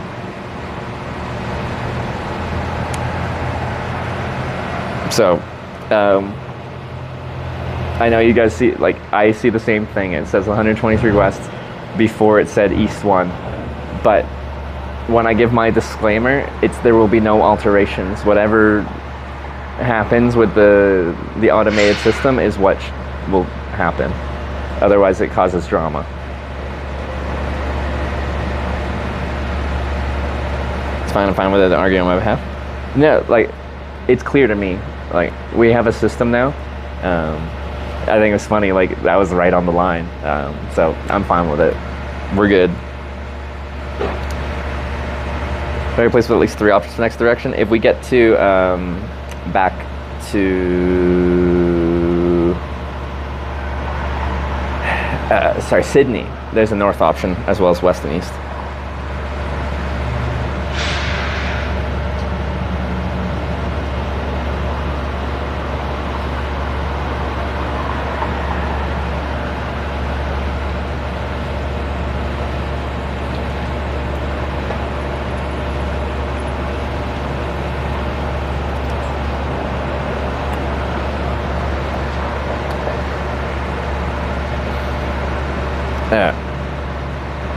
Hello, I love your mom. Me too.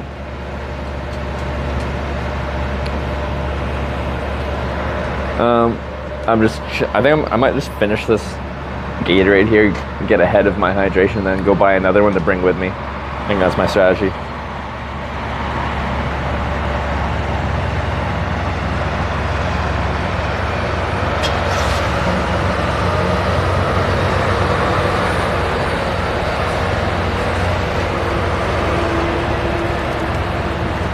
Oh, we should reapply sunscreen too. That's a good idea. Thanks for the reminder.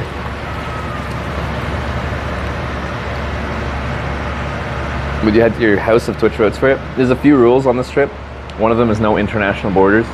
Because, like, you just send me back and forth to Canada, America, Canada, America, Canada. Like, you're just going to get me banned from America because I can't just keep walking back and forth across the border.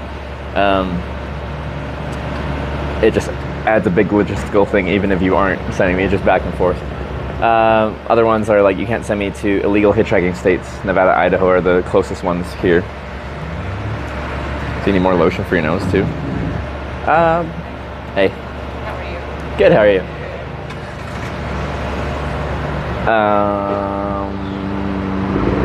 Yeah, I need more lotion at some point.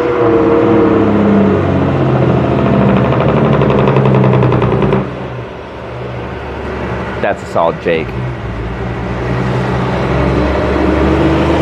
What I should do is put my east sign out while I'm chilling here, actually. That is a form of hitchhiking. Well, I'm half in this, well, I'm more than half in the shade.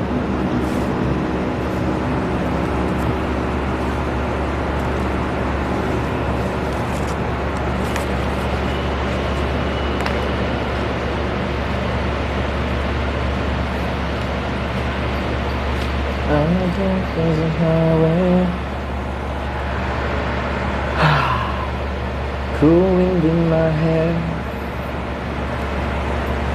I wish there was some cool wind, but it's 35 out. It's 34 out, actually. I lied. Means you can stop in either Idaho or Nevada. You can have a hitch before and drive through those states, right? Right. It's cheered. Stop in either Idaho or Nevada. You're gonna have a hitch before and drive through those states. Yes. It's just So like it'd be hard for me to get a ride right from Utah all the way through Nevada to California, or all the way through the thick part of Idaho. But my current thought on the best way to get to the West Coast is to go through Montana and cross at the narrow part of Idaho. I think it's like 60 miles or something like that, and just get a ride straight from western Montana into Washington. We got It's Me QC with the 100 bits. Ogallala has a west, north, and east options, plus bowling and a public campground. Where is Ogallala? Ogallala. That's pretty far, isn't it?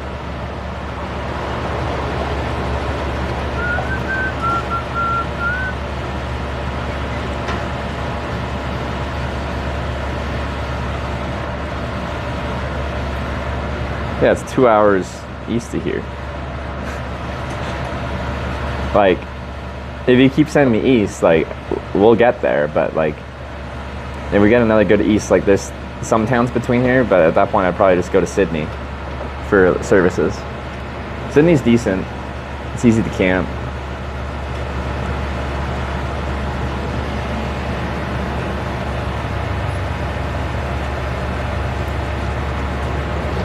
Halfway to Sidney?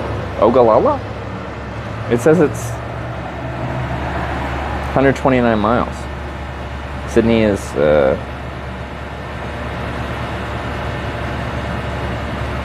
is Sidney?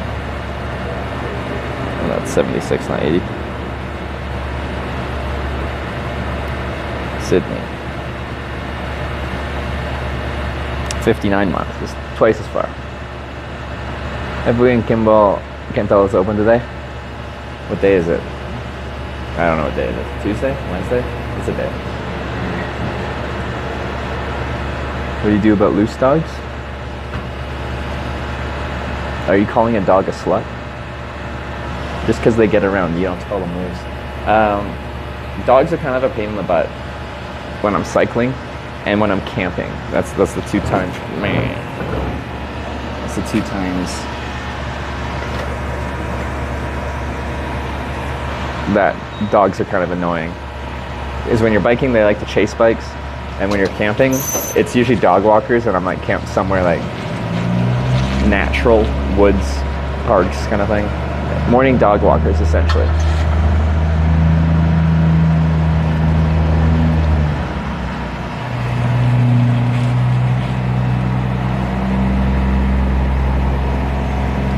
Wait, there's like an electronic sign that scrolls through. It's like, come in and get a Lucky. I'm like, Lucky? Like Lucky Lager? I didn't think anyone drank Lucky unless you're on Vancouver Island. There's like Lucky, and then next screen, lotto ticket.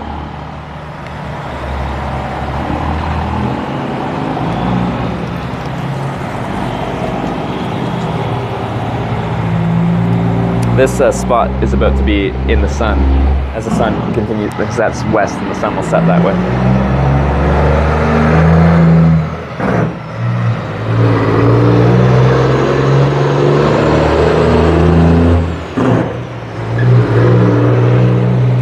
What direction is the wind coming from? I'm a little concerned our eastbound on-ramp is going to be, we have like an elevated interstate on one side, and then there's like a hillside on the other side, and I'm concerned I'm going to be in this little valley, this nook of stagnant air, and we'll make it work. I'm just, yeah. I'm just thinking out loud. Did Slacky do it again? Slacky did part of it, but there was a lot of strong east support. Slacky actually tried to anarchy it at the end, and he already voted for east, but then he tried to snipe it to send me back west right at the end, but it came in. It must have been within a second too late, so we're going east.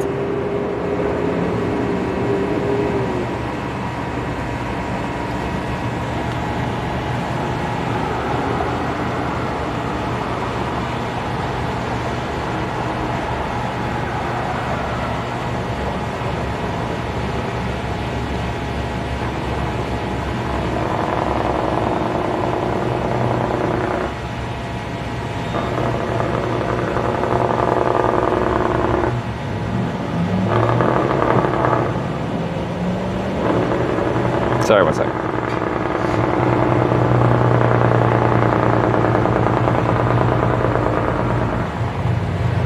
Which way are we going? East. So Slacky actually tried to send us west in the final second, but it came in too late.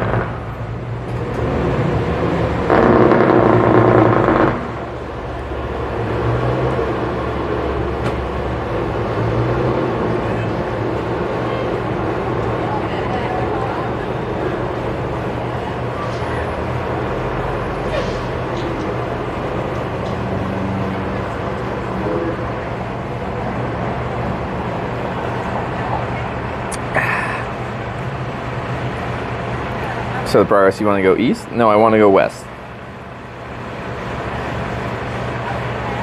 Watching your stream. I can't watch you being sent backwards. It's what I signed up for. It's the entire concept of this trip. We have to go backwards. If we only went forwards, it would not be Twitch Plays Hitchhiking. And it's not lots of Twitch Plays Pokemon. The only reason it was interesting was because there was a group of people that wanted you to finish the game and a group of people that did everything in their power to make you fail the game. And it found this, it was just this beautiful anarchy.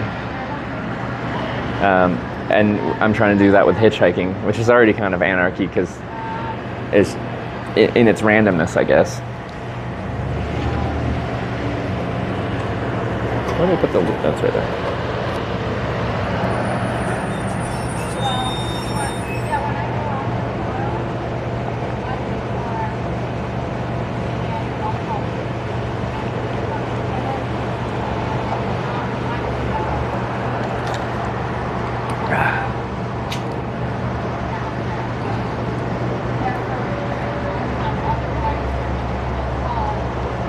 He says backwards, but the trip will last longer. You won't go back to Canada before TwitchCon. We're really lucky. Yeah, so like what day is it? 24th. So I think what TwitchCon is September 20th, 21st, 22nd, I think, maybe. So we got just under 2 months. Like, it took me a month to do 8 out of 9 cornings. You know, in theory, you'd be like, you know, should be able to do that in less than 2 months, but you really never know. We're in a bit of a funk here since we've been back. We haven't made it very far. Well, we had that 200-mile ride yesterday. That was good.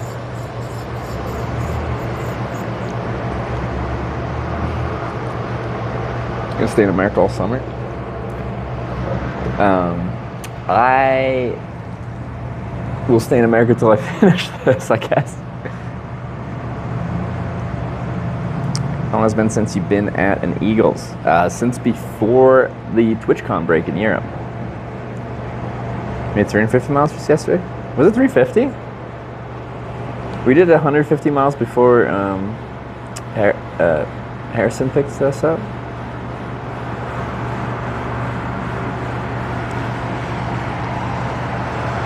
Where were we before that?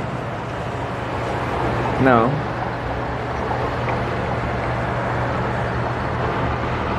All the Cheyenne is 350, but I didn't get to Cheyenne yesterday. I made it to Sidney from Kearney yesterday. It was just over 200. Wait for me, I just went forward every time? Exactly. Like the entire core of this trip requires backwards, sideways when there is side. Well, it's even when there is sideways, generally it's forwards or backwards. People either want like full progress or full anti-progress.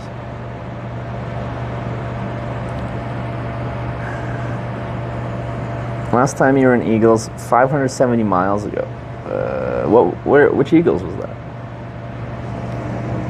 That's definitely been a while.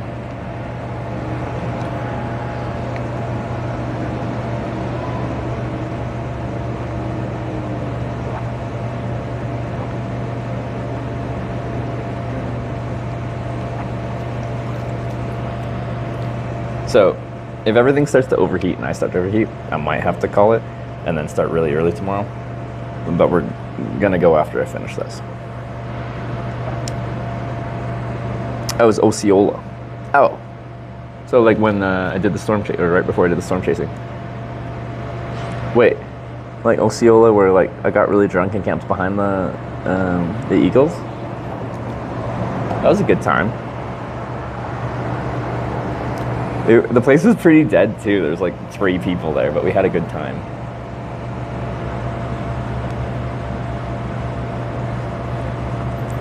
I want I-70 west of Colorado. It's pretty.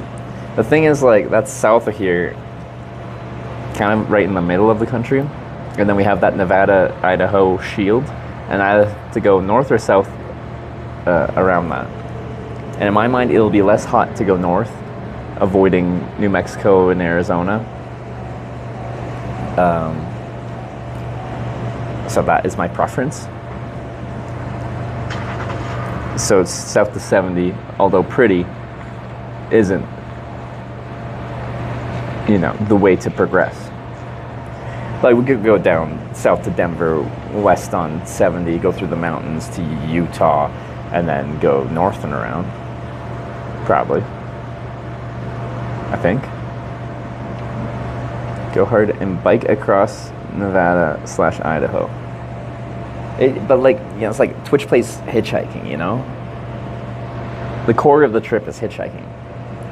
The bike's just to get around. A few times it's like saved us when we've been in a bad spot kind of thing, like when the police decided to take me from a really good ramp to an exit 1 down with 0 services, so we rode 10 miles to the next ramp with services.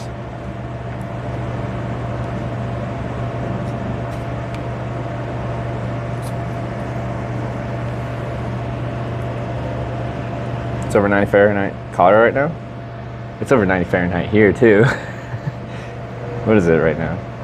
It's 34 here. I don't know what that is in Fahrenheit. What's our overnight low? Okay, it still gets down pretty cool. It's down to 15 overnight. That says 14 actually.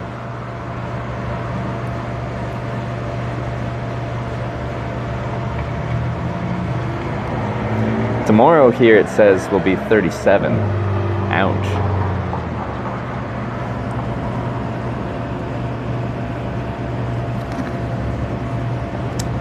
Let's see your cross-country biking stream, even if it had occasional hitchhiking. Well, I'll definitely do more bike tours as well. That will happen. I still love bike touring.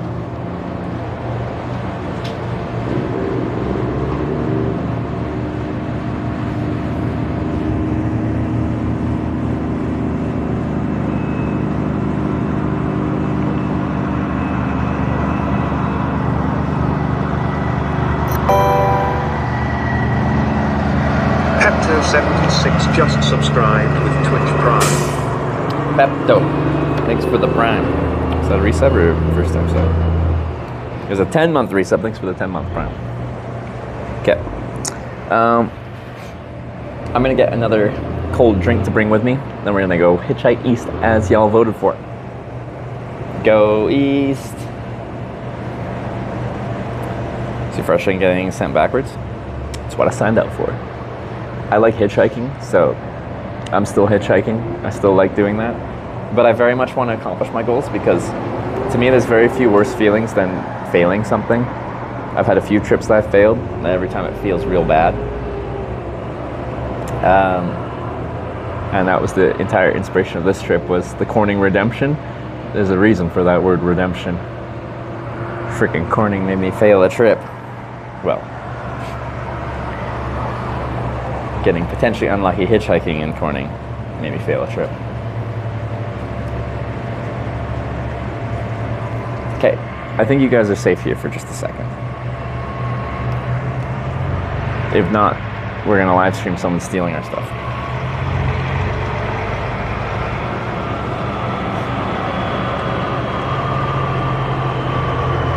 Eventually you have to get used to it unless you don't live to be old anyway. I don't think that's...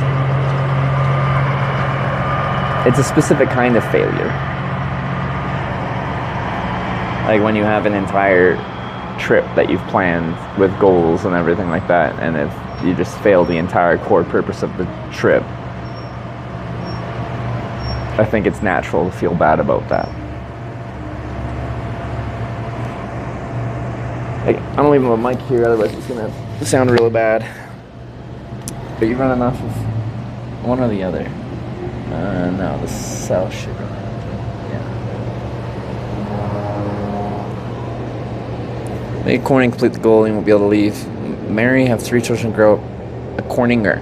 But in order to accomplish the goal, I have to hitchhike to Corning and then continue to Los Angeles.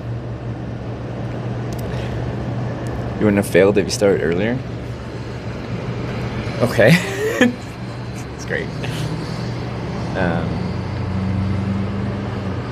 But like, you know, I could have hitchhiked 5 months early and got there super early, and then I could have even walked there in time. But there's a certain thing to be said about like making things challenging.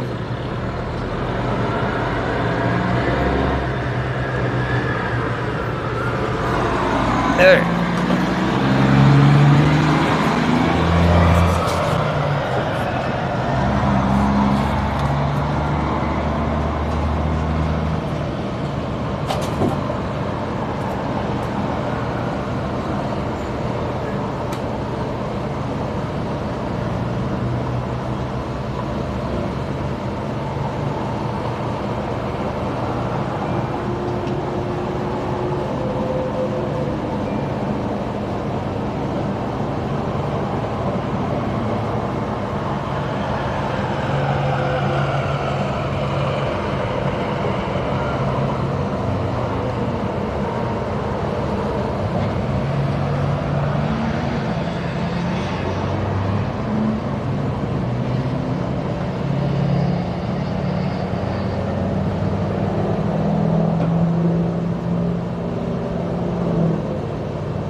Air conditioning feels great.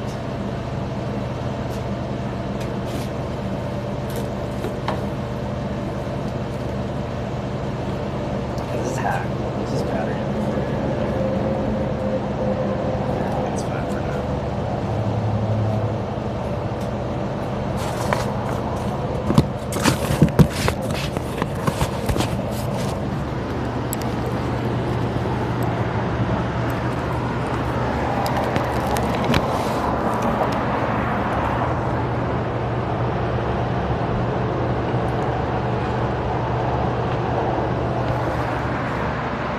Okay, we ride to the eastbound on-ramp because you want us to go east.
Oh, my bike's missing a bike pedal.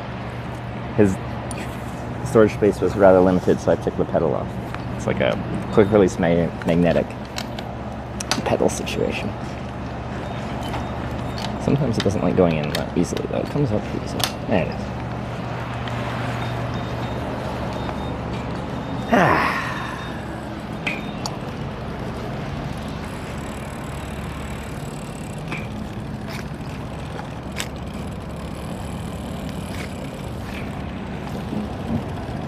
As soon as we were pulling over here, I'm like, this might have been a mistake.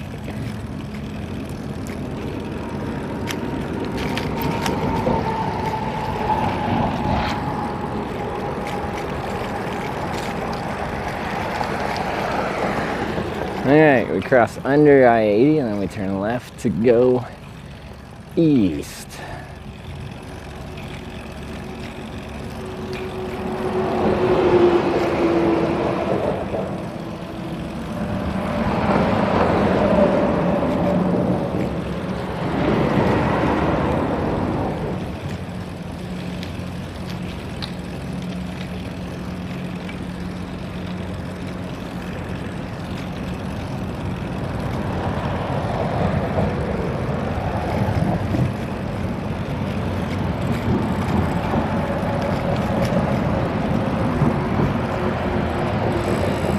Look at all that eastbound traffic that I can't capture.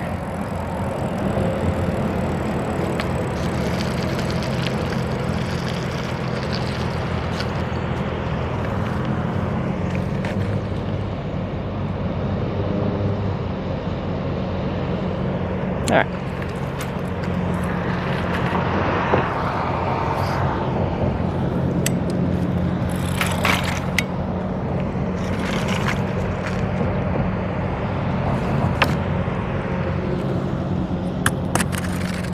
My Gatorade's rolling away.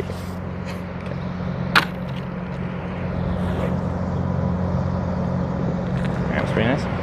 Yeah, that hitchhikeability of the ramp's great.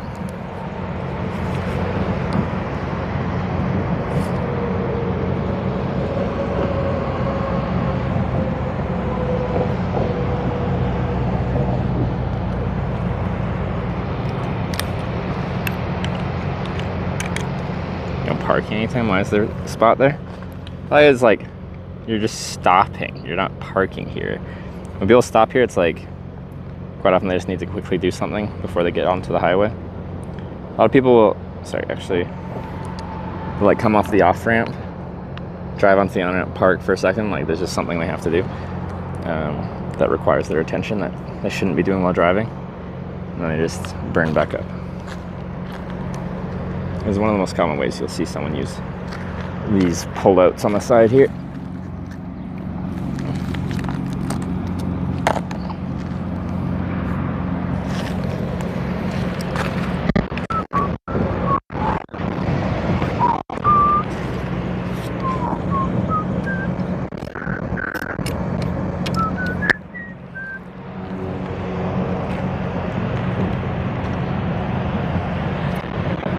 Oh, I did the wrong operation.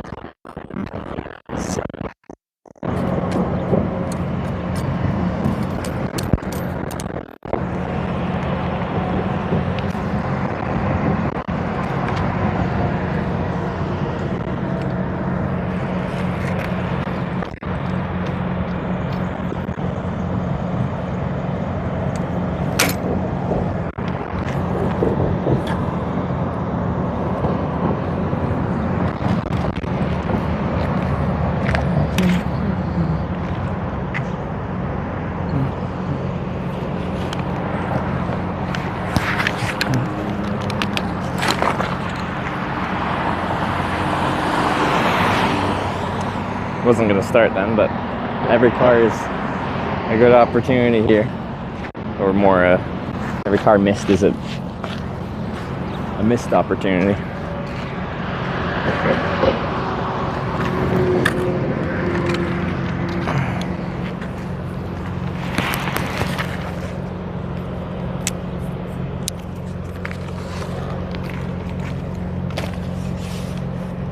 I was going to put sunscreen on. We still can.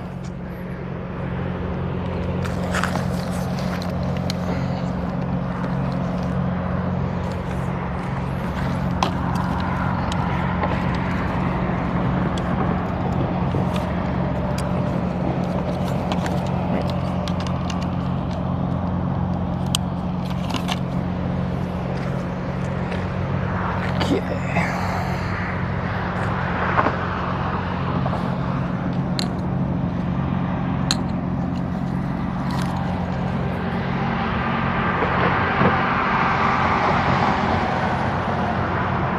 ramp looks slow.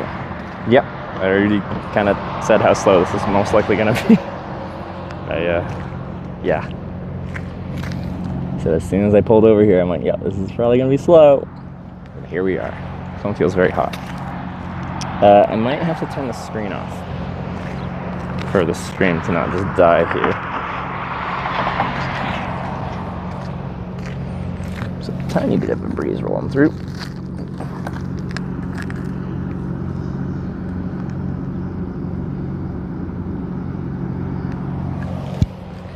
The subs of this. Oh, mirror. Dice. Right on. Fuzzy dice.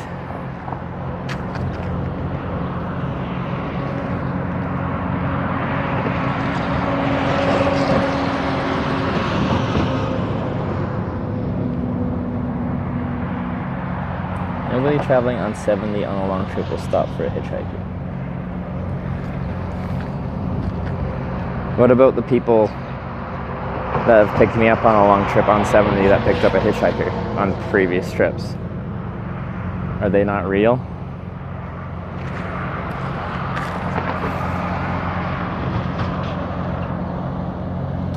Pretty much if you're ever going to make a statement that saying nobody when it comes to hitchhiking, the fact that you use the word nobody ever is already going to make it an incorrect statement.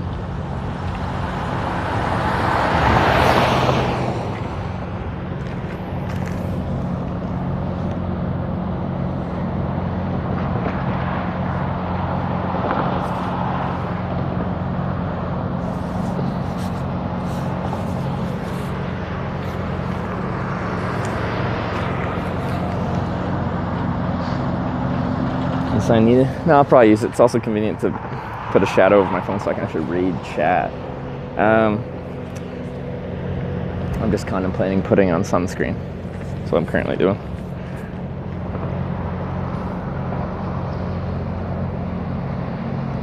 People don't stop for hitchhikers when they're going full speed, except they do. Is it ideal? No. But have I hitchhiked on a highway with full speed traffic where people are going like 70 miles an hour, 120 plus kilometers an hour? Yes. So I know from personal experience that people will stop. Is it my preference to get slow traffic like here on an on-ramp? Yes, it is. But saying people don't do this, people never do this, people won't do this when it comes to hitchhiking is almost always an incorrect statement.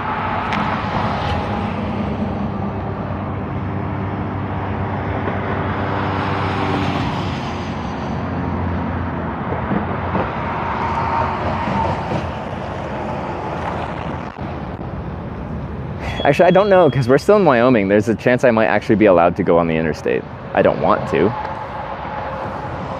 But there's a chance I'm technically allowed to. States like Texas and stuff, you can just do whatever you want on the interstate.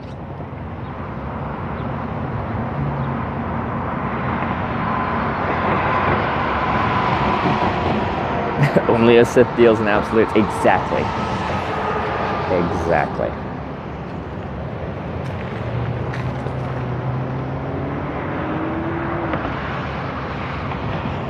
So I said never get picked up by a white Ford F-150 and that 3 minutes later you did. Like, that's the most common vehicle in America. Your statistics are fighting against that statement. Ford F-150 is the most purchased vehicle, and white is like the default color for like fleet vehicles, so like it's the cheapest color.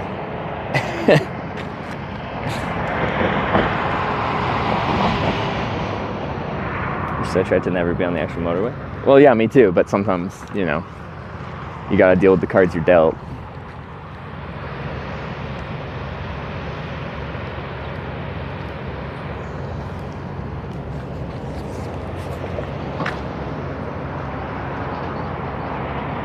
Reaching from the shoulder or berm with the highlight, you're not committing a crime.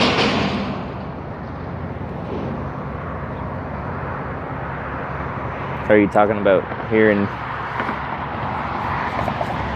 Wyoming? Well, I was just curious. I don't usually in most states on ramps there'll be a sign announcing if this is a limited access highway, like if you're allowed to be pedestrian on the highway, or if you're allowed to take a bicycle on the highway, or if you're allowed to take farm machinery on the highway, or anything else.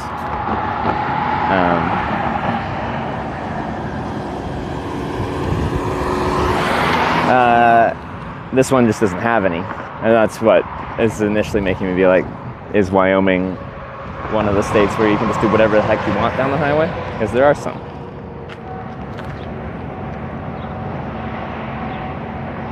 Legally hitch on 4 Series Highway. Yeah.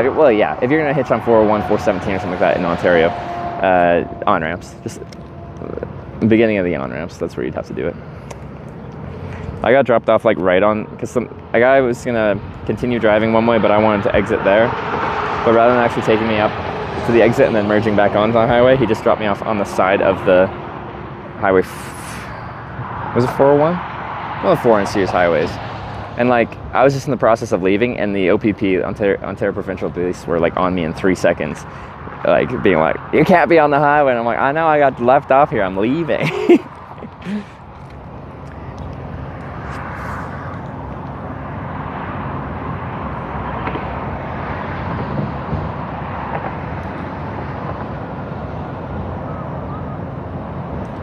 Says, it's not saying you can't? Like on the on-ramps, or like on the actual highway? But like, Nebraska has signs on the on-ramps that says no pedestrians, no hitchhiking, no bicycles, but it's like once you're on the highway. So we just hitchhike before the sign.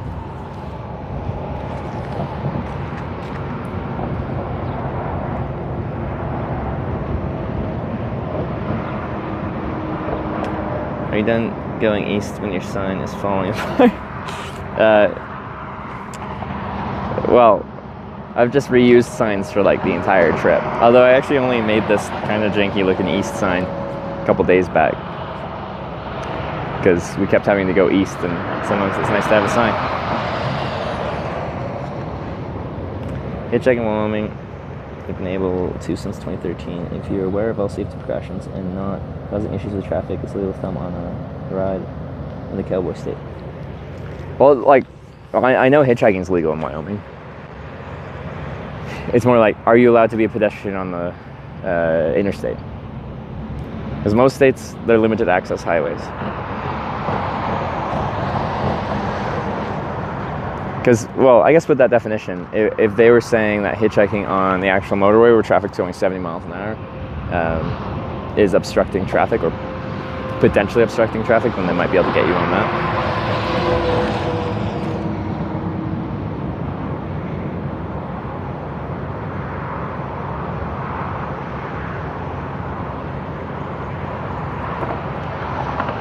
This type of conduct is lawful, poses a penalty, including risk person hitchhiking and struck by a motor vehicle. On the motorway, or that you're just trying to say it's banned in Ontario? I don't know. Hitchhiked across Ontario probably like 8 times. I always end up hitchhiking across Ontario. I hate hitchhiking across Ontario, mostly because it just takes a long time. Hazard 400s. But it's the same as interstates here. Like, it's just a large class of highway. You just hitchhike before it becomes that highway at the top of the on-ramp, and then the people merging on there, well, then they take you where they're going. Now, on the main Trans-Canada Highway, for most of it, you can just stand on the highway. Unless it's a specific section of limited access highway where you're just not allowed to be a pedestrian.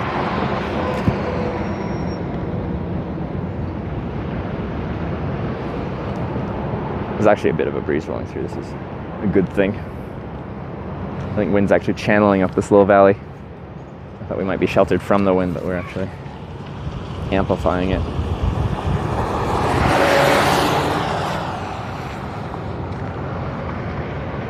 Hitchhiking is absolutely everywhere, don't you know? Exactly. You know what's up.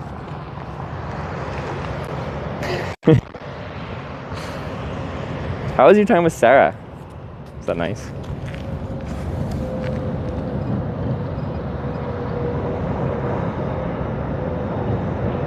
You can ride a bike on the interstate shoulder. Okay, so you probably can walk on it, so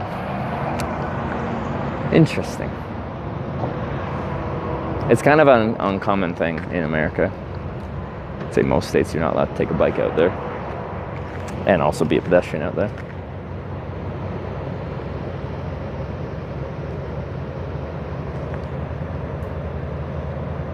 I'll take you all the way where you intended to go. This is my very first time hitchhiking properly. If you know British Columbia geography, so I was hitchhiking from Kelowna, which is central British Columbia, south central. And I was going to Victoria, Vancouver Island, to see my friends and girlfriend at the time.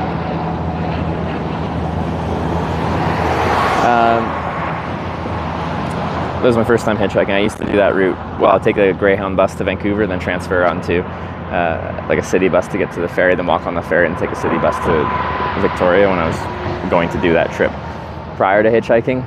But I said, screw it, I'm going to hitchhike. I bet I could find a ride to Vancouver, probably faster than the Greyhound bus.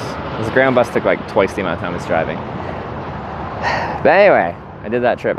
First time I hitchhiked, I got picked up in 20 some odd minutes by this guy that just happened to be going all the way to Victoria. So driving from Kelowna to Vancouver to the ferry, Tsawwassen ferry to Victoria, and then to Victoria, and he drove me right to my friend's front door just because, you know, he was willing to do it at that point, because we'd already been spending like 3.5, 4 hours to Vancouver, and then waiting for the ferry for probably an hour to 2 hours, depending on how we timed that. I think we didn't hang out on the ferry, but then the 45-minute ride into Victoria and to my friend's place. So that was my very first experience. Might be asleep now, I suppose. Wait, I missed something. And she really enjoyed London yesterday too, despite she's not here actually. She came by and said one thing, but she thinks she's probably sleeping. That's great. She's been a great guest. Nice. That being your first trip was incredible. Yeah, so potentially if my first experience was so positive, then I would have never started to pursue this further. And then, you know, I wouldn't be here 10 plus years later, still hitchhiking like I am. So that first experience was probably quite critical to me doing exactly what I'm doing right this moment today. I'm gonna flip my hat down. Out on all interstates, Wyoming stands out for its open road policy, allowing cyclists to ride on the freeways and onto that state's vast landscapes and sparse population. Right on. Both welcome anytime. Thank you. Now, I haven't been to UK for quite a while, so it's something I'd like to do in the not too distant future.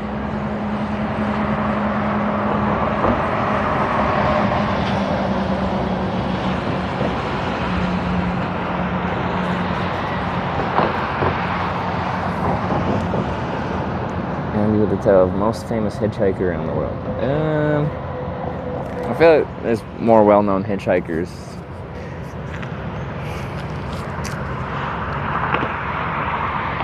Because there's like...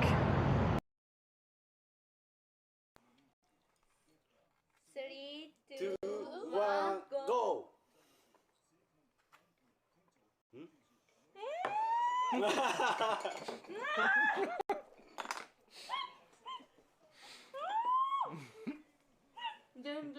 Stop. Oh my god!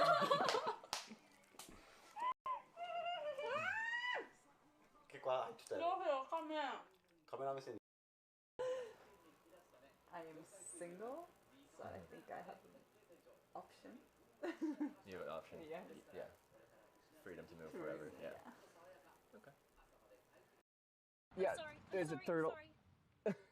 Should we move it? I'm sorry. You can flip me off all you want. I'm not running over a turtle. Yes, we should move it. All right, we're gonna move a turtle. Mad at me? No, you're good. Do you want me to move it or you want to move it? You got it? Snapper.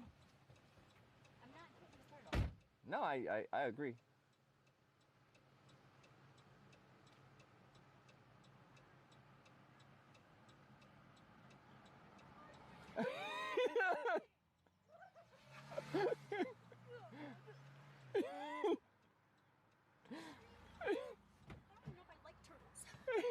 Have you ever picked up a turtle before? No, it's so warm and heavy and weird. It looks heavy. It like a mole and a turtle had some. It does look kind of funky. A mud turtle. Like a mole. We don't have those. Well, physically, That mentally get is across Canada. But I do film it because that's part of my job is to film what it's like to usually hitchhike. Because I go around the world and I hitchhike and people pick me up and I show what it's like and people you meet the places you go. You're pretty cool. Lunch is on me. No, it isn't. Yeah, it is. What? That's awesome. Seriously? Yeah.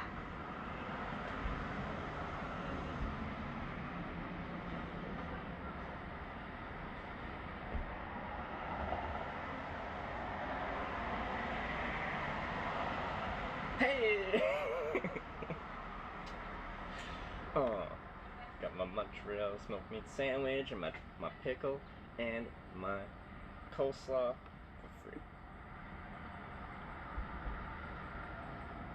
Ain't that a thing, guys? Ain't that a thing?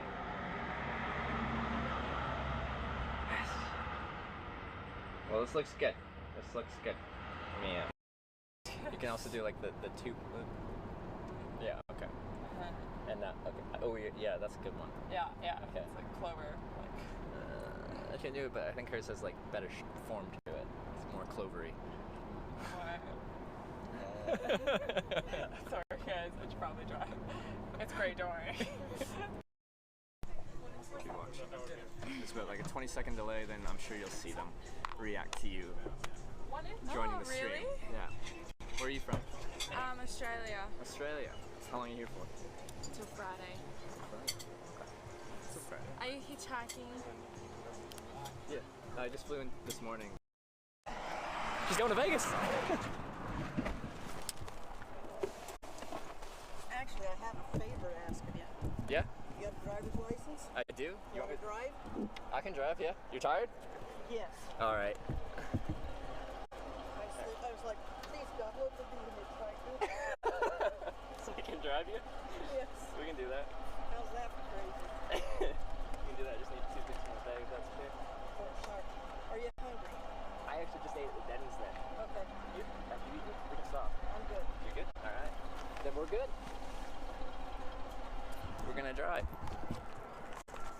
Alright, go there. I don't know what we're gonna do for the stream though.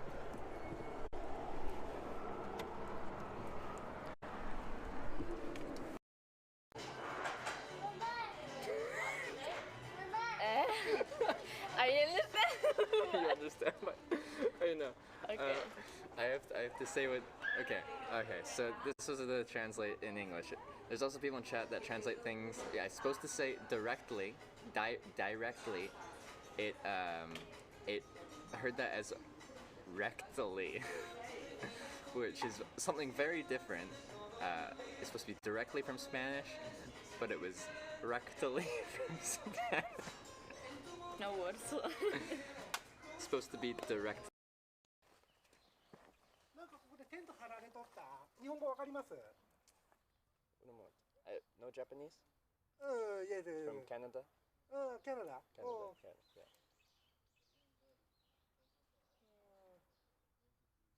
You can speak Japanese little? No. No. 全然喋れんのかな。カナダの方。なんていうかな。キャンプ。I hitchhiked to Hokkaido. Hokkaido. Or yeah. For Nagasaki. 長崎 to 北海道。To Hokkaido. すごいな。了解。なんかな。旅行でトリップ。Yeah. You're the best. You set the standard for hitchhiking.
forgot to plug in the mic. Sorry.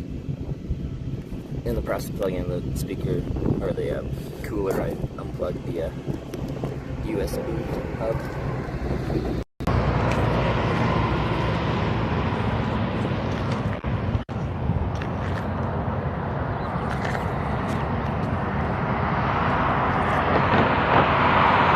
So I piled my gear up, and I'm trying to like put shade over the phone. But then the downside of that is the side to get shade from is also the side where the wind's coming from. So it's like, is it better to be kind of in the shade but out of the wind, or in the wind but in the sun?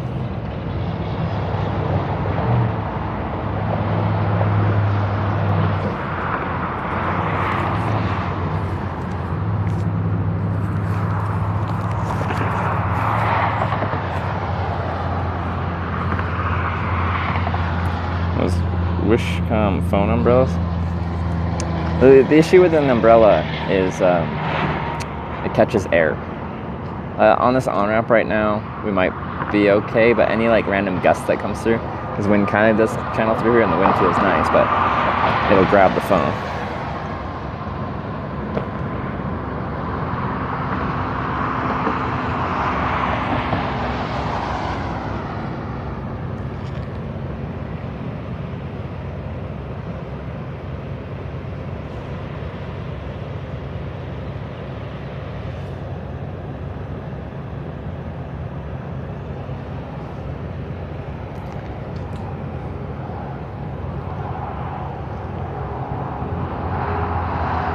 Hitch, what happened today? We were in Sidney, Nebraska, and it was a nice town, by the way. Well, we had the rodeo last night and then got up pretty early today. So I got to the edge of town, got some McDonald's. You guys voted to head west, which is forward. Got a ride pretty quickly from a rather racist man to go to Cheyenne, Wyoming. So we got that ride, and then you voted to send me back east. We got that ride from a very lovely gentleman on a 3-month kind of tour of exploration of America. Got dropped off here, and then you voted to send me east again.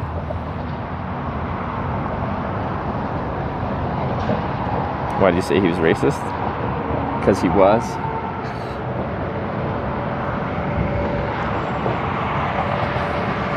It's not subjective.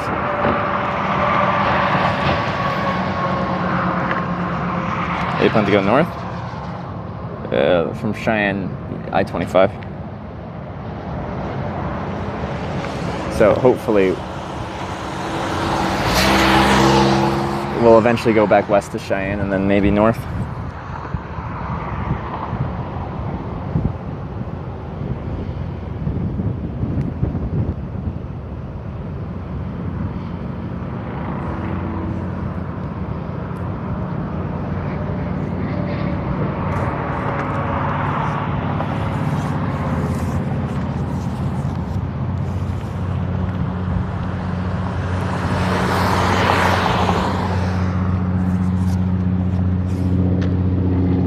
Cars pass over. Oh, east.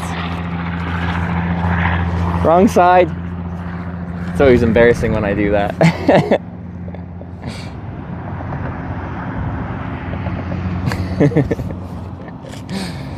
Oops.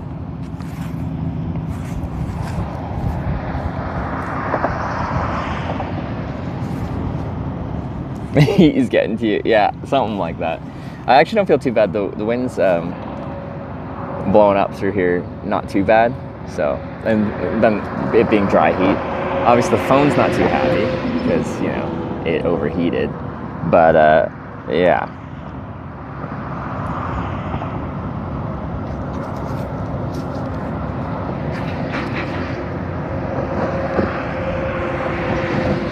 Start flipping out my brim when cars actually start coming this way. Are they turning this way? Oh no, they're going the other way.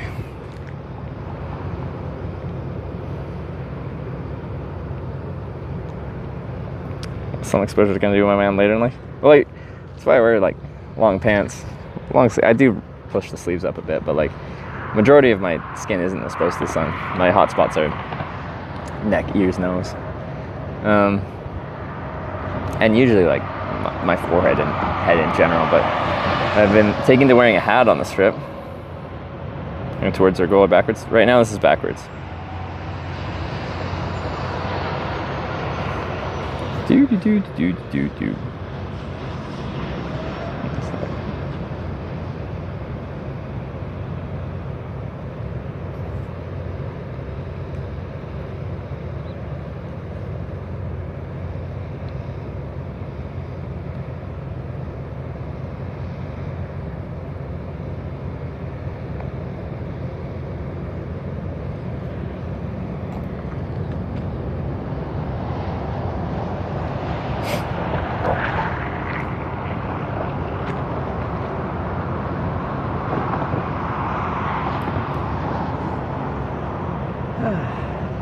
There's some kind of government something, I think. I don't know what that badge is on the side of that black pickup truck, though.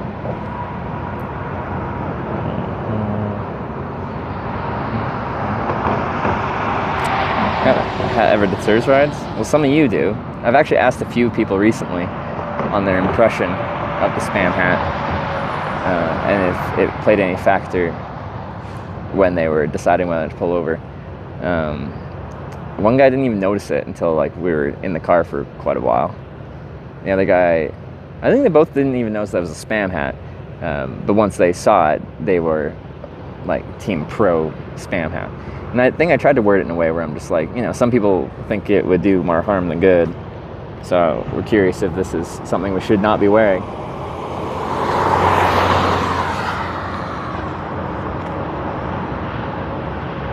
Playboard is slightly annoyed of not going towards the objective. It's kind of fun too. Like, luckily I like hitchhiking. If I was just hitchhiking because, I don't know, I did other RL streams and like there was a donation goal, it's like you just have to go on a hitchhiking trip, and I didn't like it, but I just did it because I had to. This would suck because you just want to finish what you started and then move on to something else. But I just like hitchhiking. Now, of course, I also just, you might have not heard, but described how much I hate like not accomplishing my goals. So I very much want to accomplish my goals, and so in order to do that I have to go forwards. But the entire purpose of this trip is to not go forwards the whole time. Like, it would in no way, shape, or form be a Twitch-based hitchhiking trip if we just went forwards every single time.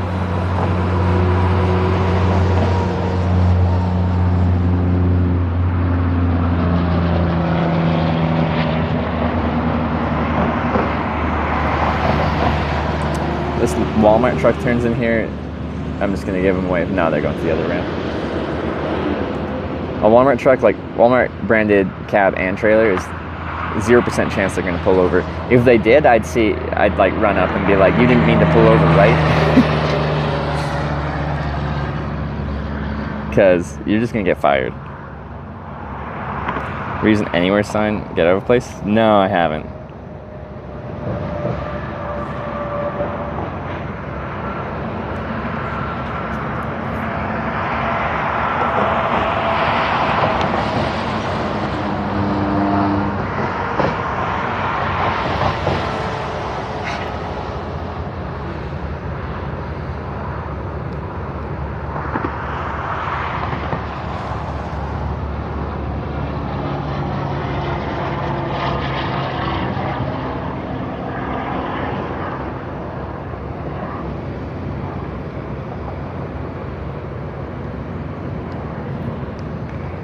People did post that that ride on live stream fail. Okay, I saw someone say that in chat, and I'm like, did they? Ugh. Well, shucks. Once it's on the internet.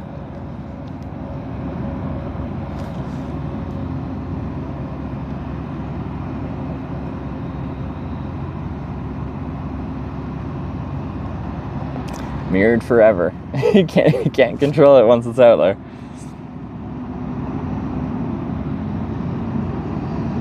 Why, shucks.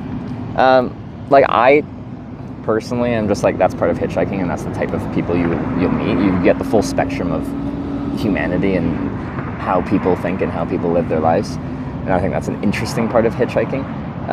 But this being like a live stream, hosted on Twitch, owned by Amazon, and also on YouTube, owned by Google, is just the man used certain words that, like, regardless of context, they can just be like, that word is unacceptable on our platform. You can catch a ban for it. So, as far as me documenting what it's like to hitchhike, I think that's just part of hitchhiking. As far as me doing this as my job, and anything can happen when you're outside in the world IRL, especially hitchhiking, stuff like that is scary.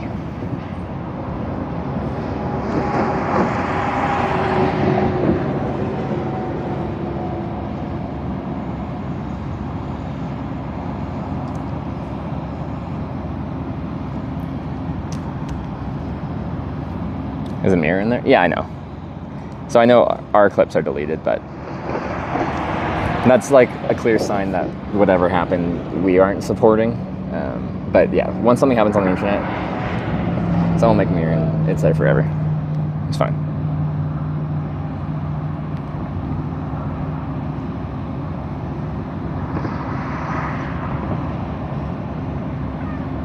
Percent of people want to decline because you tell them about the stream.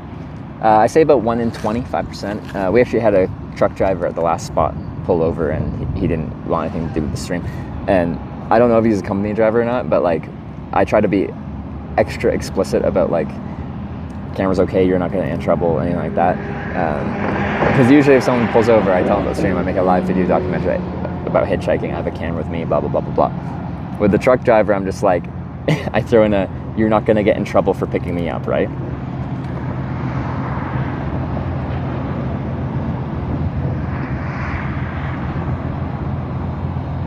Look for a video, it says it's unavailable. It's just, if you go to the Reddit thread, someone has made a mirror of the clip. So like, when it happened, like our Twitch clip doesn't exist, but anything on the internet you can download and store independently of that.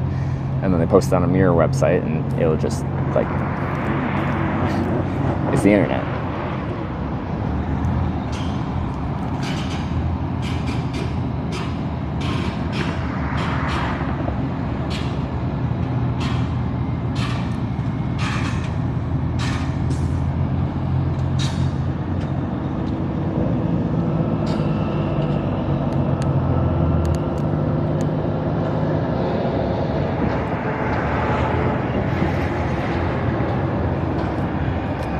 Give us some live stream feel. Racist guy that picked this up.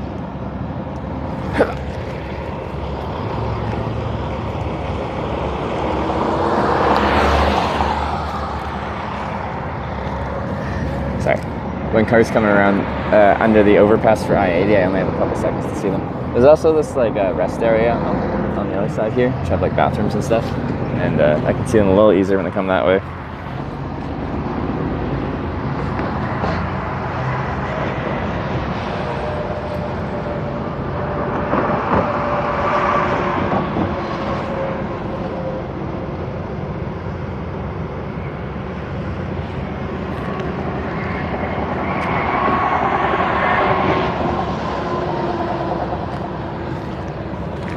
This feels cold now.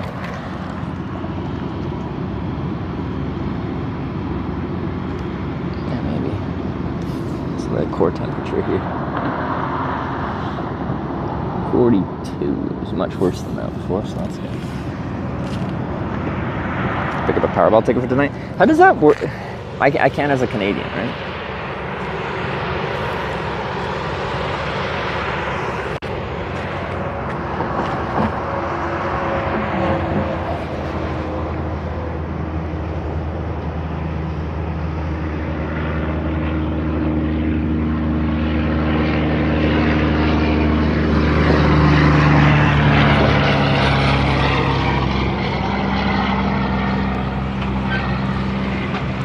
This is a short cab, or day cab rather.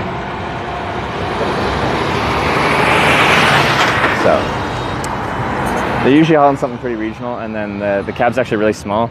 There is another seat there, but with my backpack it'd be fine, but the backpack and the bike, it's too much.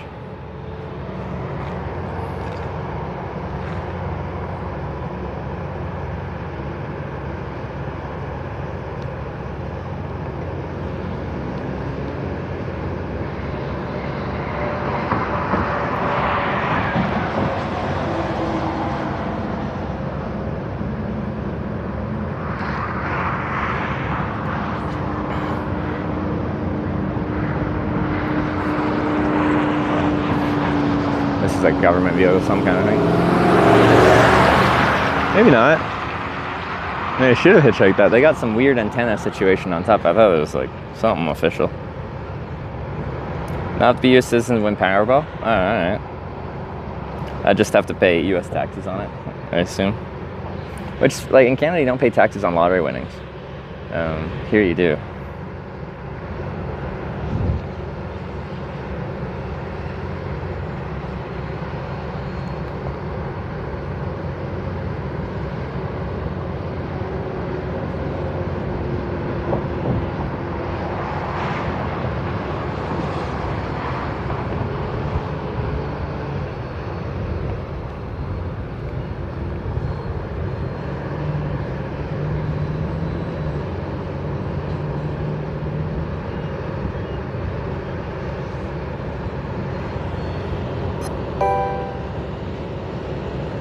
Hexen 66 cheered 200 bits, 1 Powerball, no extra.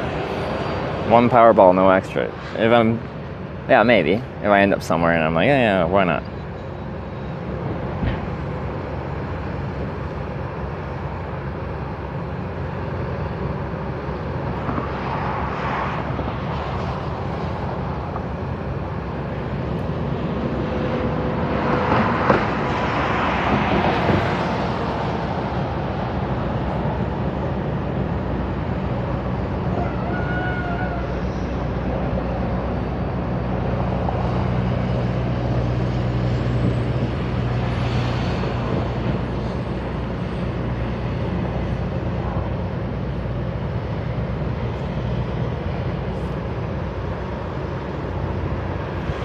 Oh.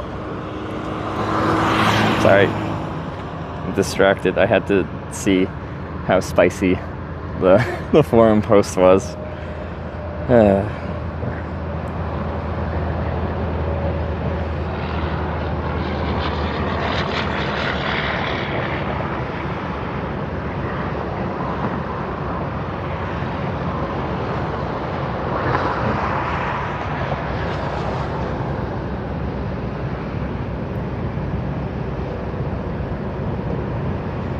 Okay, I'm done.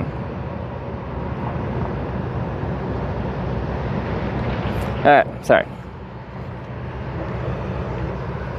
How spicy? Most people aren't even talking about, like, they're making jokes of it, essentially. There was one person that was saying I should have called him out on his racism, which is a bad idea when you're hitchhiking, because the goal when hitchhiking, which inherently does come with some implied risks that you can't control completely, one of the top tier rules is don't antagonize the stranger who just picked you up, especially in America, where a significant percentage of people have a weapon on them. Do not antagonize. If they're talking about something you don't approve of, steer the conversation. Do not antagonize.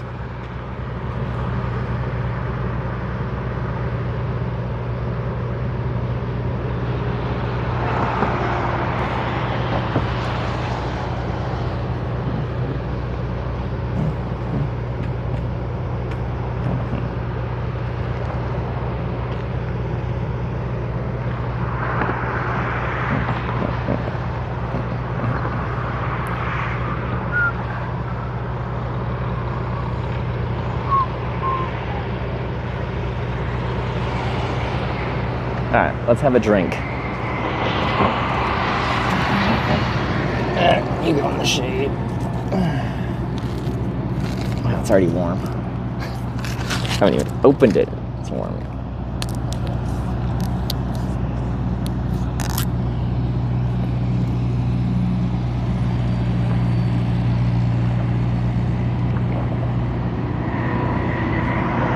The ground's probably ripping hot. Yeah, it is. So it's like putting a drink down on a furnace. Ah.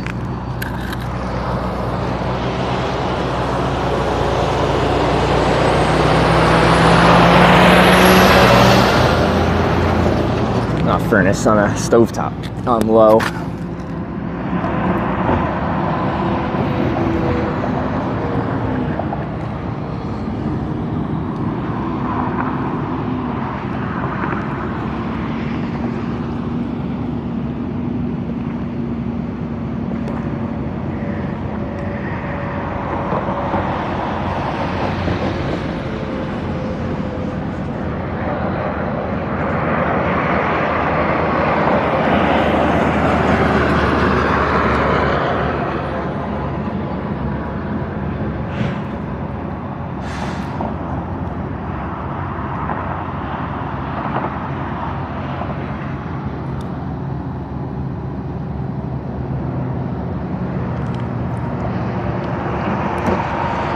What a lonely on-ramp.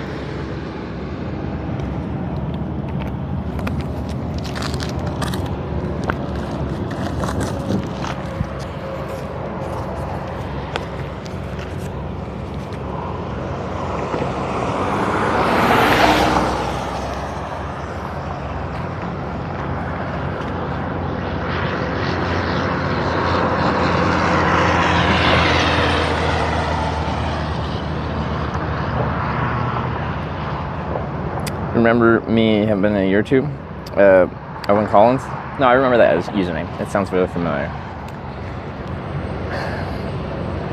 Quite often when people say that, like, there's just so many names and usernames and names that people I meet in person. It's like putting me on the spot, and I don't, like, maybe with a few like reminders of what we've talked about in the past, if it's an in-person thing, I don't, but I actually remember your username, so.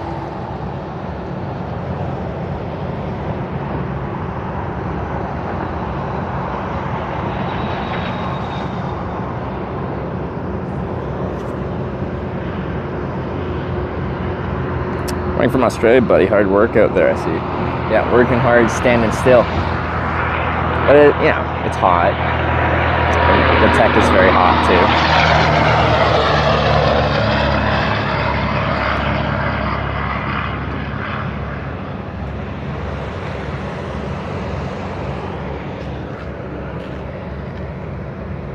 You're gonna stop racing by being moral heroes. Like, yeah.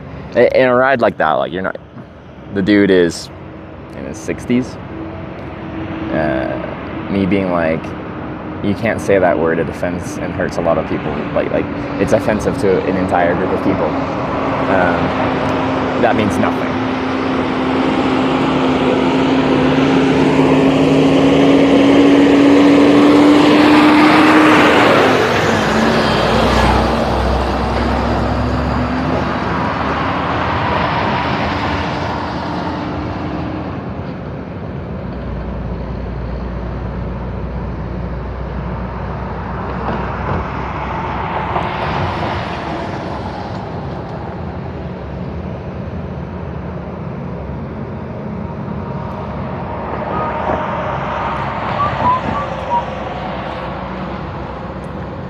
So should I say drinking work in Europe as well? Oh yeah, absolutely. Yeah, no reason why I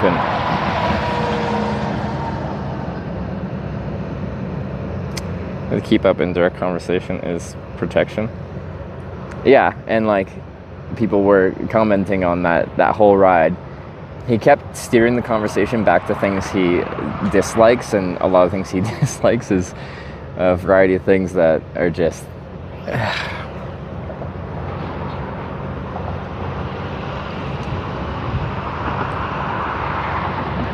it's just tragic that there's a decent percentage of people that think that way. Anyway, and I just try to steer it into directions as I found out things that he was interested in and shared some interest in, notably model trains and collecting coins.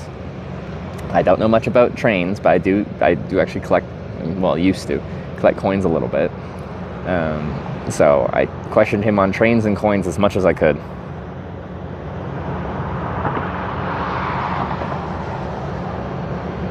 See, and like when you talk to someone about something that they're interested in, like you can see the passion in the thing that they have interested in, and you're talking to them then, you're like, this is a decent person, and like how they're talking about this, you can feel their interest and passion in this like wholesome activity that they just like doing.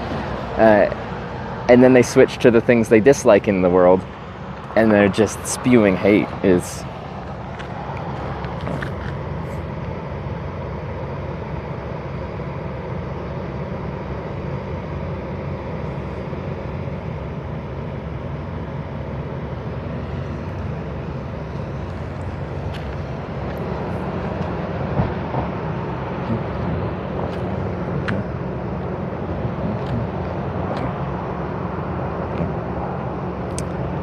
Sarah cycling, you hitchhiking across Europe? Yeah, hitchhiking's too fast. I got from Denmark to Rotterdam in 2 days.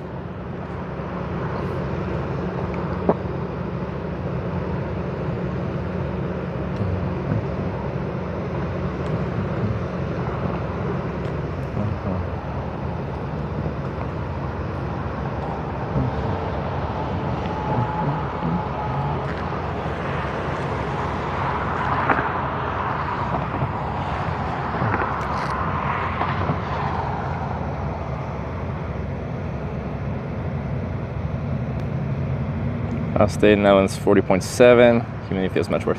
Yeah, so it's like, I don't know what the humidity is. Under 20%. It's quite dry. And that makes this whole thing feel easier to tackle.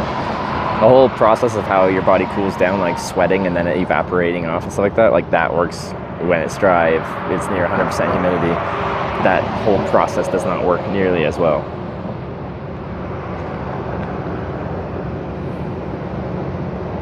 So I agree, yeah, 40 degrees Celsius and throw in some humidity, that is like very dangerous. Sleep well last night? Yes I did. Like, by the time I actually like settled in and was trying to sleep, like it was a bit late and I knew I was gonna have to get up pretty early, and I did. Dog walkers are already out like 5:45. I think we had the first dog walker come past with their dog barking at me, which they always do.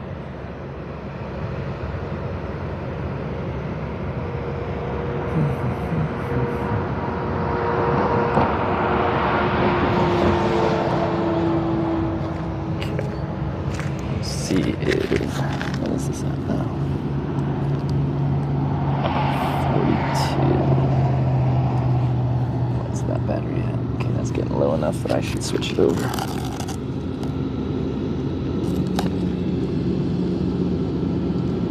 Last time you got to call Sarah? It's been a while, actually. The time zones are really bad for it.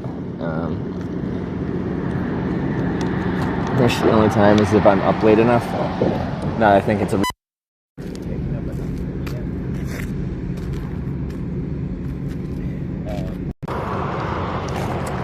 and I call her before she starts her stream, and it's late at night for me.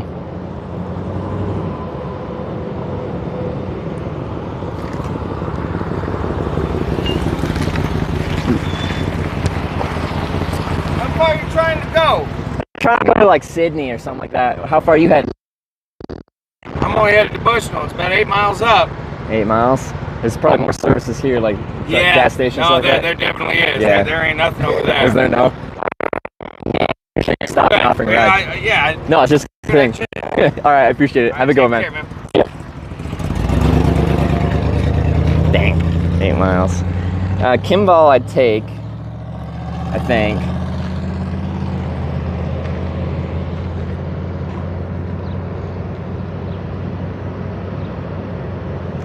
It seemed like a proper country boy.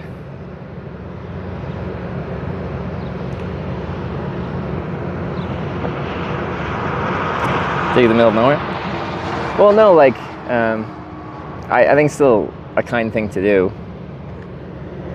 Once I was just standing on the side of the road in the heat, like, he's pretty much just saying that if he can take me anywhere, that would actually be useful. So I just like, that's where I'm going. If it helps you, great. If not, it's fine. So I've got a 100-kilometer day tomorrow. Probably reserve a day off soon. Yeah, potentially. If we coordinate a day off on the same day, then like that's then we can actually talk and catch up. Pub in Kimball called Beer and Loathing. That's great. I like that. That's a clever name.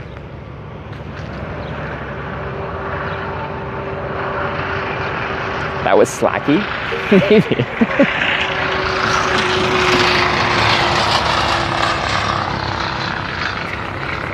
Okay.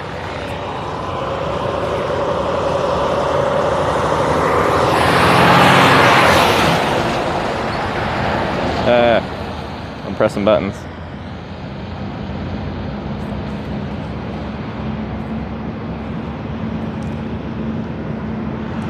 Nothing at the Bushnell exit? Yeah, you're just gonna get yourself in more trouble.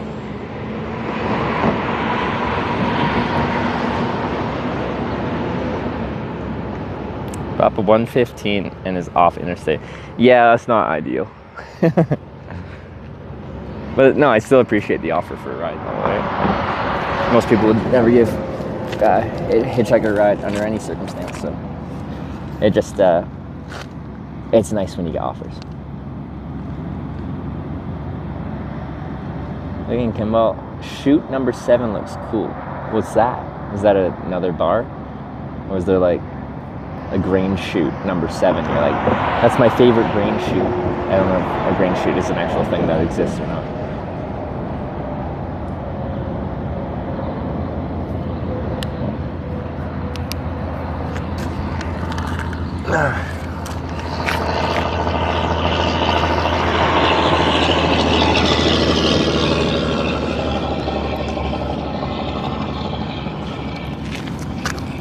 This flip cap is actually pretty convenient right now. Really hot there right now? 34 Celsius. It's like 90 something. It's a bar? Oh, okay. Well, we could do a bar crawl. There's a couple bars here in town too. We got skunked here, which is fine. But the thing is, I kind of want to go to sleep early so I can get up, especially early, and get as many hours hitchhiking before it heats up. Because tomorrow's supposed to be even hotter than today. So.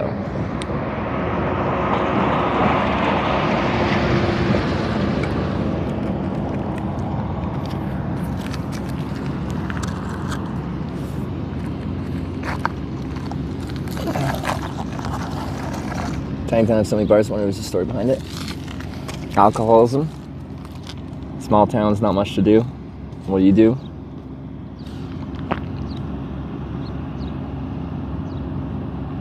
It only open till 2 a.m.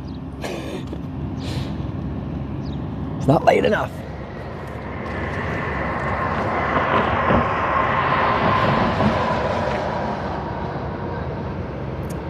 You give me the phone from overheating?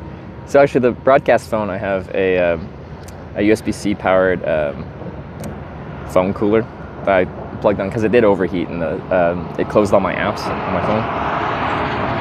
So right now, actually, you can't see any of my gear. Usually my gear's next to me.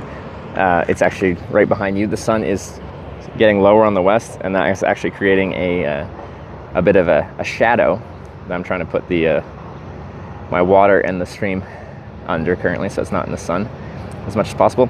The trade-off there, though, is getting airflow is very important. Even if it's like warmer air, that airflow really helps cool things down. But the wind's coming from this way, and the sun's also coming from this way. So when I put shadow on that by putting bags there, that blocks the wind, but also blocks the sun. So yeah.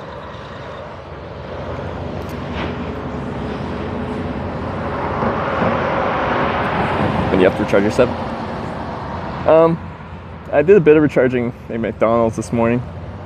That battery's about to die here soon, so I'll have to swap the battery running the stream phone very soon. I think it's in the final 10% or something here. 13%. So that will be swapped out, but I have like 6 batteries that are about 100 watt hours. So I got a few batteries that are still fully charged and ready to go.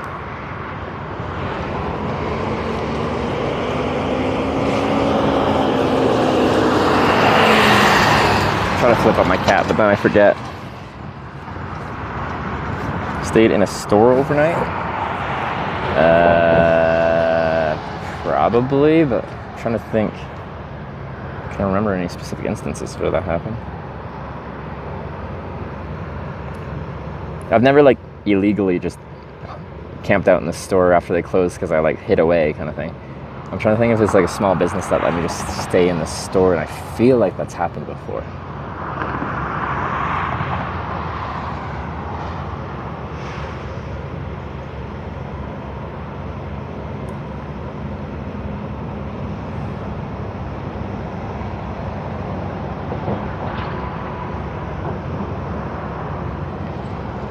Kansas City's 49 degrees on the first. Wait, actually? It's absurd. It's getting to like, what's here, like 37? Maybe 39 actually. No, 37 here. I think one of the days in, at least on my phone app, I thought one of the days said 39 or something like that. I could be wrong though.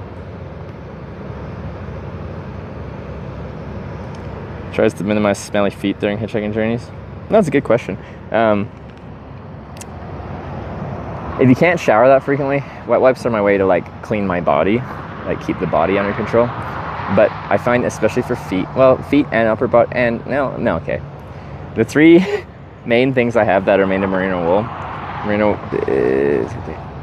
are my shirt, my underwear, and my socks. What makes you smell is bacteria that grows on your body, especially when it's hot, especially when it's sweaty. So feet, groin, armpits are the biggest hot spots. So that bacteria grows in your body, kind of like the whole life cycle of it is what kind of makes the smell. So I can start to smell, but the clothes themselves don't let that bacteria like grow into it and start to like just amplify everything. So merino wool socks, merino wool underwear, merino wool shirts. This is the main thing. So with merino wool socks, I'll wear my a pair of socks 2 days in a row, and I have 4 pairs of socks, so I've got like 8 days of socks. In that time, hopefully I can at least sink wash some clothes, if not do a load of laundry.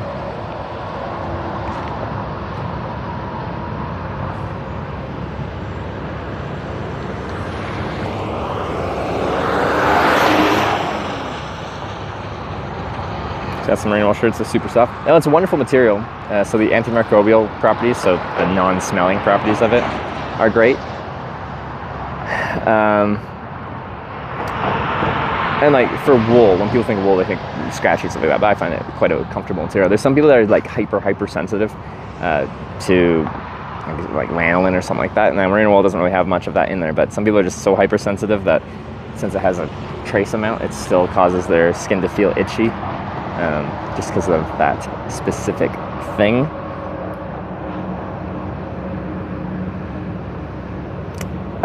Downside to them, like this is 100% merino wool. It's quite new though. It's a very delicate material, both to temperature. So when you wash it, if you wash it hot, you'll like shrink it all to heck. And to abrasion, which is notably a difficult one when hitchhiking. They get really like easily get these little pinholes on there, and you don't notice those too much when you're wearing them until a hole starts to start spreading. Like once there's a pinhole, it's easy for other things to catch on that little frayed bit of fabric and start pulling, and that's how I ended up most likely with that giant shoulder hole on my last shirt.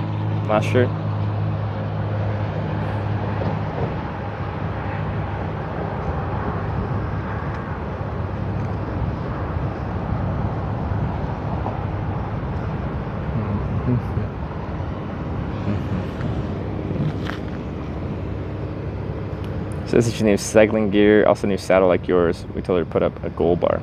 Yeah, that's a great way to hopefully get some new stuff. What else does she want? Like cycling clothes, like new cycling shorts or bibs, jerseys? Or is she looking to get into like SPD shoes? Oh. All of a sudden the wind changed direction and started blowing from behind me. When the wind's blowing in front of me, it blows the sign onto my chest, and that's fine. When you get wind from behind, it starts tearing it away from you, and then that makes it rather hard for people to read. Honestly, I probably don't need a sign right here. This is I-80 East, but right now it's conveniently holding my phone behind the sign, so it doesn't look like I'm just staring at my phone, and also keeping the phone in the shade, because the sun's getting lower and lower and lower here. Wrist gloves? And new helmet. Oh yeah, the new helmet. We've been scouting out new helmets. She does want an actual cycling helmet that doesn't look like she's rides horseback. I do think her helmet's like very Sarah. It's quite cute, but it has a very limited lack of ventilation. There's like 3 kind of holes on the top there, but like yeah. Rebranding to be all purple. I'll suit her. She found what she wants. Helmet? Looks like he wears equestrian pants. Alright.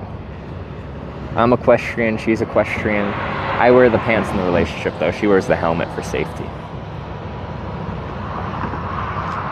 Purple's a great color. She loves purple, but specifically more of a pastel tone. If it's like a deep purple, like a twitch purple, nah. Like she's fine with it. It's just not like, she doesn't see something twitch purple and it's just like, oh, I love it. But she sees like pastel purple, pastel pink, pastel blue. That's her jam.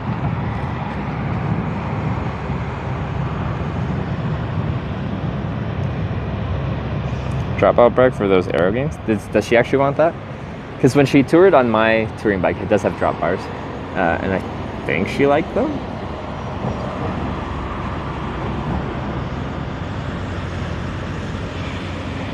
Hate pastel tones. Yeah, they're not for everyone. I've never like felt too strong one way or another for them, but because Sarah loves pastel tones, I'm around her tones quite a bit, and yeah, I like them. Wants to know what seat your Brooks is? Brooks B17. It comes in black or brown.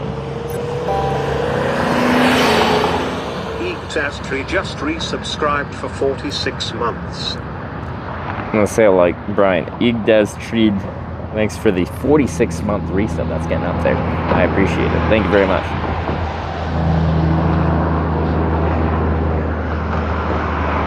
Drop bars and Meta Hood's the best position. Yeah, so like on my touring bike, my Kona Sutra comes with drop bars. I use them occasionally, but yeah, riding the hoods a lot of the time. But actually what I have, and when I'm touring and I just want to like chill and stretch my back out rather than like being forward, is I have aero bar pads that you're supposed to put your forearms on the pads, and then the bars will come out and you grab the bars. I got rid of the bars because I didn't actually use them much, but I used the aero, like the forearm pads for the aero bars to like tuck into an aerodynamic position, and I'll just like put my hands on them, and they're quite like narrow in the middle, but it's kind of just like my upright, relaxed when I don't give a crap about aerodynamics, which is frequently.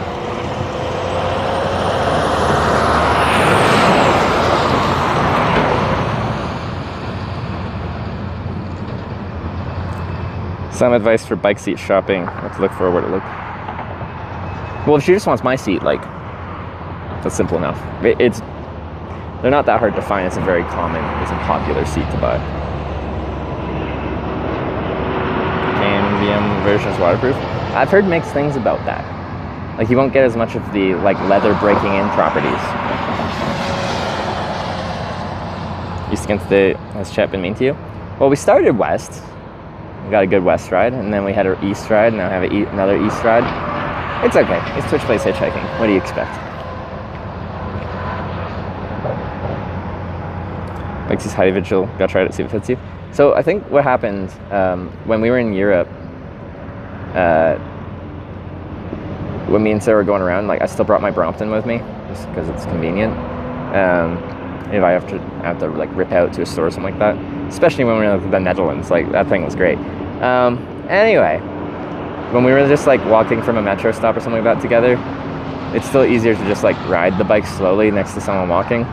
So that was when Sarah first rode it, and I got her to like try it out and rip around, and she'd like go out and come back and stuff like that. And we'd have some longer walks and stuff like that, and I'd just walk and she'd ride the bike next to me. And she, by her like short impression of it, she really liked my seat. Now it's broken into my butt, but still the leather's just broken in general. So anyway, she liked the seat, so that's probably why she's talking about potentially getting a Brooks saddle.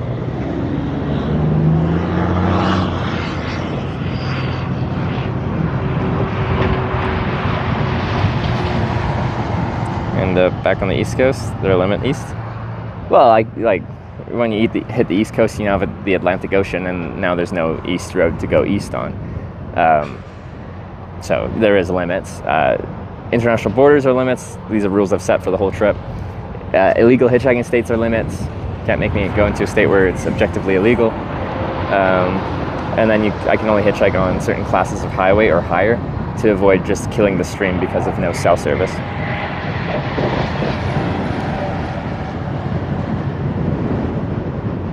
Temp out there? It was 34, so it's probably 34 still, or well, it's getting a little bit later, 4:30. It could be down to like 33 or 32. The wind changed directions. It was coming from this way now, but it's coming from behind me now, which is actually nice for cooling the phone, because the phone's now in the shade but also getting airflow. It's annoying for using a sign though. Just gonna make sure. Oh yeah, I never put more sunscreen on. Oh shucks. Is this actually charging? Yeah.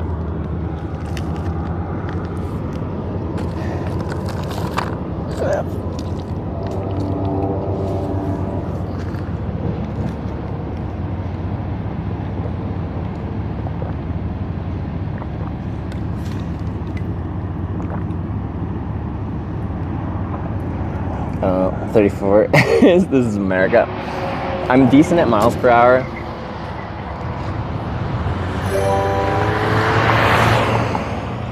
Joshua Fluke cheered 100 I ain't bits. decent at Would the Fahrenheit. new Well, smaller certain. mobile Starlink allow you to go on more classes of the highway?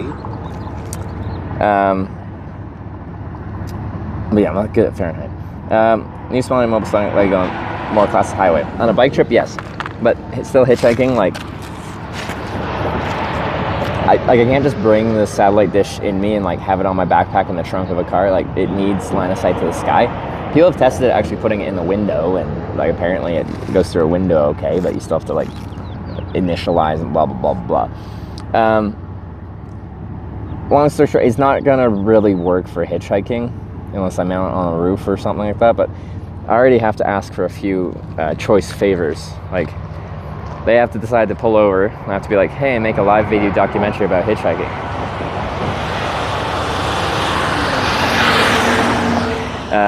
So I have a camera with me. Is that something you're comfortable with? And then they have to agree to that. And then be like, oh, also, this live video documentary runs off satellite. I have this satellite dish. Can I mount it somewhere in your car? Like, we're just like going multiple steps in. It's too much. Bike trip, yes. Hitchhiking, it's just not gonna play.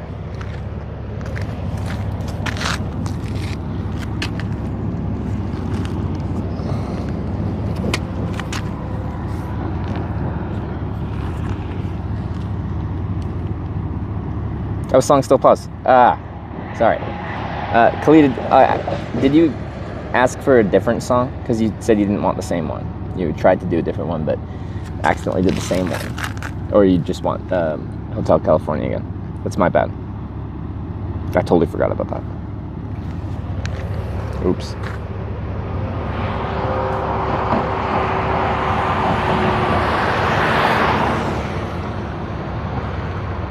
Take it to the limit. All right. There might be other media share that I've missed in that point. No, there isn't. Take it to the limit. All right, I'm in.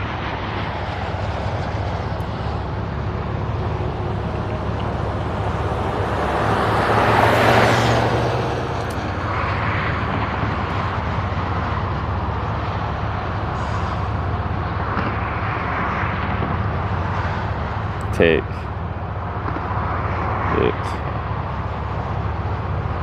to the limit.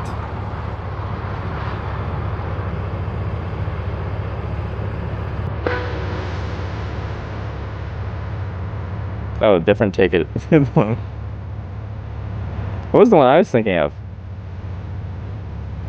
This is the one you want, right? Because it was Eagles before, right?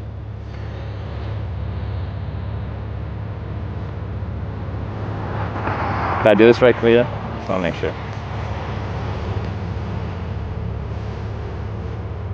Push it? Did I do the wrong one? Or what did they say?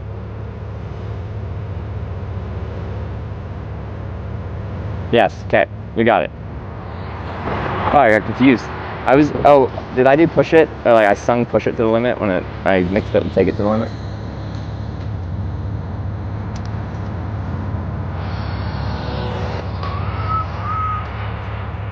We're just gonna straight up thumb it for a little bit. The wind's just coming from this way. It's annoying to hold the sign.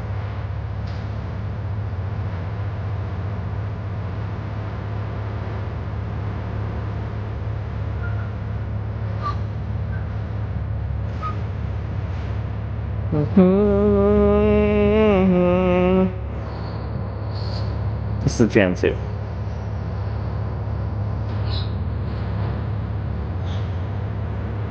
Take it to the limit one more time.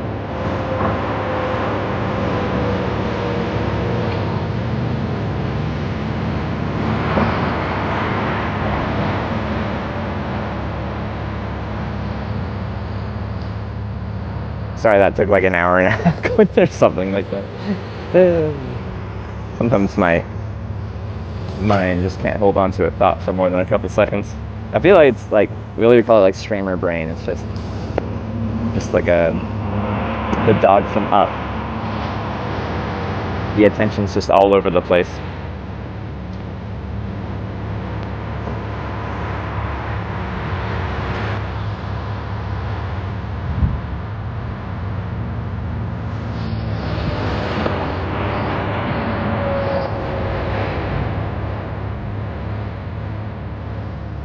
Breeze picking up too. We're at 4:40. Man, we still got like 4 hours till it's dark, right? Wait, no, we switched time zones. What's the sunset in this town or town around here? Is it more like 8 flat?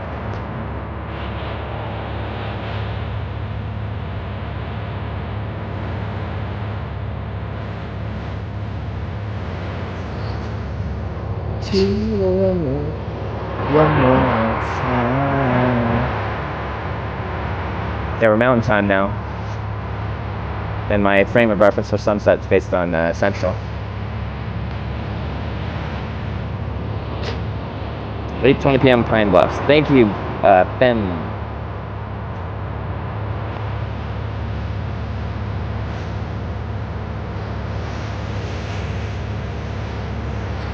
Take it to the end one more time. So 3 hours, 40 minutes till sunset. Probably stop just before that if we don't get a ride. But that's still a lot of time, so we're optimistic to not be in Pine Bluffs come this evening. Ooh, clouds. That's nice. That's nice.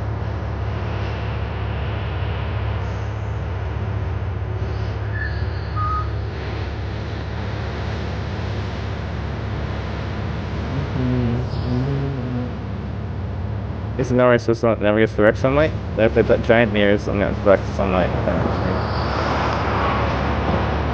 Is it never? Or is it just like very specific to the season? I think I've actually seen that. Or that was just like there's good chunks of the year where they don't get any sun. Is it actually never though? Eat dinner? I haven't had dinner yet. I ate in Cheyenne, Wyoming. I had Taco John's. But we probably utilize most of the rest of the daylight before I try to eat. Although if I get a ride, and then maybe I'd have dinner. Once you get dropped off somewhere, wherever that is. Nope. I was just like on the Eagles playlist. Anyway, thank you very much for that, Toledo.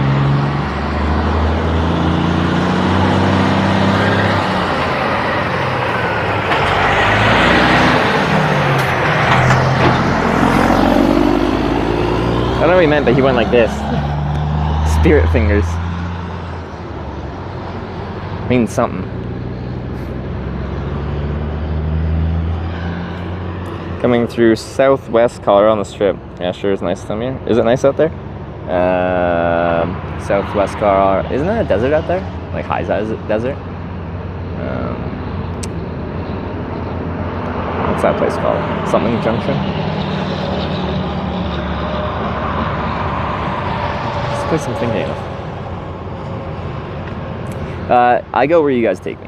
I want to go north, eventually to I-90 through northern Idaho, which is a legal hitchhiking state, but get a ride directly from Montana to Washington, then down. Because my other option, because of Nevada and Idaho being illegal hitchhiking states, is to go south through New Mexico, Arizona, and that sounds really hot. I was sleeping out in those weeds. It was fine. I don't know why chat was monkey-assing about me sleeping in that grass.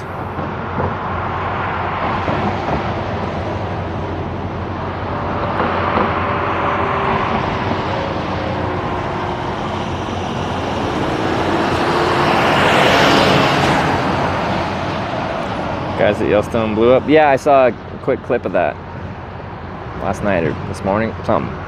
It looks kind of crazy.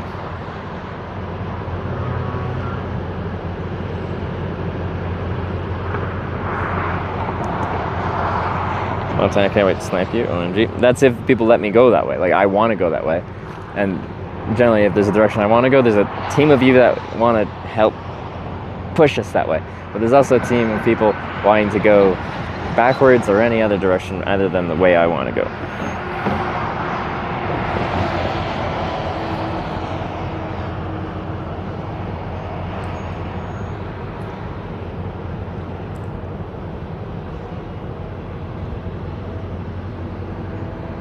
Let's have another drink. Take it to the limit one more time. 52.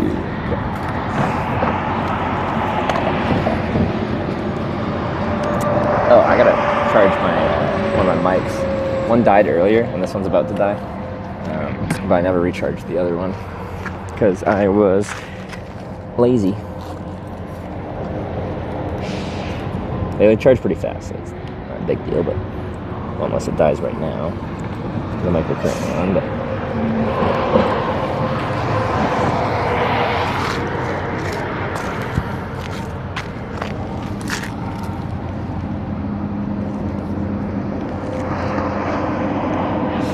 so Corning, California, yeah, it is our final boss, the final Corning. It's also the Corning that started this entire trip. It's called the Corning Redemption Tour because we failed an entire trip because of Corning, California. We're getting stuck there.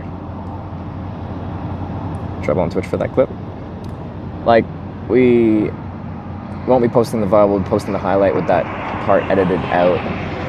We did what we could, but it's live, it's on the internet, so people have posted mirrors of the clip elsewhere.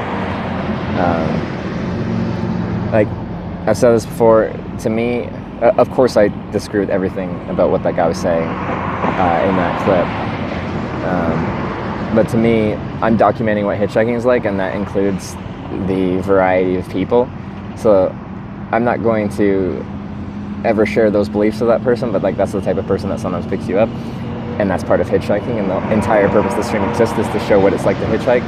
So I was fine with it existing. But from a Twitch streamer perspective, anything involving words like that is a dangerous thing to have ever broadcast.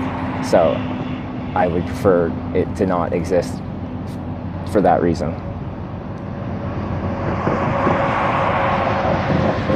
Need to hitchhike final Corning for Redemption? Yes, to LA. So actually it's quite a distance still from Corning, California to Los Angeles, because the trip we failed was hitchhiking to the Streamer Awards, and that was in Los Angeles, and we got stuck in Corning on that trip. Origin town of Ucan is 6 shadow months, so the Italian border town of Viganella has 3 shadow months. Okay, so it is not ever, but a good chunk of the year.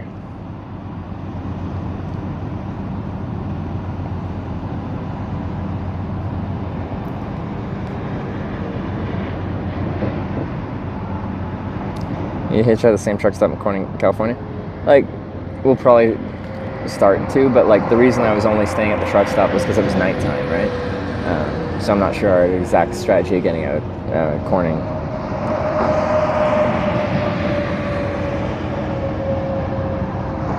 Need to hitch out, not just go there?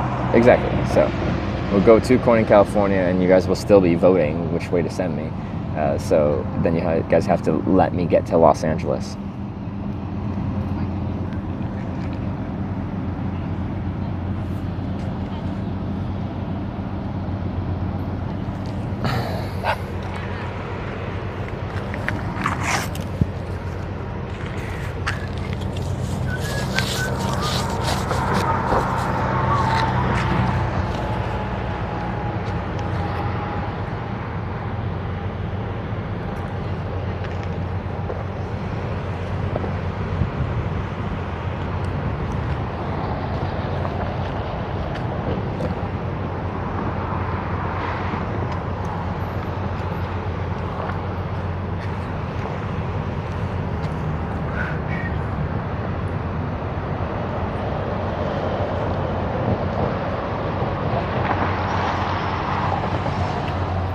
Send you through the redwood forest. It's not that far.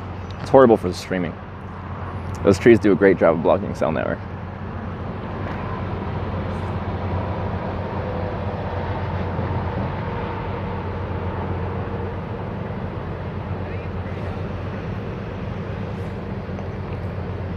Craziest situation you've been in doing this?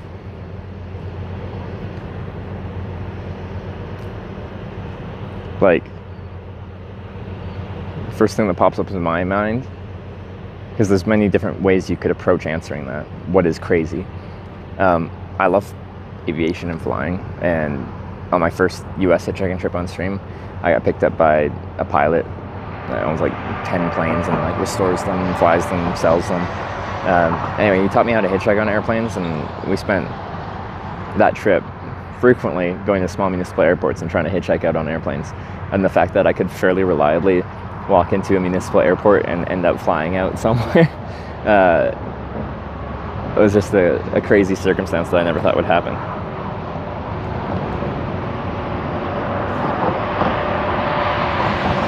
There's many different ways to approach crazy, so there's different kinds of crazy, but that was the first thing that came into my mind when I'm like, crazy situation.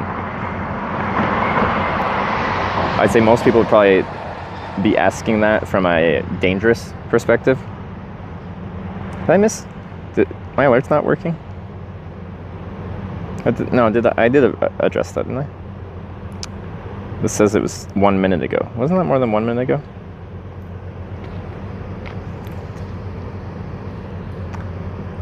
Doing a plane-only hitchhiking trip. It would be interesting. Like the difficulty with general aviation aircraft hitchhiking, as strange as that statement is if you go to municipal airport where people own airplanes and you start talking to pilots that own airplanes and they're going for a flight, it's very common. In fact, the majority of people taking their planes for a flight are going from point A to point A. They're taking their plane up, around, and back. They're not actually landing anywhere that isn't their home airport. So to actually find someone going somewhere can be more challenging. A few of the flights we took were just essentially like scenic flights, which is still cool and I'm still happy to do, but like it feels less like hitchhiking if you're not making any distance. So like in that way it can be hard to like chain from airport to airport to airport. The other issue is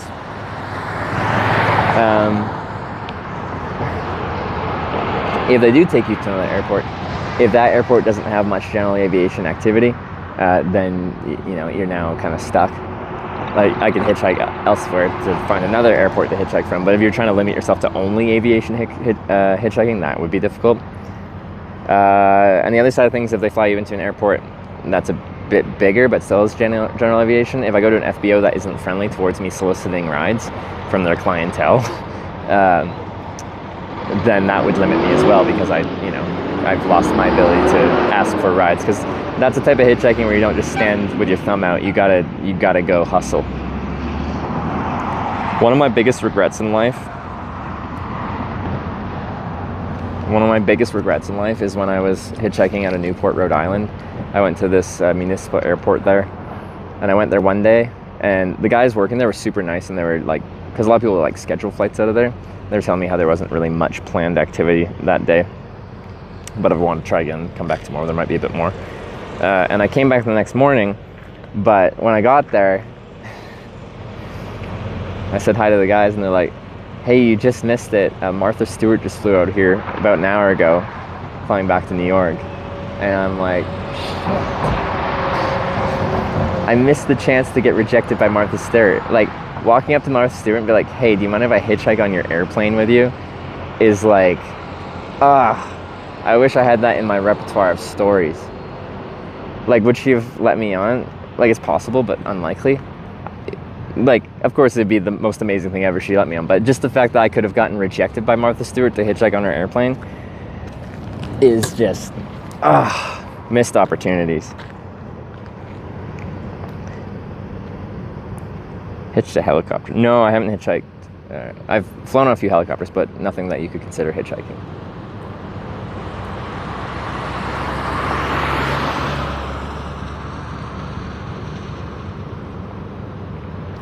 As retired Air Force, bum around almost any Air Force flight, most cargo planes.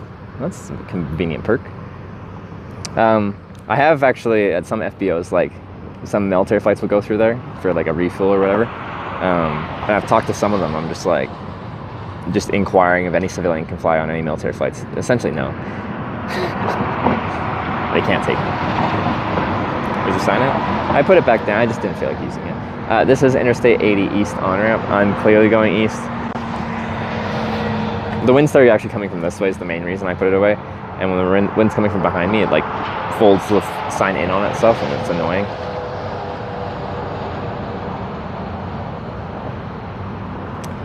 bag with helicopter tour tickets was crazy. Imagine you didn't read it and ignored it. Well, okay. So, for people that don't understand what that is, when me and Sarah, we did a tandem bike ride, like on a 2-person bike, from France to Norway, and we were going through Denmark, and we just got off a ferry, and we were riding down the road, and there was just a random, like, plastic, was it a plastic bag, or paper bag, with Hitch, like, written on it, but, like, you know, from outside looking in, it's just, like, a basic bag, and we thought it was just, like, trash initially, and I didn't notice till I was, like, riding next to it, and I looked, like, straight down at it, that it said Hitch on it. So then I put the brakes on, came back, grabbed the bag, and what it had in it was, like, enough gift cards for a helicopter tour company to do a helicopter tour for free out of our pocket, because it had enough gift cards to cover it. But we don't know who did that to this day. But I'm guessing they didn't leave it there for very long. Like, they were probably in the vicinity too, like watching the stream, knowing where I was going to go and when I was going to go. So if I rode right past it, I'm guessing what would have happened is they would have come back, grabbed it, and then gone ahead again and, like, leapfrogged me until I keep seeing the same bag and notice that it says Hitch on it. It's even possible that they put it before somewhere else. I doubt it, but well, no, it was pretty close to the, when we left the ferry, it was close to where we first left the ferry. Sunglasses missing him rides. If I want to continue seeing, like using my eyes for what their intended use is, like vision, then I have to wear sunglasses, especially when the sun is in my eyes. Hitchhiking while blind is probably not the vibe.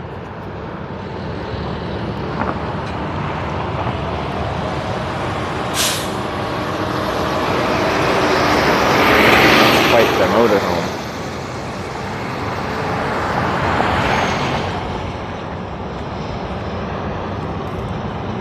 Happy the flight lessons plan fell through, you got into cycling instead?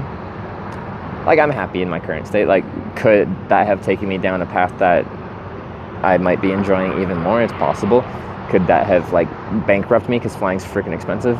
Possibly. When you get into what-if situations, like, you'll just what-if yourself to death, so I try not to think about it.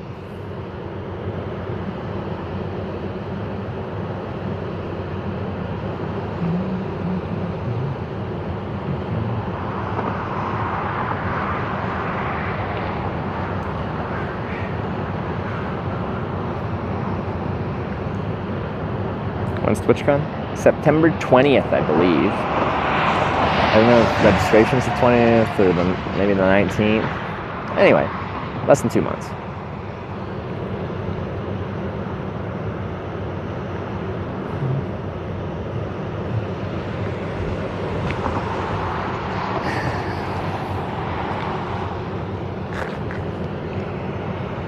Maybe Hitch will make maybe.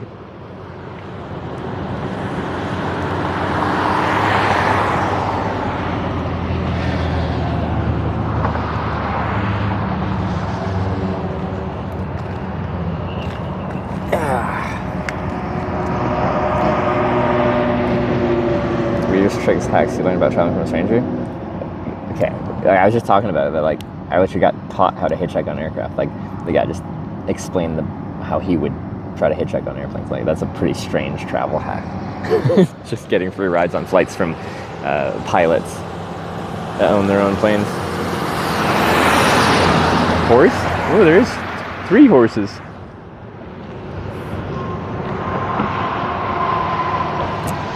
Travel hacks you learn about traveling from a stranger. Since I already just talked about that, let me see if I can think of something else that someone taught me.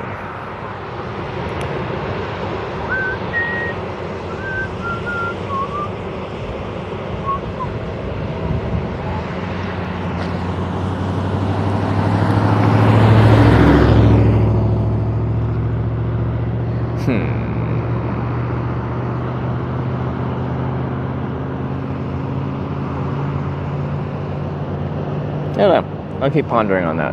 Maybe something will come to me. Still got on your bucket list? I want to hitchhike into space. Make it happen.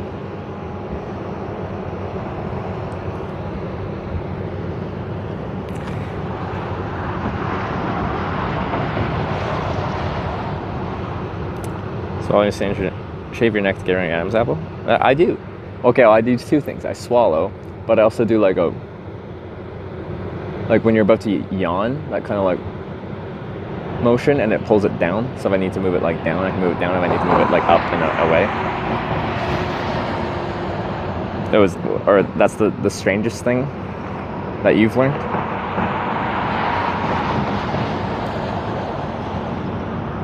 Cars just take for you to get around on average. We don't count cars.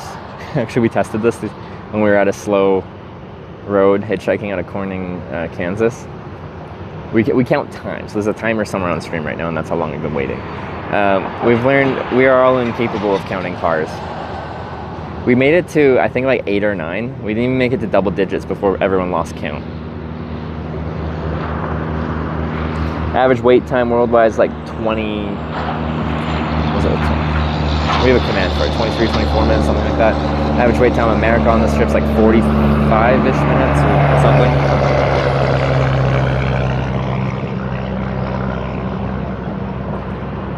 Fear for your life while hitchhiking?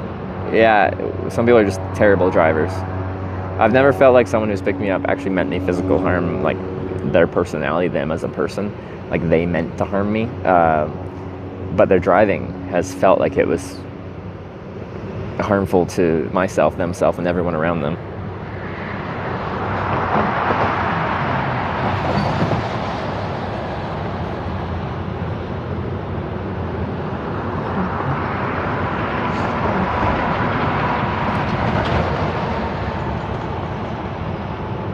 All right, 24 minutes for worldwide average.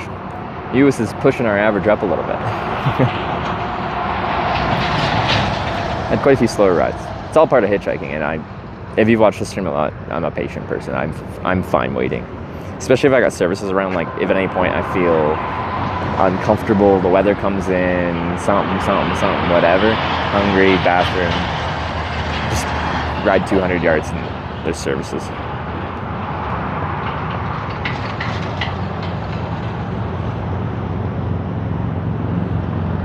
We're at 47.5 minutes for US. Look at us go.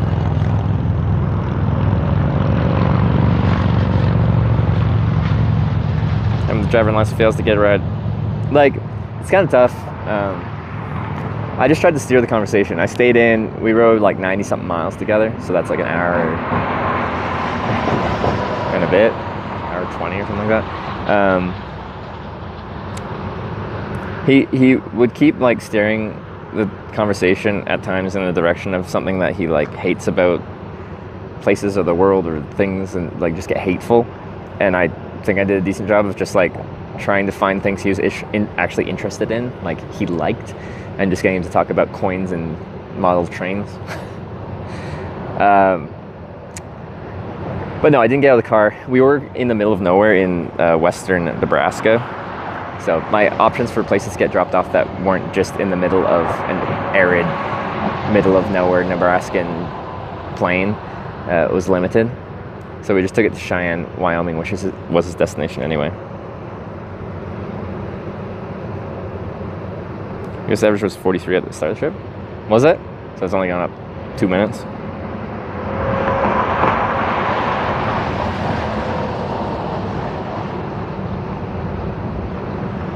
But yeah, I saw people on like that live stream's fail. Well, okay, one person being like he should have like challenged him, like he was objectively being racist. Like, why didn't I call him out, essentially? And the reason is for hitchhiking, like there's risks implied, especially in America. A lot of people carry weapons, and it's a very bad idea to antagonize people that pick you up hitchhiking. So I am the most amicable, agreeable, like not without being like, I don't think like a pushover. I'm just steering the conversation around things that if someone is just like a hateful person in certain ways, I try to find something that they're actually interested in and start pursuing that conversation. Most people have hobbies, interests somewhere. It's just up to me to like delve into that and find it.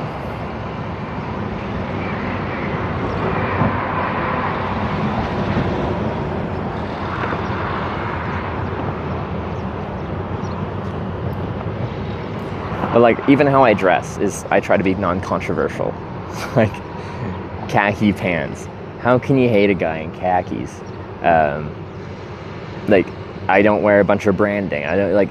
Okay. Oh. Except for one branding. Just because I think the hat's silly.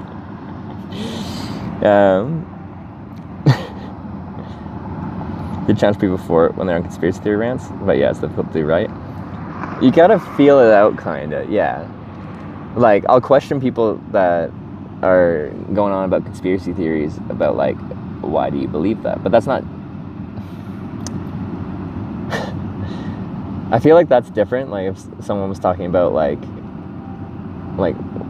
why do you believe aliens are real and that they're, like, among us on Earth kind of thing? Like, that sounds pretty standard, but if someone just calls entire classes of, or, like races of people a slur, immediately being like, why do you think that? Now, like, challenges their ideology.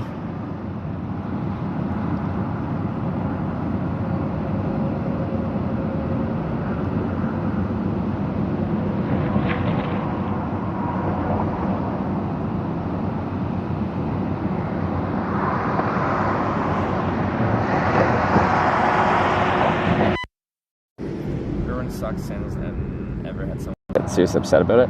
I probably wear socks and sandals more than most, actually, while cycling. I cycle in sandals and bare feet if it's hot. If it's a little bit cooler out, then I'll wear socks and sandals. If it's a lot bit colder out, then I'll wear overshoes and then socks and sandals. Because I have cycling sandals that have SBD clips.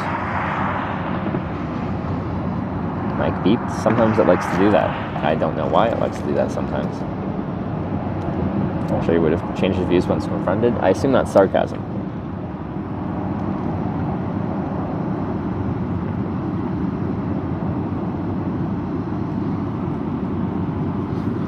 And that's my Gatorade.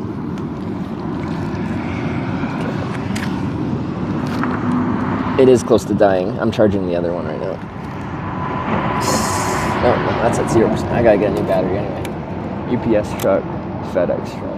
Those are not viable. But hitchhiking with a dog? Like, have I done it? Hitchhiking with a dog is...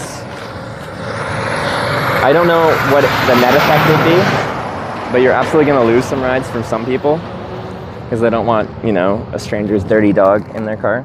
But you will probably also get rides specifically from people because of your dog. They don't want to pick you up, but they want to pick your dog up, so they do pick you up as a side effect of picking your dog up. But I haven't done it, so this is just speculation.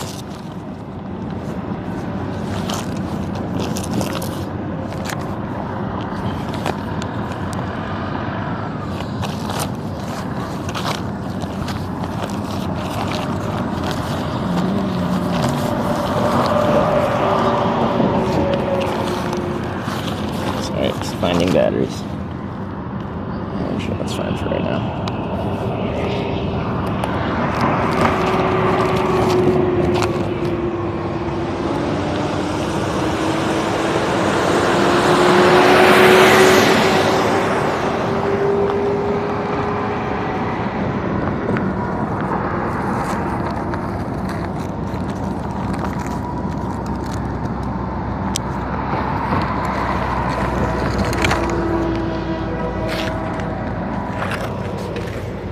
I'm just gonna wear this because I charge my chat phone.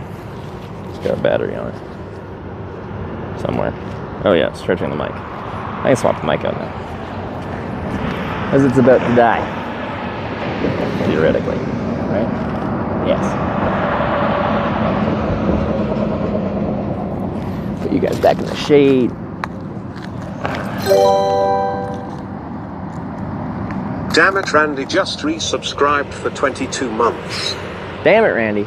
Thanks for the 22-month resub.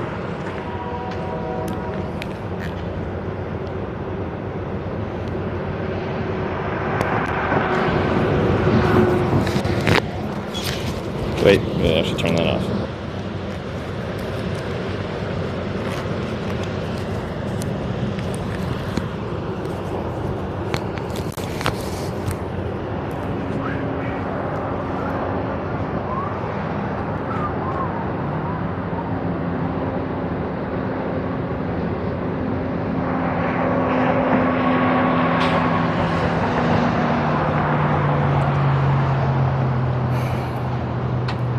Straight, flat, Wyoming isn't one of the X's. Let me at the exit other side on the interstate be a viable option. At the exit other side? You mean other side? But yeah, I can probably technically walk up to the interstate and capture traffic actually going interstate speed without technically breaking the law.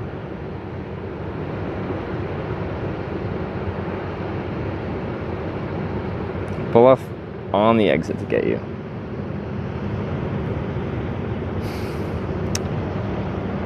I think it's still best to go up onto the on-ramp and just walk out there. It's not a busy on-ramp, so if people, probably up there it'll be the merge lane. You're supposed to be accelerating, a hard shoulder that's appropriate for as a breakdown lane. So if people are pulling over, they cross the merge lane, but it's barely used because it's barely on cars, and further away from traffic going 70 plus miles an hour.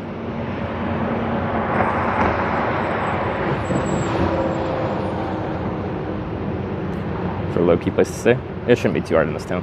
I got 3 hours till the sun sets.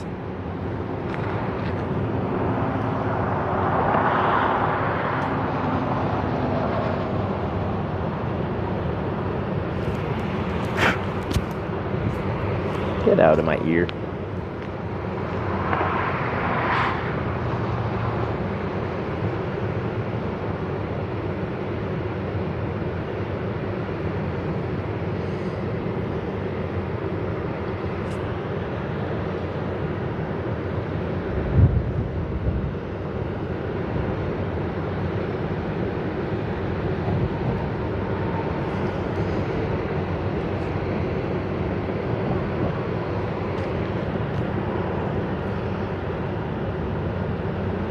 Haven't flown for long. Last few days, noticed that always last minute is always the pickup time. Well, we'll see. Last minute would be, we probably want to wait right until the sun sets, a little bit beforehand, so I can scout out places to camp and then go get some food as well. So sunset's here at 8:20. Thanks to Fem in chat.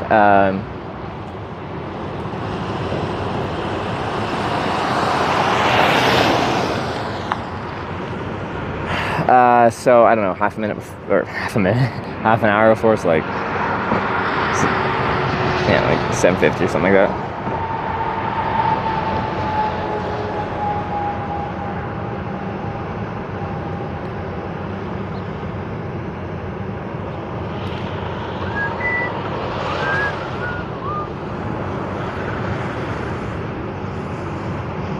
Camp behind that boulder. Which boulder are you guys looking at?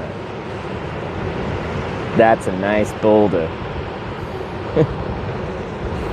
Kind of is, though.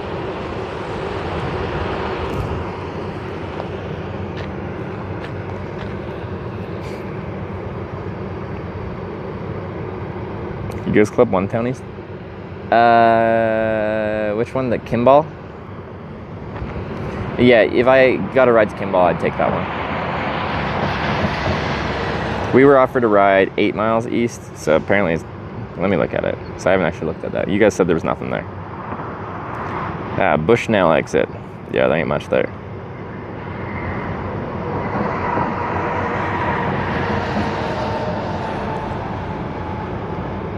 Kimball's got a little bit though. So I'd take that. And then they have an Eagles, and then some bars and stuff like that as well, so.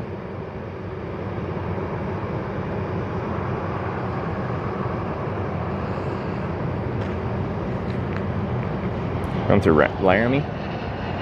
The current hope, this is Twitch Plays Hitchhiking, like I go where you guys tell me to go, essentially, like pick a cardinal direction and I go that way. The hope is to get to Cheyenne, north up 25 to get to I-90, west on 90,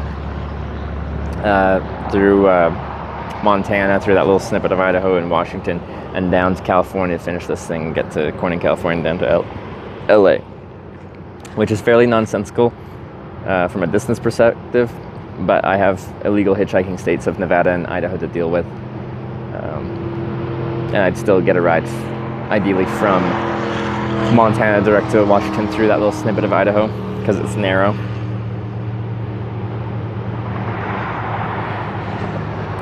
In this situation, can't get a ride. I'm gonna bike on the interstate. Kappa, actually, in Wyoming, you can ride a bike on the interstate. But generally, it's not like, what do you do if you don't get a ride? You will get a ride, you just have to wait. If you haven't gotten a ride yet and you're complaining about it, you just haven't waited long enough. But like we do run out of time for the day because I don't hitchhike at night, and then you just camp, try again tomorrow. It's legal to hitchhike in some states. How come? I'm guessing how it came to be is objectively bad things have happened to hitchhikers and to hitchhikees, or people picking up hitchhikers in the past, and some lawmakers are like, clearly it's bad, we should ban it. But like they can't be so blatant about it because it's actually like limiting the mobility of your like population, and the freedom to travel is important in America. So how they do it is actually federally illegal to solicit a ride from a roadway. Let me see. It's really hard to see because it's hard to see. There. This is a roadway. This is not a roadway. Roadway, not a roadway. Roadway, not a roadway. Roadway, not a roadway. So how a place makes it illegal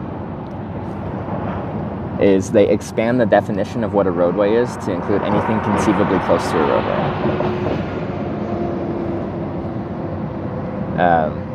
And then it isn't on the books that hitchhiking is illegal. Because like, there's a good reason you're not allowed to hitchhike from a roadway outside of an emergency situation. It's dangerous. You're standing in front of cars that are driving on a roadway. But then they expand it to include the safe places where you can potentially hitchhike.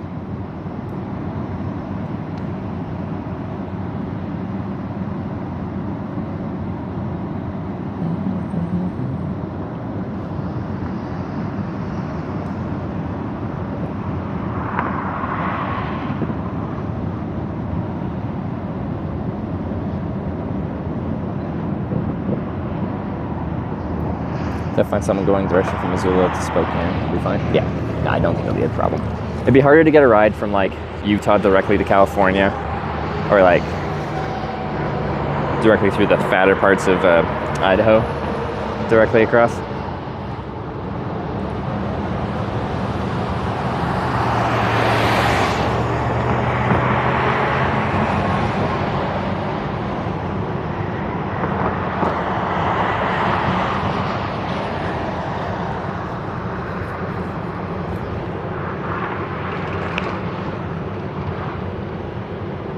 Consider the grass part of the road.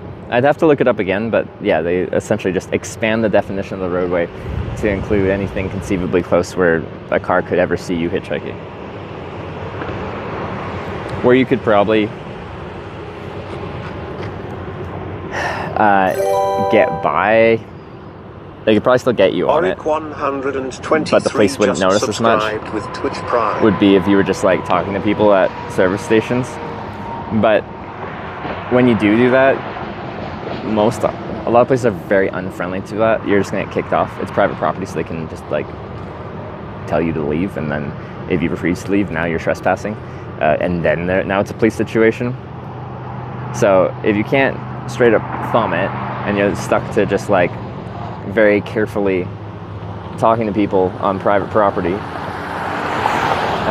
but you lose your access to the private property that makes sense to ask people for a ride, then you can really get stuck.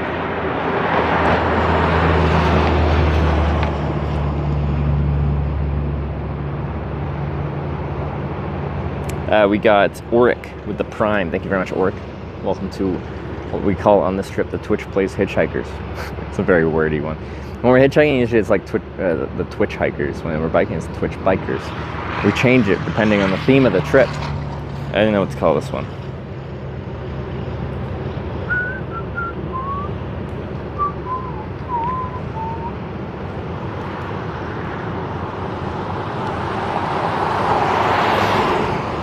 So the no stopping sign here, I know you're just joking.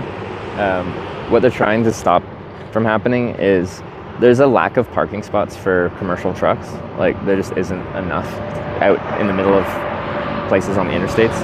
at truck stops.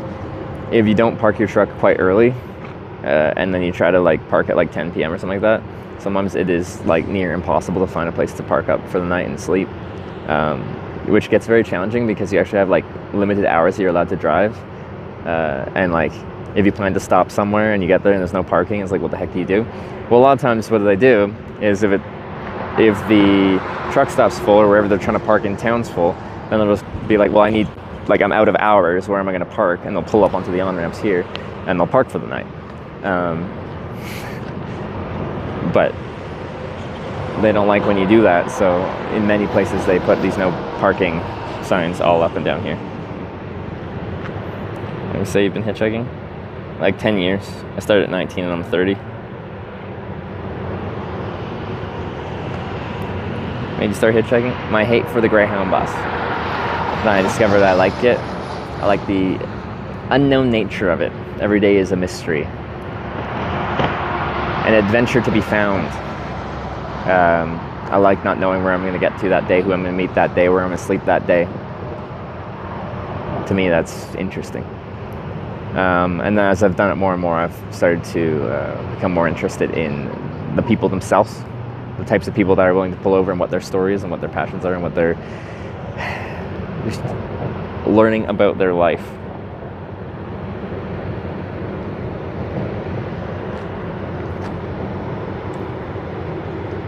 Same spot from this morning.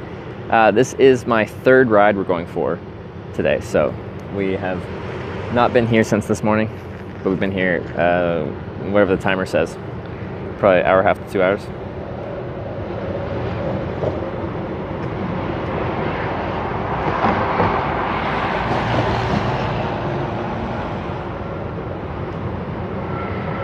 Driver hitchhiking an accident? No, nothing that I'd really call an accident.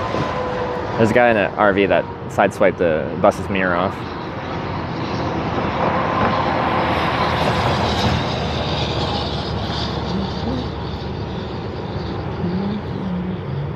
Just shy of 2 hours? Yeah, we're getting up there. So I don't consider a hitchhiking wait long until it's over 2 hours, which we're approaching.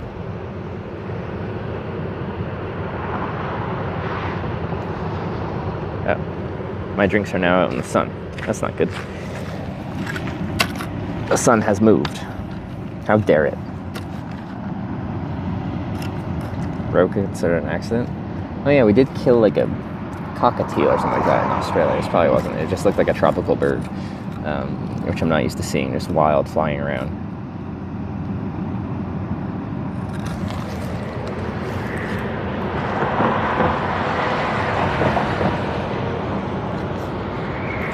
Pro tip, the sun moved, the Earth did. The sun is also moving. If we're getting all astronomical, not astrological.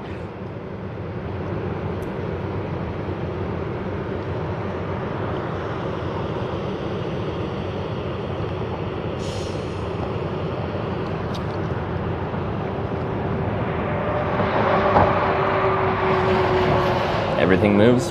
Yeah, what are we but a bunch of vibrating atoms?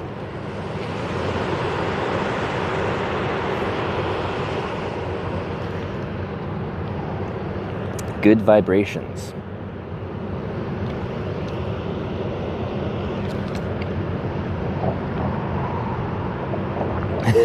Such an Aries thing. I'm a Gemini. Get out of here.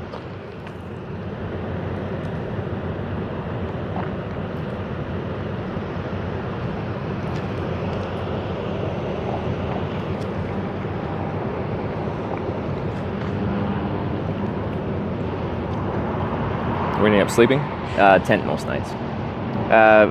Combination of like woods, shrubby areas, parks, baseball dugouts, behind churches is a good one in America.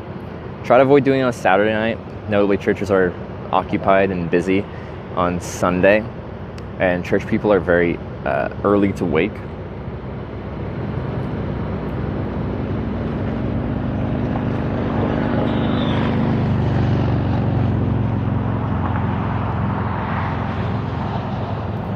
close to the border, close to an hour ahead. We just got into mountain time. Going back this way, we're getting closer to central time. But the time zone change isn't right at the border, right? It's a good chunk into Nebraska.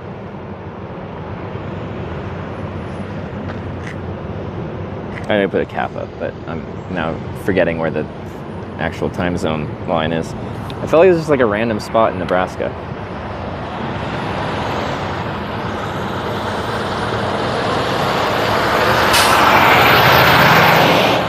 They already had 2 up in there.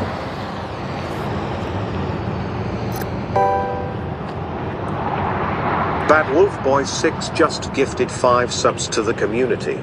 Bad Wolf Boy with the 5 gifted subs. Thank you very much. I appreciate it. It's very kind of you. To the 5 people gifted sub, welcome to the Twitch Plays Hitchhikers. No more ads. Channel exclusive emotes. Good times. But thank you, Bad Wolf Boy 6.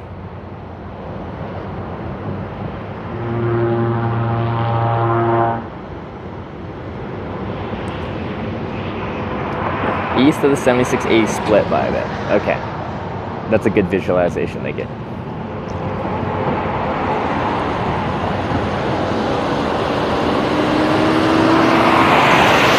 The Eraser.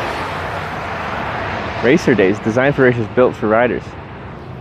Is there a race car in there? Probably. That's cool. Let's go racing. I'd probably be bad at it. People ever ask for gas money? It's very uncommon. If someone pulls over and they're like, hey, I'll give you a ride, you give me like this much money. Like, I'll turn it down because it's like, it's not the money so much. Like, I could afford to give them gas money.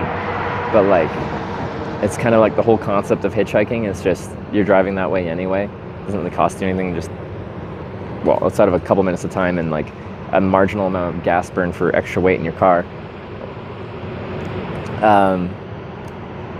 It just kind of changes the mentality of the whole thing to now it's just, they're only doing it to get a payout from it.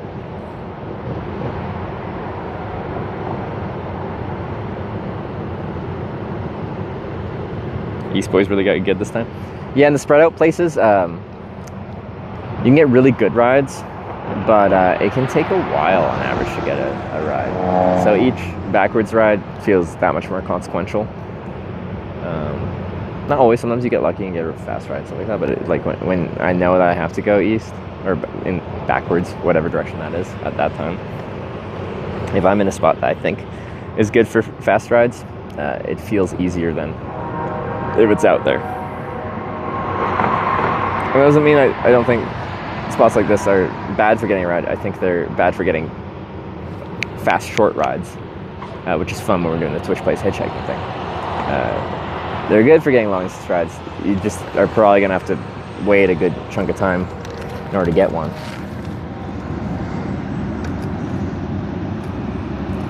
Think about going up further about the ramp. If I at all can avoid it, I don't want to hitchhike 70+ mile-an-hour traffic. It is not fun.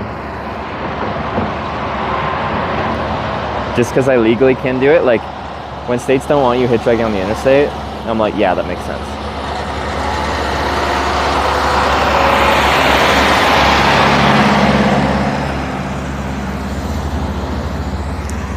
And that's a rule I completely agree with.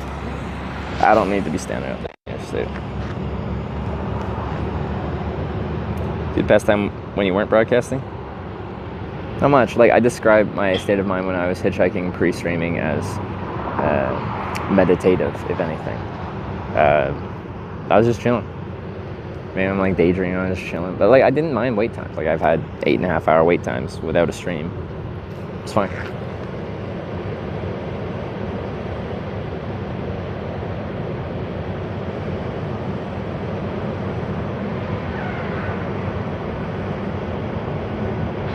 Folks who gamble longer than 120-minute on prediction of one. If that was the largest option, then yes, they've won.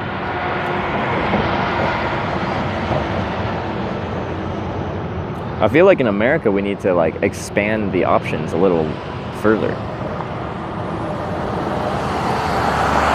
been a lot of 120-minute plus rides.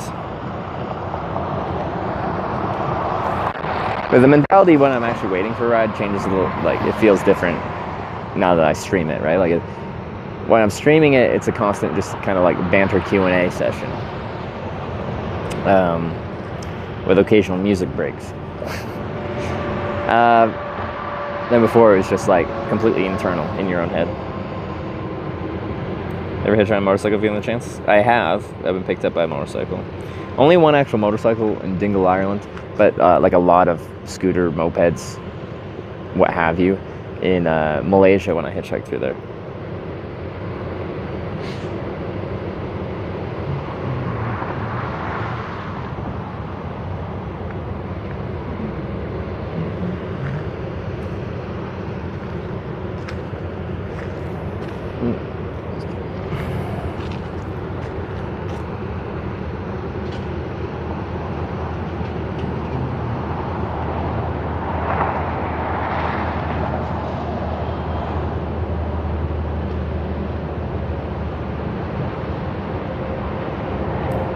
Hitchhiking, I would lose something or sacrifice something, even if it was the cigarette I was smoking at the time. Do you find that relevant to today's hitchhiking? When, under what circumstance would you sacrifice this?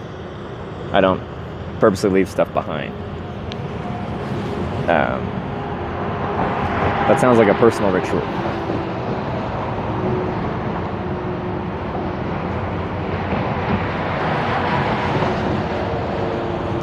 Sacrifice for the ride, but the sacrifice where?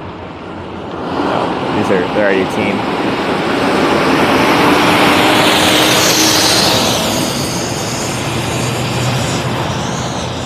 Rush to catch my, or just light a cigarette. I have to throw it something.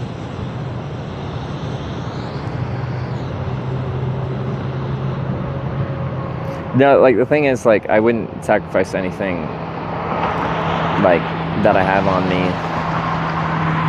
because littering, I guess. I don't leave anything behind. My whole motto when I'm outside is leave no trace.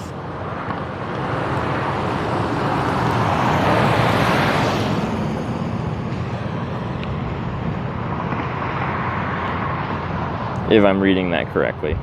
I might just be misreading that, but...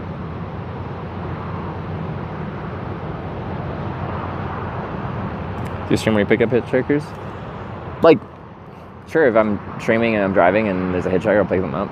The thing is, like, if I have a car now in Canada. If I was driving my car and I titled the stream Picking Up Hitchhikers Live on Twitch, how that would happen 99% of the time is I'd drive around all day, not see any hitchhikers, and then finish the stream. There's enough hitchhikers to, like, reliably pick up hitchhikers as something that you just regularly do.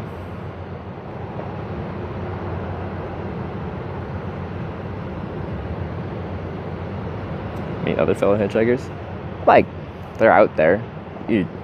I feel like even since, like, I started back in 2014, I feel like there's less now. It is, like, not a common activity anymore. It already wasn't when I started in 2014, but I feel like I see a lot less now.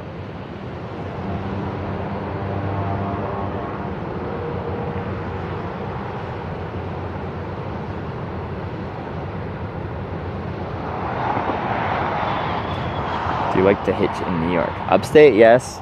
New York City, it's not super viable. I just have to walk, bike, or take public transport out to get to some kind of junction where you can actually find traffic leaving. It's felt like specifying both, because when people say New York, there's two very different New Yorks.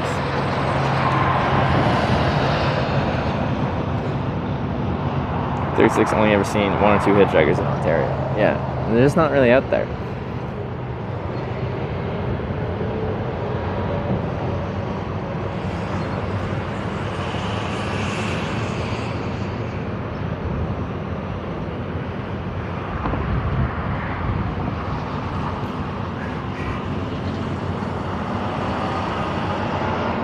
What's an Aussie fit? Is this wardrobe an Aussie fit?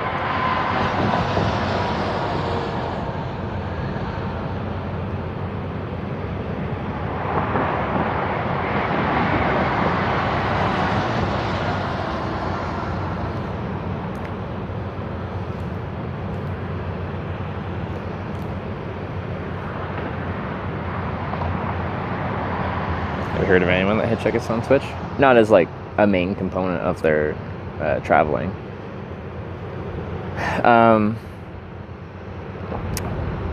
There's been people that do a one-off trip, like across America or wherever they're from. Who knows though, there could be some German IRL streamer that streams hitchhiking regularly. German IRL streamers are more hardcore than most. But like, since there's such a language segregation, I don't actually see what they're doing. I met some at TwitchCon in Rotterdam there a few weeks ago, and like talking to them, I'm like, you guys do what? They're just like out there doing some cool stuff.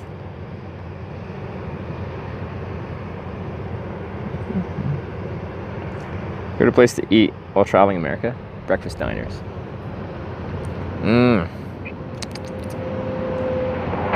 Especially since I just came back from Europe with their disappointing breakfasts.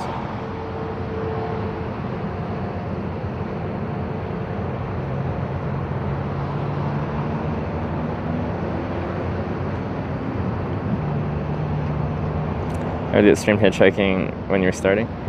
Yeah, like halfway through my first Hitchhiking America trip, which was like 4 months, so like 2 months in, a guy, another Canadian actually, started hitchhiking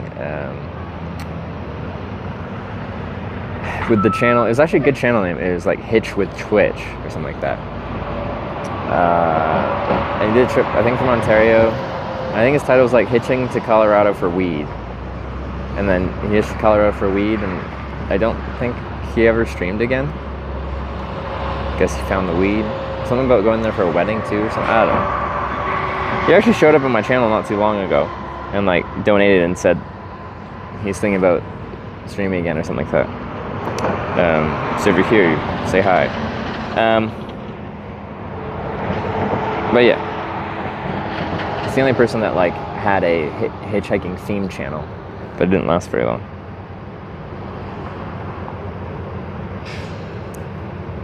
Travel to America from Canada for weed? Yeah, it's a good question. I don't know, because it's all legalized and taxed there. It's very simple.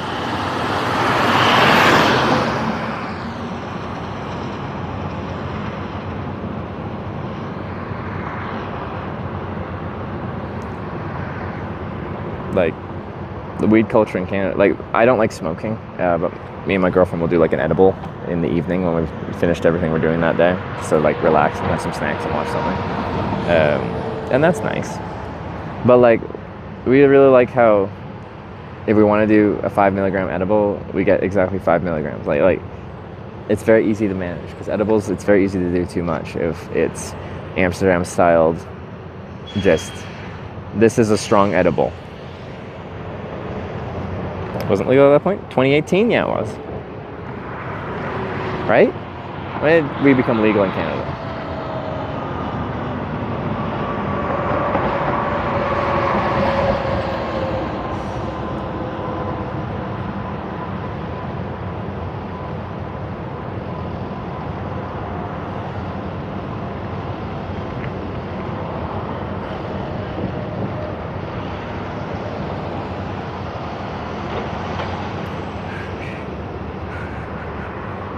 Some picture you smoking joint on Discord?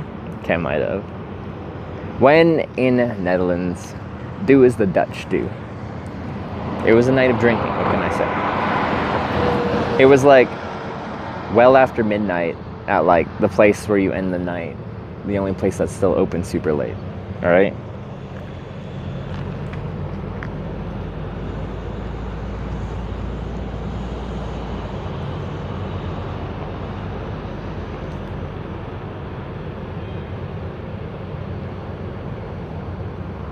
Oh, Norwegian guys are streaming hitchhiking around Norway just a few weeks ago. That's true. But that wasn't the main, like, they didn't start a channel that was about hitchhiking, right? Like, they probably do other stuff, and they came up with the hitchhiking trip idea.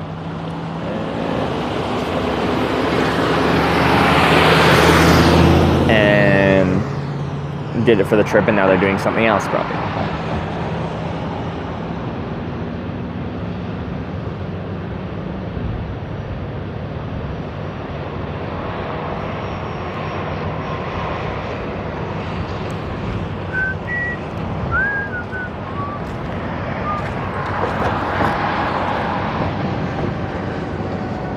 Nice pole you have there.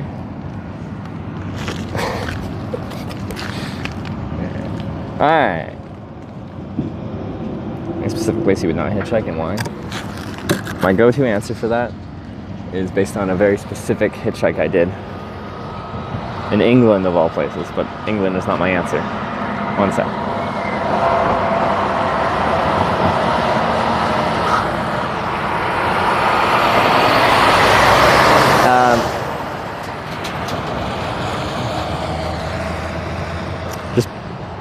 Yeah. This guy picked me up in England, I think 28, no, 29, 20, yeah, probably 29th. Ginge Fullen. He had a record, or I don't know if he still does. Probably Wikipedia him. He had a Wikipedia article back then. For climbing to the highest point in the most amount of countries. Like he'd been to the highest point in every country in Africa. And many other places. I think he's been to the highest point in like 150 countries or something like that. So a lot. But anyway, we were driving through England somewhere, and I asked him, you've been a lot of places, is there anywhere you would never want to go back to? And his answer was Somalia, and he said that the people there looked at him like he was a target, like he was their meal ticket.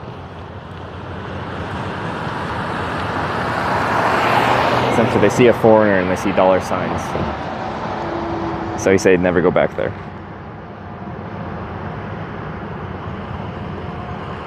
About time to find a camping spot. The sun sets in 2.5 hours, so no.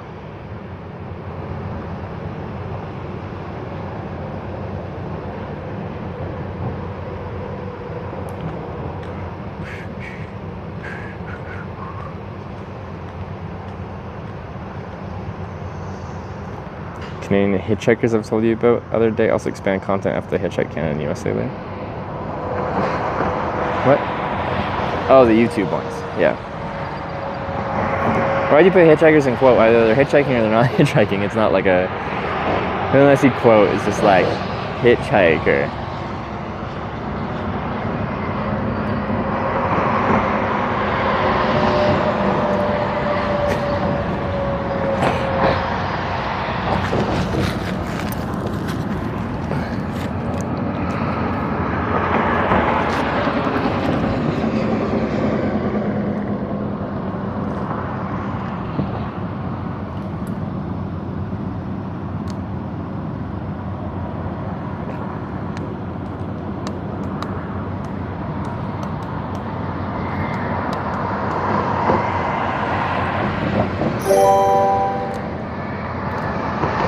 Andy_Dromeda just subscribed with Twitch Prime.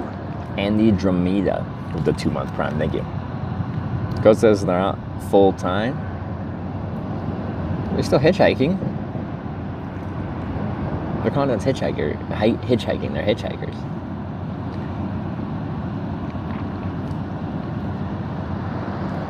Cool.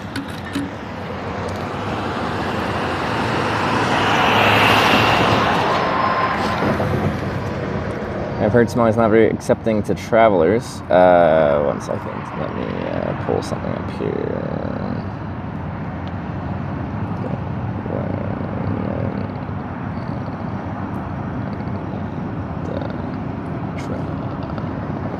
Ooh, one sec.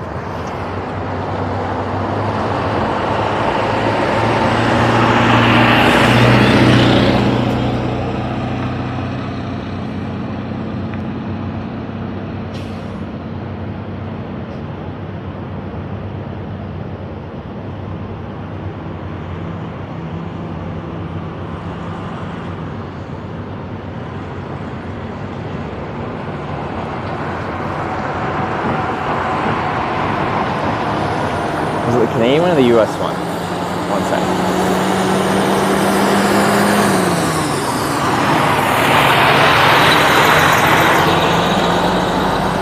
Nice thing about it, he's just really slow shifting.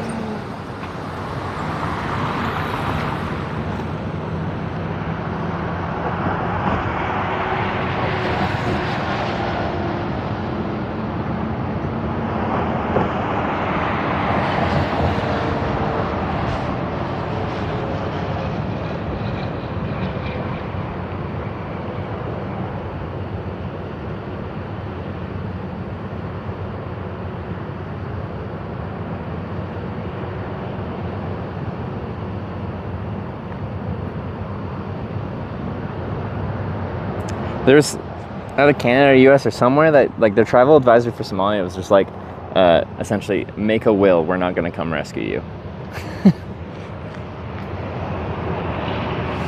If you're kidnapped, we won't pay it for it.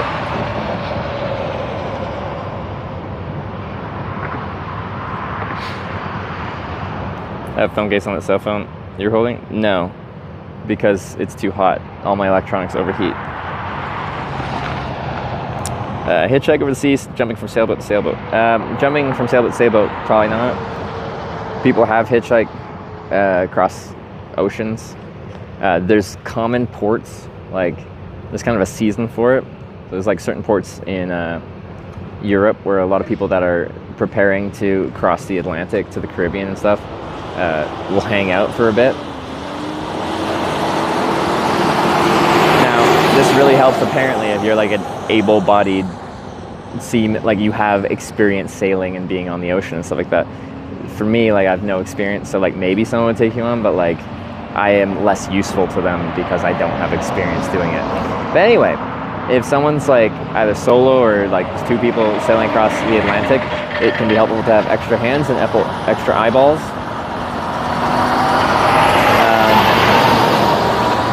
So if you hang out at these ports, and it's not like sticking your thumb out, it is like talking to people, making friends, and when you make those friends, they might not be able to take you, but they can introduce other people and get on like the ship radios and like advertise what you're trying to do, and that they can vouch for you, you're a decent person, they've hung out with you for the past, week as you've been there hanging out and stuff like that. You essentially like build yourself into the community, and someone that might want an extra set of eyes and an extra set of hands might take you. And people have definitely done that before, so it is possible, it is viable. It's just more complicated and much more work, and also it helps if you have any skill in that field.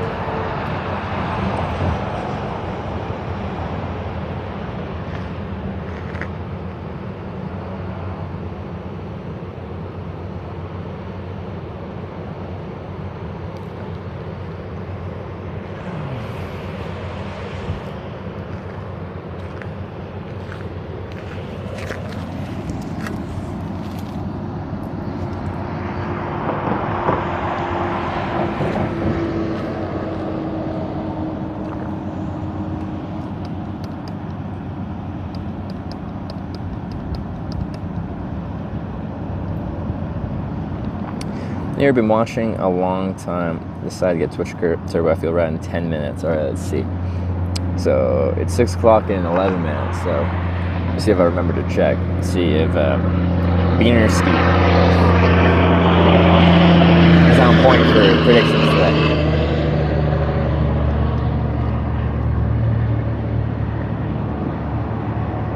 Man, don't go in my Gatorade. That's my Gatorade.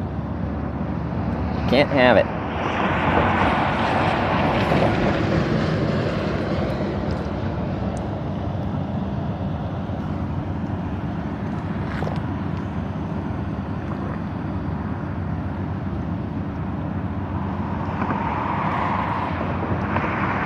Going back to Nathan because they're playing golf tomorrow.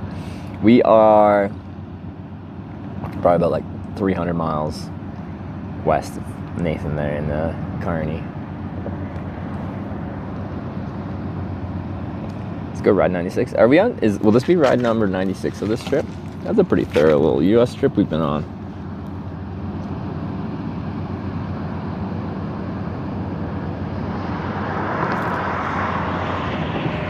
Is this a joke one? Should try something that nobody's ever tried, like hitchhiking at private airports to see if you can get private Cessna plane to go to a random airport. All stateside, of course. That'd be insane if you could pull it off. I think we've done it like 7 times.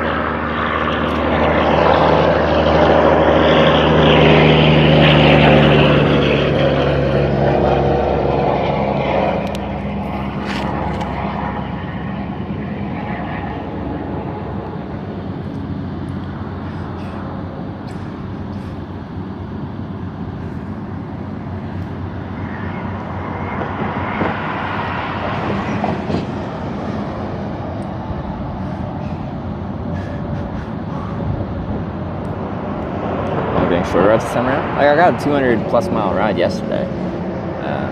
That ain't bad. That's pretty good. I really can't complain about that.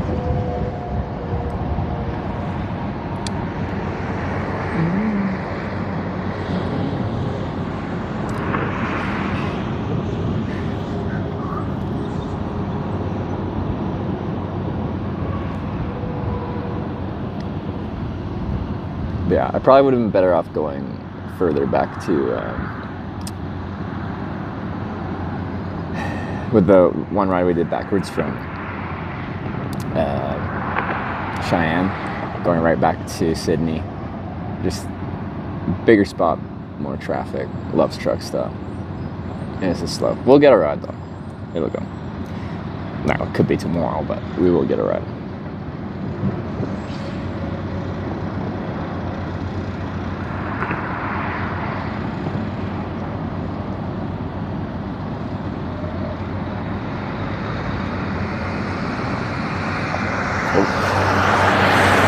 Yeah, where did they come from? Sneaky. These cars, they come from the town side. There's they come out underneath the overpass for I-80, and they only come out for like 2 seconds before they make the turn, and if I'm reading chat or something, they're already on top of me. Place to eat nearby? Yeah, there's some restaurants. I should look how late they're open. There's some bars, but you know, might not really have a kitchen.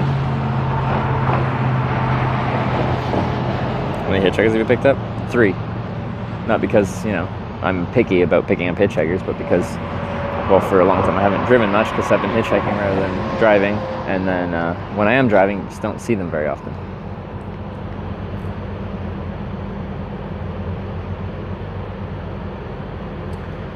What the Rodeo guy do yesterday. Unfortunately, he didn't make the 8 seconds on the bull to get a score, so no score, did not place.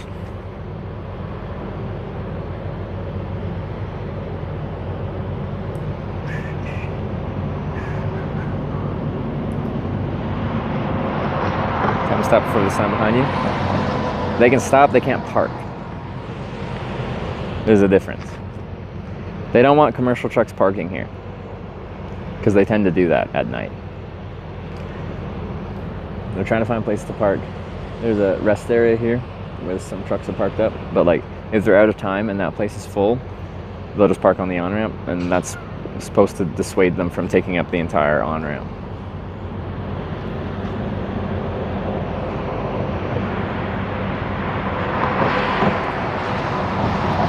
Think of all hitchhikers? I have stopped for every single hitchhiker I've seen that I can recall.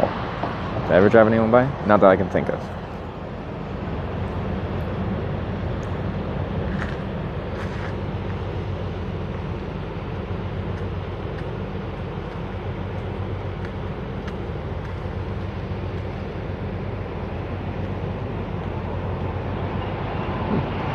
Gonna get a good little bit of cloud.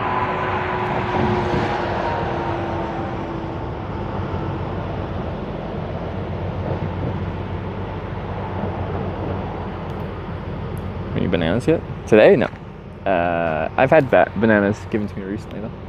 If you're new to the stream, like that's a kind of a thing from back in 2018. People would come by, give me a banana, call me a hobo, and head out.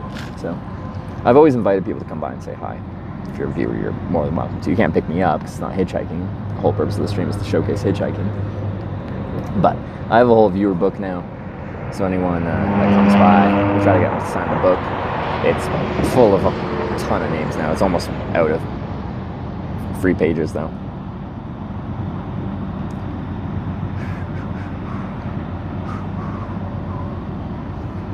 Coming my way.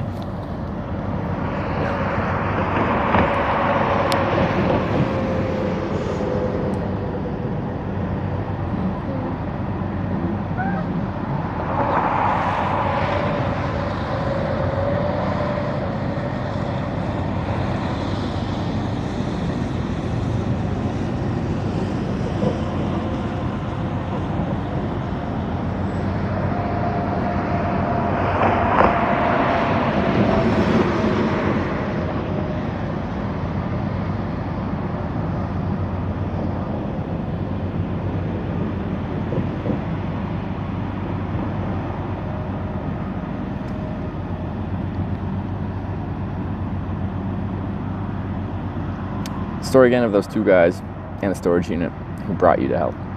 Yeah. That was also at a Newport, Rhode Island. We were talking about Newport, Rhode Island because that's where I missed out on trying to hitchhike on Martha Stewart's airplane. So I was sad about that.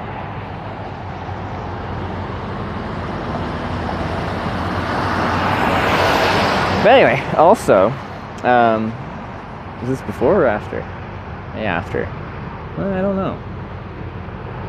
Anyway, at some point when I was also in Newport, Rhode Island, it was like dreary, rainy day. I went into a KFC to just like get out of the rain and I think about like a biscuit or something and drink.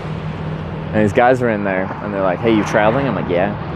And they're like, "Do you want to help us unload a storage unit?" And I'm like, "Probably. Can I stream it?" And they're like, "Yeah." And they offered me a ride to Boston in exchange for, because they were clearing out the storage unit in Newport, Rhode Island, and then we're going to drive back to Boston. So that's where I was trying to get to. So, you know, I'm like, that works out pretty well. And I'm not in a rush and the weather's not good that day. So, like, let's just hang out, unload a storage unit that day. They're, like, both of them had, you know, pretty big characters. But anyway, I found it quite interesting. Me and one of the guys were, like, getting into, like, going through the boxes and seeing what was in there. Like, there's a drum set, and we're just, like, you know, some drum sets are cheap, some are nice, and we had, like, chat getting in. We're like, "What kind of drums are these?" "Oh, yeah, these are Pearl drum set." And they're like, "Oh, that's a good one. That's worth, like, at least a few $100. Anyway, it felt like we were playing that, like, the TV show Storage Wars. But at some point, one of the guys got upset that it was taking a long time to unload the storage unit, probably partly because we were, like, you know, playing Storage Wars. This guy drives for a company, so he probably shouldn't be stopping for me anyway. It's a pretty big company. I see those trucks pretty frequently. So they kind of got in a spat, and that one guy that I was, like, helping unload the storage unit and we were, like, looking at stuff together, he just, like, left. And then it was just me and the other guy that was, like, trying to get us to hustle and finish up. So, like, I felt committed. I'm going to help you finish the job that I said I'd help. So I did. We cleared out the storage unit. It was all was well. And then when it was all done and loaded, they had a big U-Haul truck, and the U-Haul was completely full of stuff, and up to and including where the front seats were covered with boxes and stuff too. So he's like, "Sorry, truck's full, can't take you," and then left. And he gave me, like, I don't know, a couple $20 bills. I didn't even want money, but I just wanted a ride. But I guess I ended up with a bit of money.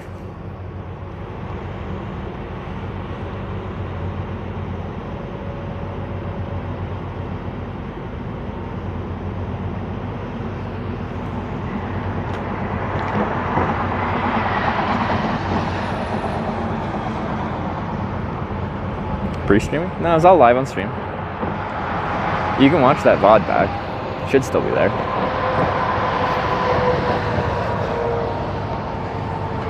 Grab that storage unit for nothing. Oh, I got a harmonica too. It has a dent in it, but I got a harmonica somewhere.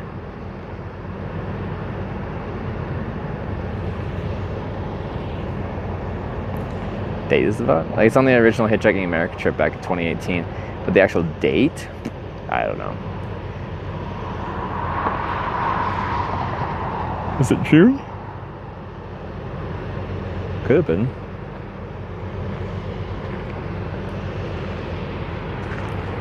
Huh. It's quite a bit cooler with the sun behind a cloud. What's this battery at?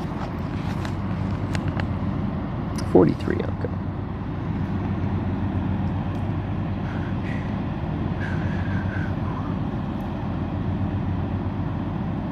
CR England is a 100-year-old company. It's been a long time.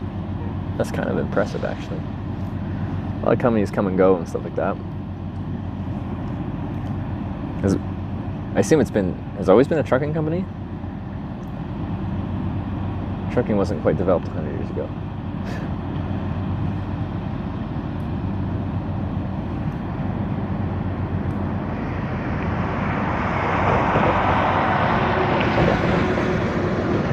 That's the part where they paid you, but that wasn't like the negotiation, because like I'm not even supposed to be accepting payment, but like I was just gonna get a ride from this, and that's all I wanted. But then I couldn't get the ride is all I wanted. They threw a couple $20 bills in my hand and then left. I was annoyed because I'm like, well, now I'm still in the same place.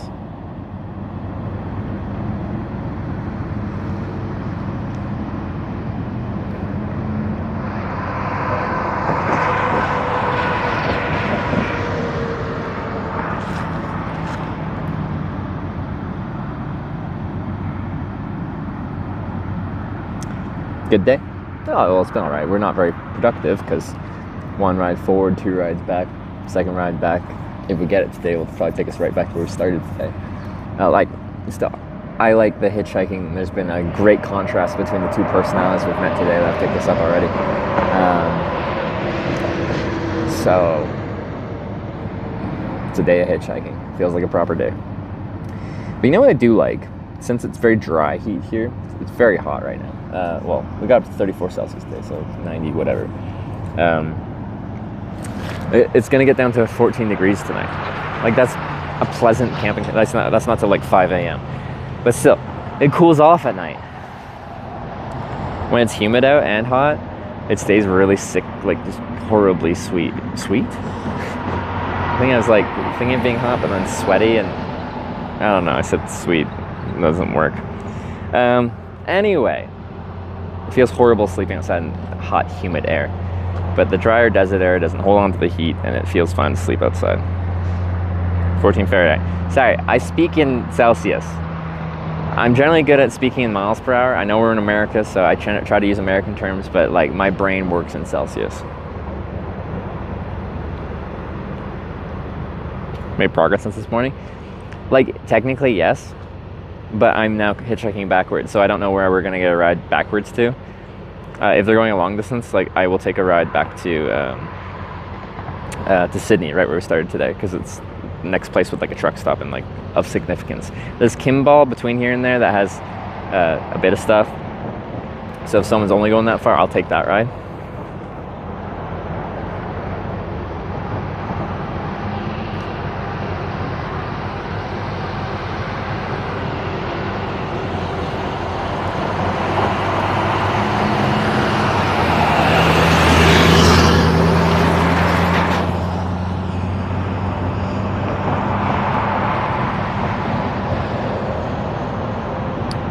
Only times we Americans use the metric system is if we are selling drugs or baking a cake.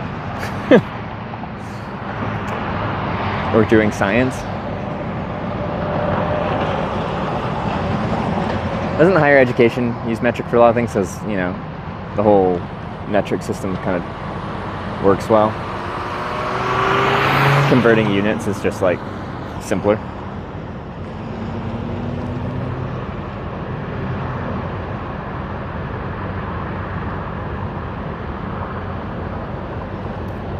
See you, Bo. Hey, Druby Ficus. Good to see you too.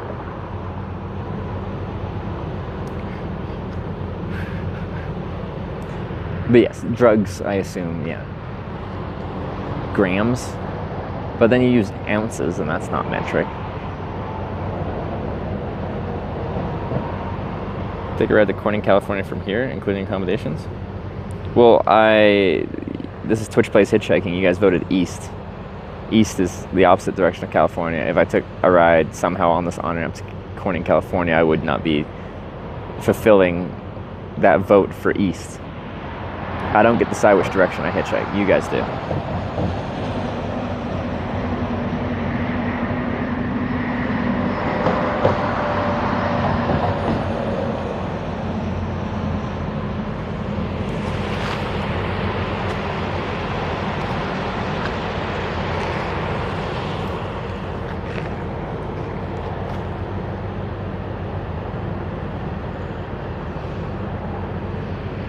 Sun's back.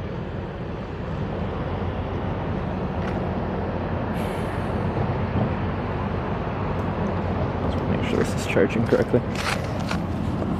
It seems to be.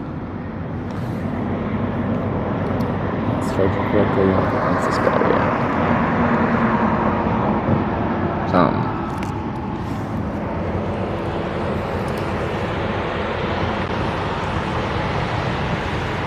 Weston and Trevor's helped to get into better climates. there's a chance, like today 34 was the high where we've been at, and like our phone overheated once and stuff like that. But like it's manageable. But I think some of these days are like 37, 38. That might cross a line where we might just have to take the hottest hours of the day off. Like already now it's starting to cool off a little bit, I think. At least it feels like it is.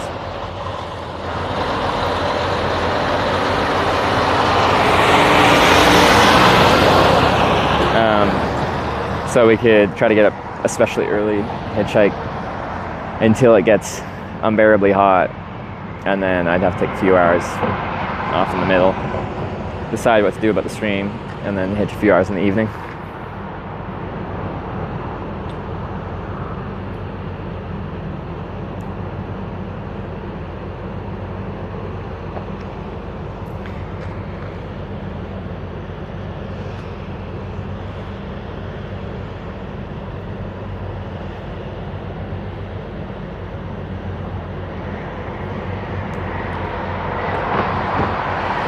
Stay safe from wildlife at night.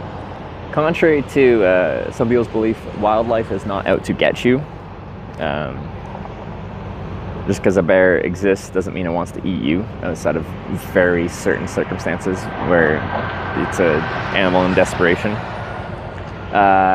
Nor a mountain lion, nor snakes, nor spiders.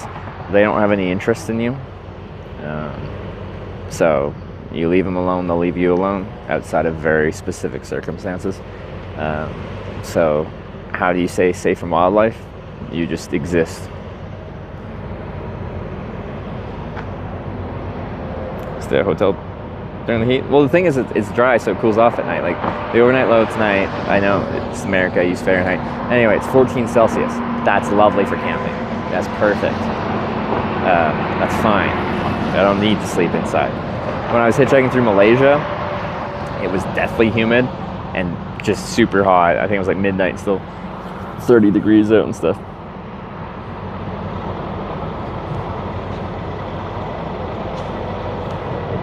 Doesn't work for Florida?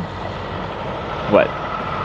Crocodiles, alligators? What else does Florida have?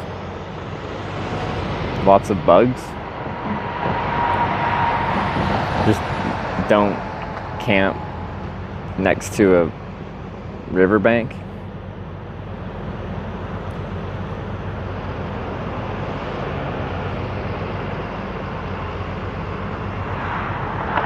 With pythons?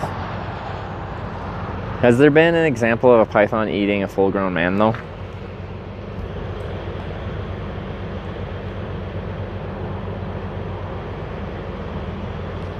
They could probably kill you, but like they probably can't eat you. I might try. I saw a documentary called Anaconda once. That seems pretty dangerous.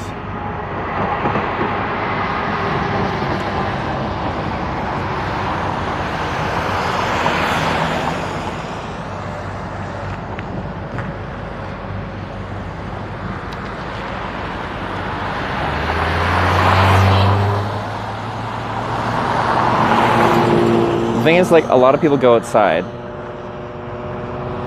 in this world. Some of you might not, but a lot of people do go outside. And if you have to like hunt really hard to find an example where a python killed an adult human, it's probably not something they have to worry about that much. Like, we're kind of a state where like it's all been done before. And everything gets pretty well documented in this world. But like, it's really hard to find an example of a specific animal actually like harming a human being, especially an adult human being, because still some children, like predator animals, will see them as a viable prey because they're small and useless, and apparently probably a tasty meal for them. But adult humans are a different beast.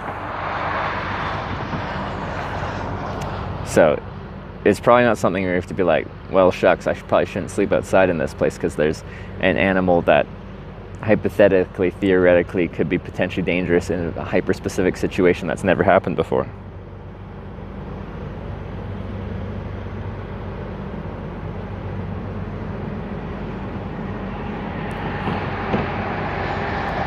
Because like, We do whole like bear education things in parts of Canada. There's lots of bears around. I used to work in an outdoor store, like selling bear spray and stuff like that, and educating people on how to use it and stuff. Bears are an actual threat in some way, shape, or form, and every year someone will be attacked by a bear. Like, just with enough people outside, enough bears, there will be a circumstance with which just enough wrong things happen at the same time where there will be an attack. But you don't stop going outside in the country or in areas where there's bears just because of that.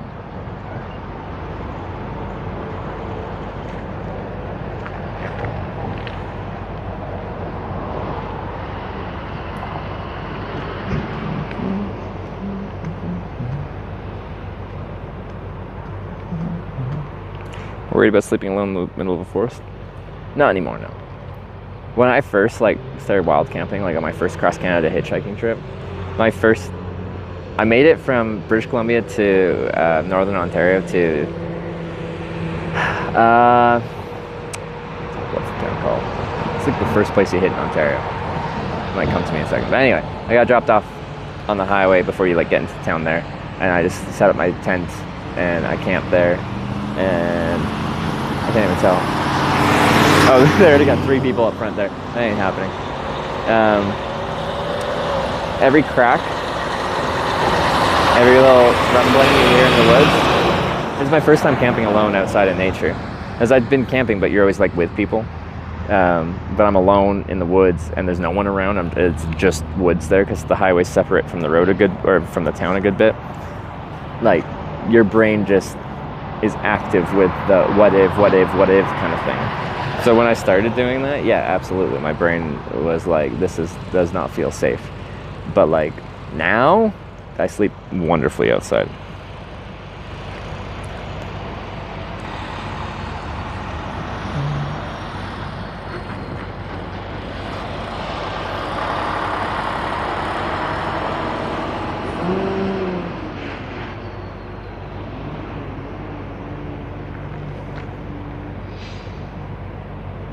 Okay, must be Canadianism. We say backcountry or stealth camping. Not quite sure.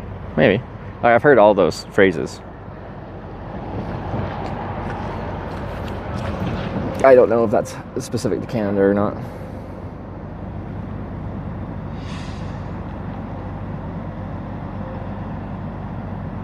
Because I don't think backcountry fits, because backcountry actually sounds like your backcountry, but if I'm just sleeping behind a church, that doesn't really feel like backcountry. Although it doesn't really feel like wild though, does it? So maybe stealth camping. But I feel like something about saying I'm stealth camping makes it sound like tactical. Like those guys that wear tactical stuff when they're going shopping at the mall.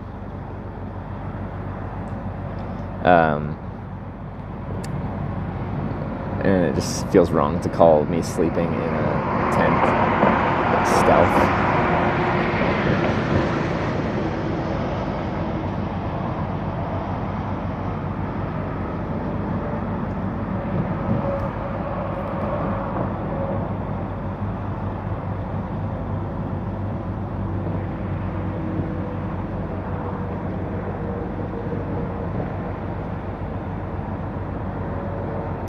Sunscreen yet? I've only put on sunscreen once today, but at this point I'm just committed to not doing it again because the UV will already be going down at this point.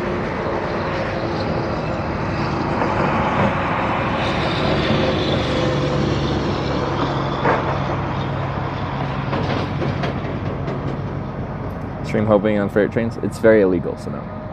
Also, I just don't have any interest. When I was younger, I wanted to. This is pre-streaming era, but I don't have any interest.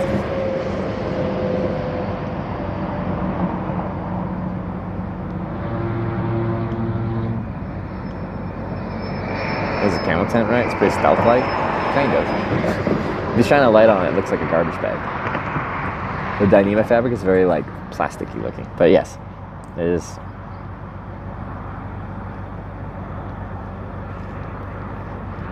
I intentionally got the camo color for that reason. Nice white sunglasses, they match your white cell phone. Yeah. Which I raw dog, no case. Because otherwise everything overheats.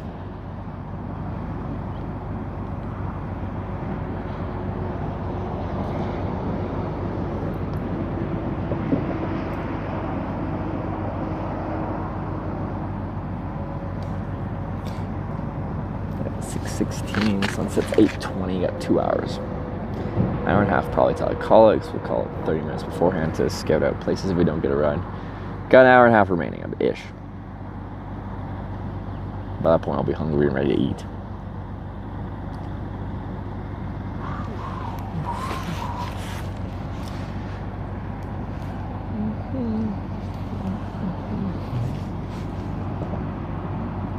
Hitchhiking third world like Africa.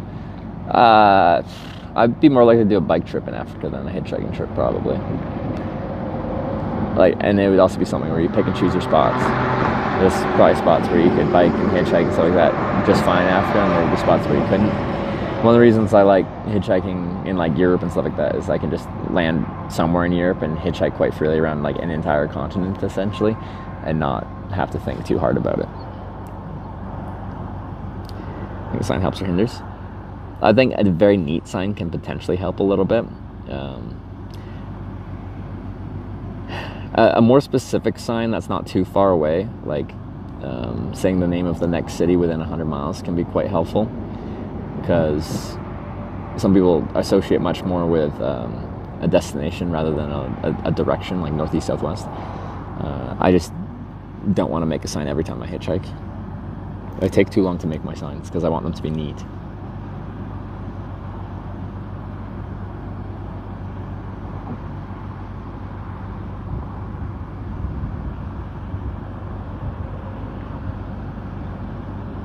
How many miles have you traveled by hitchhiking? I don't know. It'd be possible to kind of give it an estimate by like replaying my trips and like spitballing numbers there, but like over 100,000, hundreds of thousands, maybe.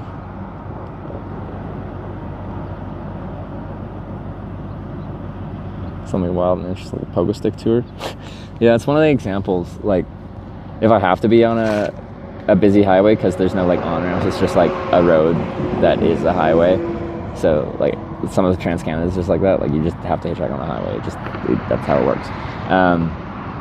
People come on and be like, you can't hitchhike on the highway, blah, blah, blah, blah, blah. And I'm like, you can do whatever the fuck you want on this highway. You can walk down the highway, bike down the highway, pogo stick down the highway. You can do the worm down the highway. The world is your oyster. Do whatever the heck you want down that highway.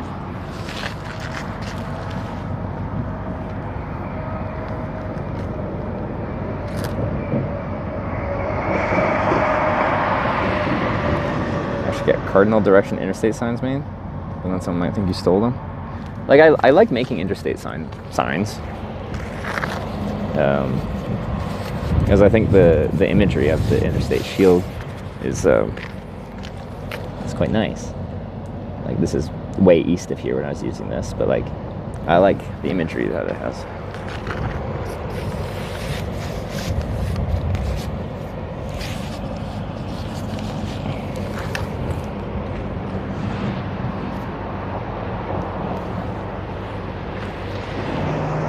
Just because we have longer wait times doesn't mean you have to find one thing to pin it on. I know some of you don't like the hat.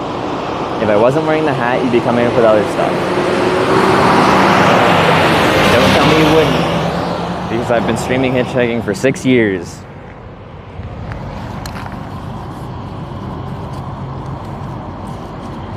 Now, because there's something obviously just like different about what I'm wearing, people like zero in on that. But if there wasn't something different, they'd be coming up with things. Usually they narrow in on the spot, how I'm hitchhiking, what clothes I'm wearing, a variety of things. Essentially, if you were hitchhiking in a different way, you would have already been picked up.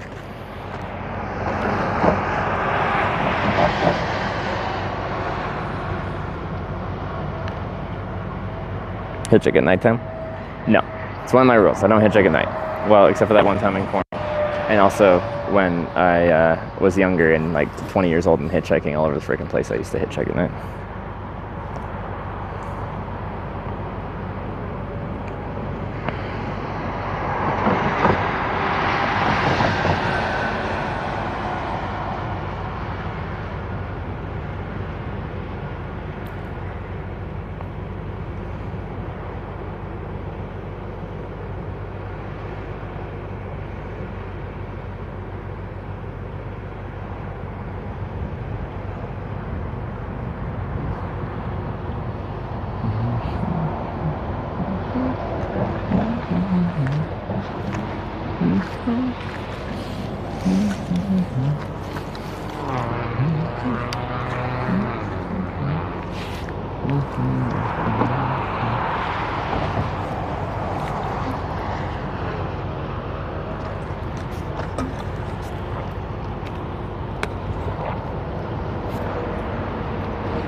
Weren't we just in Kansas? Yeah, a few days back.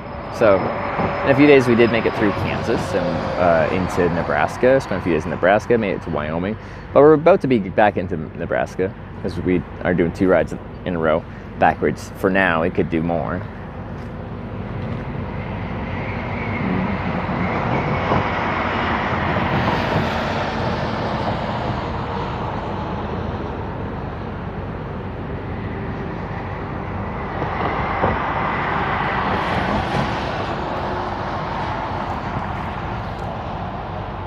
You like Spam? Yeah, I just don't have it much. I don't have it frequently.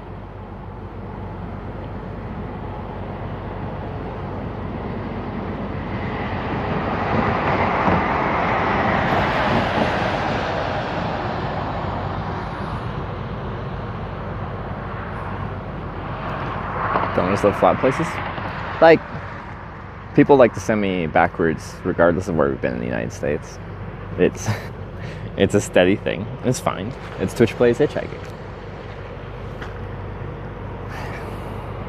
Regardless of geography, topography, anarchy, or anarchistical anarchist.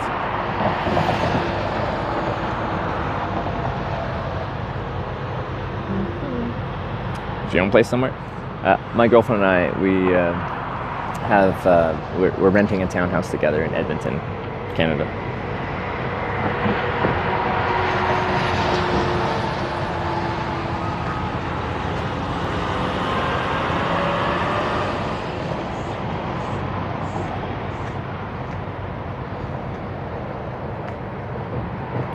What countries, not states, legal hitchhike? None. There's no countries that I can. Well,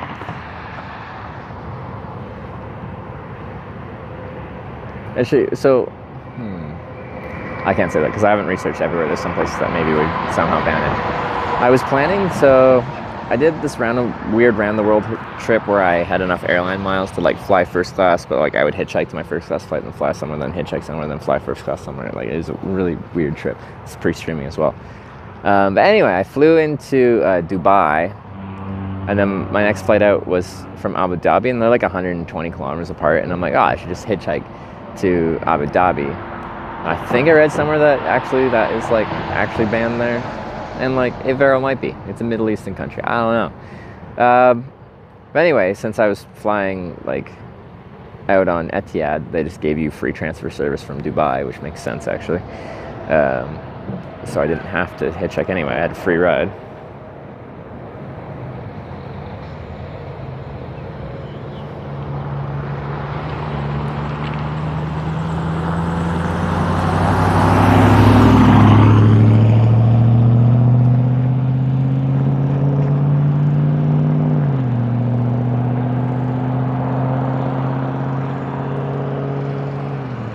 Longest wait this trip, 5 hours, 45 minutes out of Bloomington, Illinois. It's a FedEx truck.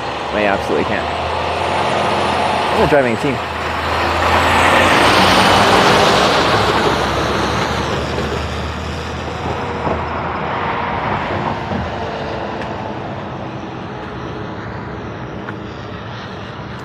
Illegal in UAE? Alright, then there you go.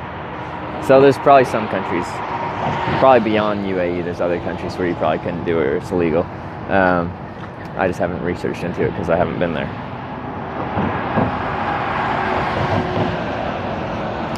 Who's gonna have you rides? Viewers give you water, snacks, food, gifts, etc. Yeah, and a lot do. So I also get people to sign a viewer book if they come by. I like welcome people to come by if I'm close by. Like you can stop by, say hi. If I'm hitchhiking, like we can't hang out. Like I'm hitchhiking. So generally, like I'm traveling, so come by, say hi, sign the book. Some people give me snacks, drinks, food, especially on a biking trip. Food and drinks were just like, bring me stuff, because I need to eat and drink a lot. And of course I can pick them up myself, but like I just stop a lot, and if people keep bringing me stuff, I don't have to stop. Well, I'll stop to eat and drink, but I don't have to stop in stores.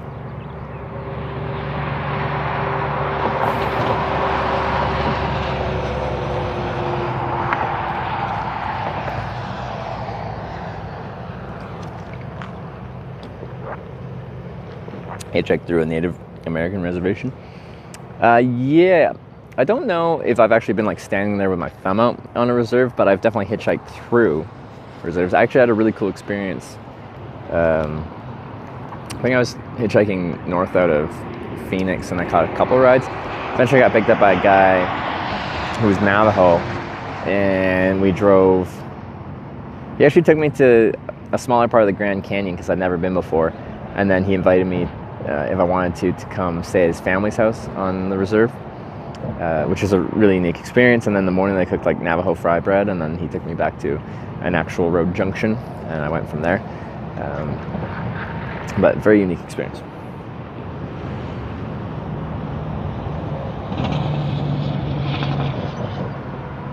Food and drinks you don't like? I'm a pretty non-picky eater. I'll eat most anything.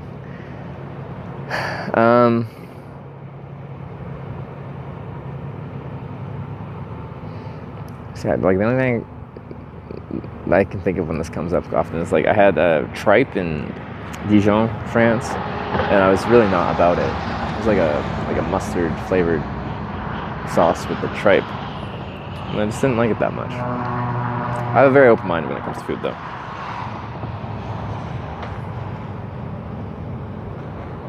So your longest ride, 3,300 kilometers from Deep River, Ontario, Canada, which is near Ottawa, to Lake Louise, Alberta, in the Rocky Mountains. A good chunk of the whole country. I had an offered ride that would have been like, I don't even know. Anyway, from Edmundston, New Brunswick, Canada, I got picked by a truck driver that said he could take me all the way to San Francisco when I was on a hitchhiking trip to San Jose. San Jose and San Francisco are like connected cities. It was a crazy coincidence, but I figured that would be kind of boring.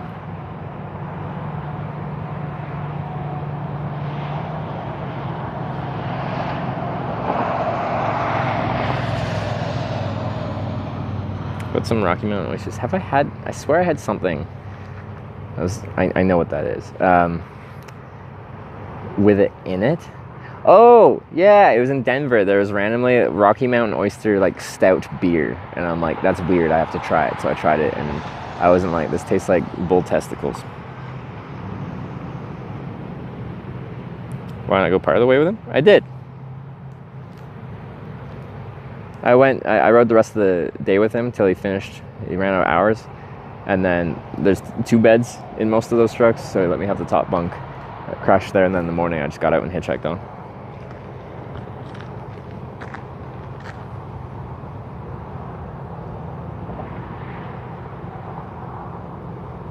Being a hitchhiker is illegal because RTA classifies running an illegal taxi even if no money changes hand as per Reddit, so with a grain of salt. Like, okay. Sounds legit sounding enough. Like, well, illegal taxi even if no money. Like, how can getting in someone's car and not paying the money be a taxi if there's, like, taxi has to be a business. Like, there has to be money exchanging hands.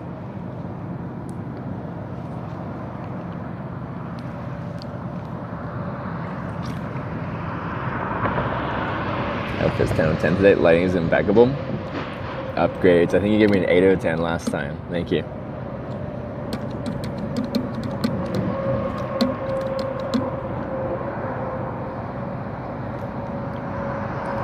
Reddit's opinion, instantly disregard. It's probably good policy.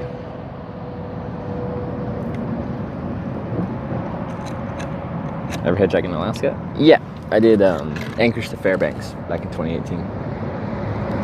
Very easy hitchhiking there. Not really surprising. And everyone's carrying there too.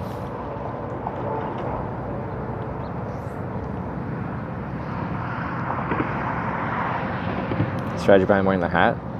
I think it's silly. I think having something silly on you can turn down the fear factor that people have of hitchhikers, because they're inherently just scared of you. They think you're potentially dangerous. And if I can potentially make them think I'm less dangerous, then that's good. But more than anything now, one, I'm balding, so I have a thinning crown, so I'm just going to burn my head. Two, this hat keeps the sun off my head, so I'm not going to burn my head, and it just keeps the sun off my head in general.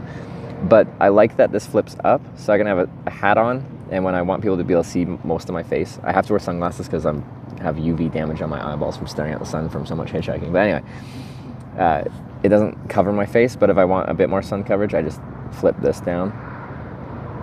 But then cars come and I can just flip it back up. So I think it gives me sun coverage without actually like always casting a shadow over my face. Ever do hitchhiking challenge in winter? I've hitchhiked to the Canadian Arctic Circle in winter to hitchhike on ice roads. I've done it.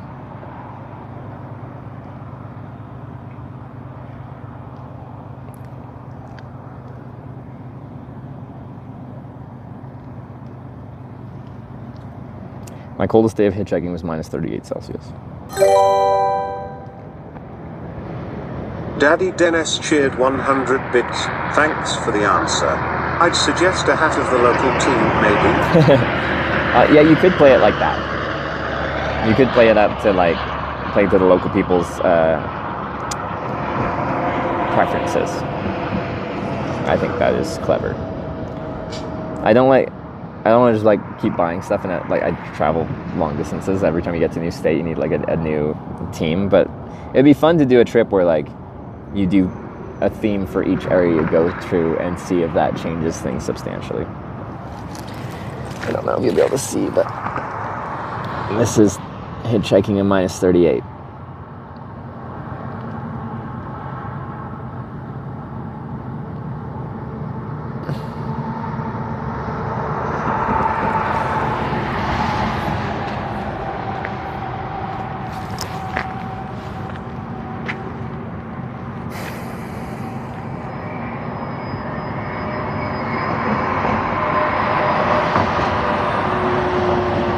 Deadliest road in the world you were on? Is it true they can't go too fast, blow a hole in the ice in front of them? In a commercial truck, yeah.